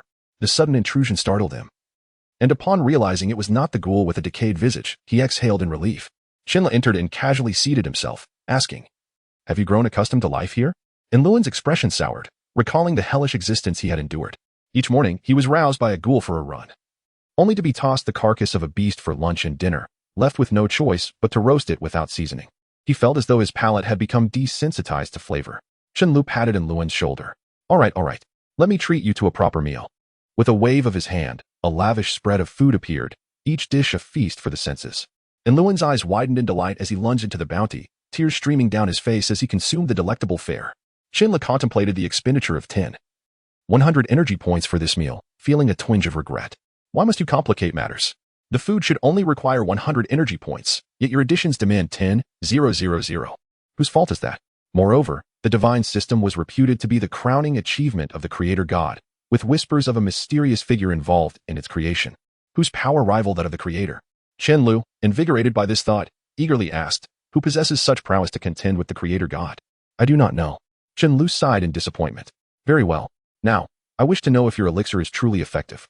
Do not doubt the efficacy of the system's potions. They are of divine quality. Divine? The word sparked in Chen Lu a realization of its implications as a haven for formidable foes. Enluin, having settled on the ground with a satisfied sigh, affirmed, I feel utterly content. Chen Lu smiled at Enluin's expression. Are you full now? Enluin struggled to rise, exclaiming, of course, of course. Chen Lu gazed at Enluin with a gentle smile, causing Enluin to instinctively retreat a few steps. Do not be alarmed. Sit down. Enluin complied, lowering his gaze to the floor. Chen Lu chuckled softly, patting Enluin's shoulder. You may return home now. Enluin sprang to his feet, his face alight with excitement, hardly believing Chun Li's proclamation. He grasped Chun Li's garment, exclaiming, Really? Truly? Chen Lu observed Enluin's eager hands. Enluin quickly withdrew them, his face brimming with anticipation. Indeed, it is true. You may go home. Enluin leapt in joy, finally able to escape this wretched place. He envisioned telling his father, prompting him to dispatch troops to eradicate this realm, while he would ensure that the white-haired figure before him experienced the torment he had endured. Chen Lu, seemingly struck by a thought, tapped his head. Oh, and do not mention anything about this place to your father upon your return. Enluin nodded vigorously. I will certainly heed your advice. Internally, just wait and see. Chen Lu leaned closer to Enluin, grinning. I still harbor some concerns, so here, take this. He placed an unknown black object into Enluin's mouth. Cough, cough. Enluin spluttered, staring at Chen Lu in fear. Do not worry, as long as you keep silent. You may consider it a sweet. Enluin, trembling, sensed the significance of the small black object, though unsure of Chun Li's alchemical prowess. He could tell it was of a superior grade. I will remain tight-lipped, Enluin stammered. Now, that is more like it. By the way, what is your connection to that priest named Fidel? He is someone I invited. Chen Lu smiled, gazing out the window. Some individuals may not be as straightforward in their intentions as they appear. Well, it seems I have inadvertently fed that fellow to the undead. Enluin nearly wept at the thought of Fidel becoming undead. Chen Lu pondered the intelligence that Fizi had obtained from Fidel through memory extraction, which included details of Duke Baijilan's plans. Another matter is that Fidel serves as the bodyguard for the Duke of Baijilan's beloved son. Chen Lu exited the alchemy hall and suddenly turned around, saying, Go wash up, then change clothes on the 3rd floor. Those were all purchased by maid from the gathering area. After you've changed, wait for me outside the cave. We will take a carriage to the Songjua gathering area. After Chen Lu left, Enluin slumped to the ground, weeping bitterly, for he realized that in this lifetime, he could never escape the clutches of this individual. As for the celebration of King Yongyi's birthday, what would be an appropriate gift? Chen Lu pondered this rather grave question, deciding to take things as they come. Chapter 59. Alcohol in the Alchemy Chamber. Chen Lu stood at the entrance, meticulously examining the layout of the space. The first thing that caught his eye was a large black cauldron, followed by an array of tools resembling chemical apparatus on the right. Aside from the 2 essential alchemical instruments, the chamber was furnished with only 2 stools, presenting an exceptionally minimalist environment. Chen Lu felt quite satisfied with this simplicity. In the realm of alchemy, distraction is anathema, and lavish decor tends to ignite the imagination. He strode directly to the collection of chemical-like tools, carefully inspecting a test tube. Just then, Mike entered with an elderly man, whose white beard and black robe contrasted with Jin's amused expression. As the old man observed Chen Lu scrutinizing the test tube, a subtle shift in his demeanor became apparent. After his thorough examination, Chen Lu turned to Mike and requested, Please prepare some rice, hemp flower leaves, and an ice lotus. Upon hearing these ingredients, the old man promptly departed, while Mike remained, intrigued to see what Chen Lu would concoct. Shortly thereafter, the old man returned, carrying a bag in his left hand and a box in his right. He placed both items by the entrance and then approached Mike. Chen Lu opened the bag, and a fragrant aroma wafted towards him. Rice, as pristine as fresh snow. He felt a wave of nostalgia, as such rice was scarcely seen back on Earth. He plunged his hand into the pile, stirring it gently to assess its texture. It was smooth, evoking the sensation of caressing delicate skin, which stirred a sense of indulgence and imagination within him. Turning his attention to the box, Chen Lu noted its unassuming exterior. However, he understood that it was far from ordinary, for the unique fragrance betrayed its contents, 1,000-year-old red sandalwood. This was the material from which the box was crafted. Chen Li's gaze shifted to the old man, recognizing that he was no ordinary individual. The old man, eyes closed and smiling, seemed unfazed by Chen Li's scrutiny. Gently, Chen Lu opened the box, and a chilling breeze escaped, lowering the temperature of the alchemy chamber. The snow lotus flower revealed its ethereal beauty, crystalline and otherworldly, its pale blue exterior leaving Chen Lu breathless. He felt a pang of reluctance to transform such exquisite beauty into a mere vulgar liquid. Consequently, he glanced at the old man, seeking to exchange the snow lotus for something else. The old man, stroking his beard, contentedly took back the snow lotus and retrieved a 100-year-old variant instead. Chen Lu then inquired, May I ask, where are the hemp flower leaves? The old man gestured outside, prompting Chen Lu to step into the hall. He surveyed the area but found nothing of note. Confused, he turned back, only to see the old man smiling and pointing upwards. Looking up, Chen Lu noticed the leaves were indeed unusual, his pupils dilated in realization. The foliage above was a vibrant array, with the hemp flower leaves merely a part of a more precious collection. What mattered most was that they were alive. Indeed. Suspended in midair, thriving without blossoms. Suppressing his astonishment, Chen Lu leapt up to pluck a hemp flower leaf. Upon returning to the alchemy chamber, he first placed the rice into a wooden barrel, then retrieved a test tube-like object from his person. The transparent tube contained a viscous liquid with white granules. Without a second thought, he poured it into the barrel, recalling that he had concocted it in the desolate forest, where he had to improvise due to the absence of liquor. No need to question the capabilities of a reclusive scholar. The barrel began to tremble, the temperature soaring. Chen Lu was astonished, having expected the quality of the rice to be good, but not to this extent. Embarrassed, he turned to Mike and the others, requesting, "Could you please step outside? This is a proprietary method. No spectators allowed." Understanding the hint, Mike exited, while Jean wore a displeased expression, and the old man merely smiled as he followed suit, closing the door behind him. Once alone, Chen Lu tucked the hemp flower leaves into his clothing and tore a fragment of the snow lotus to toss into the barrel. Before long, the fermentation process was complete, and Chen Lu marveled at the exceptional quality of the rice. What would take others 6 months had been achieved in mere minutes, and the aroma hinted at a superior brew.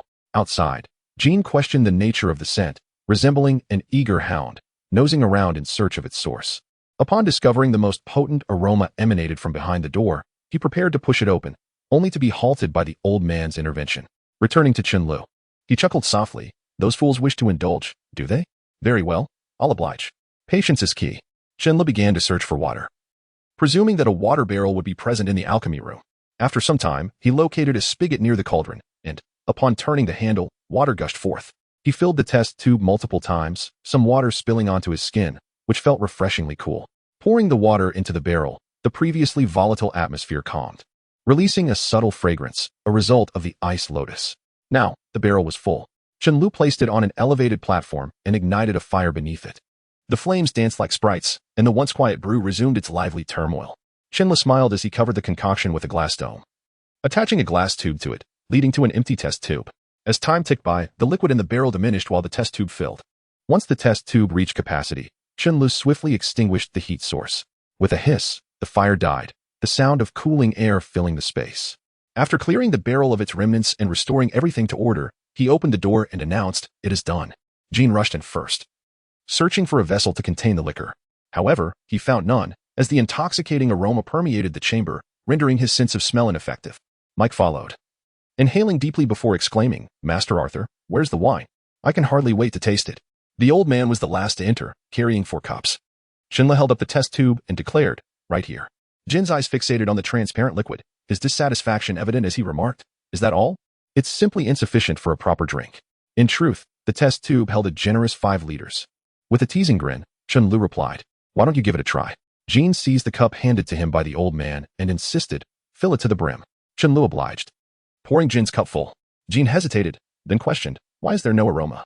I distinctly remember there being one earlier." Impatiently, Chen Lu urged, "Drink up." "Are you afraid?" Jean, incited by Chun Li's challenge, gulped down the liquid, bellowing, "This is nothing special. Is this wine? It tastes like plain water." Mike followed suit, drinking an entire cup himself. And indeed, echoed Jin's sentiments, it was bland, devoid of character. The old man, too, sampled a sip, and a flicker of surprise crossed his features. Chen Lu chuckled as he counted down. 5, 4, 3, 2, 1. Jean let out a shriek.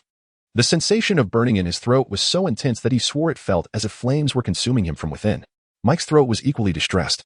The liquor was far too potent, at least 5 times stronger than a gallon of spirits. Chen Lu remarked with a grin, "What do you think? Isn't a gallon of liquor meant for women? How dare you claim it's the strongest drink?" Mike was at a loss for words, the fiery alcohol still blazing in his throat, while Jean had already begun to writhe on the floor. After 5 minutes, both little men succumbed, thoroughly intoxicated. Chen Lu covered his face with his hand, realizing he had gone too far. After getting these 2 rascals drunk, he had to figure out where to take them. The elder smiled and inquired, "My young friend, may I ask from whom you have learned your craft?" Chapter 60. Wine and dwarves. In the bustling heart of the capital city of the Kingdom of Courage, Chen Lu sat within a luxurious carriage, indulging in a barrel of dwarven brewed ale. Beside him, and Lewin gazed excitedly at the flower-lined streets he had traversed since childhood. After taking a hearty swig, Chen Lu remarked, "And Lewin, I never would have guessed you were quite well off." Noticing that the demigod was addressing him, and Lewin quickly donned a bright smile and replied, "My lord, My father is Duke by Jylin, and as his only son, I certainly have wealth. If you desire anything, just let me know, and I shall procure it for you. Chen Lu waved his hand dismissively, scoffing, do not dare to challenge my earnings with your lifetime allowance. Understanding the implications, Enluen wisely fell silent, aware that this individual, due to his identity as an alchemist, was treated with utmost reverence wherever he roamed. In a fit of disdain, Chen Lu hurled the barrel of ale into the street, exclaiming, why does this dwarven brew feel like it is meant for women? With that, he threw the barrel away, erupting into laughter. The barrel landed with a crash, shattering and spilling its contents across the pavement, splattering some passers-by in the process. The onlookers glared in annoyance at the source of the deluge. Some, upon noticing the opulent carriage, retreated, while others, those of affluent status, remained indignant. Amongst these wealthy individuals stood a dwarf.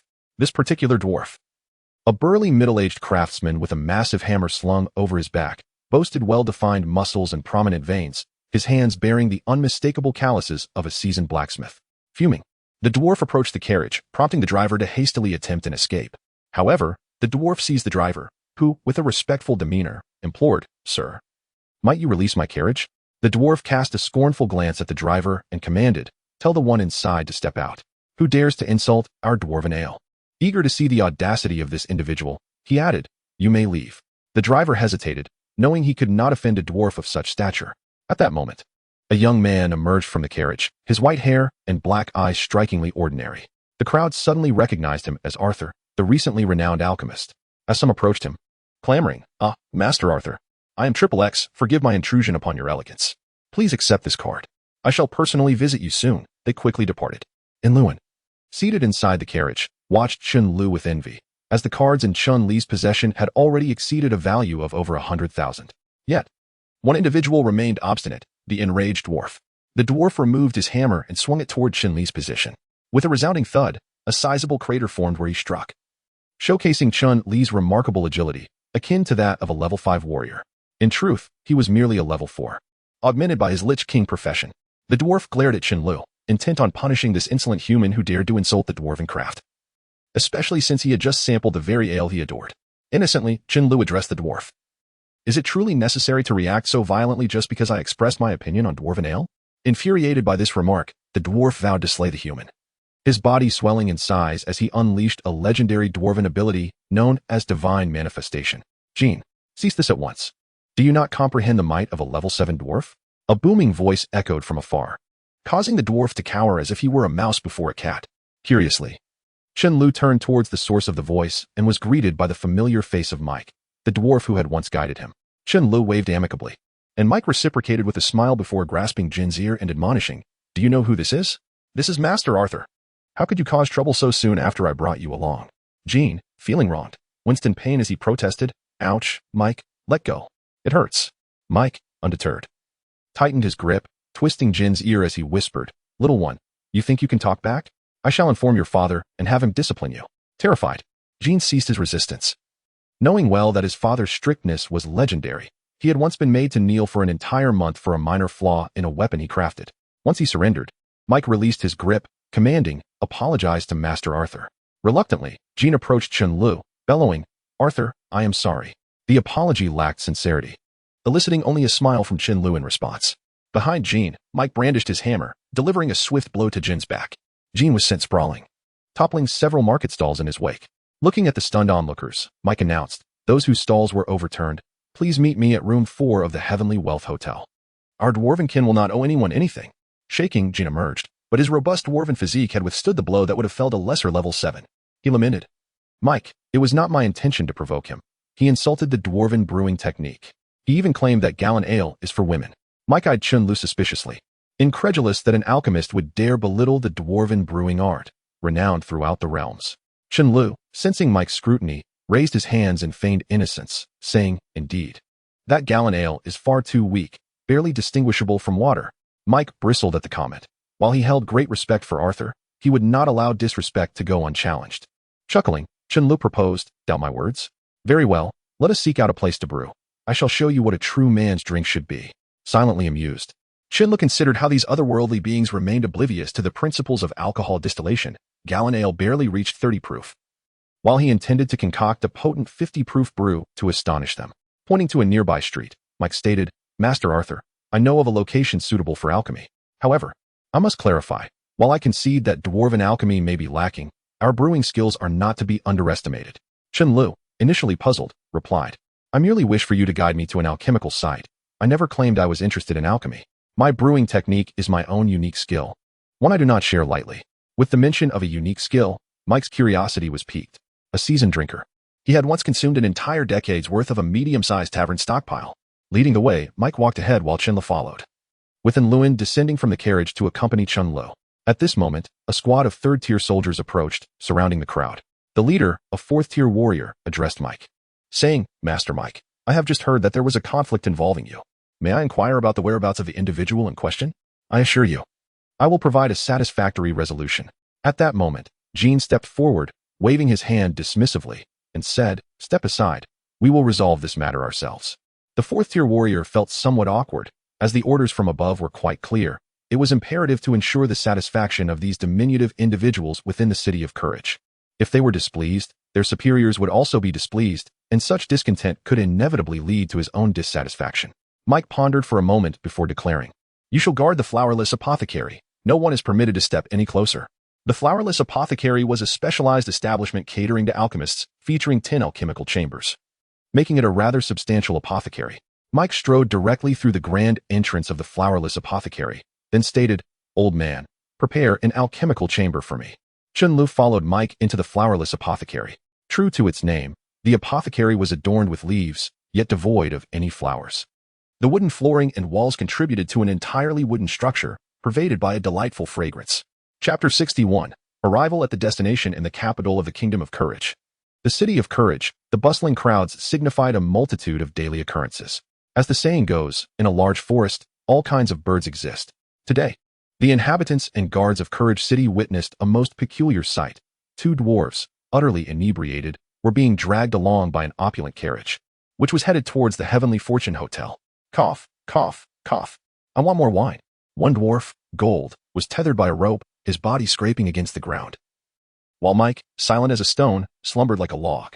At that moment, a group of fully armed soldiers approached, clad in black armor and wielding long spears, with black shields strapped to their backs. Only their eyes were visible beneath their helmets. They formed a line, shields raised on the left, spears poised in the right. Their intent clear, to confront the carriage dragging the dwarfs. The coachman halted, cursing his own greed, lamenting that he had provoked the dwarves and, worse yet, might have attracted the ire of Duke by Gilen's black-armored guards. Contemplating his options, he pondered whether to flee the capital for other ventures. Onluin noticed the coachman had stopped and, with discontent, inquired, Why have you halted again? The coachman, on the verge of tears, replied, It is the black-armored soldiers of Duke by Gilen. They have intercepted us. Upon hearing the mention of the black-armored soldiers, Onluin's eyes brightened. He disembarked and, indeed, recognized the very soldiers of his own household. The black-armored soldiers. Spotting Onluin descending from the carriage, Bellowed, stepped down from the carriage and released those dwarfs. Onluin felt a wave of absurdity wash over him. He was threatened by his own guards. He strode confidently towards them. Noticing Onluin approaching with no sign of surrender, the leader of the black-armored soldiers commanded, Let him approach. Once he is close, take him down swiftly. Remember, after he is subdued, we shall all direct our spears at the carriage. Our scouts reported 2 individuals. Seeing the soldiers remain unmoving, Onluin produced a token from his garments, emblazoned with the character Foran. The token, seemingly made of silver, gleamed under the sunlight. The black-armored soldiers recognized the token, and as Onluin drew near, they realized he was their young master. They quickly surrounded him, knowing that his safety was paramount, far surpassing that of the dwarfs. The leader of the soldiers spoke urgently, Young master, are you unharmed? The master has been exceedingly worried these past few days. Onluin smiled wryly. Uncle Lun, it is a long story. Let us discuss it in our father's presence. The black-armored soldier, referred to as Uncle Lun, pointed at the carriage and asked, Young master, what transpired? We received intelligence that someone was tormenting the dwarven envoy. Onluin pressed a hand to his face, exclaiming, This is indeed a long story. Let us return first. The coachman will ensure the dwarves are taken care of. Hearing this, the black-armored soldiers escorted Onluin towards the Duke by Gilen's residence. Inside the carriage, Chen Lu chuckled, addressing the astonished coachman, continued to the Heavenly Fortune Hotel. The coachman, finally regaining his composure, was astonished to realize he was transporting a figure of such significance in the capital. Chen Lu patted the coachman on the shoulder, chiding, Are you even listening to me? The coachman, with a wry smile, replied, Yes, my lord. I shall drive now. Chen Lu then withdrew his head back inside the carriage. At the entrance of the Heavenly Fortune Hotel, a throng of dwarves gathered, seemingly engaged in fervent discussion. As Chen Li's carriage arrived, the sight was striking. The lavish carriage contrasted sharply with the dwarves being dragged behind it. In a frenzy, the dwarves rushed to assist Gold and Mike, casting resentful glances at Chen Lu as he alighted from the carriage. Feeling somewhat bashful under their scrutiny, Chen Lu greeted the dwarves. Hi-yo. The dwarves erupted in outrage, brandishing their hammers and charging towards him. Chen Lu, startled by the sheer number of over 40 dwarves, contemplated fleeing. However, a voice suddenly shouted, "Hold your fire." To his astonishment, it was Mike, who had finally regained consciousness. Dazed and with a throbbing head, Mike shrugged off the assistance of the dwarves beside him and staggered a few steps, declaring, "Do not harm him." Indeed, the prince concurs. The dwarves, perplexed, responded, "Master Mike, that human is insulting you." Mike, raising his chin defiantly, retorted, "This is my own doing. Do you understand? If so, take me and the prince inside." Through Mike's words, Chen Lu gleaned Gold's identity, yet he sensed that now was not the moment to curry favor with the dwarves. He returned to the carriage and instructed the coachman. To the final destination, the residence of the second prince. Upon hearing this, the coachman felt a wave of relief wash over him, vowing never to transport these two again. Regardless of the carriage's demands, the carriage slowly departed, leaving behind a group of astonished dwarves, who swore it was the first time they had heard Mike utter such coarse language. To them, Mike was a figure of kindness and dignity, embodying their noble heritage. At the residence of the second prince, Chen Lu noted that the opulence of the decor was surprisingly modest, even somewhat simpler than the grand mansions he had passed along the way. Though the adornments were understated, the quality of the guards was befitting of the second prince's status. Level 6 warriors stood vigilantly at the entrance, their demeanor meticulous. A faint smile crept upon Chen Li's lips. Realizing that his situation was not as dire as he had imagined, he stepped from the carriage and addressed the guards. "Please inform the second prince that Arthur has arrived." One of the guards responded, "Please wait a moment." He then proceeded inside. Shortly thereafter, a guard returned with Fei In, who, upon seeing Chen Lu, beamed with joy and hurriedly embraced him, exclaiming, "Master Arthur, it has been too long." Chen Lu responded with a smile, "Ah, Prince Fei In. It warms my heart to see you still remember me." Fei In promptly waved his hands, insisting, "Not at all. I am honored that you, Master Arthur, could spare time from your busy schedule to visit me. Master Arthur, please allow me to extend my hospitality." Chen Lu laughed heartily. Of course, of course." The two exchanged pleasantries as they entered the seemingly modest residence, their arms draped around each other as shoulders, resembling longtime friends to any observer. The guards closed the door behind them. Though the second prince's abode appeared unpretentious, Chen Lu perceived it as a display of understated wealth. Upon entry, a grand fountain greeted them, an unexpected spectacle. Seemingly recalling something, Fei In turned to Chen Lu and asked, "Master Arthur, do you have accommodations in Courage City?" Although Chen Lu had little interaction with such individuals, the intent of Fei In was exceedingly apparent. Chen Lu, adhering to the principle of seizing opportunities, nodded in agreement. Fei In, with a smile, remarked, "Master Arthur, let us proceed to select a residence." Chen Lu chuckled softly and inquired, "Prince Fei In, may I pose a question?" Fei In, looking puzzled, responded, "Please, go ahead." Chen Lu glanced around and said, "You have encountered my Da and Qi Xingdan, have you not?" Upon hearing the name Qi Xingdan, Fei In also surveyed the surroundings, then grasped Chen Li's arm, saying, "Master Arthur, this is not an appropriate place for discussion. Please follow me." Chapter 62. The underground palace of the second prince in the capital city of the Kingdom of Courage. The second prince's residence exudes an air of simplicity. Much like the modest decor of his chamber, a grand bed dominates the space, accompanied by 3 bookshelves, a solitary table, and a few stools. Chen Lu found himself perplexed as to why Fei In had brought him to this secluded place, particularly since the prince's residence seemed sparsely populated. Chen Lu could not fathom how Fei In managed to stand against his elder brother. Upon Chen Li's entrance into the chamber, Fei In swiftly shut the door behind him. Taking a seat on one of the stools, Chen Lu observed Fei In, who approached the enormous bed and pulled back the sheets, revealing an unremarkable wooden board beneath.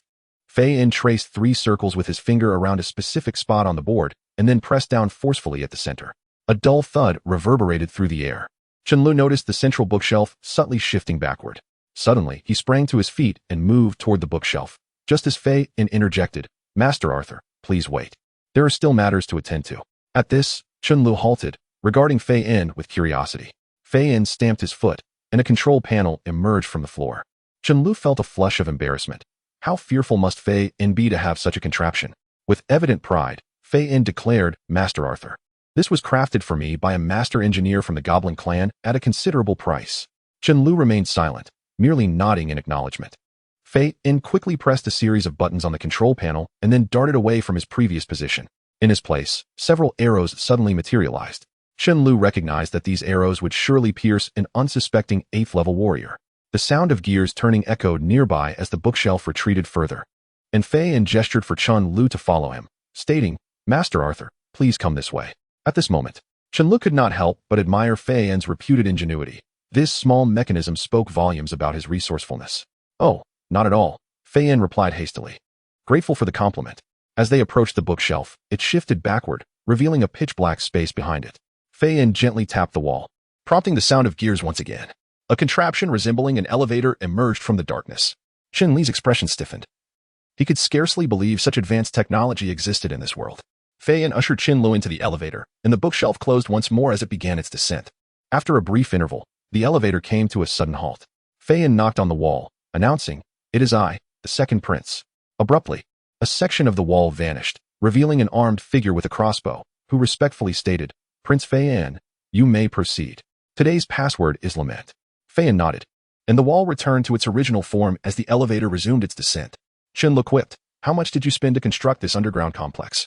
Fei In sheepishly replied, "Not less than the last time I bought that broken mirror pill." Chen Lu was struck by the realization that he truly did not comprehend the extravagance of the wealthy.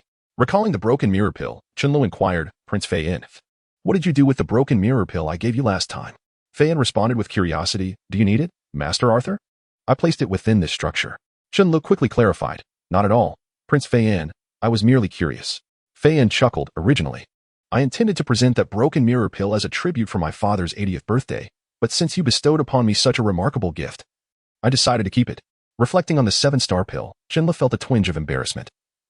It had been intended as encouragement for Ren Luan to pursue higher alchemical ranks.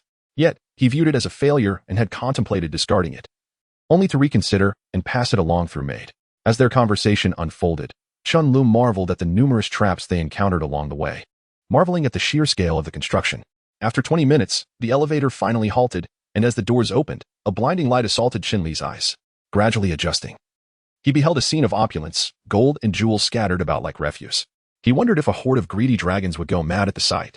Fei In took a few steps before pausing and proclaiming, "Lament can indeed evoke tears." The surrounding space shimmered with ripples, and several cloaked figures in black materialized. "Welcome, Your Highness," they intoned. Fei In turned to Chen Lu with a smile, saying, "These are my secretly trained assassins. Their cloaking technique cost me a fortune to develop." Chen Lu nodded thoughtfully. Fei In instructed the cloaked figures, "Remain vigilant of every movement here." "Yes, Your Highness," they replied, taking positions by the elevator's entrance. Despite the effectiveness of their invisibility, Fei In lamented its fleeting duration. Indeed, as Chen Lu surmised, with gain comes loss, yet the power of such cloaking technology was formidable. Fei In led Chen Lu through room after room, each filled with guards and treasures alike. Upon reaching a massive iron door, Fei In rapped lightly, and it creaked open to reveal a group of armored individuals seated within. Fei In announced, "Esteemed guests, this is Master Arthur."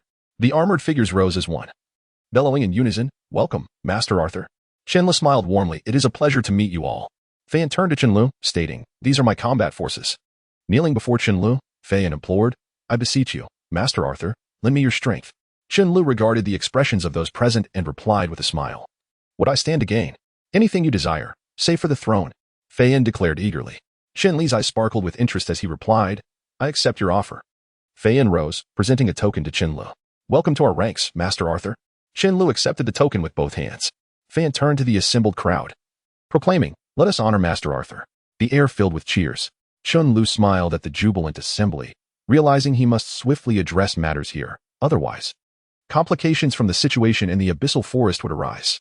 Fei In cheerfully remarked, "Master Arthur, I will provide you with a detailed account of the current situation shortly.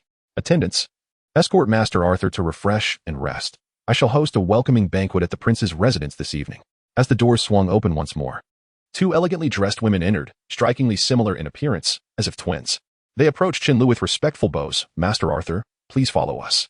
Chen Lu turned to Fei In with a smile. "Your Highness, I shall take my leave for now." Fei In responded with enthusiasm, "Master Arthur, I am confident you will enjoy your time here." Chen Lu gazed at Fei In's heartfelt laughter and couldn't help but shake his head. It seemed that this prince was still quite youthful. However, youth often equates to immaturity, which could be to one's advantage. The city of Yongyi was currently a cauldron of turmoil. Beneath its seemingly tranquil facade lay countless perils. The most brutal struggle in the world is that for the throne. And the conflict between the two princes appeared to be escalating. As Chen Lu caressed the ruby on his chest, a gentle expression graced his face, and he murmured, "I have a premonition that it will be soon. I shall see you again in no time." Chapter 63. The turmoil of the welcome banquet in the capital of the Kingdom of Courage. The prince's residence appeared unusually festive today, adorned with vibrant red and gold lanterns that illuminated every corner. The servants of the second prince's mansion radiated joy as they bustled about. Fei Yan opted for a modest attire, clad in simple garments, while Chen Lu remained in his usual black robe, albeit slightly altered to a shade of yellow. Seated in the reception hall of the prince's palace, Fei Yan and Chen Lu indulged in fine wines and delicacies served by the maids, while the surrounding soldiers heartily feasted on meat, occasionally urging Chen Lu to partake in the libations, creating an atmosphere of camaraderie and merriment. Suddenly, a maid entered the hall, and Fei Yan, laughing, inquired, "What news?" The maid bowed slightly and replied, "The emissary from the Iron Kingdom is waiting outside, requesting an audience with Lord Arthur." With a smile, Fei Yan responded, "Master Arthur, let us invite them in." Chen Lu nodded in agreement. Shortly thereafter, two dwarves entered through the door, and Chen Lu recognized them as familiar faces, Jean and Make. Make performed a noble bow before Fei Yan, expressing gratitude. "Your Highness, thank you for your hospitality." Rising to Make's side, Fei Yan warmly declared, "No need for formality, Master Make. Today we celebrate Master Arthur's arrival, and it is my duty to host you well. Servants, please seat Master Make and Prince Jean beside me and Master Arthur." Jean smiled mischievously and hurried over to Chen Lu, gazing at him with eager anticipation, resembling a playful pup in his enthusiasm.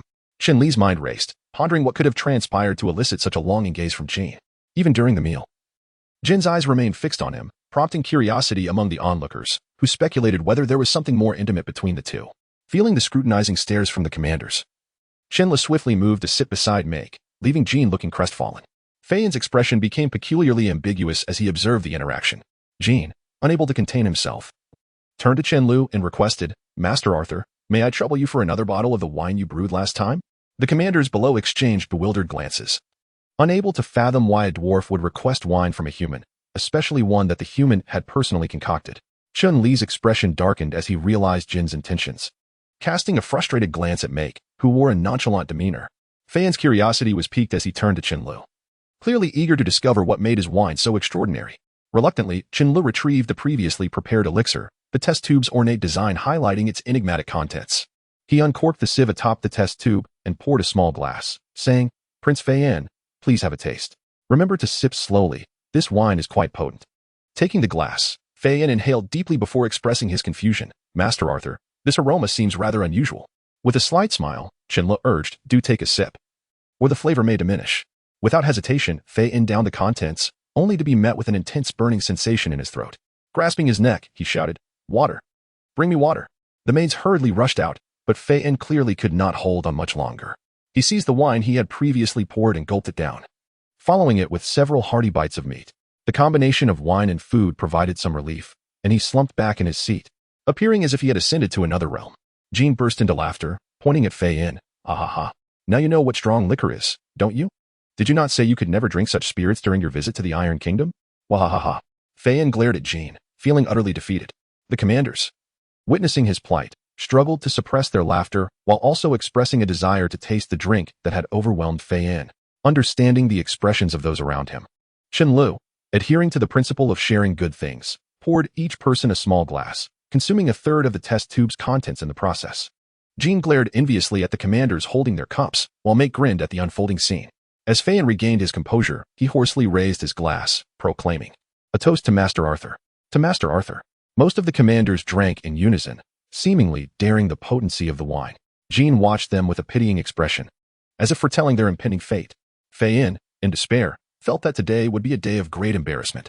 The commanders reacted strongly, coughing and spluttering, while Jean roared with laughter, and Fei Yan closed his eyes in resignation. Water! Water! The maids had already brought water, but it was insufficient given the number of commanders present. Chen Lu chuckled to himself, silently thinking, "You wish for it, now drink to your heart's content." Suddenly, Jean stealthily approached Chen Lu, who, unaware, was startled as Jean transformed, his physique swelling dramatically. "What are you doing, Jean? Don't be reckless." Make shouted in alarm. Jean bellowed, "The wine is mine. Master Arthur, I promise to apologize later." With that, he snatched the test tube from Chen Li's grasp and bolted through the wall, causing a resounding crash that echoed throughout the prince's residence. Nearby guards rushed to the scene. Chen Li's expression darkened, incredulous that a prince of the Iron Kingdom would resort to such base actions. Make's face mirrored his displeasure, resolving to confine Jean for several years. Chen Lu, with a stiff expression, addressed the others. Is it truly necessary? It is merely a bottle of wine. Fei Yin, however, erupted into laughter, his inability to speak only amplifying the mirth reflected in his smile. Fetch some ice for Prince Fei Yin, Chen Lu commanded. One of the commanders, appearing rather frail compared to the others, began to chant softly. A block of ice materialized mid-air, astonishing Chen Lu at the convenience of magic in this world. Chen Lu procured a bucket of water, and the commander added some ice, watching as it quickly melted. Presenting the chilled water to Fei Yin, Chen Lu advised, just sip a little. Without hesitation, Fei Yin grabbed the bucket and drank deeply, the cold water extinguishing the burning sensation in his throat. Finally able to speak normally, his first words nearly drove Chen Lu to despair. Master Arthur, is there more? Chen Lu nearly wept, forcing a smile as he replied, Prince Fei Yin, it is truly gone. Fei Yin, in disbelief, exclaimed, really? Chen Lu affirmed, indeed. I truly have none left. Fei Yin persisted, really? Are you certain you have none? Chen Lu felt his sanity slipping, shouting in exasperation, fine. I'll tell you. The rest was taken. Fei Yin slammed his hand on the table and leaped to the center of the hall, bellowing, someone, quickly, let us pursue Jean. He dared to steal my drink. The commanders, invigorated as if energized by a surge of adrenaline, rose together, shouting, yes. We shall reclaim the wine that was taken.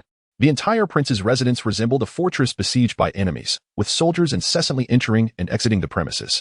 The lights illuminated their path, casting a glow amidst the chaos. The surrounding populace, roused by the commotion, observed with keen interest what the second prince was up to. The orchestrator of this turmoil, Jean, concealed himself beneath a large stone in a nearby graveyard, enraptured by the test tube in his hand. He first uncorked the vial, inhaling its contents with delight, and exclaimed with a smile, what a fine wine, indeed. Alas, it is but a mere drop. A brief aside, I have noticed some criticism directed towards me these past few days. While I am open to feedback, I kindly urge those who wish to critique to provide valid reasons. Should the criticisms hold merit, I will gladly retain and humbly accept revisions for future writings. However, if the intent is merely to disparage, do not be surprised if I choose to remove such reviews. Chapter 64. The Sorrow of the Second Prince in the capital of the Kingdom of Courage, Yue City. The atmosphere was thick with the presence of guards from the second prince's residence. At that moment, the second prince was still at the palace, explaining matters to the emperor. Outside the Tian Kai Hotel, a throng of dwarves gathered at the entrance. With a resigned expression, Mike addressed the crowd, saying, Dear friends, please temper your tempers.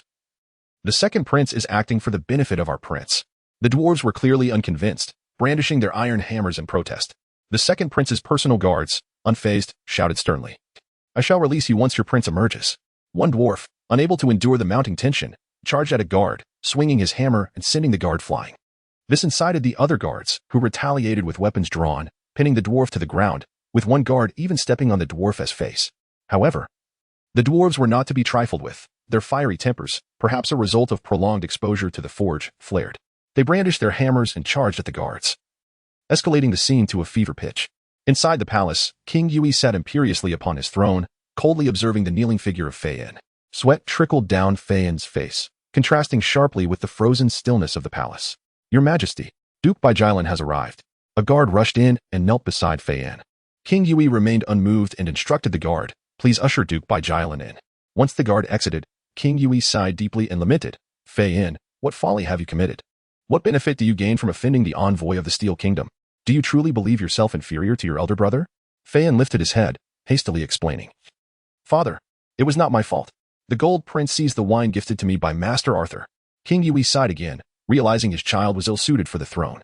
He descended from the throne to assist Fei Yin to his feet, saying, Fei Yin, the southern region requires royal oversight. You shall go. Fei Yin, as if struck by lightning, stammered, Father. King Yue waved his hand, enough. After my birthday, you shall depart. That area is conveniently close to your domain. A wave of defeat washed over Fei Yin as he slowly stood, murmuring, Thank you, Father, before departing in a daze. Upon exiting the palace, he encountered Duke Baijilan, who couldn't help but chuckle inwardly at Fei Yin's forlorn state. Within the palace, Duke Baijilan approached King Yue with familiarity, kneeling and saying, Duke Baijilan pays his respects to the king. King Yue, still seated, replied, My loyal minister, there is no need for such formalities. Duke Baijilan stood, responding, Yes, your majesty. The king then gestured, Tell me, why is Fei Yin so foolish? Over such trivial wine, he creates such turmoil. If the Steel Kingdom learns of this, will they not blame my failure to guide my son? Duke Baijilan initially smiled wryly before responding, Your Majesty. The young prince is brimming with youthful vigor and naturally seeks to assert himself. The gold prince is also quite generous. So it is to be expected that minor conflicts may arise between them.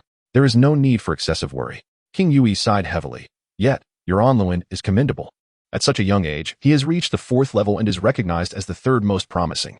If only Fei Yin possessed half of his potential, I would not be so troubled.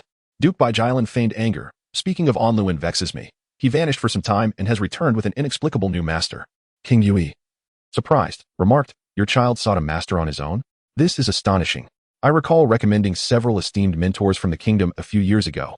Yet he dismissed them without a second glance. I would very much like to meet this master. Duke Baijilan lamented, Alas, Your Majesty, I have not met this master either. However, it seems he is an alchemist who has miraculously elevated Onluin to the status of an intermediate alchemist. King Yui stood, incredulous. He had seen Onluin just 3 months prior at the Royal School's martial arts tournament and awarded him a prize, fully aware that Onluin was merely a level 4 warrior with no background in alchemy. It was astonishing that he had transformed into an intermediate alchemist in such a short span. With a serious expression, King Yui addressed Duke Baijilan. Duke Baijilan, heed my command. Should you encounter Onluin's master, ensure he is brought to the palace. Duke Baijilan knelt on one knee, solemnly responding, I shall obey. King Yui sat back down, perhaps wearied by age, and breathed heavily before instructing, Duke Baijilan. Your task is to return all guards from the second prince's residence and ensure he remains at home for a few days. Duke Baijilan replied earnestly, I shall comply. Outside the Tian Kai Hotel, the second prince's guards faced off against the dwarves. Although neither side had resorted to violence, tension crackled in the air. Cease at once. I am a member of the King's elite guard, and under the command of King Yui, I am here to escort the second prince's guards back. To our friends from the Steel Kingdom, rest assured that King Yui will address your grievances. The white horse clad in black and white armor marked the elite guard's presence. Upon recognizing the elite guard, the second prince's guards immediately sheathed their weapons and obediently returned to the second prince's residence. The dwarves, however, clamored for King Yui to hold the second prince accountable and demand an apology for the injured dwarves. Duke Baijilan stepped forward from the elite guard, addressing the dwarves. May the responsible dwarf step forward for a discussion. Mike stepped forward, his expression neutral. Duke Baijilan, smiling, said, Greetings, Master Mike. In the spirit of goodwill, I am willing to cover all expenses incurred by the Steel Kingdom's envoy. Mike remained silent, turning to the other dwarves. Do you all agree? The dwarves collectively nodded. And Mike sighed. We accept your terms, but I request your assistance with one matter. Duke Baijilan replied eagerly, Master Mike, please, state your request. I shall do my utmost to fulfill it. Mike offered a wry smile. It is quite simple. After the Gold Prince fled last night, we were unable to locate him. I ask for your help in finding him, and should you succeed, you will earn the friendship of our dwarven clan. Duke Baijilan thumped his chest and grinned, Of course. No problem. Soldiers, notify the guards. Yes. Duke Baijilan continued, We shall not disturb Master Mike and the esteemed guests from the Steel Kingdom any longer. Mike smiled and ushered the dwarves into the Tian Kai Hotel. In the grand palace of the Crown Prince, an astonishing revelation echoed through the halls. What did you say? My younger brother has mobilized all the soldiers to capture Prince Jean? The Crown Prince's face illuminated with unexpected excitement. The soldier below, brimming with conviction, asserted, I stake my very life on the authenticity of this news. The Crown Prince erupted into hearty laughter, addressing the soldier. You shall receive 5 gold coins as a reward for your diligence. The soldier, elated, retreated, while the Crown Prince continued to laugh towards the heavens. Oh, dear younger brother. It seems you remain as impetuous as ever. I never imagined you would resort to such measures. Well, it is certain that father shall abandon you now. Laughter filled the grand hall, unaware that the cunning old fox lurked in the shadows, observing all that transpired in the city of Yongyi. Chapter 65, The Royal Shop in the bustling capital of the Kingdom of Courage, the city of Yongyi. The atmosphere has been particularly lively these past few days.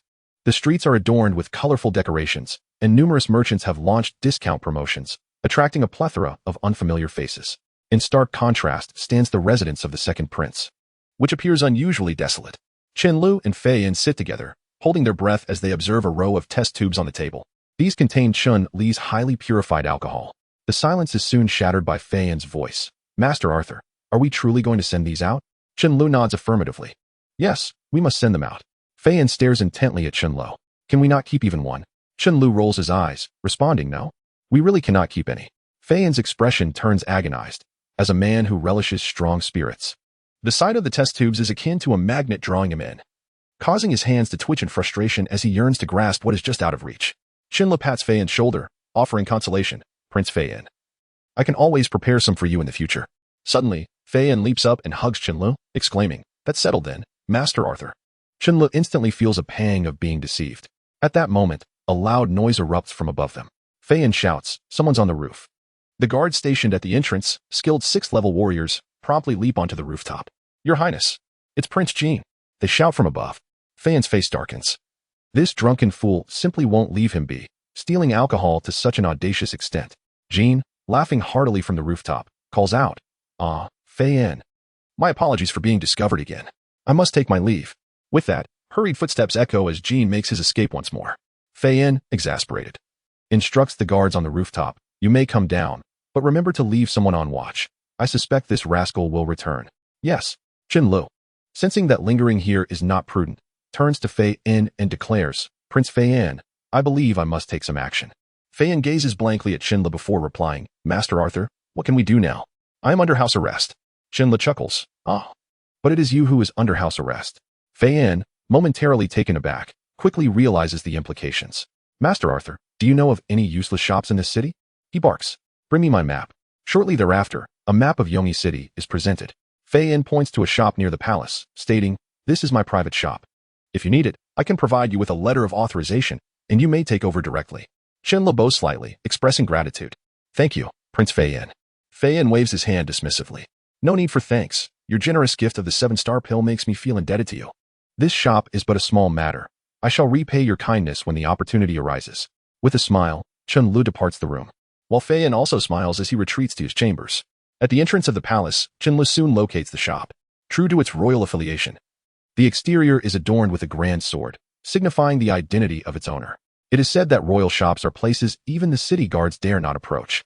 However, the shop designated by the second prince is somewhat forlorn, especially when compared to the 2 establishments adjacent to it. Chen-lu observes that the first 2 shops are also royal enterprises, the farthest left belongs to the king, the second to the eldest prince, and the fourth to the 3rd prince, though the latter remains closed for business. Quietly, he pushes open the door to the shop. Inside, the counter displays a selection of jewelry. "Welcome, dear customer. This is the private shop of the second prince. How may I assist you?" A voice greets him, belonging to a shop attendant adorned with subtle makeup. Chen-lu produces Fei-yin's authorization letter and requests, "Please fetch the manager. I am sent by the second prince." The attendant ascends to the 2nd floor without delay. Chen-lu finds a seat and patiently waits for the manager's arrival. Soon, footsteps echo down the hallway. A middle-aged man, dressed in opulent attire, approaches with hands clasped in respect. "May I inquire, my lord, what business does the second prince have with you?" Chen-lu hands over the authorization letter, which the manager examines with meticulous care. "My lord, this matter is of considerable importance. Might you wait here while I consult the second prince personally?" He requests respectfully, returning the letter.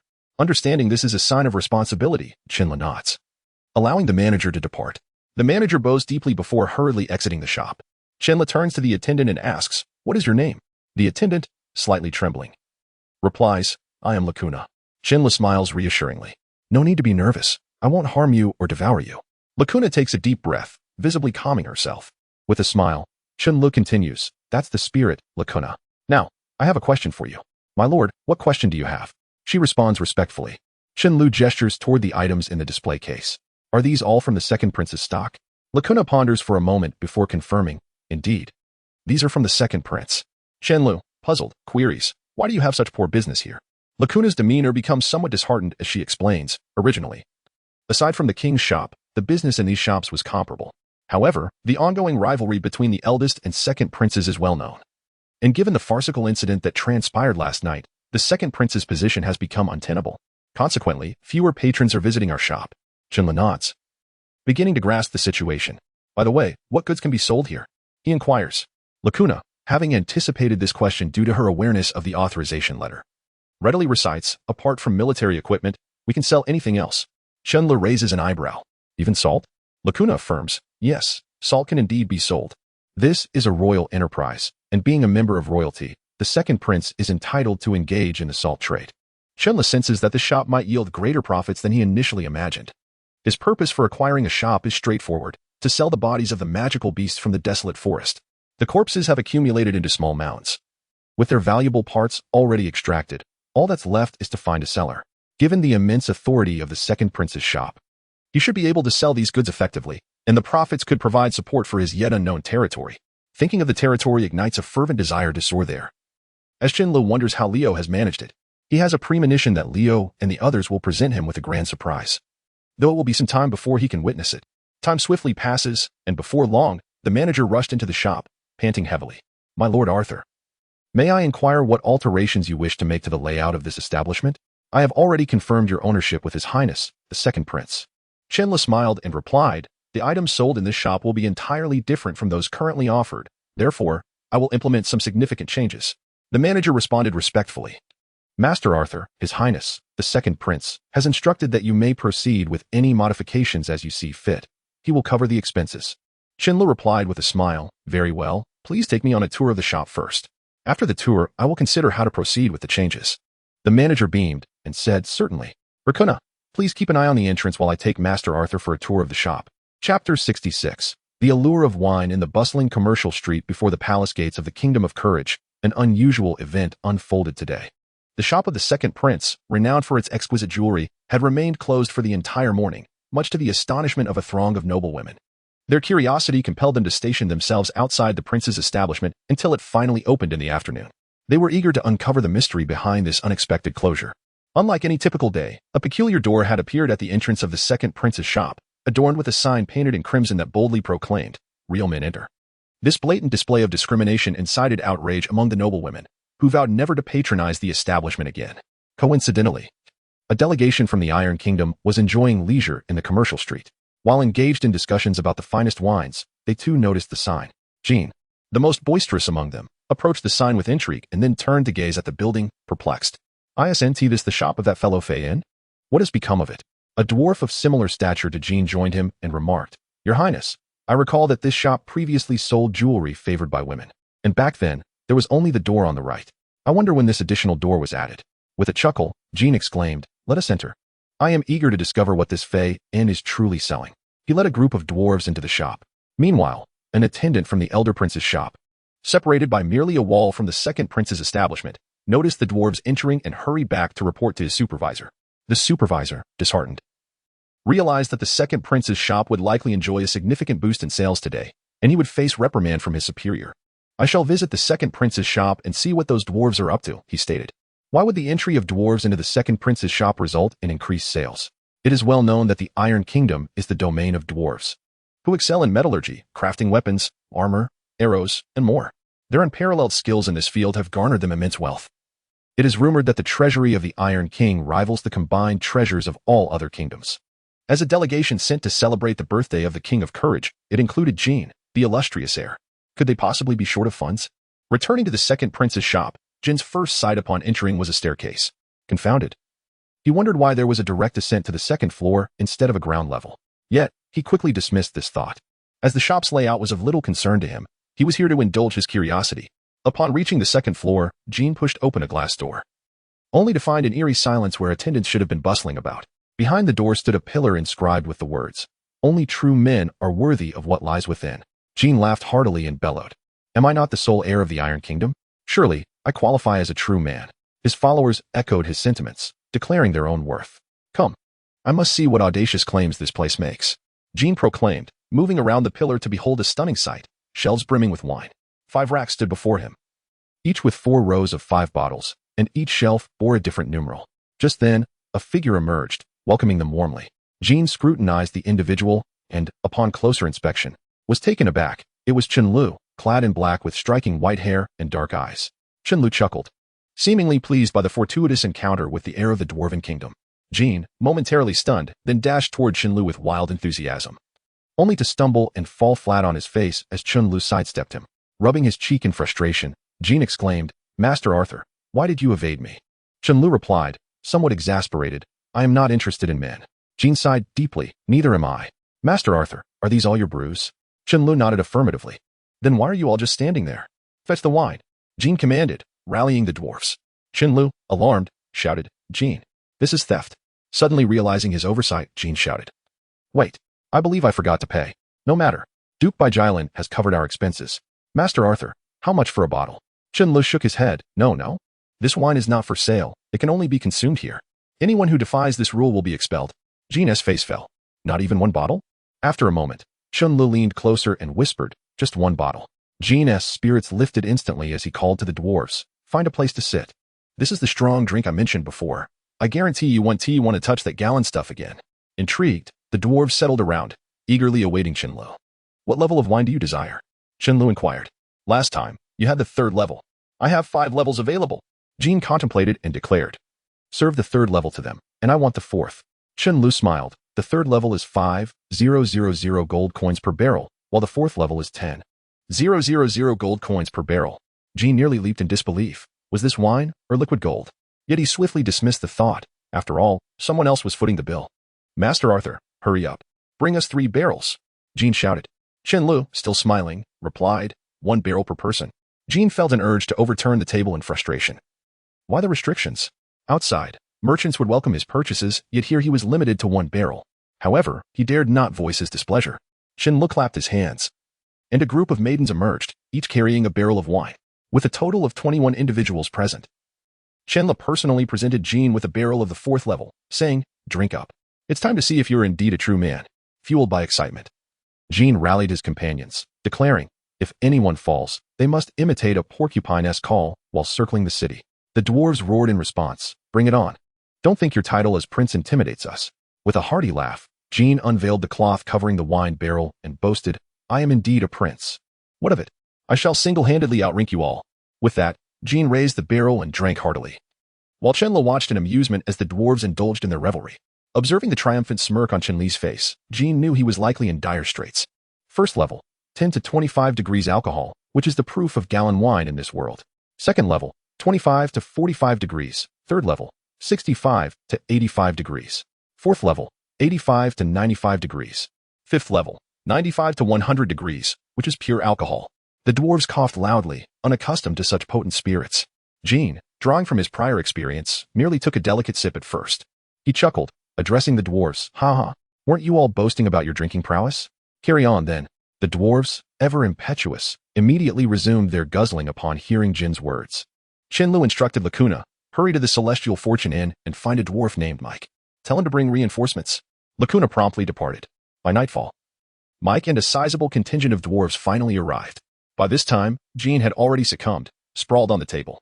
Only 2 dwarves remained upright, slowly savoring their drinks.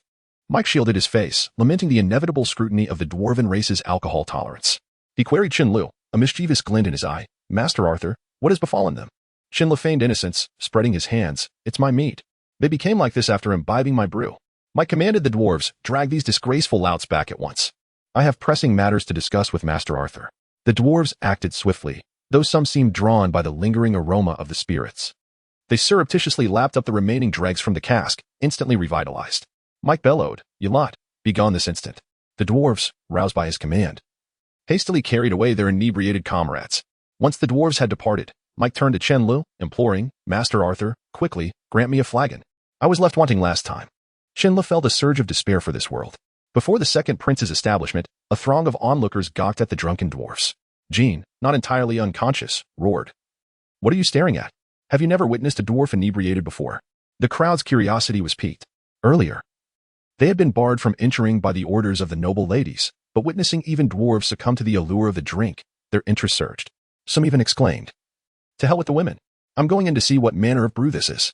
Chapter 67. Bad news in the capital of the Yangyi Kingdom, Yangyi City. Less than 24 hours remained until the grand birthday celebration of the king. However, Chen Lu was exceedingly busy, to the point of having to hire a group of individuals to remove the inebriated patrons from the premises. Due to the limited size of the establishment, a multitude of individuals were queuing outside, and at this moment, the function of the 2nd prince's royal shop became evident. None of the guests dared to raise their voices, nor did any exhibit drunken antics towards the staff. As the clock struck 2 in the morning, it was the designated sampling time set by Chen Lu. With reluctant gazes from the guests inside and resentful stares from those waiting outside, the grand door slowly closed, while the jewelry store on the 1st floor had already shut its doors. Exhausted, Chen Lu and his attendants lay on the floor, their heavy breaths accompanying the laughter of the steward. Unable to tolerate it any longer, Chen Lu addressed the steward, "How much have we earned today?" The steward, his hands visibly twitching, replied loudly, 5 million. We've earned 5 million in just 6 hours. That's more than what we usually make in a month." Surprised, Chen Lu acknowledged the exorbitance of the wines he sold. Even the lowest grade commanded a price of 1,000 gold coins, while the second-tier wine was priced at 2,500 gold coins. Though many guests recklessly began with the second-tier wine, the astonishing revenue left Chen Lu astounded. Knock, knock, knock. The door was rapped upon. Chen Lu, growing impatient, called out, "Apologies. We are currently sampling. If you wish to purchase wine, please return at 8 o'clock tomorrow evening." A deep and commanding voice responded from outside. "I am sent by His Majesty the King of Yomi, and I hope that tomorrow you can deliver 200 barrels of third-tier wine, 100 barrels of fourth-tier wine, and 1 barrel of fifth-tier wine." Upon realizing the messenger was sent by the king, Chen Lu immediately opened the door. The figure outside, clad in a white robe with a fair complexion, bore a beautifully adorned knight's sword slung across his back. Chen Lu recognized the attire as unmistakably royal, and sensed an air of danger about the individual. With a smile, Chen Lu inquired, "May I ask how to address you, my lord?" The man chuckled softly. "There is no need for formalities. I am Dimming, the captain of His Majesty the King's personal guard." Upon discovering the esteemed identity of the visitor, Chen Li's smile widened. "Knight Dimming, welcome. May I ask when the delivery to the palace is expected tomorrow?" Dimming surveyed the establishment with an approving glance and replied, "There is no need for Master Arthur to come personally. I will send someone tomorrow." Chen Lu laughed heartily and agreed, "Very well, I shall leave it to you." Knight Dimming. Dimming smiled and said, "I shall not disturb Master Arthur's rest any longer. Tomorrow, I will personally come to collect the wine and make payment." Chen Lu replied cheerfully, "Then I shall not see you off." Dimming clasped his hands in salute, saying, "Farewell, Master Arthur." Chen Lu waved a hand in dismissal. With a thud, the door was closed once more, and Chen Lu broke into a cold sweat. Dimming had called his name upon entering, and Chen Lu had not left the premises that afternoon. Moreover, all who had entered had left in a state of drunken stupor. How could they possibly know his name? Most concerning was that he had altered his attire and hair color. Turning to the steward, Chen Lu asked, "Are we truly safe with our winemakers?" The steward's expression turned serious as he replied, "There is absolutely nothing to worry about. These individuals are orphans, raised in the second prince's estate, subjected to rigorous training, and are fiercely loyal to the second prince." Chen Lu chuckled. "Then well, how much wine do we have left in storage?" The steward promptly answered, "We still have half a vat of first-tier wine. The second-tier vat is nearly empty. Half of the third tier remains. The fourth tier has seen little depletion. And we have 10 bottles of fifth-tier wine left." Calculating swiftly, Chen Lu commanded, "Everyone, get to work immediately. We must ensure the wine is prepared and packaged by morning." The steward stood straight, affirming yes. Chen Lu inquired again, "Is the third floor cleared?" The steward thought for a moment before responding, "The third floor is vacant. However, Master Arthur, may I ask what business will be conducted there?" Chen Lu replied with a smile, "From the Desolate Man Forest." The steward dropped the cup he was holding. Panic etched on his face. "Master Arthur, we cannot engage in business with the Desolate Man Forest." Confused, Chen Lu pressed, "Why not?" The steward hastily explained, 2 weeks ago, His Majesty dispatched the top 10 adventurer guilds of the kingdom. They should have arrived by now." Chen Lu was taken aback, realizing the gravity of the situation. The steward continued, "Word from the second prince indicates that the Church of Light has dispatched their elite Holy Light Knights to investigate something. Our spies are too low in rank to ascertain their true purpose." Understanding the precariousness of his position, Chen Lu recognized that 2 formidable threats were encroaching upon his stronghold, with the potential for a raid looming. He instructed the steward, "You continue with the brewing. I must return." Stepping outside, Chen Lu observed the throng still queuing. And had it not been for the recent revelation, he might have felt joy. Instead, he sought refuge in an undeniably secure location. He made his way toward the second prince's residence, but as he walked, he suddenly vanished. At that moment, a cloaked figure emerged at the spot where Chen Lu had disappeared, producing a device akin to a walkie-talkie, saying, "Report, the target has vanished, requesting backup." The response came swiftly, "Return at once." With that, the thief hastily departed. Chen Lu reappeared atop a building, coolly observing the thief's retreat. "Thank you, Zazabin. Had it not been for you, I might not have noticed him." Chen Lu mused quietly to himself. A sense of foreboding washed over him. He felt that the entire city must be teeming with spies from all walks of life. "I suggest you seek refuge in the sewers of the city. There should be no spies there." Chen Lu nodded in agreement and swiftly made his way to a manhole cover, utilizing a blink to pass through. The stench of the sewers was perpetually unbearable, and Chen Lu found a relatively clean spot to sit, stating, "Zazabin, the situation is urgent. I shall be brief." He relayed the information he had received from the steward to Zazabin. After listening intently, Zazabin replied, "The only magical item that can assist us now is the owl puppet, which is quite affordable at 500 energy points." Chen Lu responded, "What are we waiting for? Procure one for me." With a flash of white light, an owl-like automaton materialized before him. Chen Lu skillfully retrieved a piece of paper and a pen, the same he had taken from the second prince's shop. meant for instructing the winemakers, and swiftly pinned a letter, noting, Zazabin, may I inquire why my energy points continue to increase?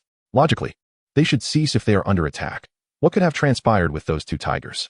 For now, let us set that aside and ensure that the others are informed. Hooting softly, the owl took flight, its body vanishing into the air. Master, have those vengeful spirits not come to haunt you? Chen Lu was somewhat perplexed as to why those vengeful spirits had not come to haunt him, a situation that had persisted for several days. I surmise that those spirits must have been absorbed by you, which is why they have not troubled you, he mused. With a wry smile, Chen Lu remarked, It seems this is indeed a side effect of the method. Be content, my master, we cannot know the circumstances over with the trolls at this moment. He added with a sigh, feeling a pang of guilt towards the trolls and his orc subordinates. He then spoke softly, Once I complete those matters, I shall bring them to my uncharted territory. It was time to return to the residence of the second prince. He did not wish to reveal too much. Master, I shall continue my slumber. The restrictions imposed by the creator god have become increasingly burdensome. I now have only 3 hours of activity each week, he lamented. Chen Lu, feeling helpless, replied, It has already been 10 minutes. You should hurry back to sleep. The voice of Zazabin faded from Chun Li's ears. He felt a mix of resignation and relief. It was time to depart. Chapter 68. Fortitude and Fortitude, the capital of the Valiant Kingdom. It was King Valiant's 80th birthday. Generals from the borders had returned for the occasion. Chen Lu and Fein rode in a lavish palanquin, escorted by 20 level 6 guards, presenting a grand spectacle. The second prince's residence was a mere 10-minute journey from the palace. Well, if it isn't my dear brother? A voice dripped with sarcasm. Instead of reflecting at home. Are you feigning madness here? With a look of disgust, Fein drew back the curtain of the palanquin. Glaring at the man who bore a striking resemblance to himself, Gli Valiant, the first prince and the most probable heir to the throne. Gli leaned in. A saccharine smile plastered on his face. My dear brother, have you prepared a gift for father? Perhaps your benevolent older brother could offer some assistance? Fein retorted with ill-concealed annoyance. Your concern is unwarranted. Gli responded with a boisterous laugh. Then I shall await your gift, dear brother. Ha ha ha. As the laughter faded, Fein's expression returned to normal. Chen Lu, observing Fein's countenance, inquired, Has your elder brother always been like this? Fein replied with a sigh, Before yesterday's incident, he was relatively normal, at least superficially. Chen Lu scoffed. It seems he believes he has already secured victory. Fein, puzzled, questioned Chen Lu, Master Arthur. Are you certain your plan will succeed? Chen Lu shrugged, a faint smile playing on his lips. Given the current circumstances, is there any turning back? Fein inhaled deeply. Indeed, there is no turning back. Master Arthur, if this plan comes to fruition, I shall bestow upon you the title of prince. Chen Lu chuckled. Let us cross that bridge when we come to it. Our objective is simple. Attempt to enlist the support of as many generals as possible. If none are willing, take note of those who exhibit particular favor towards Gli. Fein nodded and commanded, Proceed. The royal palace, situated in the heart of Fortitude, lived up to its name. The palace gates were adorned with a crossed sword and shield, symbolizing the kingdom's valor. Upon entering, one was greeted by a colossal stone sculpture depicting a warrior battling a monstrous bear. The vastness of the surroundings inspired a sense of ambition. Chen Lu inhaled deeply.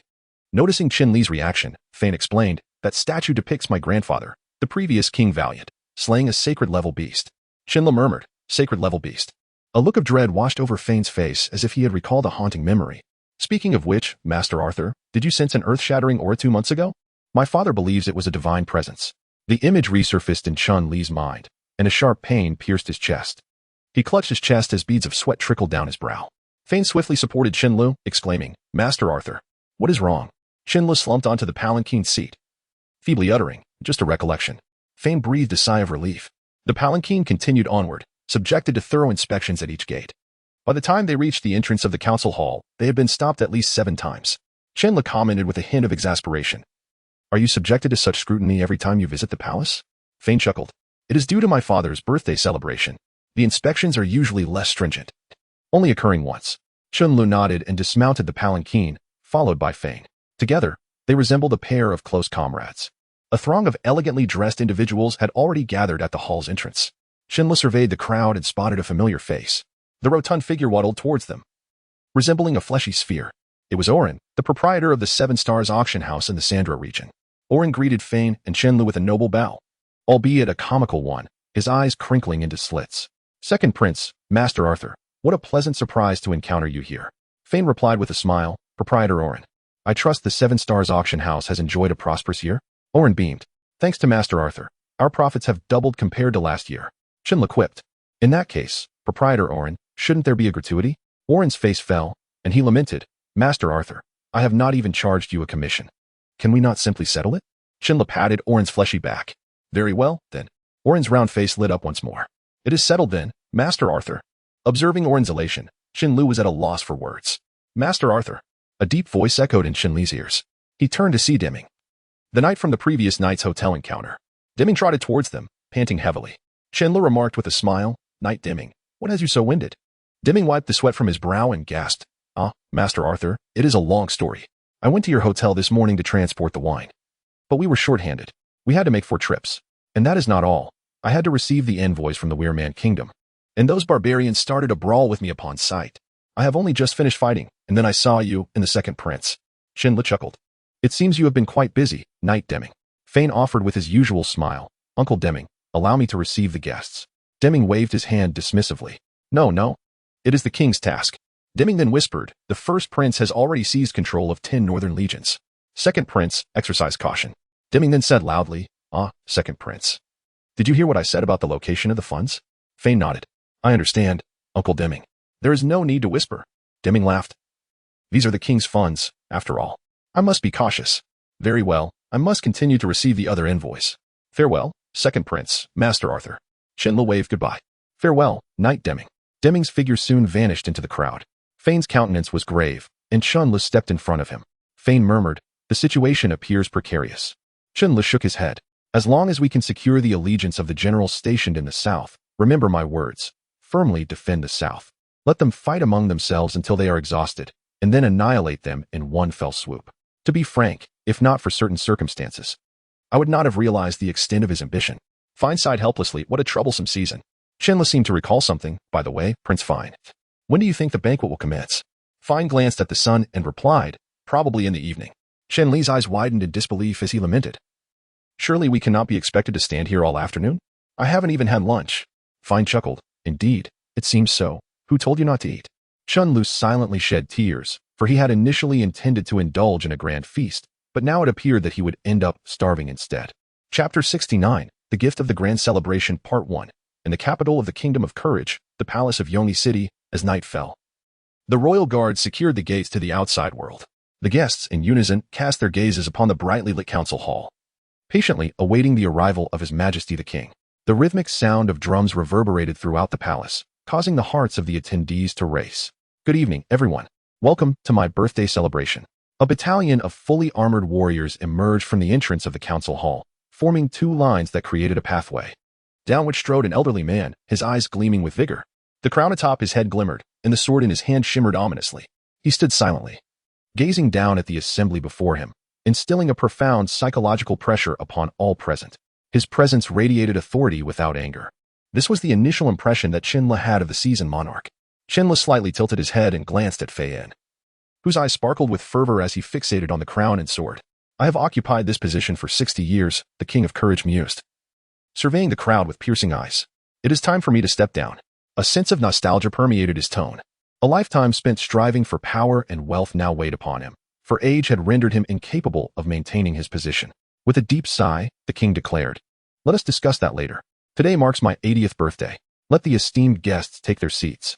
At that moment, a group of brawny men approached, carrying large round tables and chairs. They set the tables upon the ground, placing 4 chairs around each. Please be seated, the king commanded. A strong leader naturally directs the course of the banquet, and the guests promptly found the nearest table to sit at. Chen Lu, Fei Yan, and 2 noblemen closely associated with Fei Yan gathered together. Upon closer inspection, Chen Lu realized that the tables and chairs were far from ordinary. He estimated that each table, if priced on the market, would cost around 30,000 gold coins, and there were certainly no fewer than 2,000 tables in the square. The king's personal guard, Deming, spoke up. Although his stature appeared diminutive, his presence loomed larger than most in attendance. Let the gift-giving commence, he stated, his intent clear and unambiguous. The guests rose, presenting their meticulously prepared gifts with reverence. The king took his place upon the high platform. Your Majesty, I wish you continued reign over the Kingdom of Courage. This is a level 8 magical beast, the Flame Breaker Tiger, which I personally hunted in the desolate forest. I hope you find it to your liking, spoke an elderly general, his beard as white as snow, kneeling on one knee, clad in black armor. The king approached the old general, gently aiding him to his feet. Old friend, he affectionately remarked, You have been by my side since I ascended this throne, never marrying. And now you venture into the desolate forest for my sake. I am truly grateful." At that moment, two black-armored warriors bore forth a massive tiger with fiery red fur. Placing it before the king, the old general's eyes welled with tears as he trembled with emotion. "Your Majesty, since the day I chose to serve you, I have devoted my life to you. Your words are overwhelming." The king embraced the old general, saying, "I am deeply sorry, Alan. Please, take a seat beside me." Alan rose slowly, his excitement palpable as he took his place at the king's side. "Your Majesty, this is a battle blade from the royal family of the Tiger clan, which I acquired from the Northern Orc Empire. Please accept it," declared a middle-aged general, kneeling at the foot of the platform. Chen Li's eyes widened in astonishment, for he would never forget the appearance of that blade, its edge marred with nicks and a small hole at the tip. It belonged to Tajer Phillips, and the blade still bore a trace of her blood. Clenching his fists, Chen Li vowed to obtain that weapon, regardless of the cost. Deming accepted the blade, respectfully placing it upon an ornate display stand. The stand was magnificent, yet the blade's wild nature starkly contrasted with it. One by one, nobles presented their precious gifts. When it came time for the crown prince, Jelly, he approached with a complexly patterned box, a smile gracing his face. Kneeling before the king, he announced, "Father, this is a gift from your son." As the box was opened, the air around them filled with an aura of life, causing Chen Lu to gasp in awe, while knowledgeable guests stared in astonishment at the crown prince. The king stood once more, unable to believe that his son possessed such a treasure. What lay within was a sacred relic of the elven race, the most precious of their possessions, the water of life from the spring of life. The liquid was contained in a small vial, crystalline and ethereal, as if it were a substance not meant for this world. The vial itself was extraordinary, crafted from the rarest ice glass found only in the farthest reaches of the kingdom of Valeman. With a lowered head, the crown prince proclaimed, "This vial of the water of life was a fortunate find. It is said that a single drop can extend a person's life by 1 year. I would not dare keep it for myself. Thus I present it to you today, wishing you eternal health." The king descended from the platform, trembling as he grasped the box with both hands, turning to Jelly. "Wonderful, wonderful," he exclaimed, repeating the word thrice to convey his delight in the gift. With a smile, he beckoned, "Come, sit beside me. You are indeed my favorite son." Jelly's face radiated with joy, knowing that his position had once again been solidified, while his detestable younger brother would forever remain beneath his heel. "Father, I have missed you dearly." A melodious voice rang out from the entrance of the palace. The guests turned their heads in unison. With flowing hair and a graceful demeanor, her beauty was such that it could outshine the stars, her voice resonating like a melody that lingered in the air. The onlookers were captivated, and even Chen Lu found himself entranced. He never imagined such beauty existed in this world. Fei Yan nudged Chen Lu with his elbow, breaking the spell. "Hey." Chen Lu, now slightly embarrassed, glanced at Fei Yan. With a smile, Fei Yan introduced, "This is my younger sister, Emily, the fifth in line."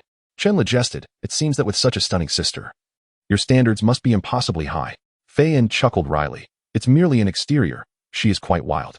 She is the kingdom's second prodigy, just 18 years old, yet already a level 4 warrior. It is said that the only female acolyte from the Royal Academy wishes to take her as a pupil." Chen Li's eyes sparkled with intrigue. The term acolyte had crossed his ears numerous times. Emily approached the king and enveloped him in a warm embrace. "Father, I have missed you." The king's face lit up with a benevolent smile. As his only daughter, she was his treasured gem. "Emily, hurry and sit beside your grandfather Alan," he said with warmth. Emily playfully stuck out her tongue at Alan and cheerfully declared, "Father, this is a bottle of calming elixir crafted by your daughter. Only a mid-level alchemist can create it, and its sole purpose is to enhance mental focus." With that, Emily instructed her maid to fetch a box for her. Upon opening the box, she presented it with both hands to King Yongi. The king, filled with pride, remarked, "Emily, my dear, you have finally chosen a vocation that is free from the roughness of barbarism. Moreover, my beloved Emily has become a mid-level alchemist. Come, let me shower you with affection." Emily's face blossomed like a peach flower, captivating the audience of handsome and affluent individuals below. This little princess truly deserved her title as the most beautiful maiden of the kingdom of Yongi.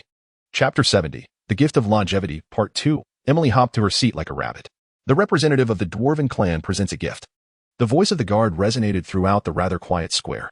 Mike approached, accompanied by Jane, who was adorned in a dazzling suit of golden and silver armor, embodying the essence of a prince. Jean presented the armor to Deming, and then Mike bowed, saying, "Esteemed King Yongi, greetings. May the friendship between our two nations endure forever." King Yongi smiled and nodded, replying, "Master Mike, the kingdom of Yongi and the Iron Kingdom shall always remain the best of friends."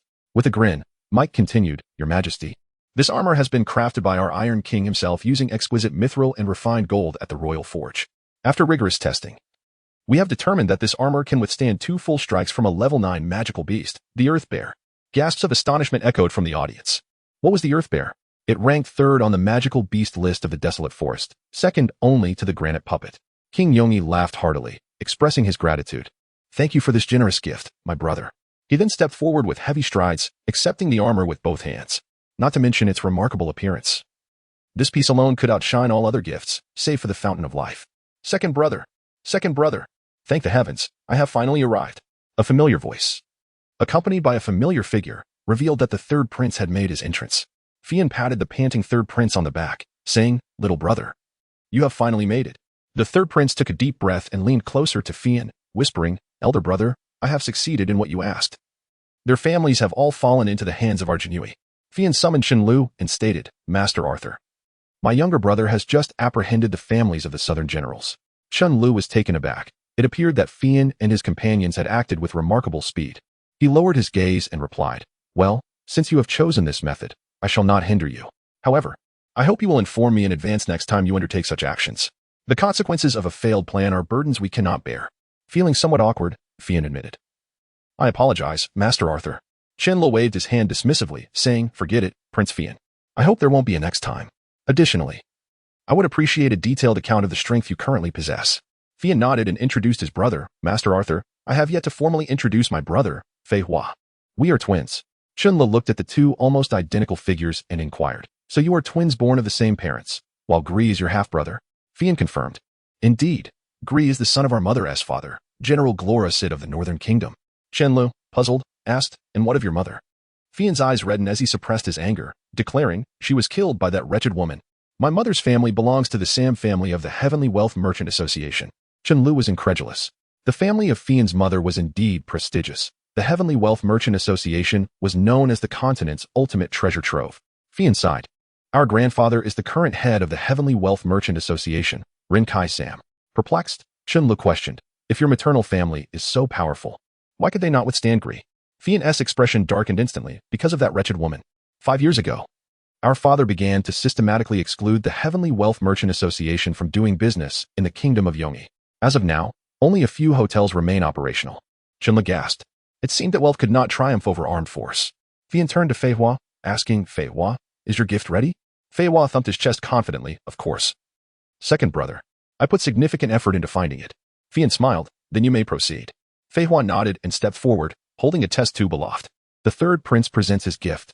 Deming's voice boomed, and the surrounding nobles shifted into a mode of anticipation. Thus far, each prince or princess had unveiled astonishing gifts. Now, curiosity mounted regarding what the 3rd prince would present. Fei Hua extended the test tube and proclaimed, Father, this is a vial containing 3 drops of the Fountain of Life that I acquired through trade with the elves. Fian's expression froze, and the surrounding nobles revealed faint disdain. King Yongi's countenance was inscrutable, but his words implied disapproval.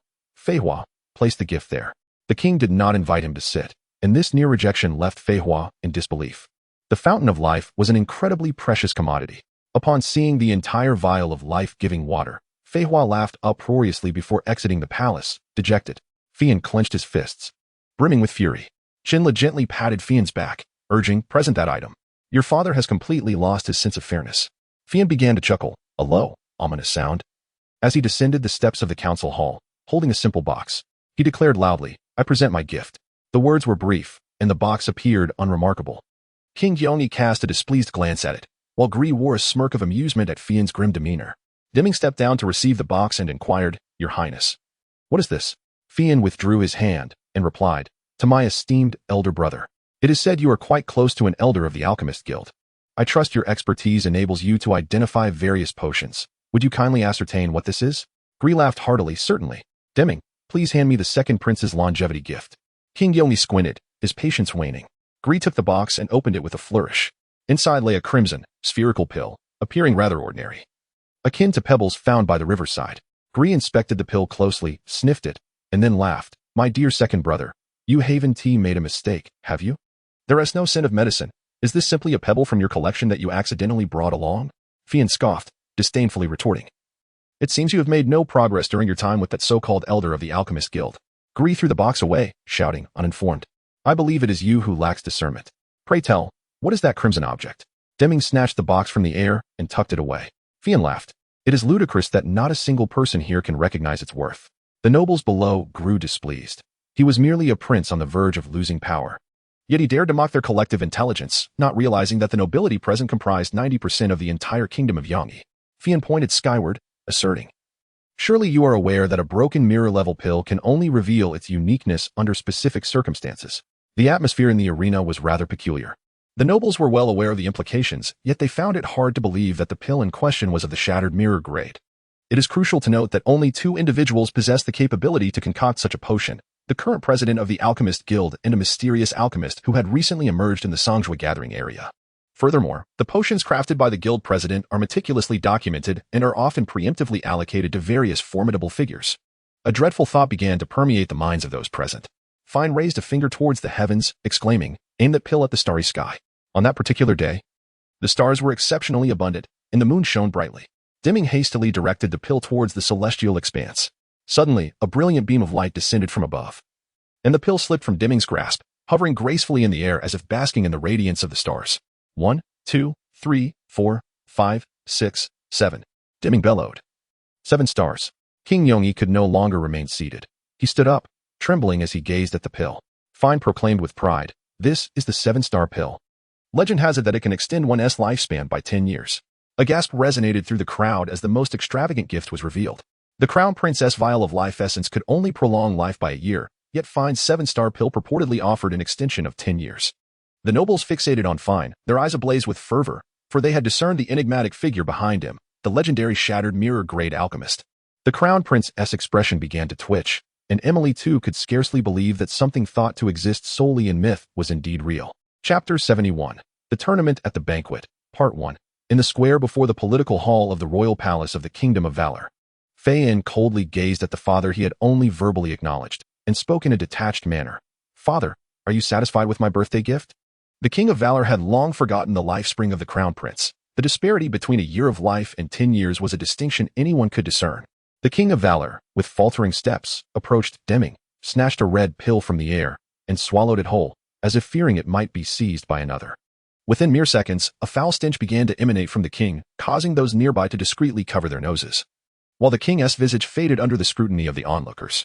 With a sense of satisfaction, he declared, "I shall take my leave for a moment. You may continue." He then exited the square, surrounded by his guards. A throng of nobles fixated their gazes upon Fei Yin, as if wishing to capture him and subject him to severe interrogation until the identity of the alchemist was revealed. Fei Yin laughed heartily, though his laughter bore a tinge of melancholy and mockery. Greer sat upon the dais, his eyes nearly bulging from their sockets. Emily gently patted her brother and whispered words of comfort. "Brother, it's merely a small mishap." Greer steadied himself, then smiled at Emily, saying, "Emily, how I wish you were not my sister." A blush crept onto Emily's cheeks, rendering the young nobleman below spellbound. Fei Yin strode back to his seat with an air of arrogance, resembling a victorious fighting cock, head held high and eyes brimming with disdain. Shortly thereafter, the king returned in a fresh set of garments, his face radiant as if today were the happiest day of his life. Spotting Fei Yin still seated, the king bellowed, "Fei Yin, come forth." Fei Yin knelt on one knee at his seat and replied, "Father, I must respectfully decline your request." The king felt a twinge of embarrassment and pondered before saying, "Fei Yin, I have wronged you and your brother in the past, and for that, I apologize. However, I sincerely wish for you to sit beside me now." Hypocrisy. This was Chen Lu's assessment of the king's words. He had surmised that if the value of what Fei Yin presented today did not surpass Greer's single vial of life spring, then his fate would undoubtedly mirror that of Fei Zi. Reluctantly, Fei Yin approached the king's table and stood beside Alan. Alan smiled at Fei Yin, saying, "Second prince, it has been ages since we last met. The last time was when you were but an infant. Now, seeing how remarkably you have grown fills me with joy." While Fei Yin could afford to disregard his father, he felt compelled to show respect to this elder, who had devoted his life to guarding the north and had repelled countless orc incursions, remaining unmarried due to his unwavering dedication. Fei Yin bowed respectfully and said, "Thank you, Grandpa Alan." Alan stroked his grizzled beard and replied, "You deserve this.